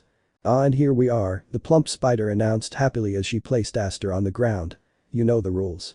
You can play with whatever you want as long as you don't break it, don't leave the third floor, and don't bother the customers. Understood. The spider looked at the boy tenderly. She knew him well. Despite his somewhat impulsive, arrogant, and irascible personality, he knew how to behave. She found him somewhat different, more docile and calm. Had something happened to him? Now that she looked at him, he was also very thin. Aster, have you been eating well? You're very thin. I was sick or something like that, but I'm recovering now, if I eat well and exercise I'll be able to fly again soon. Can't you fly? The spider looked at him in horror. Not like before, I've been practicing, I can already jump and glide, but I need more strength and energy to stay in the air, but don't worry, they already told me that I just have to eat well and I'll recover. I see, well, if you need anything, or you get hungry, don't hesitate to let me know. Sure. Aster knew she was the type of person who worried too much about food, it was no coincidence that she was so fat, surely in a little while she would appear with a huge tray full of things to eat. As soon as the spider left, he looked around, there were tons of shelves full of stuffed animals. The truth is, his sister was more into that kind of toys, but she would surely find a way to entertain herself. Soon his attention was caught by a huge stuffed animal that was sitting in the middle of a rug, as if it was resting. It was the size of an adult bug with very pretty plush fur of a bright purple color. It looked so soft and pleasant that he ran to hug it, but as soon as he grabbed it, the stuffed animal shook as if it were alive. Aster let go with a small cry of fear as he watched the toy stand up. Then the creature turned around and realized it wasn't a stuffed animal, it was a person, a purple moth to be precise. It had huge pomegranate-colored eyes, 2 pairs of wings covered in a curious down, and around its neck was a decorative bell that, from what it noticed, didn't make any noise. Oh honey, you scared me, she said in a squeaky voice. I am sorry. He apologized, embarrassed. I thought it was a stuffed animal. Oh. You say I'm as pretty, charming, and adorable as a teddy bear? I didn't say exactly that. Oh, but what a charm. The moth covered her face with her hands in embarrassment as she wiggled flirtatiously. Then, with overly feminine gestures, she skipped joyfully to the third floor railing, from where the entire store could be seen. Aster followed her stealthily, mostly out of curiosity. He rarely came across such a striking bug. The moth reached the railing where a 7-legged spider was observing the lower floors with extreme concentration, but was interrupted by the moth's shrill cry. Tobu. Guess what? Eek. Snowfluff, don't scare me like that. I was just told I'm as pretty, adorable, and charming as a stuffed animal, and that my beauty overshadows everyone in this store. I didn't say all that. Aster thought. Snowfluff. You see? You have such a lovely companion, you should be happy. Are you listening to me? Everyone always praises my beauty, I'm charming, I don't know why it's so hard for you to appreciate me more, you could say a few nice words to me once in a while. Snowfluff, don't start. Someone like me deserves more attention. I deserve it after all the trouble you get me into. You're supposed to be the oldest, but I'm the one who always has to take care of you. Besides, you never buy me anything nice. Finally Tobu silenced her by placing a paw over her mouth. Be quiet. But Tobu. The spider sighed. Well, did you find anything you like? The moth's eyes glowed. Look. She began to pull out various items from the fur of her wings, woven mats, stuffed animals and ribbons, all pink and each one more garish and feminine than the last. Tobu made faces every time she saw something emerge. What do you think? Oh, they're cute, but isn't it too pink? Your lair needs a more cheerful tone. Look, this stuffed beetle will look beautiful next to the corpse of that mummified mosquito, and the ribbons are to spruce up your collection of cursed masks. You're going to ruin my collection, Tobu complained. It's going to look beautiful. The spider was devastated and slumped down onto the railing in dismay to continue gazing down at the floor below. Oh come on, it's not that bad. Your den is very gloomy. Tobu didn't answer well. If you don't like it, we can still pick out something you want. Tobu remained silent. Tobu. Are you angry? He stood next to the spider to observe it better, and then he noticed that expression he knew so well. Oh no. No way. Don't even think about it. She shrieked furiously. What's wrong? He looked at her with an angelic expression. Don't give me the eye, I know exactly what you're thinking. I'm not going to let you steal anything. We agreed that you were going to abandon those old ways and live a decent life. But. Also, what do you want to steal now? The spider timidly pointed towards the second floor, to a wall where some posters and fabric samples were hanging, and in the middle of them was the hideous hat that Hollow had made. That thing. But Tobu, even with only 7 legs, you can weave things 1,000 times better than that monstrosity. But that one is special, it seems like a unique and unrepeatable object, there's a reason it's framed. It's the perfect souvenir. It's just an apology for bad taste. They should burn that thing. Come on, Tobu, let's pay for this and go somewhere else. He tried to grab one of the spider's legs, but it slipped from his grasp like water through his fingers and swung from a spider web hanging from the ceiling. The tent was full of them. They were placed to facilitate the spider's movement throughout the enclosure. They were very useful for this species, but a danger to flying insects, in fact, which was why flying was prohibited in the tent. Snowfluff was at a disadvantage. She could never catch Tobu without being able to fly, so she could only watch helplessly as he headed towards her goal. Tobu crouched against the wall, looking for the most discreet location possible, hidden among webs and spider webs. Even in her eagerness to steal, she knew how to be cautious, and she had many reasons to be. Just at that moment, a guard was patrolling that corner. He was a huge burly devotee. A blow like that would surely be lethal, but he also looked very stupid. The way he walked made him seem more asleep than awake. Outwitting him would be easy, Tobu thought. She waited for the man to move a little further and dropped down with surgical precision, hanging from her thread a few inches from the wall. Then she placed her paws on the painting and pulled it out. Her task was apparently done, so she began her ascent, but she didn't expect anyone to have seen her. Let that go, thief. A childish voice shouted from above Tobu. That. He moved his eyes looking for the intruder, but only when he felt a pair of little paws on him did he realize he had a stowaway on him. And where did you come from? Leave that painting back where it belongs. Stealing is bad, Aster scolded her. It wasn't a robbery, I just took a souvenir, no one will miss it. Put that back, thief. Aster raised her voice, trying to get the guard's attention and have him stop her, but there was no reaction. The man truly seemed to have fallen asleep. But the mantis child wasn't going to give up on his efforts to bring justice. He swung around, trying to knock the spider off her. She did her best to shake him off, but eventually, the little mantis achieved its goal by cutting the thread with its claws. They both plummeted to the bottom, causing such a noise that all the surrounding creatures turned to look. Tobu was still trying to untangle himself and stand up when Aster screamed again. Thief. Shut up, brat. Where's your mother? That's none of your business. He immediately became aggressive at the mention of his mother. Ooh-goo-grig-ri-iya. A deafening scream echoed behind both creatures, and they quickly turned to take note of the imminent threat behind them. The devotee had raised his claws and was screaming like a wild beast, all traces of reasoning vanished from his eyes, leaving only a sinister red glow. Aster shuddered when he saw him and remembered certain facts that Edwin had mentioned in a previous conversation. Nightmare King. He whispered to himself. Tobu, who was already used to getting into trouble, barely even bothered looking at the insect. She immediately ran off to safety, something Aster couldn't do. Without being able to fly and with his mantis legs still undeveloped, he was desperately slow. He ran as fast as he could and even advanced a few stretches hopping with his wings like Edwin did, but it was not enough to escape, his attacker had him within reach of his claw. Tobu had already gone a long way, she was safe, she could easily leave, but a cry for help stopped her. She turned around and saw the mantis child crawling and crying for help while the devotee had him pinned to the ground with a claw buried in his wing. She thought about it a lot, and in 5 seconds she made a decision. Tobu ran back, he was going so fast that for a moment he seemed to have 8 legs instead of 7, then when he was in front of the bug, he took some caltrops from under his cloak and threw them at the bug, it instinctively covered its face, leaving the baby free, then without thinking the spider took him and ran away with him in her arms. He didn't know who this child was, what his name was or if he had parents, he would worry about it later, for now his priority was to keep him alive, in the worst case, if necessary he would adopt him, just as he had done with Snowfly, with some luck he would turn out to be less irritating. She headed towards the door of the shop and behind her the devotee chased her, no matter how many times they repeated his name or tried to stop him there was no response, his mind was lost in an endless scarlet fury. In his mad dash to escape, Tobu passed by the boy's parents, but he had no way of knowing, besides there were other priorities at the moment, like staying alive. But that brief moment he passed them was enough for another stowaway to join Aster. Edwin spotted his brother being carried by this stranger, and all he could think about was rescuing him, even if it was beyond his means. For once, he put aside his reflexivity and simply jumped. His precision was pinpoint. He grabbed onto Tobu's clothes and was pulled outside. "Aster?" the boy shouted. "Edwin?" his brother replied. "What?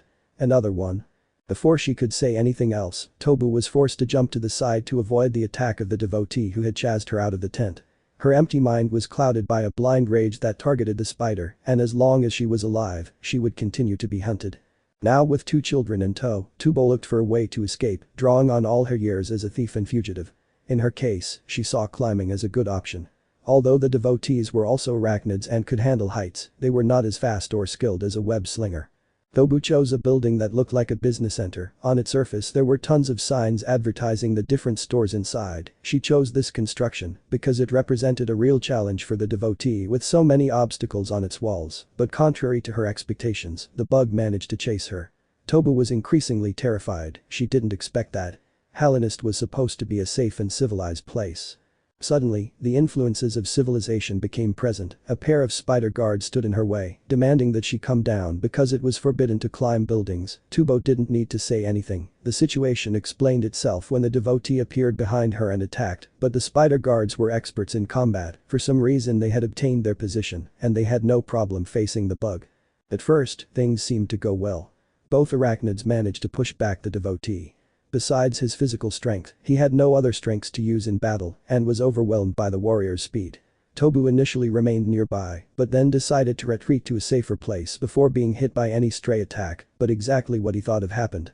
At one point, the devotee launched himself straight at one of his opponents. She jumped out of reach, but right behind her was Tobu, who was hit by the blow. The attack stunned her for a few moments and, unable to grab onto anything, she let go and plummeted to the bottom.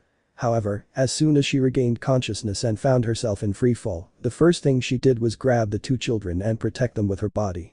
The parameters that govern a human cannot be applied to a bug. A fall, even if it is from a great height, is normally not fatal for an insect or a spider, but that did not make it any less painful, especially if the place where the fall occurs contains many sharp objects or rough surfaces, as was the case here. Right at the back, half hidden among the buildings, was a huge dumpster, as big as a room. It was emptied once a month. This process had only been going on for a few days, so it was pretty empty. It had enough contents to make for a nasty fall, but too little to make getting out easy. The walls were high and smooth.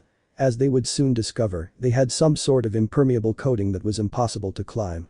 Besides the top, there were no openings other than a small drain that served to carry away the endless water that fell on the city. Basically, they were trapped until someone rescued them. "Hey, are you alright, brats?" was the first thing Tobu asked when he managed to recover from the fall. "Yes, we're fine," Aster answered, somewhat annoyed. How curious that a kidnapper would be so considerate. "I suppose she must ensure the well-being of the hostages," Edwin commented. "I'm not a kidnapper," Tobu clarified indignantly. "Of course she isn't, she's a thief," Aster corrected. "Yes, I say no. I'm not a thief, I'm a traveler, an explorer, an adventurer who travels the world looking for unique experiences and exotic souvenirs." "Sure, and my name is Natasha and I'm a glamorous makeup artist," Edwin joked. "Look, kid. Well, never mind, now we have to get out of here." Edwin completely ignored Tobu and focused on inspecting the walls. "Hey. Don't ignore me," the spider complained. "You should respect your elders. Didn't your parents teach you anything? The coefficient of friction, the gerbaceous glands in the legs, if we multiply that but the filibuster constant, I also have to add the gripping effect of the water. Edwin had entered a kind of scientific trance as he locked himself in his world thinking about mathematical and physical equations while critically analyzing how to escape from the dump they had fallen into. His concentration was such that he practically didn't even notice Tobu's complaints and claims, he just kept muttering data and equations that sounded like another language to the others. "That's enough, Miss Thief," Aster finally intervened. "I'm not a thief." My brother is now deep in his scientific mind and it will take him a while to come up with a plan to escape, but don't worry, he's very clever, he'll surely come up with something, and before you know it, we'll all be out and you'll be able to keep stealing. You do it on purpose, right? Yes, he replied with an angelic smile, to which Tobu gave him a withering look. Don't be mad, it's just a little revenge after what you put us through. Hey. It's not like that was my fault, I was just taking a souvenir and that guy went crazy. What the heck happened to him? I don't know but I'm afraid to know the answer. That's it? Edwin suddenly shouted. Is that it? The other two bugs repeated excitedly. Yep, that's it. Let go. How do we escape from here? Aster asked. It can't be done. What? I analyzed it, took into account all the variables, the characteristics of the site, the materials we have available, and our physical capabilities, and we won't be able to escape. And was so much analysis necessary for that? It is now scientifically proven that we are trapped. Tobu and Aster threw themselves to the floor, discouraged. Hey, they'll definitely rescue us, they must be searching for us like crazy now. Clear. And so a half hour passed, seemingly endless. Cooped up and with nothing much to do, the children played with the trash to kill time. It wasn't much, but they managed to invent a few games, such as who could build the tallest and thinnest trash tower possible. For his part, Tobu searched through the dumpster for something interesting to consider as a souvenir, although there wasn't anything really worthwhile. Suddenly the piece of the container was interrupted by a deafening roar coming from Aster's stomach. I think I'm a little hungry. A bit. The mantis boy just looked away in embarrassment. In the situation they were in, he couldn't afford a weakness like being hungry. He didn't want to inconvenience the rest and knew they wouldn't be able to get him anything to eat, but it wasn't good for him to go hungry either. Part of his recovery treatment required him to eat what he needed, and his brother knew it. Now Aster felt horrible thinking he was making his brother worry about him, but he was determined to show strength. He had decided a long time ago that he would no longer be a bother to him. But just before he could say anything, Edwin handed him a sandwich, taking him by surprise. And this? I know it won't be very pleasant if it's wet from the rain, and that it would be better to eat it indoors, but it's what we have now, so eat it. Where did you get this? I brought it in my backpack. I thought the walk might take longer than expected and that you might get hungry. Since it's very bad for you to get tired in your condition, I came prepared. Edwin. Aster was moved to the verge of tears and without thinking he took a generous bite of his sandwich, this one still half wet, had a very good flavor, in fact it was a new flavor that he didn't remember having tried before, it was very good. I love it. The cook outdid herself, it's delicious. Actually, Miss Orchid prepared that. Wait. He looked at his sandwich in disbelief. It can't be. It's impossible. She cooks horribly. Have you tried their food? Of course not. That stew you gave me the other day looked disgusting. But it didn't taste disgusting. Edwin, did you really try that thing? The little worm looked at him in silence for a few moments, meditated a little before answering. I suppose I would have reacted the same way as you months ago. He crossed his arms. You're used to palace food, which is not only exquisite but also beautiful, like small works of art, but normal people who aren't royalty eat ugly food. It may be very tasty, but it's ugly, and what the mantises eat looks even worse. Miss Orchid made that dish with all her love, and it was delicious. If you had given it a chance, you would have noticed. But. And even when you rejected her, she didn't give up and asked the cook to help her prepare something you might like. In the end, when she cooked it, she discovered the dish was actually very good. She suggested putting the stew in a bun. She asked me to taste it to make sure it tasted good. You should have seen how worried she was, and she didn't even dare give you the sandwiches herself. The mantis child thought for a few moments, nibbled his bread feeling guilty in every bite, but stubborn as any mantis he said. And I'm supposed to forgive her for abandoning me to make me a sandwich. Mothers don't do things like that. That's quite a bit more than mine ever did, Tobu complained. This thief. My name is Tobu, brat. Learn it well anyway. He paused before continuing. My mom abandoned me too. Let's just say the place I lived in was tough and I didn't live up to her expectations. I didn't fit in there and I was just a nuisance. He sighed sadly. For a while, I wanted to think that she abandoned me for a good reason, that she felt bad for doing it and that deep down she regretted it. I would have been happy thinking about that if I had never seen her again, but the day we met again. What happened? The children asked expectantly. There wasn't a shred of regret, she didn't seem that happy to see me either. I don't think she ever loved me. I was just a nuisance that came along and got rid of as soon as possible. Thinking about it, not even when I was living with her did she ever make me a sandwich. Look, Nino, maybe she abandoned you, but from what you're saying, it's clear that she didn't want to, or at least wants to make peace with you. That's much more than I ever had. You should at least take that into account before judging her. These words resonated deeply with the boy. This was first-hand testimony from someone who had experienced a similar situation, someone who could completely understand him. Finally, Aster reconsidered the situation. And Hornet was right. It was important to talk to his mother and learn the details of the reasons that led her to do what she did. But even after making this decision, carrying it out wasn't so simple. Suddenly, he began to think about how unpleasant he had been with her these past few days and became completely discouraged. She wouldn't want to talk to him. What was he going to do? But their thoughts had to be put aside momentarily as a more urgent matter required their attention. Outside the dumpster, voices could be heard shouting their names. "Here we are," Edwin shouted excitedly. "Potato," Orchid's voice echoed. "Dad." Aster joined in the shouts. "Aster?" Hollow's joy was evident in his voice. It took them just 10 minutes to rescue them and the family was reunited. Hollow was so happy that despite her fear, she was able to hug Edwin for a few moments. As for Orchid, even though mantises aren't very good at expressing their emotions clearly, she cried with joy at being reunited with her offspring. This touched Aster's heart deeply. Maybe his mother abandoned him, but she loved him and it was so obvious. That hug couldn't be fake, her broken voice couldn't be faked, she was genuinely worried about him and this hurt him. But the situation wasn't so favorable for everyone. Toba was taken into custody, despite her claims of being absolutely innocent, that she never wanted to kidnap anyone, and that the painting she had stolen, which everyone had seen, was absolutely hers. Of course, at least the last part, no one believed her. It was then that Toba laid eyes on the knight standing next to the mantis. Something about him seemed familiar to her.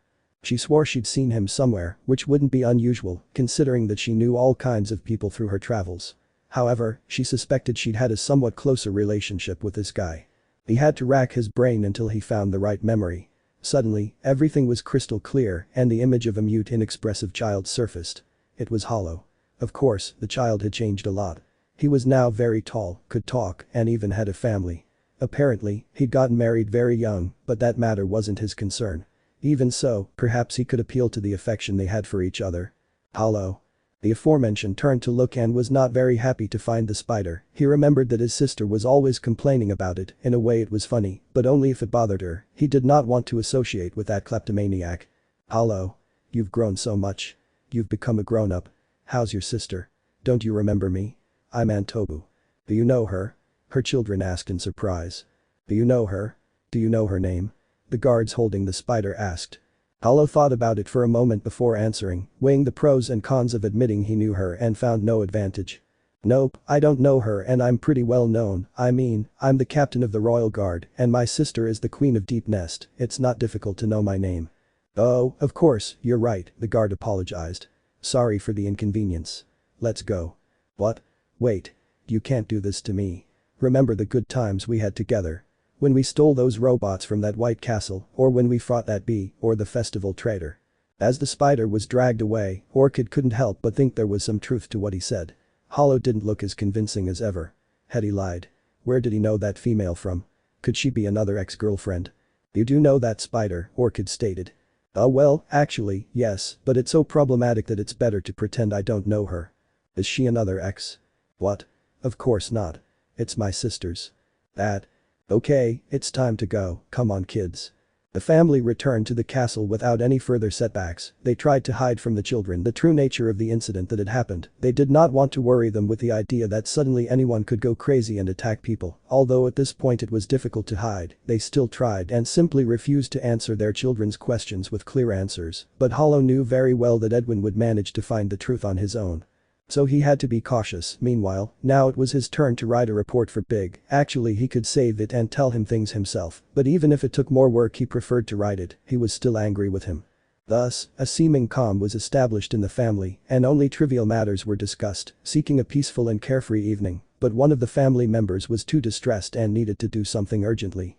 Orchid was alone in her room looking through a magazine to kill time, since Hollow wouldn't be with her because he was writing his report. Then her reading was interrupted by the creaking of the bedroom door. She thought it would be a maid, asking if she needed anything before going to sleep, but to her surprise, it was Aster. "Oh, hello, kiddo.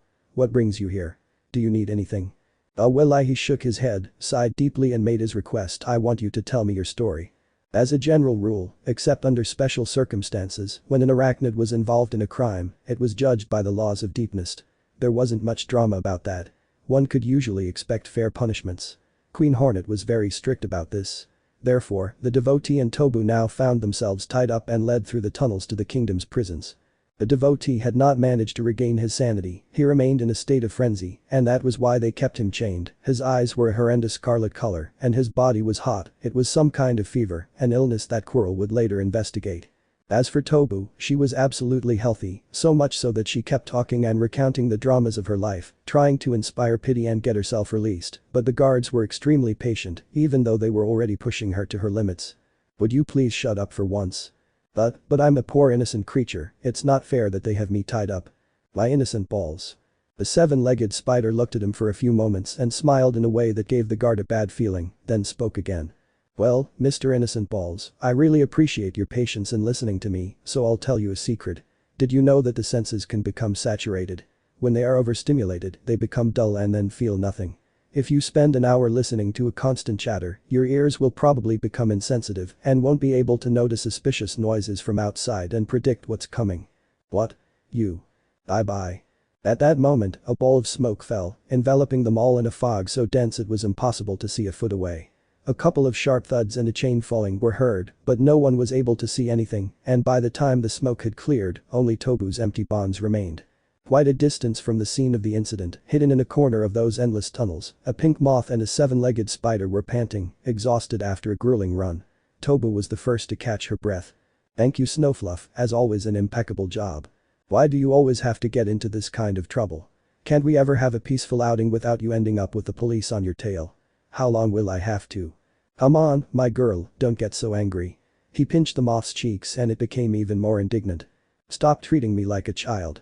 I stopped being 1 year ago, although at this point, anyone who looks like a child is someone else. You were born old Snowfluff." Tobu finally relaxed and took out the hideous picture of the hat knitted by Hollow from his clothes. "No way. Even with all the mess you caused, you still kept that thing. I had to make it worth it. Give me that thing. I'm going to burn it." "No.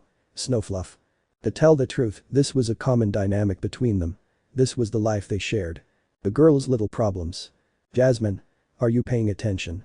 "No. I mean yes." What did he ask me?"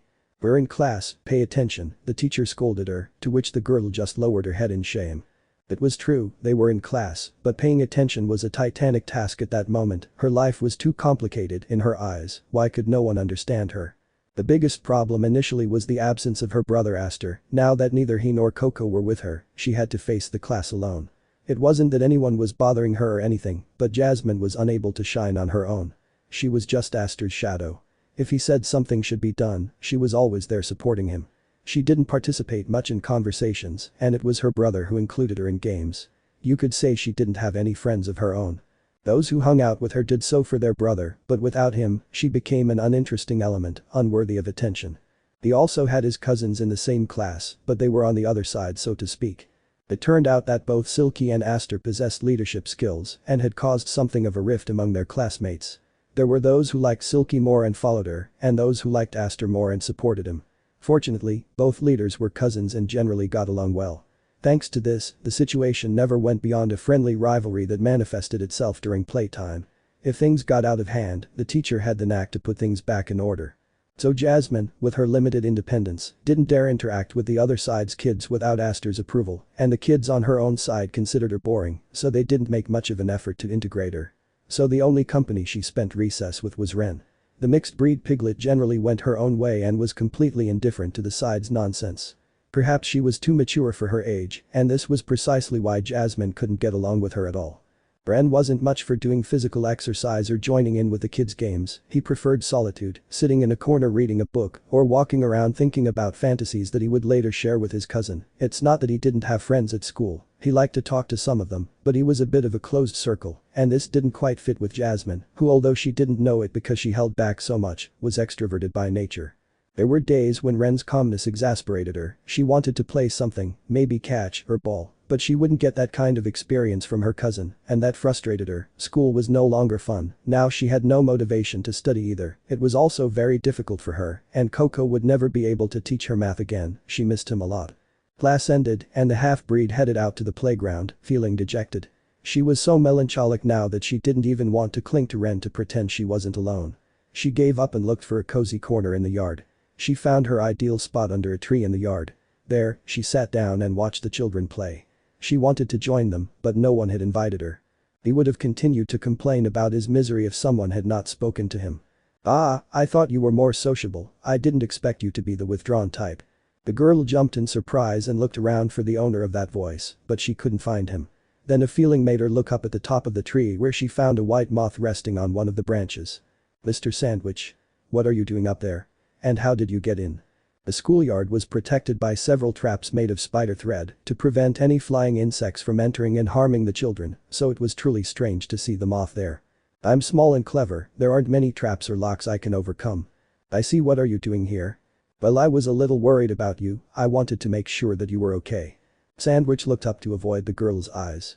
It was a lie and his conscience stung, but he told himself over and over that it was necessary. He needed the sting of dreams, and if that meant deceiving her, he would do it. Then he would give her something nice to make it up to her and make himself feel a little less trashy. "Ah, I'm fine, well, more or less. What's your problem? Maybe I can help." He discreetly climbed down the tree to stand beside her. "Well, I feel a little lonely." "Well, you're alone, you're not playing with anyone. What happened? Why don't you go play with your friends?" "They're not really my friends, besides, they see me as bored, they don't invite me to be with them." "You can also take the initiative and invite yourself." Jasmine looked at him as if he had suggested something horrible. "How am I going to talk to them? What am I going to say? Hi, can I play with you? It's not that hard." "Yes it is, you don't understand anything." "No, I don't understand. Are those kids making fun of you?" "No." "Do they treat you badly?" "No." "Do they hate you?" "Not that I know of." "So what's the problem?" Sandwich was somewhere between curious and exasperated. "I can't talk to them." "Because?" "Aster isn't here." "Aster, I think you mentioned him." "Your brother?" "Yes." The girl lowered her gaze, discouraged. "Without Aster, I can't play with them. They won't pay attention to me or listen to me. I'm alone and now I'm alone at home, too." Her eyes glazed over, she was holding back tears. A worried Mouthy hugged her, trying to calm her down, which worked wonderfully. The little girl trusted Mouthy. "It all started when that stupid big mantis who claims to be my mom arrived. Ever since she's here, Dad's been all over her and he doesn't pay as much attention to me as he used to, Edwin too. Well, it's not like I used to play with him that much before, but still, she's a ghost, I'm her sister, I'm more important. And then Aster, at first it was okay, I mean, he supported me, or I supported him or whatever. The thing is that he didn't like that ugly mantis either, so he kept it away, that was good. But I don't know what happened the other day, after a walk they took, Aster locked himself in the room to talk to her, and when they came out they were the best friends in the world. Now that idiot spends his time chasing her. Okay, I understand that that woman is an expert in all kinds of training, especially for children, and she's helping him fly again, but what about me? I mean, I was there before. They forgot about me." The Bocadillo, the whole tragic story sounded like a spoiled brat's tantrum, but he could take advantage of it all, even though it made him feel very guilty. "I'm really sorry about your situation, your dad and your brothers are terrible." Finally, someone agrees with me. I complained about the same thing to my cousin, Ren. And you know what she said? To stop being so immature and whiny and to take advantage of the fact that I now have a mom. Can you believe it? We're the same age and she treats me like I'm immature. She's a pain. Inwardly, Bocadillo agreed with his cousin, but he had to continue with the plan. "But maybe there is something that can be done." "Really?" "Right. You use magic. Do you have a spell to get them to pay attention to me again? Or better yet, to make the lady go away?" "A spell? Not that I mean, of course I have something. Of course." If Jasmine had had more life experience, she would have detected something suspicious in Bocadillo's way of speaking. "Thanks, Mr. Sandwich. You're the best. When can you do the spell?" "Ah, but I'm missing an artifact to cast the spell, the dream sting." "Isn't that the thing you were looking for in my house the other day?" "I see you remember." He became nervous and chose his words carefully. "Well, it's a multi-purpose artifact, you can cast many types of spells with it and there are other girls I must help." "Really?" The mestizo woman looked at him with excitement.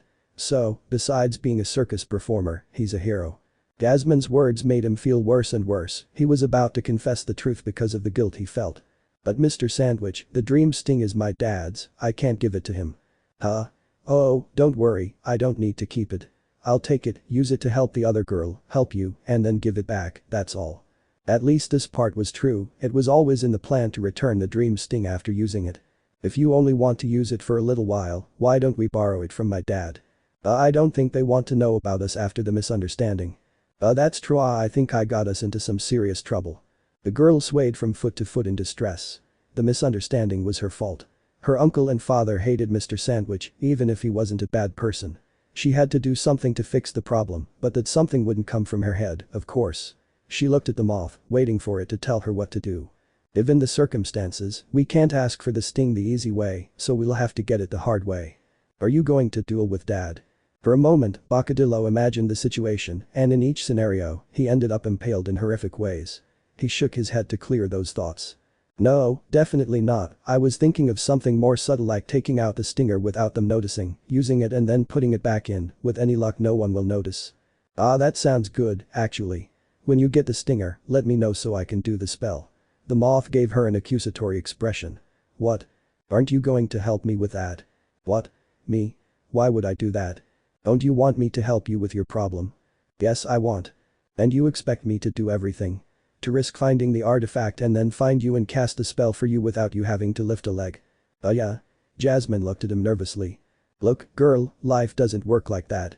But I'm a child, I can't do complicated things, you have to help me.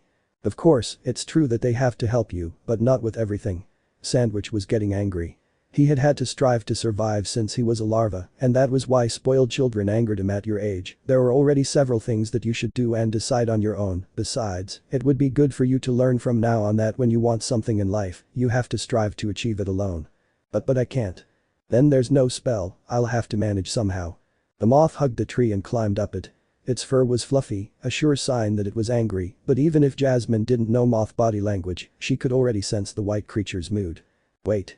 I'll get the stinger. Oh really? Yes, I want things to be like before, but I don't know where that thing is.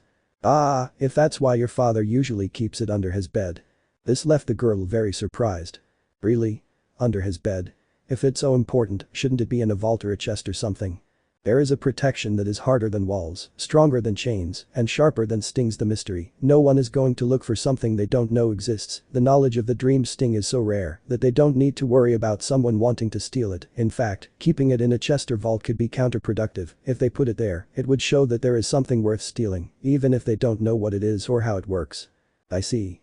Well, I'll give you 3 days to get the artifact, then I'll come back here. Good luck. The girl watched the insect reach the top of the tree and then take flight, performing a few extra pirouettes in the air, probably to avoid the spiderweb traps, which although they were not visible from where she was standing, she knew were there. Once the creature was out of sight, the girl was left wondering, what was she going to do now? Ah, Aster squealed. Does it hurt a lot? Orchid asked worriedly. No, I'm fine, let's keep training. I think that's enough. The mantis released the little one's wings, which fell limply over its back. Orchid had been exercising them by moving them from side to side with her claws. But I can still go on, I want to recover soon, the boy complained. No, if it hurts that much it means you're already exhausted. If we continue you could injure yourself, and that will slow your recovery even further. Okay, the boy sat down and crossed his claws, showing his displeasure. Don't be like that, slow down, I'm in a hurry, my mother used to say, you'll fly again soon. And then I'll be able to train again. Of course. I hope that happens soon. It will surely be soon, let's go eat something, it's time. Yeah. He stood up and stretched a little before beginning the winding walk to the dining room. It would have been much faster for Orchid to carry him, but his mantis pride prevented it, a pride his mother understood very well, so she didn't pressure him and kept up with him. Strengthening his legs from an early age was also a good thing anyway. This Orchid. And there it was, although their relationship was better, Aster didn't deign to call her mom, although it didn't surprise him, not even Edwin did. Will you tell me more stories about the mantis warriors of old tonight? Of course, darling, she answered happily. Orchid was so happy, her son was finally talking to her, and what's more, he was very interested in the culture of the mantis people, perhaps because it was something he could completely identify with, or perhaps because it was the key to understanding the reasons why his mother had abandoned him. At first, Aster found it very difficult to believe that the mantis society was so closed. He understood their love for fighting, he himself is passionate about it, but some of their customs, such as limiting affection, seemed stupid to him. The boy thought about all the care and pampering he had received from his father and uncles, and the idea of not having them made him painful. Perhaps the mantises did not find it strange, because they simply never had something like that, but it was sad. Everyone had the right to be loved. To be honest, it still bothered him that his mother was gone. He understood, but it bothered him. However, he decided to take the advice he'd been given and take advantage of it to learn everything he could from her. She was actually a good girl, much more focused than her father, it had to be said. She seemed to have a magical power to maintain control in all kinds of situations and find a solution. Seeing all the good things about Orchid, his anger slowly subsided. Besides, she understood him like no one else. No one else had the patience to wait for him while he walked on his own. Everyone preferred to carry him. The trip to the cafeteria was long, but they had all the time in the world, and on the way, they met Jasmine, who had just arrived from school. "Jasmine!" Aster shouted, greeting her excitedly. The girl jumped slightly when she heard her name called and turned her gaze toward her brother. She seemed nervous, but her nervousness quickly changed to annoyance when she spotted Orchid. "Hi," he replied wearily, "I'm going to my room." He said nothing more and ran away. The mother mantis looked at her sadly. Of her offspring, she was the only one who hadn't accepted her yet, the only female, and the most difficult. Aster, seeing her discouragement, patted her paw, trying to cheer her up. "Don't worry, I'm sure if you talk to her, Jasmine will end up accepting you. She's easy to convince of anything. If she wants, I'll talk to her." "That's not good." Because he sighed, "Never mind, I have to take care of that sometime." Meanwhile, Jasmine was walking on her own along the path that led to her room, but that wasn't really her goal. The place she really wanted to get to was her father's room, which was right next door. The little girl was trembling from head to toe, she was very nervous, she had never done anything like that, she had never taken something out without permission, in fact, she had never even entered her father's room without him being present, it was forbidden, but she was determined to do it, she wanted to recover that love that she thought was lost, and that she always had. She opened the door to the room, although they were forbidden to enter normally it was not locked because her father trusted them, another reason to feel terrible, she was betraying him, but not even that pain in her chest stopped her, she kept going. The room was just as always, there was nothing special about it, and as far as she remembered, there shouldn't have been anything under the bed, because of course, she didn't know it, but Hollow always kept his personal things in a safe place before receiving his children, but now there was no prior preparation, everything was under the bed, and the girl, following Bocadillo's instructions, went to look there. I was just lifting the bed skirt when the door burst open, and Orchid appeared. Seeing a little girl snooping under the bed shouldn't be unusual, but she knew what was hiding there and immediately panicked. She ran, picked Jasmine up, and immediately dragged her away. "Jasmine. What do you think you're doing?" She immediately began her scolding. "Your father doesn't like it when people enter his room and snoop around in his things when he's not around, you know that very well. What were you doing under the bed?" "You also entered without permission," the girl whispered. "I have your father's permission, and I don't just pry into his business without asking. What you did was wrong, it's not right, you should be ashamed." And the girl was. She felt terrible for having been discovered, but she felt even worse for being scolded by the usurping mantis. Now she wasn't just taking her father away from her, she was also mistreating her, like the evil stepmothers in fairy tales. Of course, she was exaggerating again, but in her mind, the situation was that terrible. And just then, the man he thought would be his savior arrived. Hollow entered the room, worried. He had heard Orchid's angry voice and feared something might end up broken. Although the mantis's temper had improved greatly over the years, he preferred to be safe. "What happened?" he asked, confused. "Daddy." Jasmine put on her most pitiful face, which normally melted her father's heart and made him forgive her for anything. Or at least any minor problem. In reality, Jasmine was obedient and didn't usually misbehave. "I found her in your room alone, crawling under the bed." Even with Jasmine Hollow's pitiful face, she got angry. This wasn't a minor matter like breaking a cup because she was careless or leaving things lying around. Not only could she have seen something inappropriate for her age, she had disobeyed him and betrayed his trust. "But how could you, Jasmine? You were forbidden to enter the room when I wasn't there." Jasmine was never severely scolded by her father, the main reason being because she never did anything serious. This was the first time, and although the cause of the warning was her disobedience, she blamed a scary mantis for this, she brainwashed her father to be mean to her, again she was making up fantasies in her head. The girl could not contain her frustration and began to cry. "It's not fair. This is all your fault," he yelled at Orchid. It's your fault that daddy doesn't love me anymore. I hate you." No one understood what was going through the girl's head, and she didn't explain anything either, because she ran out of the room to hide in some corner of the palace. Jasmine's words were like a knife to Orchid's chest. Did the girl really think she was taking away her father's love? That was never her intention. She just wanted to spend time with them, with every member of the family, including her, although she probably didn't realize it because they hadn't shared many moments together. Thousands more thoughts swirled through the mantis's mind, but they were all cut short when Hollow took her hand. "Calm down, it will pass, he will understand later." The female did not respond, she stared thoughtfully into space. The next morning Hollow had the day off, and as he always took advantage of getting up a little later, especially now that he had his partner to share the bed with, he wanted to give her some loving cuddles before getting up to take care of the children, but when he looked for his partner's body he found nothing, just the empty bed. Orchid? He sat up, confused, and almost immediately thought the worst. That she had left again without saying anything. But he shook his head to clear those thoughts. She wouldn't do that to him, not again. She was probably excited to see the children, and he went to her bedroom. He got up and went to his children's room. The fact that the door was ajar made him assume he was right, and he calmed down. Once he entered he found his children awake, at least two of them, Edwin and Aster, were playing together on the bed, but there was no sign of his daughter. "Good morning, kids. Did your mom happen to be here? And where's Jasmine?" "Miss Orchid went out with Jasmine," Edwin explained. "Yeah, he said he wanted to spend time with her and teach her some kind of thing to build character or something," her brother added. "I'm so jealous. Jasmine's going to have Miss Orchid to train for 2 whole days." "What is children?" said worried Hollow. He almost didn't want to ask, but he needed more information. "And did he tell them where they went?" "The Green Lands." Elsewhere in the castle, Big was feeling dejected, reviewing some pending paperwork with Ogram. He was sad.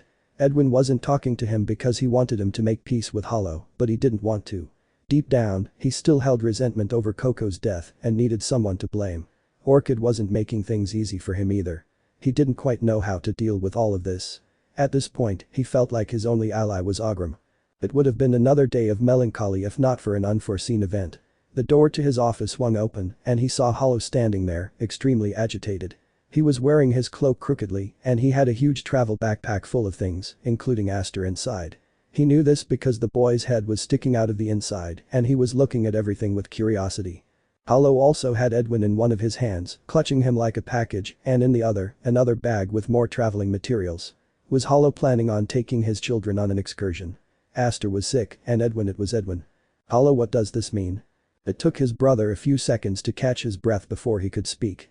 "Orchid, she took Jasmine to Green Lands alone, the two of them. Wild place, Orchid. I'm afraid she'll go too far. I'm going for her."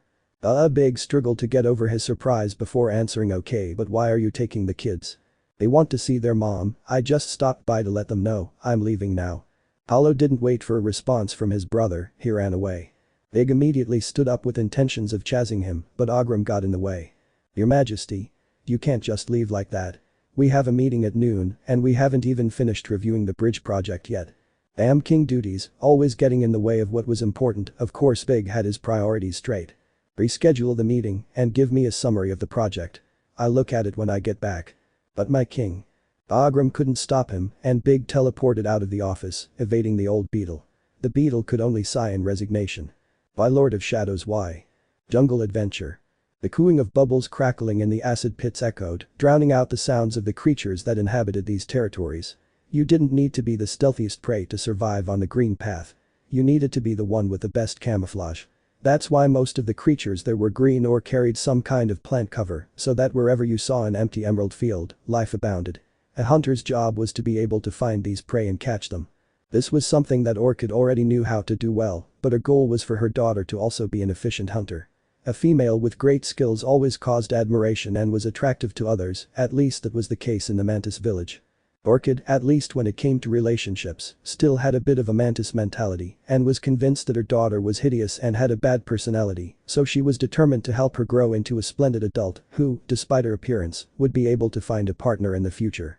Of course, she would never tell her daughter that she thought she was ugly. She needed her to have confidence in herself. Sometimes ignorance was bliss. And that's why they were there, besides to spend time together. It might have seemed like a brusque approach, but considering Jasmine never showed any aggressive behavior toward her, unlike Aster, she assumed she'd be fine. Generally, the girl seemed more scared than angry with her, so some time together should be enough to get over her fear. "Ah, a huge green field full of possibilities," Orchid said, breathing in the air. "Here's to adventure. Doesn't that excite you, Jasmine?" "Yeah, I guess."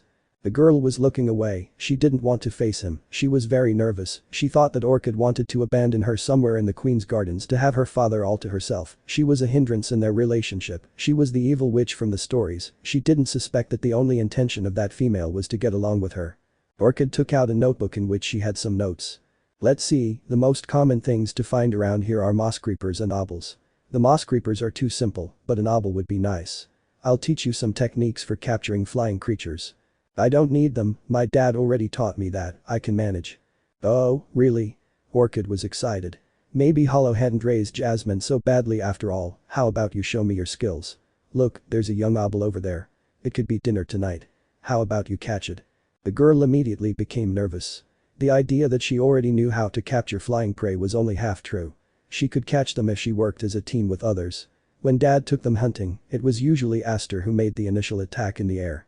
The creature would be stunned and fly lower, then Koko would jump and forcefully knock it to the ground, where Jasmine would finally finish it off. She had the easiest job. She received a priority and unable to fight. So, although she had participated in a few hunts, she wasn't entirely capable of hunting anything on her own. And now she was in that awkward situation, in Greenlands, far from her daddy, with the female's gaze fixed on her head, attentive to her every move. How could she tell her now that she couldn't actually hunt that obel? She'd look like a liar, and she'd surely tell her father the gossip to make her look bad. She wrung her hands in anguish, wondering what to do, until she decided to resort to the only resource she had. It usually worked well, except for Ren and Hornet. She hoped Orchid would fall too. The truth is my stomach hurts. He doubled over while squeezing his stomach to make himself more believable. Really? Oh no. Is that why you were so weird? I'm sorry. The girl smiled secretly, her plan had worked, now Orchid would take her to the mossy village to get something and forget about that silly hunt. But in the face of misfortune, you always have to see the opportunities. Orchid smiled, trying to hide her concern and cheer Jasmine up. Luckily for you, I know a surefire remedy for your stomach. I'll take the opportunity to teach you how to prepare it. That was something she didn't expect, the brutal and savage mantises knew about medicine, they didn't just kill each other, at least that was Jasmine's idea of her mother's village. Soon, she had to watch as Orchid prepared a disgusting paste made from various ground plants, seasoned with powdered roots and some mushrooms. The mantis carefully explained what each thing was for, but she didn't pay much attention. She was too disturbed by what she saw. As always, everything Orchid prepared looked awful. Okay, my girl, here it is. This remedy may not taste very good, but it's very effective for stomach problems. It can even prevent some. I think I feel better now. Well, we better make sure using a clean stick. He removed some of the paste that stuck like honey to the wood here, open wide. I don't want to. She stepped back, scared. It's good for you, go on, eat it. Nuo. She shed a couple of tears and put on that sad little face that moved everyone. It wasn't just her father, even Aunt Hornet had trouble resisting that spell and doing what she wanted, but the little girl didn't know how terrible mantises could be. Orchid, being the brute she was, grabbed her, opened her mouth, and painted it with that foul-tasting paste. Once she was freed, Jasmine stood with her mouth open, whimpering for a moment, and then screamed in frustration. Did you hear that? Hollow said, straining his ears as he thought he heard Jasmine. I didn't hear anything, Aster replied from the small bag hanging on Hollow's back. I guess it's anxiety. He looked around. Where's Edwin? Here, the worm answered, coming out from under the ground. Ah, now I understand why you wanted to take off your clothes. He took a couple of steps back to distance himself from his son, as always. Clothes get ruined when digging. Where is your uncle? Damn plant. A voice was heard behind them. Did he step on a booby trap again? That's the 5th time. Hollow complained. As he had done so many times that day, he had to retrace his steps to help his brother. Those plants didn't pose much of a danger to Big after all, he was so big that no creature could swallow him in that place, but he was desperate to find his paw trapped inside that slimy, fetid thing. With a precise blow to the base of the flower, he eliminated the threat, leaving his brother free, who quickly grabbed the largest leaves he could find to clean his paw. I hate the jungle. Big complained. I don't understand why you came, you weren't necessary, if you dislike the jungle so much you'd better stay in the castle. And leave you alone with the kids in the wilderness after what happened with Koko. Never. Those words hurt him a lot, but he hid it well and prepared to retort. He was no longer willing to put up with Big's recriminations. And do you think you're going to be able to help or even find Jasmine when you can't even avoid a fool? You might be strong, but you're useless in the jungle. How dare you? You know nothing about this place.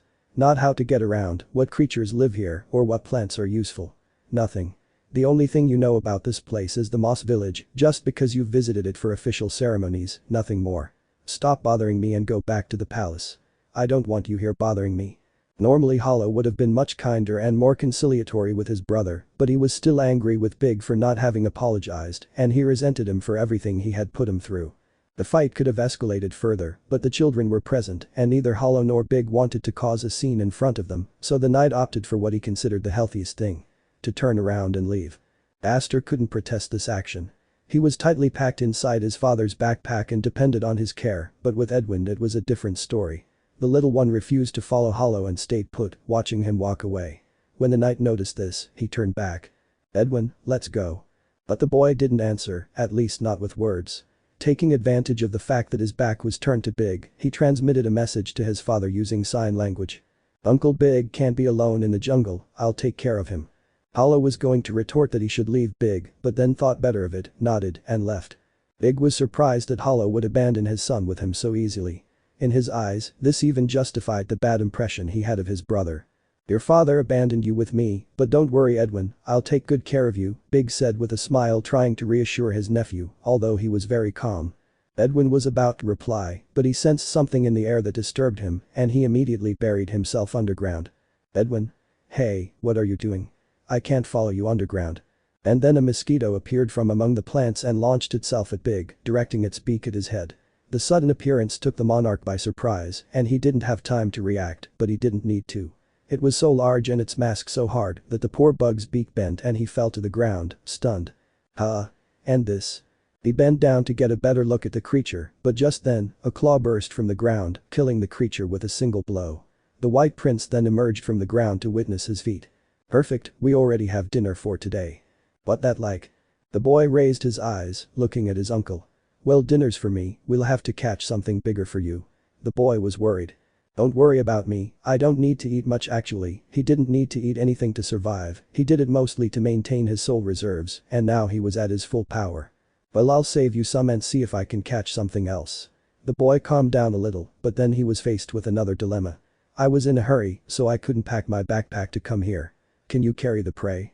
I have to find a safe place to set up base, and from there we can move toward the rest of the jungle." "Hey, Edwin, what if we go back to your Aunt Clara's in Mossy Village? We'll be more comfortable there, and we can wait for your mother to return." "That would be nice," but he turned to his uncle, his eyes twinkling.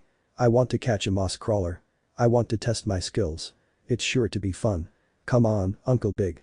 And without waiting for an answer he went into the undergrowth, leaving poor Big dismayed. "I worm, she looks just like Orchid. What did she do to my boy?"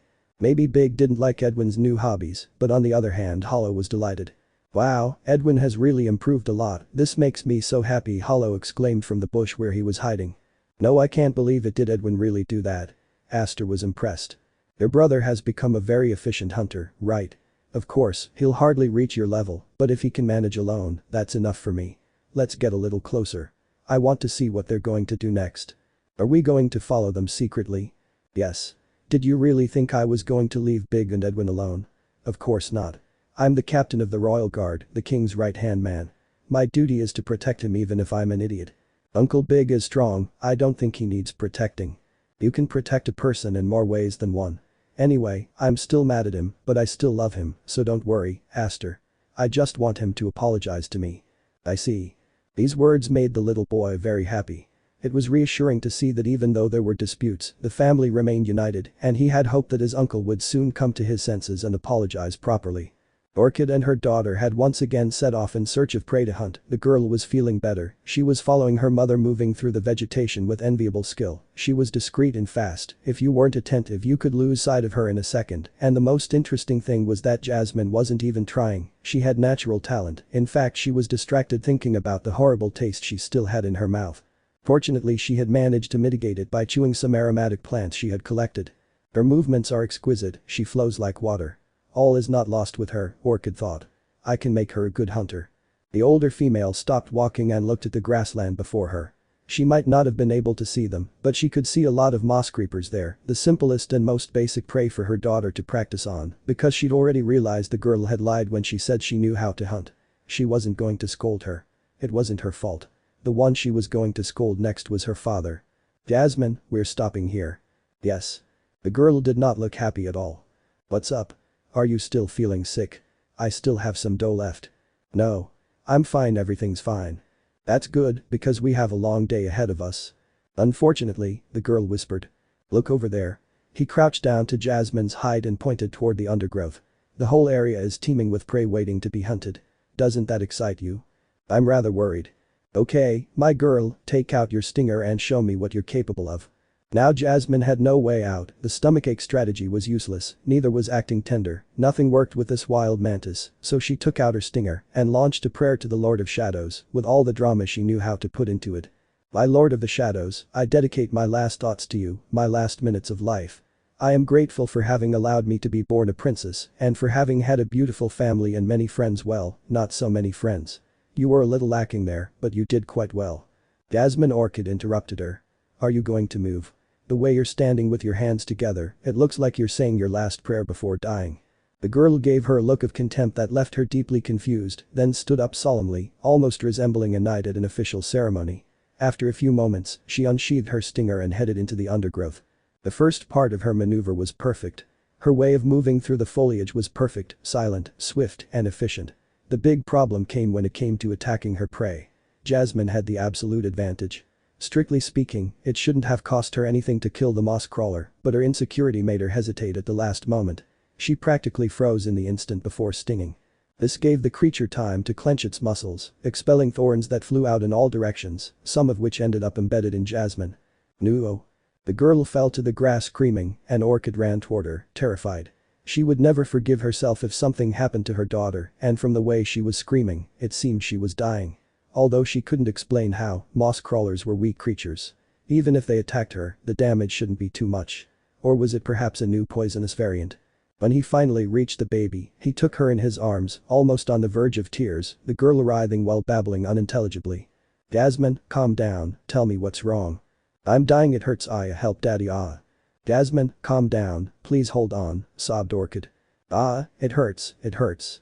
Then in a fit of desperation the mantis grabbed the spines and ripped them from the girl's chest. It hurts, huh?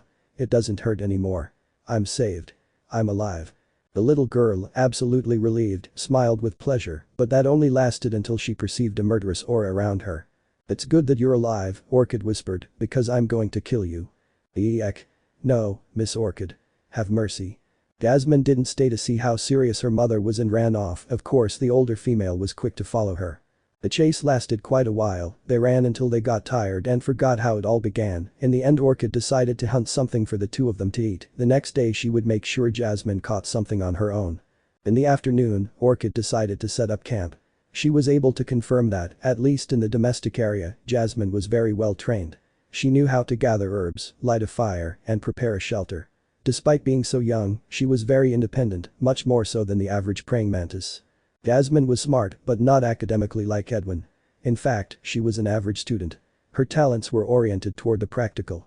She always found it easy to learn new skills, and she liked making things, so it was no wonder she was so interested in Orchid's crafts. Once the camp was set up and the food was cooking, the female busied herself looking for sticks and ivy, noticing there were plenty of them around, so she was able to gather a bunch fairly quickly. The girl watched her all this time, intrigued. She hadn't known that mantises could be interested in plants. She believed their only interest was killing prey. But she didn't say anything. She just watched her in silence. His interest in his mother's actions grew even more when he realized what she was doing. She was sorting the rods by size, and she was removing the leaves from the ivy, leaving only the thick stems. Now that he noticed, they could be used as rope. Was Orchid going to make a craft? Indeed, she was. The mantis skillfully and elegantly intertwined the rods, gradually forming what looked like a basket. As soon as Jasmine saw it, she squealed excitedly. "The basket? How beautiful. Do you like it?" It's a typical mantis craft, although of course, in fungal wastes we use stems from a tall thin mushroom species that grows there, but the rods here have a similar thickness and flexibility, so they work just as well. "The mantises have crafts. I wouldn't have expected that. If we don't make our own tools, where do you expect us to get them from? Don't they buy them? And who are we going to buy them from? Alright, and do you do other things?" Suddenly the girl began to take an interest in the culture of the mantis people. Perhaps her idea that they were just stupid, uncivilized savages was wrong, and they had more to offer. "Of course we make other things, everything you might need for daily life, clay vases, hammocks made of fungal hide, chitin tools, every material has a use, from the inedible parts of your prey to the corpses of your relatives." But that last bit, her interest in mantis culture died. Who in their right mind uses their relative's corpse to make something? Orchid noticed her daughter's worried face. "I know they usually bury their dead here, but we mantises prefer to give them a second life. The claws and chitin from dead mantises are used to create levers, ornaments, and other useful items in homes. This is how you can always have your loved one present at home, supporting you. Yes. I guess it's too soon for you to understand, anyway. Would you like to learn how to weave baskets? This took Jasmine by surprise. She hadn't expected such an offer, and she'd be lying if she said she wasn't thrilled. At first, she wanted to refuse. She didn't want to get attached to the witch who was going to abandon her in the forest to stay with her father. Fairy tale witches always resorted to dirty tricks to get what they wanted. But she simply couldn't resist and ended up sitting next to her mother weaving baskets, proving to have great talent. Thus, for the first time mother and daughter were able to share quality time together. Big wasn't someone who planned things to the letter, he usually sought to adapt to circumstances and take advantage of situations, but what he was experiencing now had him completely disoriented. The jungle was definitely not his element. He had been raised in the palace in a clean and tidy environment, that was what he was used to. Then he was locked away and spent his life in a world of dreams and pain. Once free, he spent a long period in the abyss recovering from his physical problems. In all those years, he never set foot in the Greenlands, nor did he have any interest in it. He had to confess that now that he was king, he spent most of his time in the palace or on sporadic visits to the City of Tears. The jungle wasn't his thing, and he was feeling really bad about his poor performance in that environment. If he wasn't eaten it was only because his size protected him from almost anything that wanted to harm him. Even though he didn't have to, he felt scared, abandoned, and lost, even with his nephew. How could so much change happen in such a short time? Edwin was a shadow of his former self. From being a chubby, adorable, and lazy little darling, he became an intrepid explorer and an efficient hunter, very active, playful, and independent. All of this wasn't necessarily bad, but it saddened him. It was like losing someone he loved very much. Before, he was happy to see the tremendous resemblance that Edwin had with his grandfather, it was like having him again. He always thought it was a second chance that life gave him to live with that wise king. After all, he always regretted not having been able to say goodbye to him properly.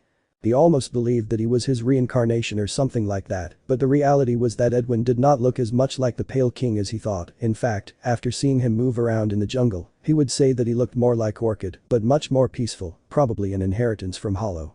He had even begun to give him instructions on how to move around the jungle, just as the mantis did when training the others. And so he was now looking downcast at the bonfire his nephew had lit where the captured prey were roasting. Meanwhile, the boy was building himself an underground shelter to sleep in. Despite Big having promised to protect him, the boy insisted that he needed to hide to sleep because only then did he feel calm. But despite everything, Edwin was happy and motivated. The change didn't seem like a bad thing, and this led him to question many things. Perhaps he wasn't doing things as well as he thought. "Uncle Big, is something wrong?" the boy asked, seeing him so downcast. Yeah, don't worry. I'm sorry," the boy lowered his head in sadness, "I could only catch one moss creeper for you." "Ah, but I told you I'm fine, I don't need to eat much, I don't do it in the palace either."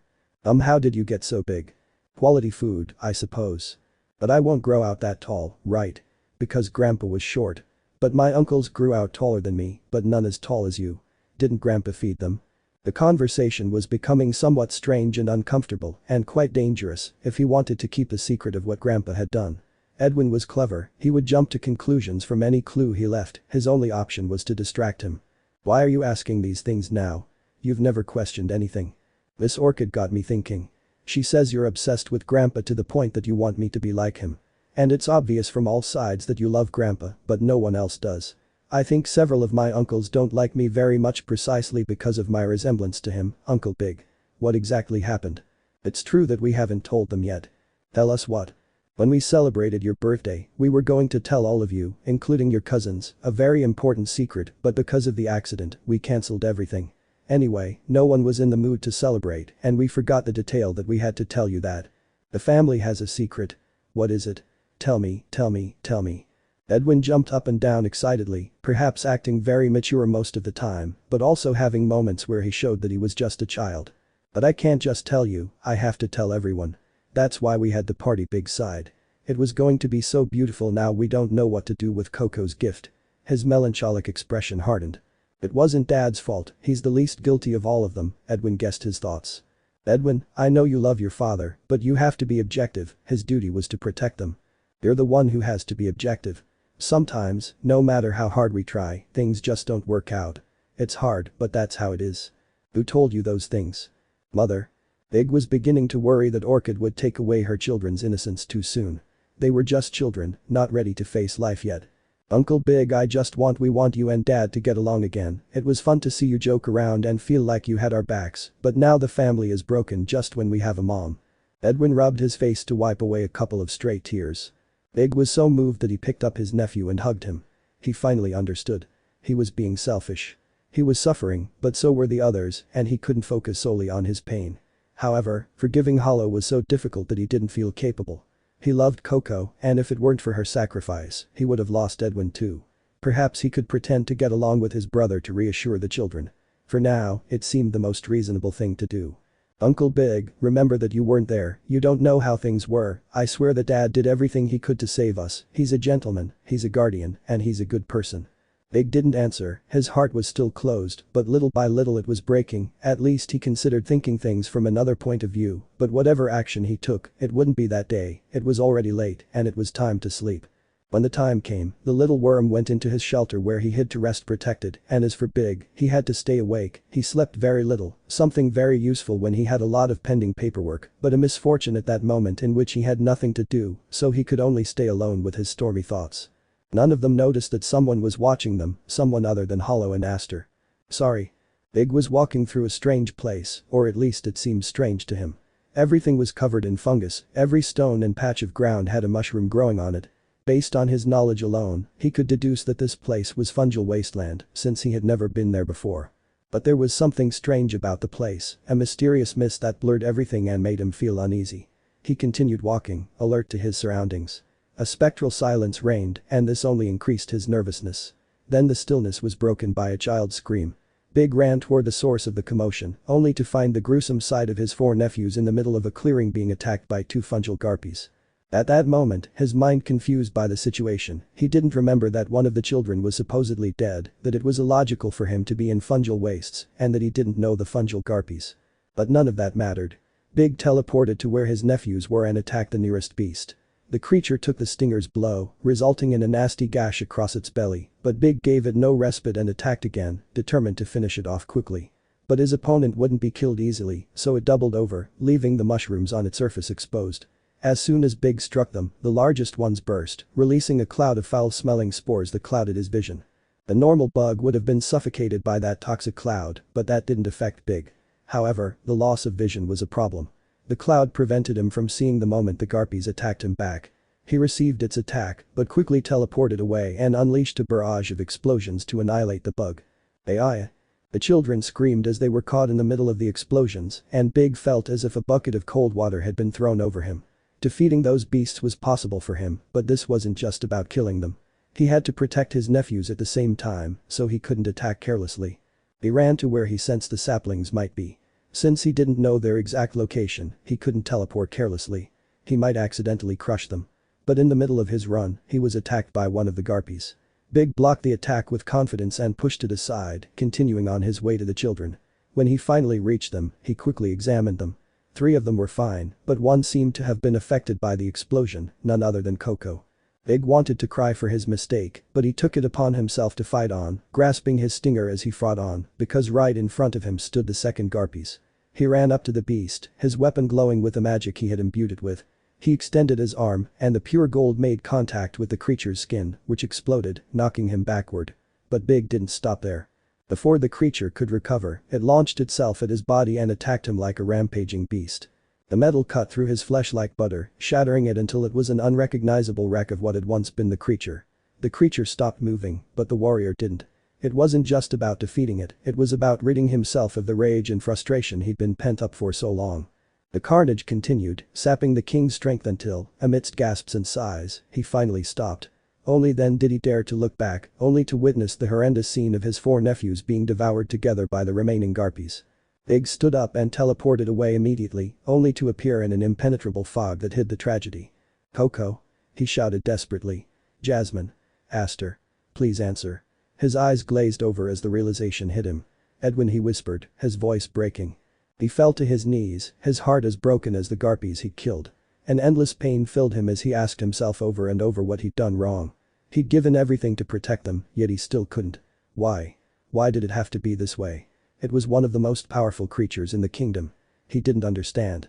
But that wasn't a battle of strength. If the objective had been only to kill the Garpies he would have done it easily, but no, what he had to do was protect the children, and the simple fact of having them on the battlefield implied danger, and it wasn't just one child, there were 4 of them, it wasn't just one enemy, there were 2, even the most talented warrior would fail in something like that. Her eyes widened in surprise as she realized what he was thinking. "Hello," he whispered sadly. "Now you understand," said a small voice at his feet. Big froze when he heard that voice. Could it be true? He was afraid of finding out and being disappointed, but he mustered up his courage and looked down into the eyes of the man he thought was dead. "Koko!" he exclaimed euphorically, taking him in his arms. "Koko, Koko, Koko." Big cried inconsolably while the boy gently patted him trying to calm him down. "Uncle Big, calm down, we don't have time for this stuff." The boy, as always, could not fully understand the situation.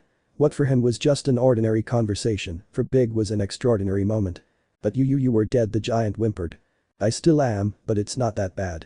The horrified look his uncle gave him made him think he had done wrong, then he remembered the talks Bocadillo had given him about not taking his death so lightly, for Koko death was something natural, and he didn't understand why people got so upset, but if Mr. Bocadillo said to be delicate about the subject, then he would listen to him.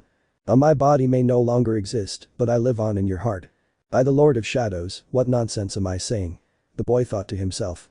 My heart. Big placed his hand on his chest and smiled pitifully as the tears continued to fall. "This is a dream, right?" "Yes," the boy said with a face of tremendous solemnity, although inside he was tempted to laugh. Why does it always happen? I can never stop the ones I love from leaving. I can only say goodbye to them in dreams. I couldn't save you, I couldn't save Dad, I'm useless." "Dad? Grandpa?" This statement left him very surprised. "I wanted to do my best to protect you all, but I couldn't. It's not always possible. But it's not the end of the world. Dad was able to save Aster and Jasmine, and I was able to save Edwin. Shouldn't we be happy about that?" "You saved Edwin?" "Yes, I could have saved myself, but Edwin was the better option. Sometimes I can see pieces of the future, and I saw what could happen along with other possible futures. It may be hard, but this is the best option, the one with the fewest sacrifices." Big was having a hard time processing what the boy was saying. Apparently, Koko had inherited the Pale King's power of premonition, and he himself had decided the future he wanted without anyone being able to stop him. But if Koko had done that, did he himself want to die? "Koko, if you can see the future, why did you choose one where you're not?" Throughout the conversation, despite his efforts to feign solemnity, the boy appeared happy and carefree, but for the first time his expression changed to one of sorrow. Tough times are coming, and tough times require strong people. Something bad is going to happen, very bad, and we'll have to fight. I don't know how it's all going to end, but to have a chance of winning, we have to be strong, especially Edwin. He has to get stronger. We'll all have to fight. What's going to happen, Koko? Please tell me. I'll put an end to any threat that endangers the family. I won't say, there's still a long way to go. It's better to enjoy the next few weeks before things get ugly. Oh, but don't let yourselves get lazy either. You have to train hard, especially Edwin. But he's a little worm. What can he do? It's a very intelligent magic worm, it can do a lot of things. Big remained silent. If it were up to him, none of his offspring would have to fight, but he himself knew what an inevitable fate was. "Uncle Big, there's one more thing. Could you make up with Dad? Please see." I was P. "The face what's coming, we need to be more united than ever. Besides, you've seen that things weren't his fault. He even did better than you at protecting us. Right?" Finally the king bowed his head accepting his mistake. He was unfair to Hollow, he should never have treated him badly, he was right. "So will they make up?" "Yes, Koko, I will forgive your father." "Yes." The boy jumped in place and, not content with that, began to dance, making his uncle laugh a few times. "Koko, you're still as funny as ever." "Of course, I take my special spark to the grave literally, ah." Suddenly the boy felt a pair of arms wrap around him and his feet lifted off the ground, the gentle fluttering and the breeze he felt told him that a certain moth had grabbed him. "We said 15 minutes, and it's already up. I can't let you mess around in people's dreams for that long," Bocadillo said. "You?" Big shouted, recognizing one of the palace intruders. Big didn't let him react. He wouldn't make that mistake again, they wouldn't take the children, so he attacked, summoning a soul blast. In real life, this would have been lethal, but in the dream world, Mouthy was the lord and master, and few could oppose him. The moth vanished into thin air, causing the explosion to strike nowhere. Big fell into despair, seeing neither his enemy nor his nephew, so he turned his head in all directions, searching for them. But the strange mist that surrounded the place grew denser every moment. His breathing became labored, and he was forced to run blindly, shouting Koko's name. But there was no response, only silence and an endless sea of clouds, until his anguish made him wake up. Hollow was a discreet and efficient watchman, sometimes he himself was surprised by this, as a child he was so impatient and reckless that it was almost a miracle to find the patience he had now to stay hidden. Things of maturity, his sister said. Dark magic, said Ogram. Whatever it was, here it was, watching his brother and his son. He had been on their trail all day, only deviating for a while to get some food. Now had come that quiet time of day when everything calmed down and silence reigned. Edwin had already gone to sleep inside his shelter. He found it curious that he was capable of building one, considering he'd never been able to teach him. Aster had also fallen asleep and had fallen asleep inside the small bag they'd been carrying him in. They had found no trace of Orchid. Hollow sighed worriedly, he hoped his little girl was okay. Orchid tended to be very rough, and he feared that he might accidentally hurt her in some way. But as much as he worried about Jasmine, there was nothing he could do now. It was best to rest, he wouldn't perform well if he didn't get some sleep. So he settled into the bed of leaves he had built, being careful not to crush Aster, who hadn't woken up despite all Hollow's hustle and bustle. When the child slept, nothing woke him, not even being tucked into a bag instead of a bed. Hollow envied him, he had been tormented by nightmares for too long and sleeping minimally, although recently they had completely disappeared, which obviously made him happy, but him not being able to explain it disturbed him. If he didn't have a reasonable explanation as to why, they could return at any moment. For lack of a better explanation, he assumed that Orchid's presence calmed him and drove away bad dreams, which was why now that she was away his anxiety was through the roof. She wasn't around to sleep with him. What if the nightmares came back? His distress was such that he spent half an hour unable to sleep, but eventually, exhaustion overcame him, so that between negative thoughts and worries, sleep slowly took hold. However, despite everything, he remained alert. He was so used to it that he couldn't miss a mocking laugh that sounded nearby. He immediately sat up in his seat and his hand slid towards the handle of his stinger. He immediately laid eyes on Aster. The boy was in his place, fast asleep inside his bag. He inspected his surroundings but found nothing suspicious. Had it been an illusion? A trick of his mind, confused by fatigue and paranoia, but before he could convince himself of that, he heard laughter again, this time accompanied by the sound of a bell. Something was stalking him. Perhaps a ghost. It seemed like one's modus operandi, but since he didn't have the dream sting with him, he shouldn't be affected. What could it be? Intrigue won out over prudence, so he carefully slung his son over his back, grabbed his sting, and set off in search of answers. Her laughter gave the impression that she was aware of his movements. As soon as she stood up, she moved away from him, just as the sound of the bell changed rhythm. At first, its sound was soft and rhythmic, but now it vibrated with such insolence that it seemed to want to provoke him. Perhaps it would have been wiser not to chase that thrill, but now Hollow was alone with no one to protect him from his lack of common sense. He continued on his way through the grass and vines that hindered his progress. It was sometimes difficult to move, but the rattlesnake waited patiently. Where did he want to take it? The answer came when he reached a clearing devoid of trees, branches, or thorns. The only thing growing there were some curious white flowers he knew quite well. Those plants had thrived wonderfully, spreading across greenlands, far from the grave of the trader's daughter. It was a beautiful meadow covered in white, and in the middle stood a figure wearing black and scarlet, and in his hand hung a huge bell of the same colors. Hollow held his breath for a moment when he realized who it was. The bat tried to smile in her usual mocking tone, but she could only muster a sad smile. She couldn't explain it, but this bug caused her great discomfort. She would have liked to run away from it, but that wasn't the reason she was there. Ali, Hollow whispered, but remembering the pain that name caused him, he opted for the other one. Scarlet. Welcome Hollow, captain of the Royal Guard, he greeted with a depot. The male was uncomfortable with such formality. In his childhood and youth fantasies, he had once imagined a reunion with his little girl, one where she would run up to him and hug him while shouting mommy. But of course, she didn't remember him. He was just a stranger with high status in the community, and that's why she treated him that way. However, he didn't mind relating to her in a more informal manner. You can call me if you want, and you don't need to refer to me with titles, after all, to you I was always Hollow, or rather, mommy. The bat looked at him with a mixture of confusion and repulsion. Mommy? But you're a male, or were you a female before? Or what's going on here? Forget it, he said, looking at a tree so that it wouldn't notice his embarrassment. As Hollow recovered from his embarrassment and tried to explain his strange situation, the bat approached him and circled around him, jumping and dancing while shaking her rattle. The female was graceful and skillful. She didn't even use her wings and seemed to float. She had truly grown a lot.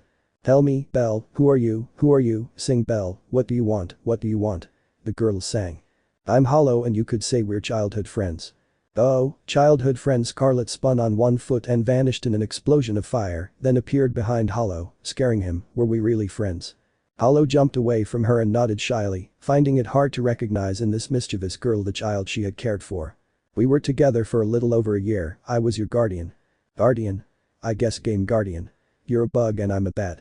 It would be normal for the stronger to protect the weaker. I'm older than you, and at that time I was more powerful. He gave her a challenging look. And I wasn't a gamekeeper. I was your true guardian. My duty was to protect you. I was chosen by your father. Did Dad choose you? He grimaced. What was I thinking? That I wanted you to survive, to be able to complete the ritual to the end and be another servant of the Nightmare King. This last bit caught Scarlet's genuine interest, to the point that she stopped her dancing and pirouettes and looked at him seriously. Do you know about him? I fought him. It just can't be. Once again Scarlet vanished in an explosion of fire, only to reappear in front of Hollow with her eyes fixed on him. How did you do it? What was it like? What happened? Tell me everything. So much impetus intimidated the knight, but after a pause, he proceeded to recount the events of his childhood from his point of view, and in a summarized way. Scarlet was not a patient audience and constantly interrupted him with questions, so he had to skip quite a few details about their time together, so Scarlet understood the role that Hollow had played in his life, but not in his heart, however she had wanted it that way. His presence hurt like a dagger, and she did not want to find out the real reason for this. So you defeated the Nightmare King in the pantheon of the gods. Phew, you're done for. What do you mean? He surely swore revenge. Being defeated by a mere mortal is quite a humiliation. Yes, but I already defeated him once. If he comes to attack again, I'll defeat him again. He's not such a simple gentleman, much less someone like him. Scarlet danced, shaking her bell to focus her thoughts, but all the waiting and mystery exasperated Hollow. What do you mean? The term god is too prostituted, so to speak. Any powerful creature is called a god by the ignorant. This made sense to Hollow, he himself was once called a god. There are powerful mortals, but they are only mortals. There are bugs that exceed the power of a normal bug, but their abilities only give them the power to destroy or transform. Those are the high beings, but a god, a true god, is beyond. A god is a creator. A mortal could never oppose a god, only a god can defeat a god definitively, at least in theory. If the Nightmare King has sworn revenge, believe me, he will come back for you. In fact, perhaps he already has. These words echoed in the bug's mind. Perhaps his nightmares were not simple bad dreams and had a divine origin, but then why had they ceased when Orchid returned? I was a servant who escaped from the Nightmare King's domain, Scarlet continued, and that god hasn't left me alone since then. At first, when my father and I woke up from his domain, we were confused, we had no identity or past, not a single memory to tell us who we were. Little by little we managed to form a life, but when it was barely beginning to take shape, little by little it was destroyed by nightmares. Neither Dad nor I knew what these horrible dreams were that tormented us. Little by little, sleeping became a torment until it became an almost impossible task. After that came the bad mood, the bad appearance, and the hallucinations. To Hollow, everything he heard seemed terrifyingly familiar.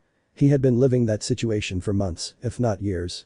Only at first, the nightmares were very far apart, but as time passed, they became daily occurrences. We would have gotten sick if it weren't for Bocadillo. Fortunately, he knew much more about what was going on than the two of us. He saved us from that god and taught us how to defend ourselves. We learned about his nature, his aggressive and dominant character, and the fact that he would never leave us alone. Scarlet's voice trailed off softly, followed by a sad sigh. Her expression somber, but as if she wasn't allowed to show weakness, she quickly changed to a smiling expression and put on her mischievous mask. Maybe we and the circus people who are protected no longer suffer nightmares, but everyone in the surrounding area does. They start off small, with a bad dream or two, and then escalate to the point where we were. That's why we never stay in one place for too long. It's a good thing we're a traveling circus, right? It must have been very hard, too hard. Hollow took a couple of steps towards her, and I wasn't there to help you. The knight's proximity made the bat nervous, who took a couple of steps back. Well, it's not like you could do anything either, right? But I was your guardian. It was my duty to protect you. He approached the girl again. It's over now, don't be like that. She squirmed again, becoming more and more uncomfortable. I wish I could fix what happened. I wish I could make up for lost time. I wish I could free you from that horrible god. This time Hollow had the audacity to take her hands. Scarlet, terrified and somewhat suffocated by the pain caused by the knight's proximity, slapped him away and stepped back. She looked down, trying not to let him see her watery eyes. She didn't understand why that creature made her suffer so much. She felt like hugging him and running away from him at the same time, conflicting feelings warring in her chest. It was then that she remembered the reason she was there, to ask for the dream sting. Since they hadn't been able to steal it, they would try to persuade the knight to give it to them. She had her doubts about that plan, but Hollow seemed so desperate to help her that it wouldn't be difficult to get what they wanted. She just had to be dramatic and appeal to his feelings. "Perhaps you can make up for your mistake," she said without looking at him, feigning a broken voice. This performance, coupled with the fact that Scarlet had rejected him moments before, gave the situation extra impact. "What can I do? I'll do anything. I need the dream sting." "What, that artifact? Will you give it to me, Hollow? I don't even need it forever, I just need you to lend it to me for a while, nothing more. That object in the wrong hands can be dangerous, you know. And in good hands, it can be salvation. Come on, Hollow, give it to me. For the love that unites us, trust me." Hollow found it strange that she was talking about love when he couldn't even remember it. It almost sounded manipulative, but he didn't care. The remorse for not being able to help her was stronger. He was determined to give her everything, and he would have done it if it weren't for a small problem. "I no longer have the dream sting." "What? What are you talking about?" "Well," he sighed deeply, "after they tried to steal it, they scolded me for keeping it in such an unsafe place as under my bed, so my sister decided to take care of it and took it to Deep Nest to take care of it there, and well, it's going to be hard to get it back, but..." He couldn't continue. He was interrupted by a fit of rage from the bat, which, although it didn't attack him or anything, released a small burst of fire that scared him. "How can you be like this? It's the only thing I've asked of you in years, and you can't do it." But Scarlet, alone. And again he couldn't explain himself. In the middle of the jungle a desperate scream was heard. It was big. Hollow panicked upon hearing such a scream of pain and made as if to run away, but at the last moment he hesitated, looked behind him, and met Scarlet's furious gaze. "Of course. Go away, abandon me again. Let the world fall apart at the hands of the Nightmare King." What the girl was saying was serious, and it hurt his soul, but Hollow had his priorities straight. Scarlet was very important in his life, but now his brother needed him. He doubted anything had happened to Big, but maybe she was crying for Edwin. He believed his son could manage in Greenlands, but maybe not. So, with his heart crying, Hollow was forced to run away without saying a word to the bat. It was rude, but if he didn't do it that way, he wouldn't have the determination to make a decision. The female stood still, crying in frustration as she watched the knight walk away. Sharp pangs stabbed at her heart, causing a series of feelings she didn't understand. Now that she had finally spoken to him, she realized she loved him, but she wasn't sure why. In truth, the Nightmare King's curse was horrible. It erased memories, but not feelings, and that caused confusion. "I think you've gone too far, Scarlet," a voice broke into her thoughts. "You've been very insensitive, it's hard for him too." The bat turned around and found her little white friend looking at her reproachfully. "I shouldn't have come, this hurts me, and it confuses me, I want to remember it, but I can't, and it didn't even help, I couldn't get anything out of it." "If it helped, at least now we know the stinger has changed location, and the teacher will need to track it again." Tears kept falling from the girl's face. "Come on, calm down, this will all be resolved, be strong, it won't be long now." "Okay, fine, Sniff, it has to be done even if it hurts, but that's enough for today, I don't think I can hold out any longer." Meanwhile, Hollow ran desperately toward the camp. What could have caused Big to scream in terror like that? It must have shattered his throat. Perhaps the Shadow Lord had granted him a voice, but it had certain limitations. He was so agitated during the race that even Aster was awakened by the commotion. "Dad, what's wrong?" "Your Uncle Big." He couldn't say more because they reached their destination, the wall of bushes that Edwin had chosen as a shelter to spend the night. Hollow jumped and went through the foliage, finding his brother sobbing, while Edwin nervously tried to calm him down. "Big. What's up?" "Hollow, I'm sorry," he said hoarsely. The knight didn't even have time to react. His king grabbed him by the hand and pulled him towards him to hold him in his arms while he continued to cry. "Big, what's going on?" he asked again. "He had a very bad nightmare," Edwin explained since his uncle was in no condition to answer. "Ah, calm down now." "I'm sorry, Hollow Sniff, you were right about everything, I never should have why." "I'm sorry," she whimpered in a small voice. It took her a while to understand what he meant and figure out exactly why he was apologizing, but after the confusion, she was genuinely happy because Big was back to being the scatterbrained but loving brother she always was. "What's going on?" Aster dared to ask sleepily. "Something very good, perhaps something we've been waiting for a long time," Edwin replied with a smile. "Not so lost in the jungle." Jasmine woke up in a very good mood that day. She had had a very funny dream in which Koko was running around everywhere while Bocadillo angrily chased him. It was strange. It felt so vivid that when she woke up she almost thought she would find Koko by her side, but obviously it was impossible. It was just a feeling brought on by the dream. Still, she was glad to remember her brother that way. It almost made her feel like he was okay, living out there somewhere in the world watching over her, even though she couldn't reach him. The truth was, that was something she had believed since her brother's death had been confirmed, both because she sometimes felt things and because that thought helped her move on. She took a few minutes stretching before leaving the shelter she had built with her mother. Despite doing it quickly, it had turned out very nice and firm. Orchid was definitely better than Hollow at manual activities. She still remembered the time they made one, and when Aster sneezed everything fell on them. Due to her lack of skill, Hollow ended up opting to take advantage of caves or nooks between the trees to set up camp. Once outside, the little girl found breakfast already prepared and Orchid playing with a stick. She was about to ask what he was doing, but the older girl didn't give her time to do so. "Good morning, Jasmine. How did you sleep? I hope you slept well because today is a very busy day for us with everything we have to learn, starting with the gift I have for you." The gift? Maybe she shouldn't get too excited about something like that, but it was easy to get a little girl excited about a gift. "Here, it's all yours." Orchid extended her claws and placed the stick she'd been playing with in front of her. All of Jasmine's enthusiasm sank. Of course, she had to admit it was a top-quality stick, made of hardwood and polished to the smoothness of a polished stick, but she wasn't going to get excited about something like that. Even so, her father had taught her to be grateful and pretend to like something when it was given to her as a polite gesture. "Oh, thanks, that's a good stick, I'm sure I can do something with this." "What do you mean, a stick?" "It's a javelin. Look at it, one end is sharpened to pierce prey." The girl blinked in surprise. "Ah, a javelin," of course he examined it carefully, "and what is it for?" "Well, the javelin is a type of rudimentary spear. I actually wanted to give you a spear, but making one would take me more time than I have, so for now you will practice with the javelin until I can get a proper spear." "But Miss Orchid, I am a user of the arts of the sting, I do not use spears." "Well, please forgive me for saying this, Jasmine, but you're not very good at using the stinger." The girl lowered her head in anger. It was clear to her that she was terrible at fighting or at anything, she was bad at it, her brothers were the talented ones, whether in combat or intelligence. "But I don't think it's for lack of talent," Orchid continued, "it seems to me that stingers are simply not the most appropriate weapon for you, and I think you'd be better off with a spear." This last thing was new to her, she had never tried using any weapon other than the stinger, she had limited herself to following the example of her father, her uncle and her brother Koko. Everyone in her environment used stingers, except Aster who didn't because he was born with sharp claws as a natural weapon. Even when her aunt had once offered her to try the needle technique she had refused, she didn't want to be different from her family, for some reason she had the idea that her father would be disappointed if she didn't follow in his footsteps. She looked so happy when she taught Koko and her, she also enjoyed when Koko tried to help her improve, despite how nefarious she was, but her brother was gone, and her dad didn't teach her now either, her whole world was falling apart. "Jasmine, what's wrong? Why are you crying?" Orchid was trying to hide her fear. She was terrible at handling emotional situations. "It's nothing." She wiped her tears. "I appreciate all this, but I'm a user of the goat arts. I don't use spears or javelins." "Why not learn both?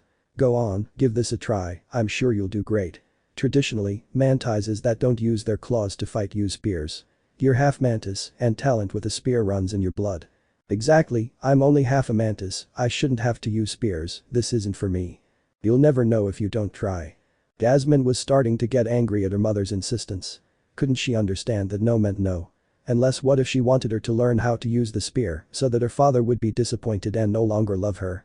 Well, she was never certain that something like that could happen. If this mantis lady insisted so much on it, it was surely for a reason. She should speak to her firmly and flatly refuse, which she would have done if she didn't have less personality than a rock. "So you're going to try it?" Orchid asked again. "Mm." The mother took that groan as an affirmative response, and so it was decided they would try. They took their time over breakfast and set off hunting. They walked to the same meadow where they had been the day before. The girl looked around listlessly, wondering when this torture would end, although at the same time she was plotting a plan to get out of the situation.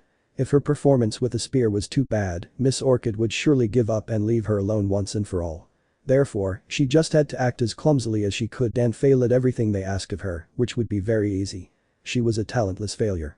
"Second day of hunting," Orchid announced. "This time we'll delve deeper into the use of spears, particularly the javelin. Javelins are actually more suited to hunting than battle, but it'll serve as a starting point since this was originally intended to be a hunting excursion. Javelins are weapons specially made for throwing, although you can impale prey in close combat, their original function is to attack from a distance, so we'll start with that, which will surely suit you well, you don't like to get close to prey." Jasmine looked at her in surprise, that was her secret, no one had noticed until now. "Don't worry, there's nothing wrong with it. Many scrupulous mantises use spears for similar reasons. Although we normally use our claws to hunt, some of us find it disgusting to get dirty with prey fluids. I was actually like that when I was young, although I don't care anymore. Well, I'll show you how to use it. Orchid proceeded to explain how to hold the javelin, how to aim, and the correct stance for throwing it. She had her practice a little with short-distance throws before putting her to the ultimate test. Hunting a moss crawler. They spent a while observing the meadow, searching among the endless greenery for any bushes whose movements were unusual and might betray their animal identity. This part, at least for Jasmine, was entertaining. It was like those wacky find games in magazines where, among a multitude of bugs, she had to find a worm with red and white stripes. They finally selected a prey. It was at a medium distance, not a complicated throw for someone experienced, but Jasmine was a beginner, so Orchid didn't expect her to actually hit the target, and of course the girl didn't either. In fact, her self-confidence was so low that she wasn't even going to try hard to miss on purpose. So without thinking much about it, she aimed, took the position she'd been taught, and threw the weapon with such precision that it pierced the animal right in the center. Both females were speechless with shock. Did I do that? Congratulations, Jasmine. You managed to catch a moss crawler all by yourself. The little hunter didn't really know how to feel. She had done something good, but that wasn't the plan. She tried to calm herself and attribute it all to beginner's luck. There was no way she, the clumsiest and most useless of the siblings, had managed something like that on the first try. But the miracle happened a second time. And a third. For the fourth attempt, Orchid decided to increase the difficulty and ask him to hunt an obel. This prey offered a double challenge, as he had to aim and simultaneously dodge its acidic projectiles. This time he failed to kill the creature, but his spear grazed its body. Almost. But don't worry, Jasmine. You were very close. With a little more experience, you'll soon be able to hunt obels and everything else you want. I think you have a talent for this. See? I told you you'd do better with spears. I'm not wrong about these things. A demonstration of joy was expected from the girl, but what was in her was a deep sadness. She even had tears in her eyes. Jasmine. What's wrong? Why are you like this? I don't understand. What don't you understand?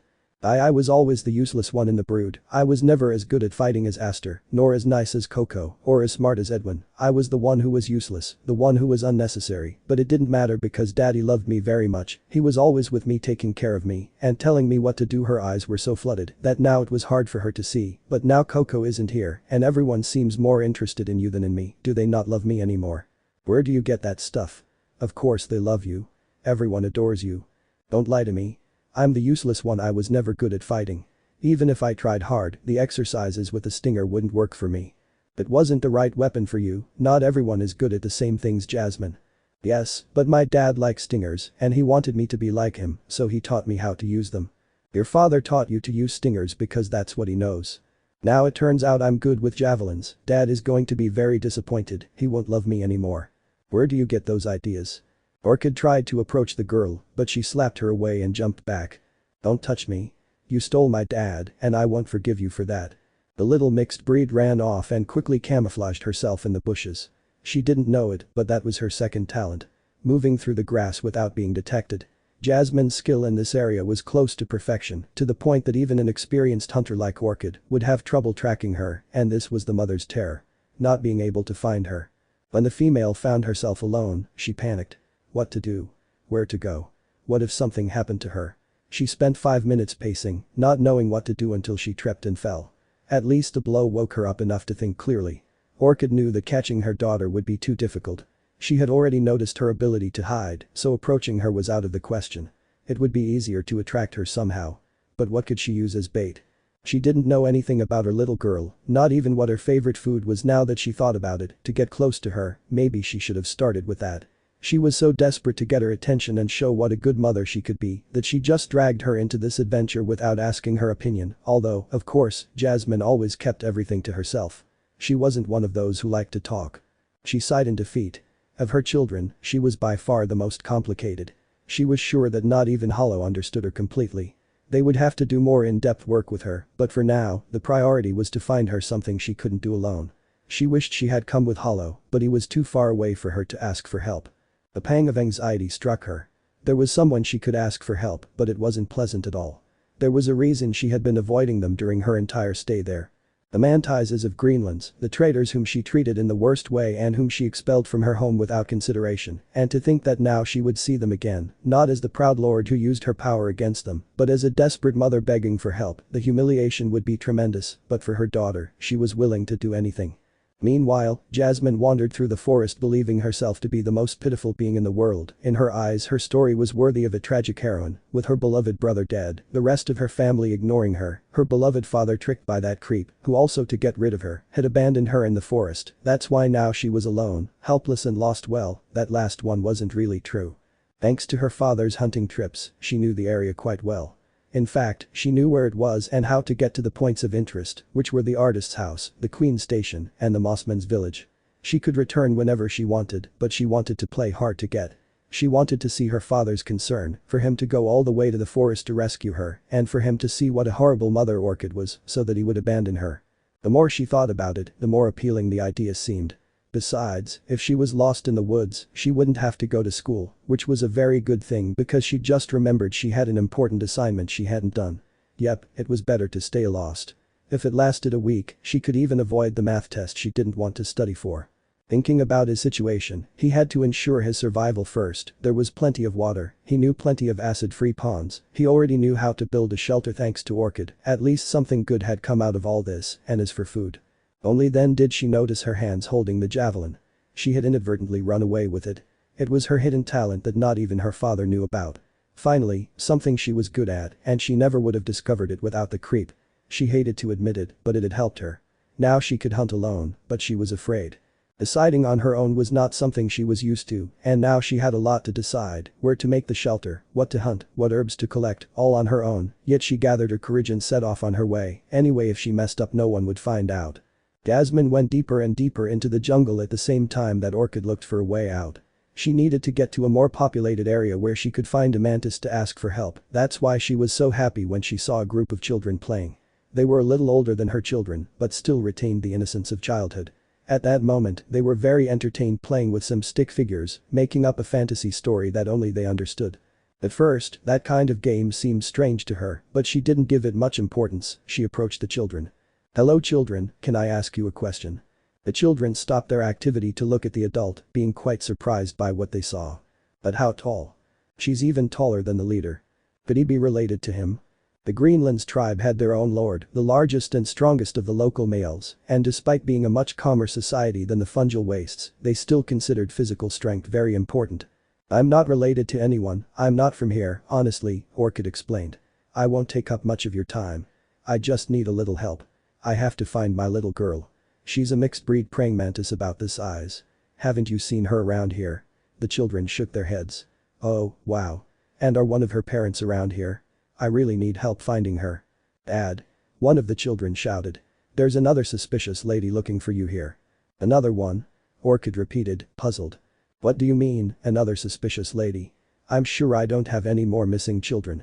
A highly agitated male voice shouted. "Who did you sleep with this time?" A female voice shrieked. "Fooling me again. You damn fool.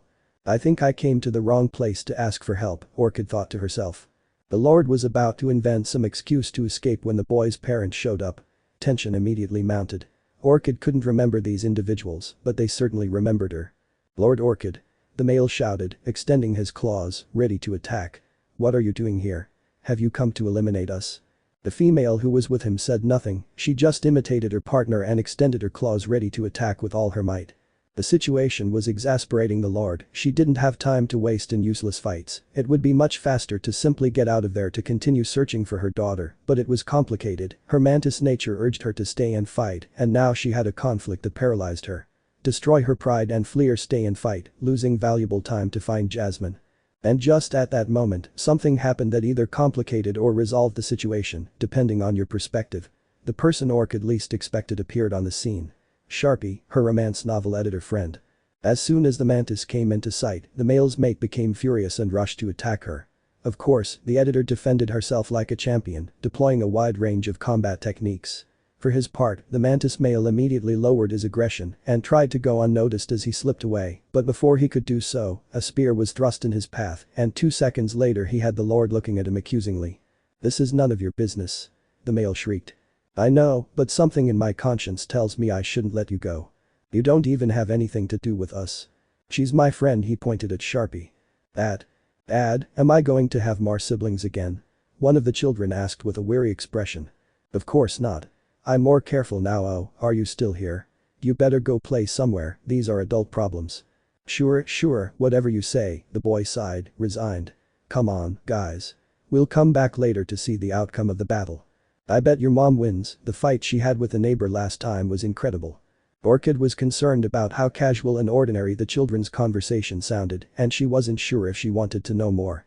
Although it wasn't her problem, the simple fact that Sharpie was involved made her feel responsible. She had helped her a lot in her past, and she had never been able to return the favor, so she decided to take her side. Quickly and accurately she ran towards the two combatants, grabbed the furious female by the legs, and threw her to the ground, then immobilized her, taking advantage of her privileged size. Please calm down, will you? Let me go, damn it. I have to teach that home-wrecking bastard a lesson. I'm not interested in your husband. Sharpie defended himself. I've told you so many times. He suddenly noticed Orchid's accusing look and felt the need to defend himself. When I was with him, I didn't know he had a partner. And what are you doing here? I just came to deliver something you asked me for. Sharpie took out a package that he carried in a small backpack. It was wrapped in paper and tied with a caudal that he quickly broke, revealing its contents. It was a book, as expected, of a romantic nature. It's the latest novel published by our star writer Bretta. The Song of the Sun. Exclaimed the female that Orchid had imprisoned. Let me go, I have to see that. Orchid obeyed her request and freed her. She immediately snatched the book from Sharpie in disbelief. It can't be, all the copies had been sold, there was nothing left. How is that possible? Your husband asked me to set aside a copy for you. He wanted it to be a surprise gift for you. Ah, it can't be, and I'm doubting him, come here Kazu. The female ran to hug her mate, who reciprocated the gesture in an adorable and touching way. Orchid had to look away. Such sweetness bothered her, and she wasn't used to seeing other mantises so affectionate. Apparently, she wasn't the only one. Sharpie didn't look very comfortable either. Don't tell her, but her husband has another relationship with a mantis who works at the pleasure house. By the Lord of Shadows. Well, it's not our problem, anyway. What are you doing here? And why haven't you visited me? Ungrateful mantis. I've been a bit busy with my kids. That's right. Your children. You finally got to meet them. Sharpie Orchid took her by the claws and looked at her pleadingly. Help me, Jasmine, my daughter is lost here in Greenlands. What? Oh no, fine, give me a moment. Determined, she approached a pair of lovebirds who were pouring out words of love, interrupting them without any delicacy. Hey, you can continue with your own business later, we have an emergency here. And what's that about? The female replied angrily. Jasmine, the daughter of Hollow, the captain of the Royal Guard of Heart of Hellenist, is missing. They both had to take a couple of seconds to process the information. They knew Hollow, but it wasn't that popular in Greenlands, and it took them a while to remember it, but as soon as they did they immediately became worried. No. It can't be. The male shouted. We must find the girl. I'll go get help. The female declared. Me too, I have some colleagues who can help us. And without saying anything else, they both said goodbye with a tender kiss, and each went out to look for the girl on their own, both forgetting about Orchidia, who remained in her place stupefied by the way in which the events had developed. What? Using the Hollow name in this situation gives it more urgency. Besides, let's face it, they are much more willing to search for the daughter of the kind Hollow Knight than the daughter of the horrible lord who exiled them. It's true. She lowered her head in sadness. Calm down, Orchid, don't worry about those things for now, your priority should be finding your daughter. Yes, of course my girl, I hope she's okay. Of course it will be, even if it is a wild place, there are no too dangerous creatures around. That's true, this thought encouraged the mother. And Jasmine already has some knowledge of how to hunt and hide in the jungle, so she shouldn't have any problems with anything that lives here except for Na. How could it be such bad luck that she just happens to run into him? No, she'll definitely be fine. Jasmine continued wandering through the jungle, lost among bushes and wild territory, where in every corner there was a beast that threatened her life, or at least that was how she wanted to tell her story. Tierras Verdes was not such an inhospitable place, she had already confirmed that. In fact, she had come across a few small houses belonging to a mantis family that liked to live away from the big cities. One lady had even invited her to dinner.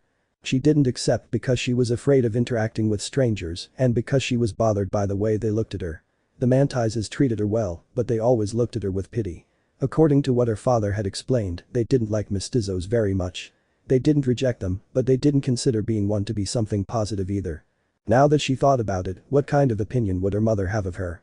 She probably didn't love her either, but at least she didn't look at her with pity, more with sympathy and perhaps a little nervousness at times. She mentally scolded herself for thinking such things. What did she care what Orchid thought? She was the enemy. The evil witch who wanted to get rid of her and have her father all to herself. I bet she wouldn't even be looking for her, but when Dad found out what had happened, he'd run to her rescue, she was sure of it. But while she waited, she had to hunt for something. She continued walking through the grass looking for something to eat until she heard some voices nearby. Surely they were a pair of those jungle mantises that were prowling around there. She proceeded to hide, because if they invited her to lunch one more time, it would be too hard for her to say no. She took shelter in the undergrowth and waited patiently. It didn't take long for her to glimpse the legs of two adult mantises chatting among themselves, but what surprised her most was hearing her name coming from them. Jasmine. Jasmine. Here comes the girl. One shouted. Your father is looking for you. Another shouted. A pleasant tingling enveloped her, her excitement overflowing like a fountain, and she had to cover her mouth to keep from laughing with joy. It was exactly what she expected. Her father, worried about her, doing everything he could to find her. Of course, she would prefer to see him in person, but she understood that the jungle was so vast that finding it alone and without help was impossible. She decided to stay and listen a little longer. Perhaps they would give her a clue as to where she was, so she could go there and let him find her. Where is that little girl? Finding her shouldn't be that hard, said a fairly young male mantis. That's true, I'm almost thinking the girl doesn't really want to be found, replied the female accompanying him. And why wouldn't she want to be found? She's little, she still needs her father. I don't know, there's something suspicious about this.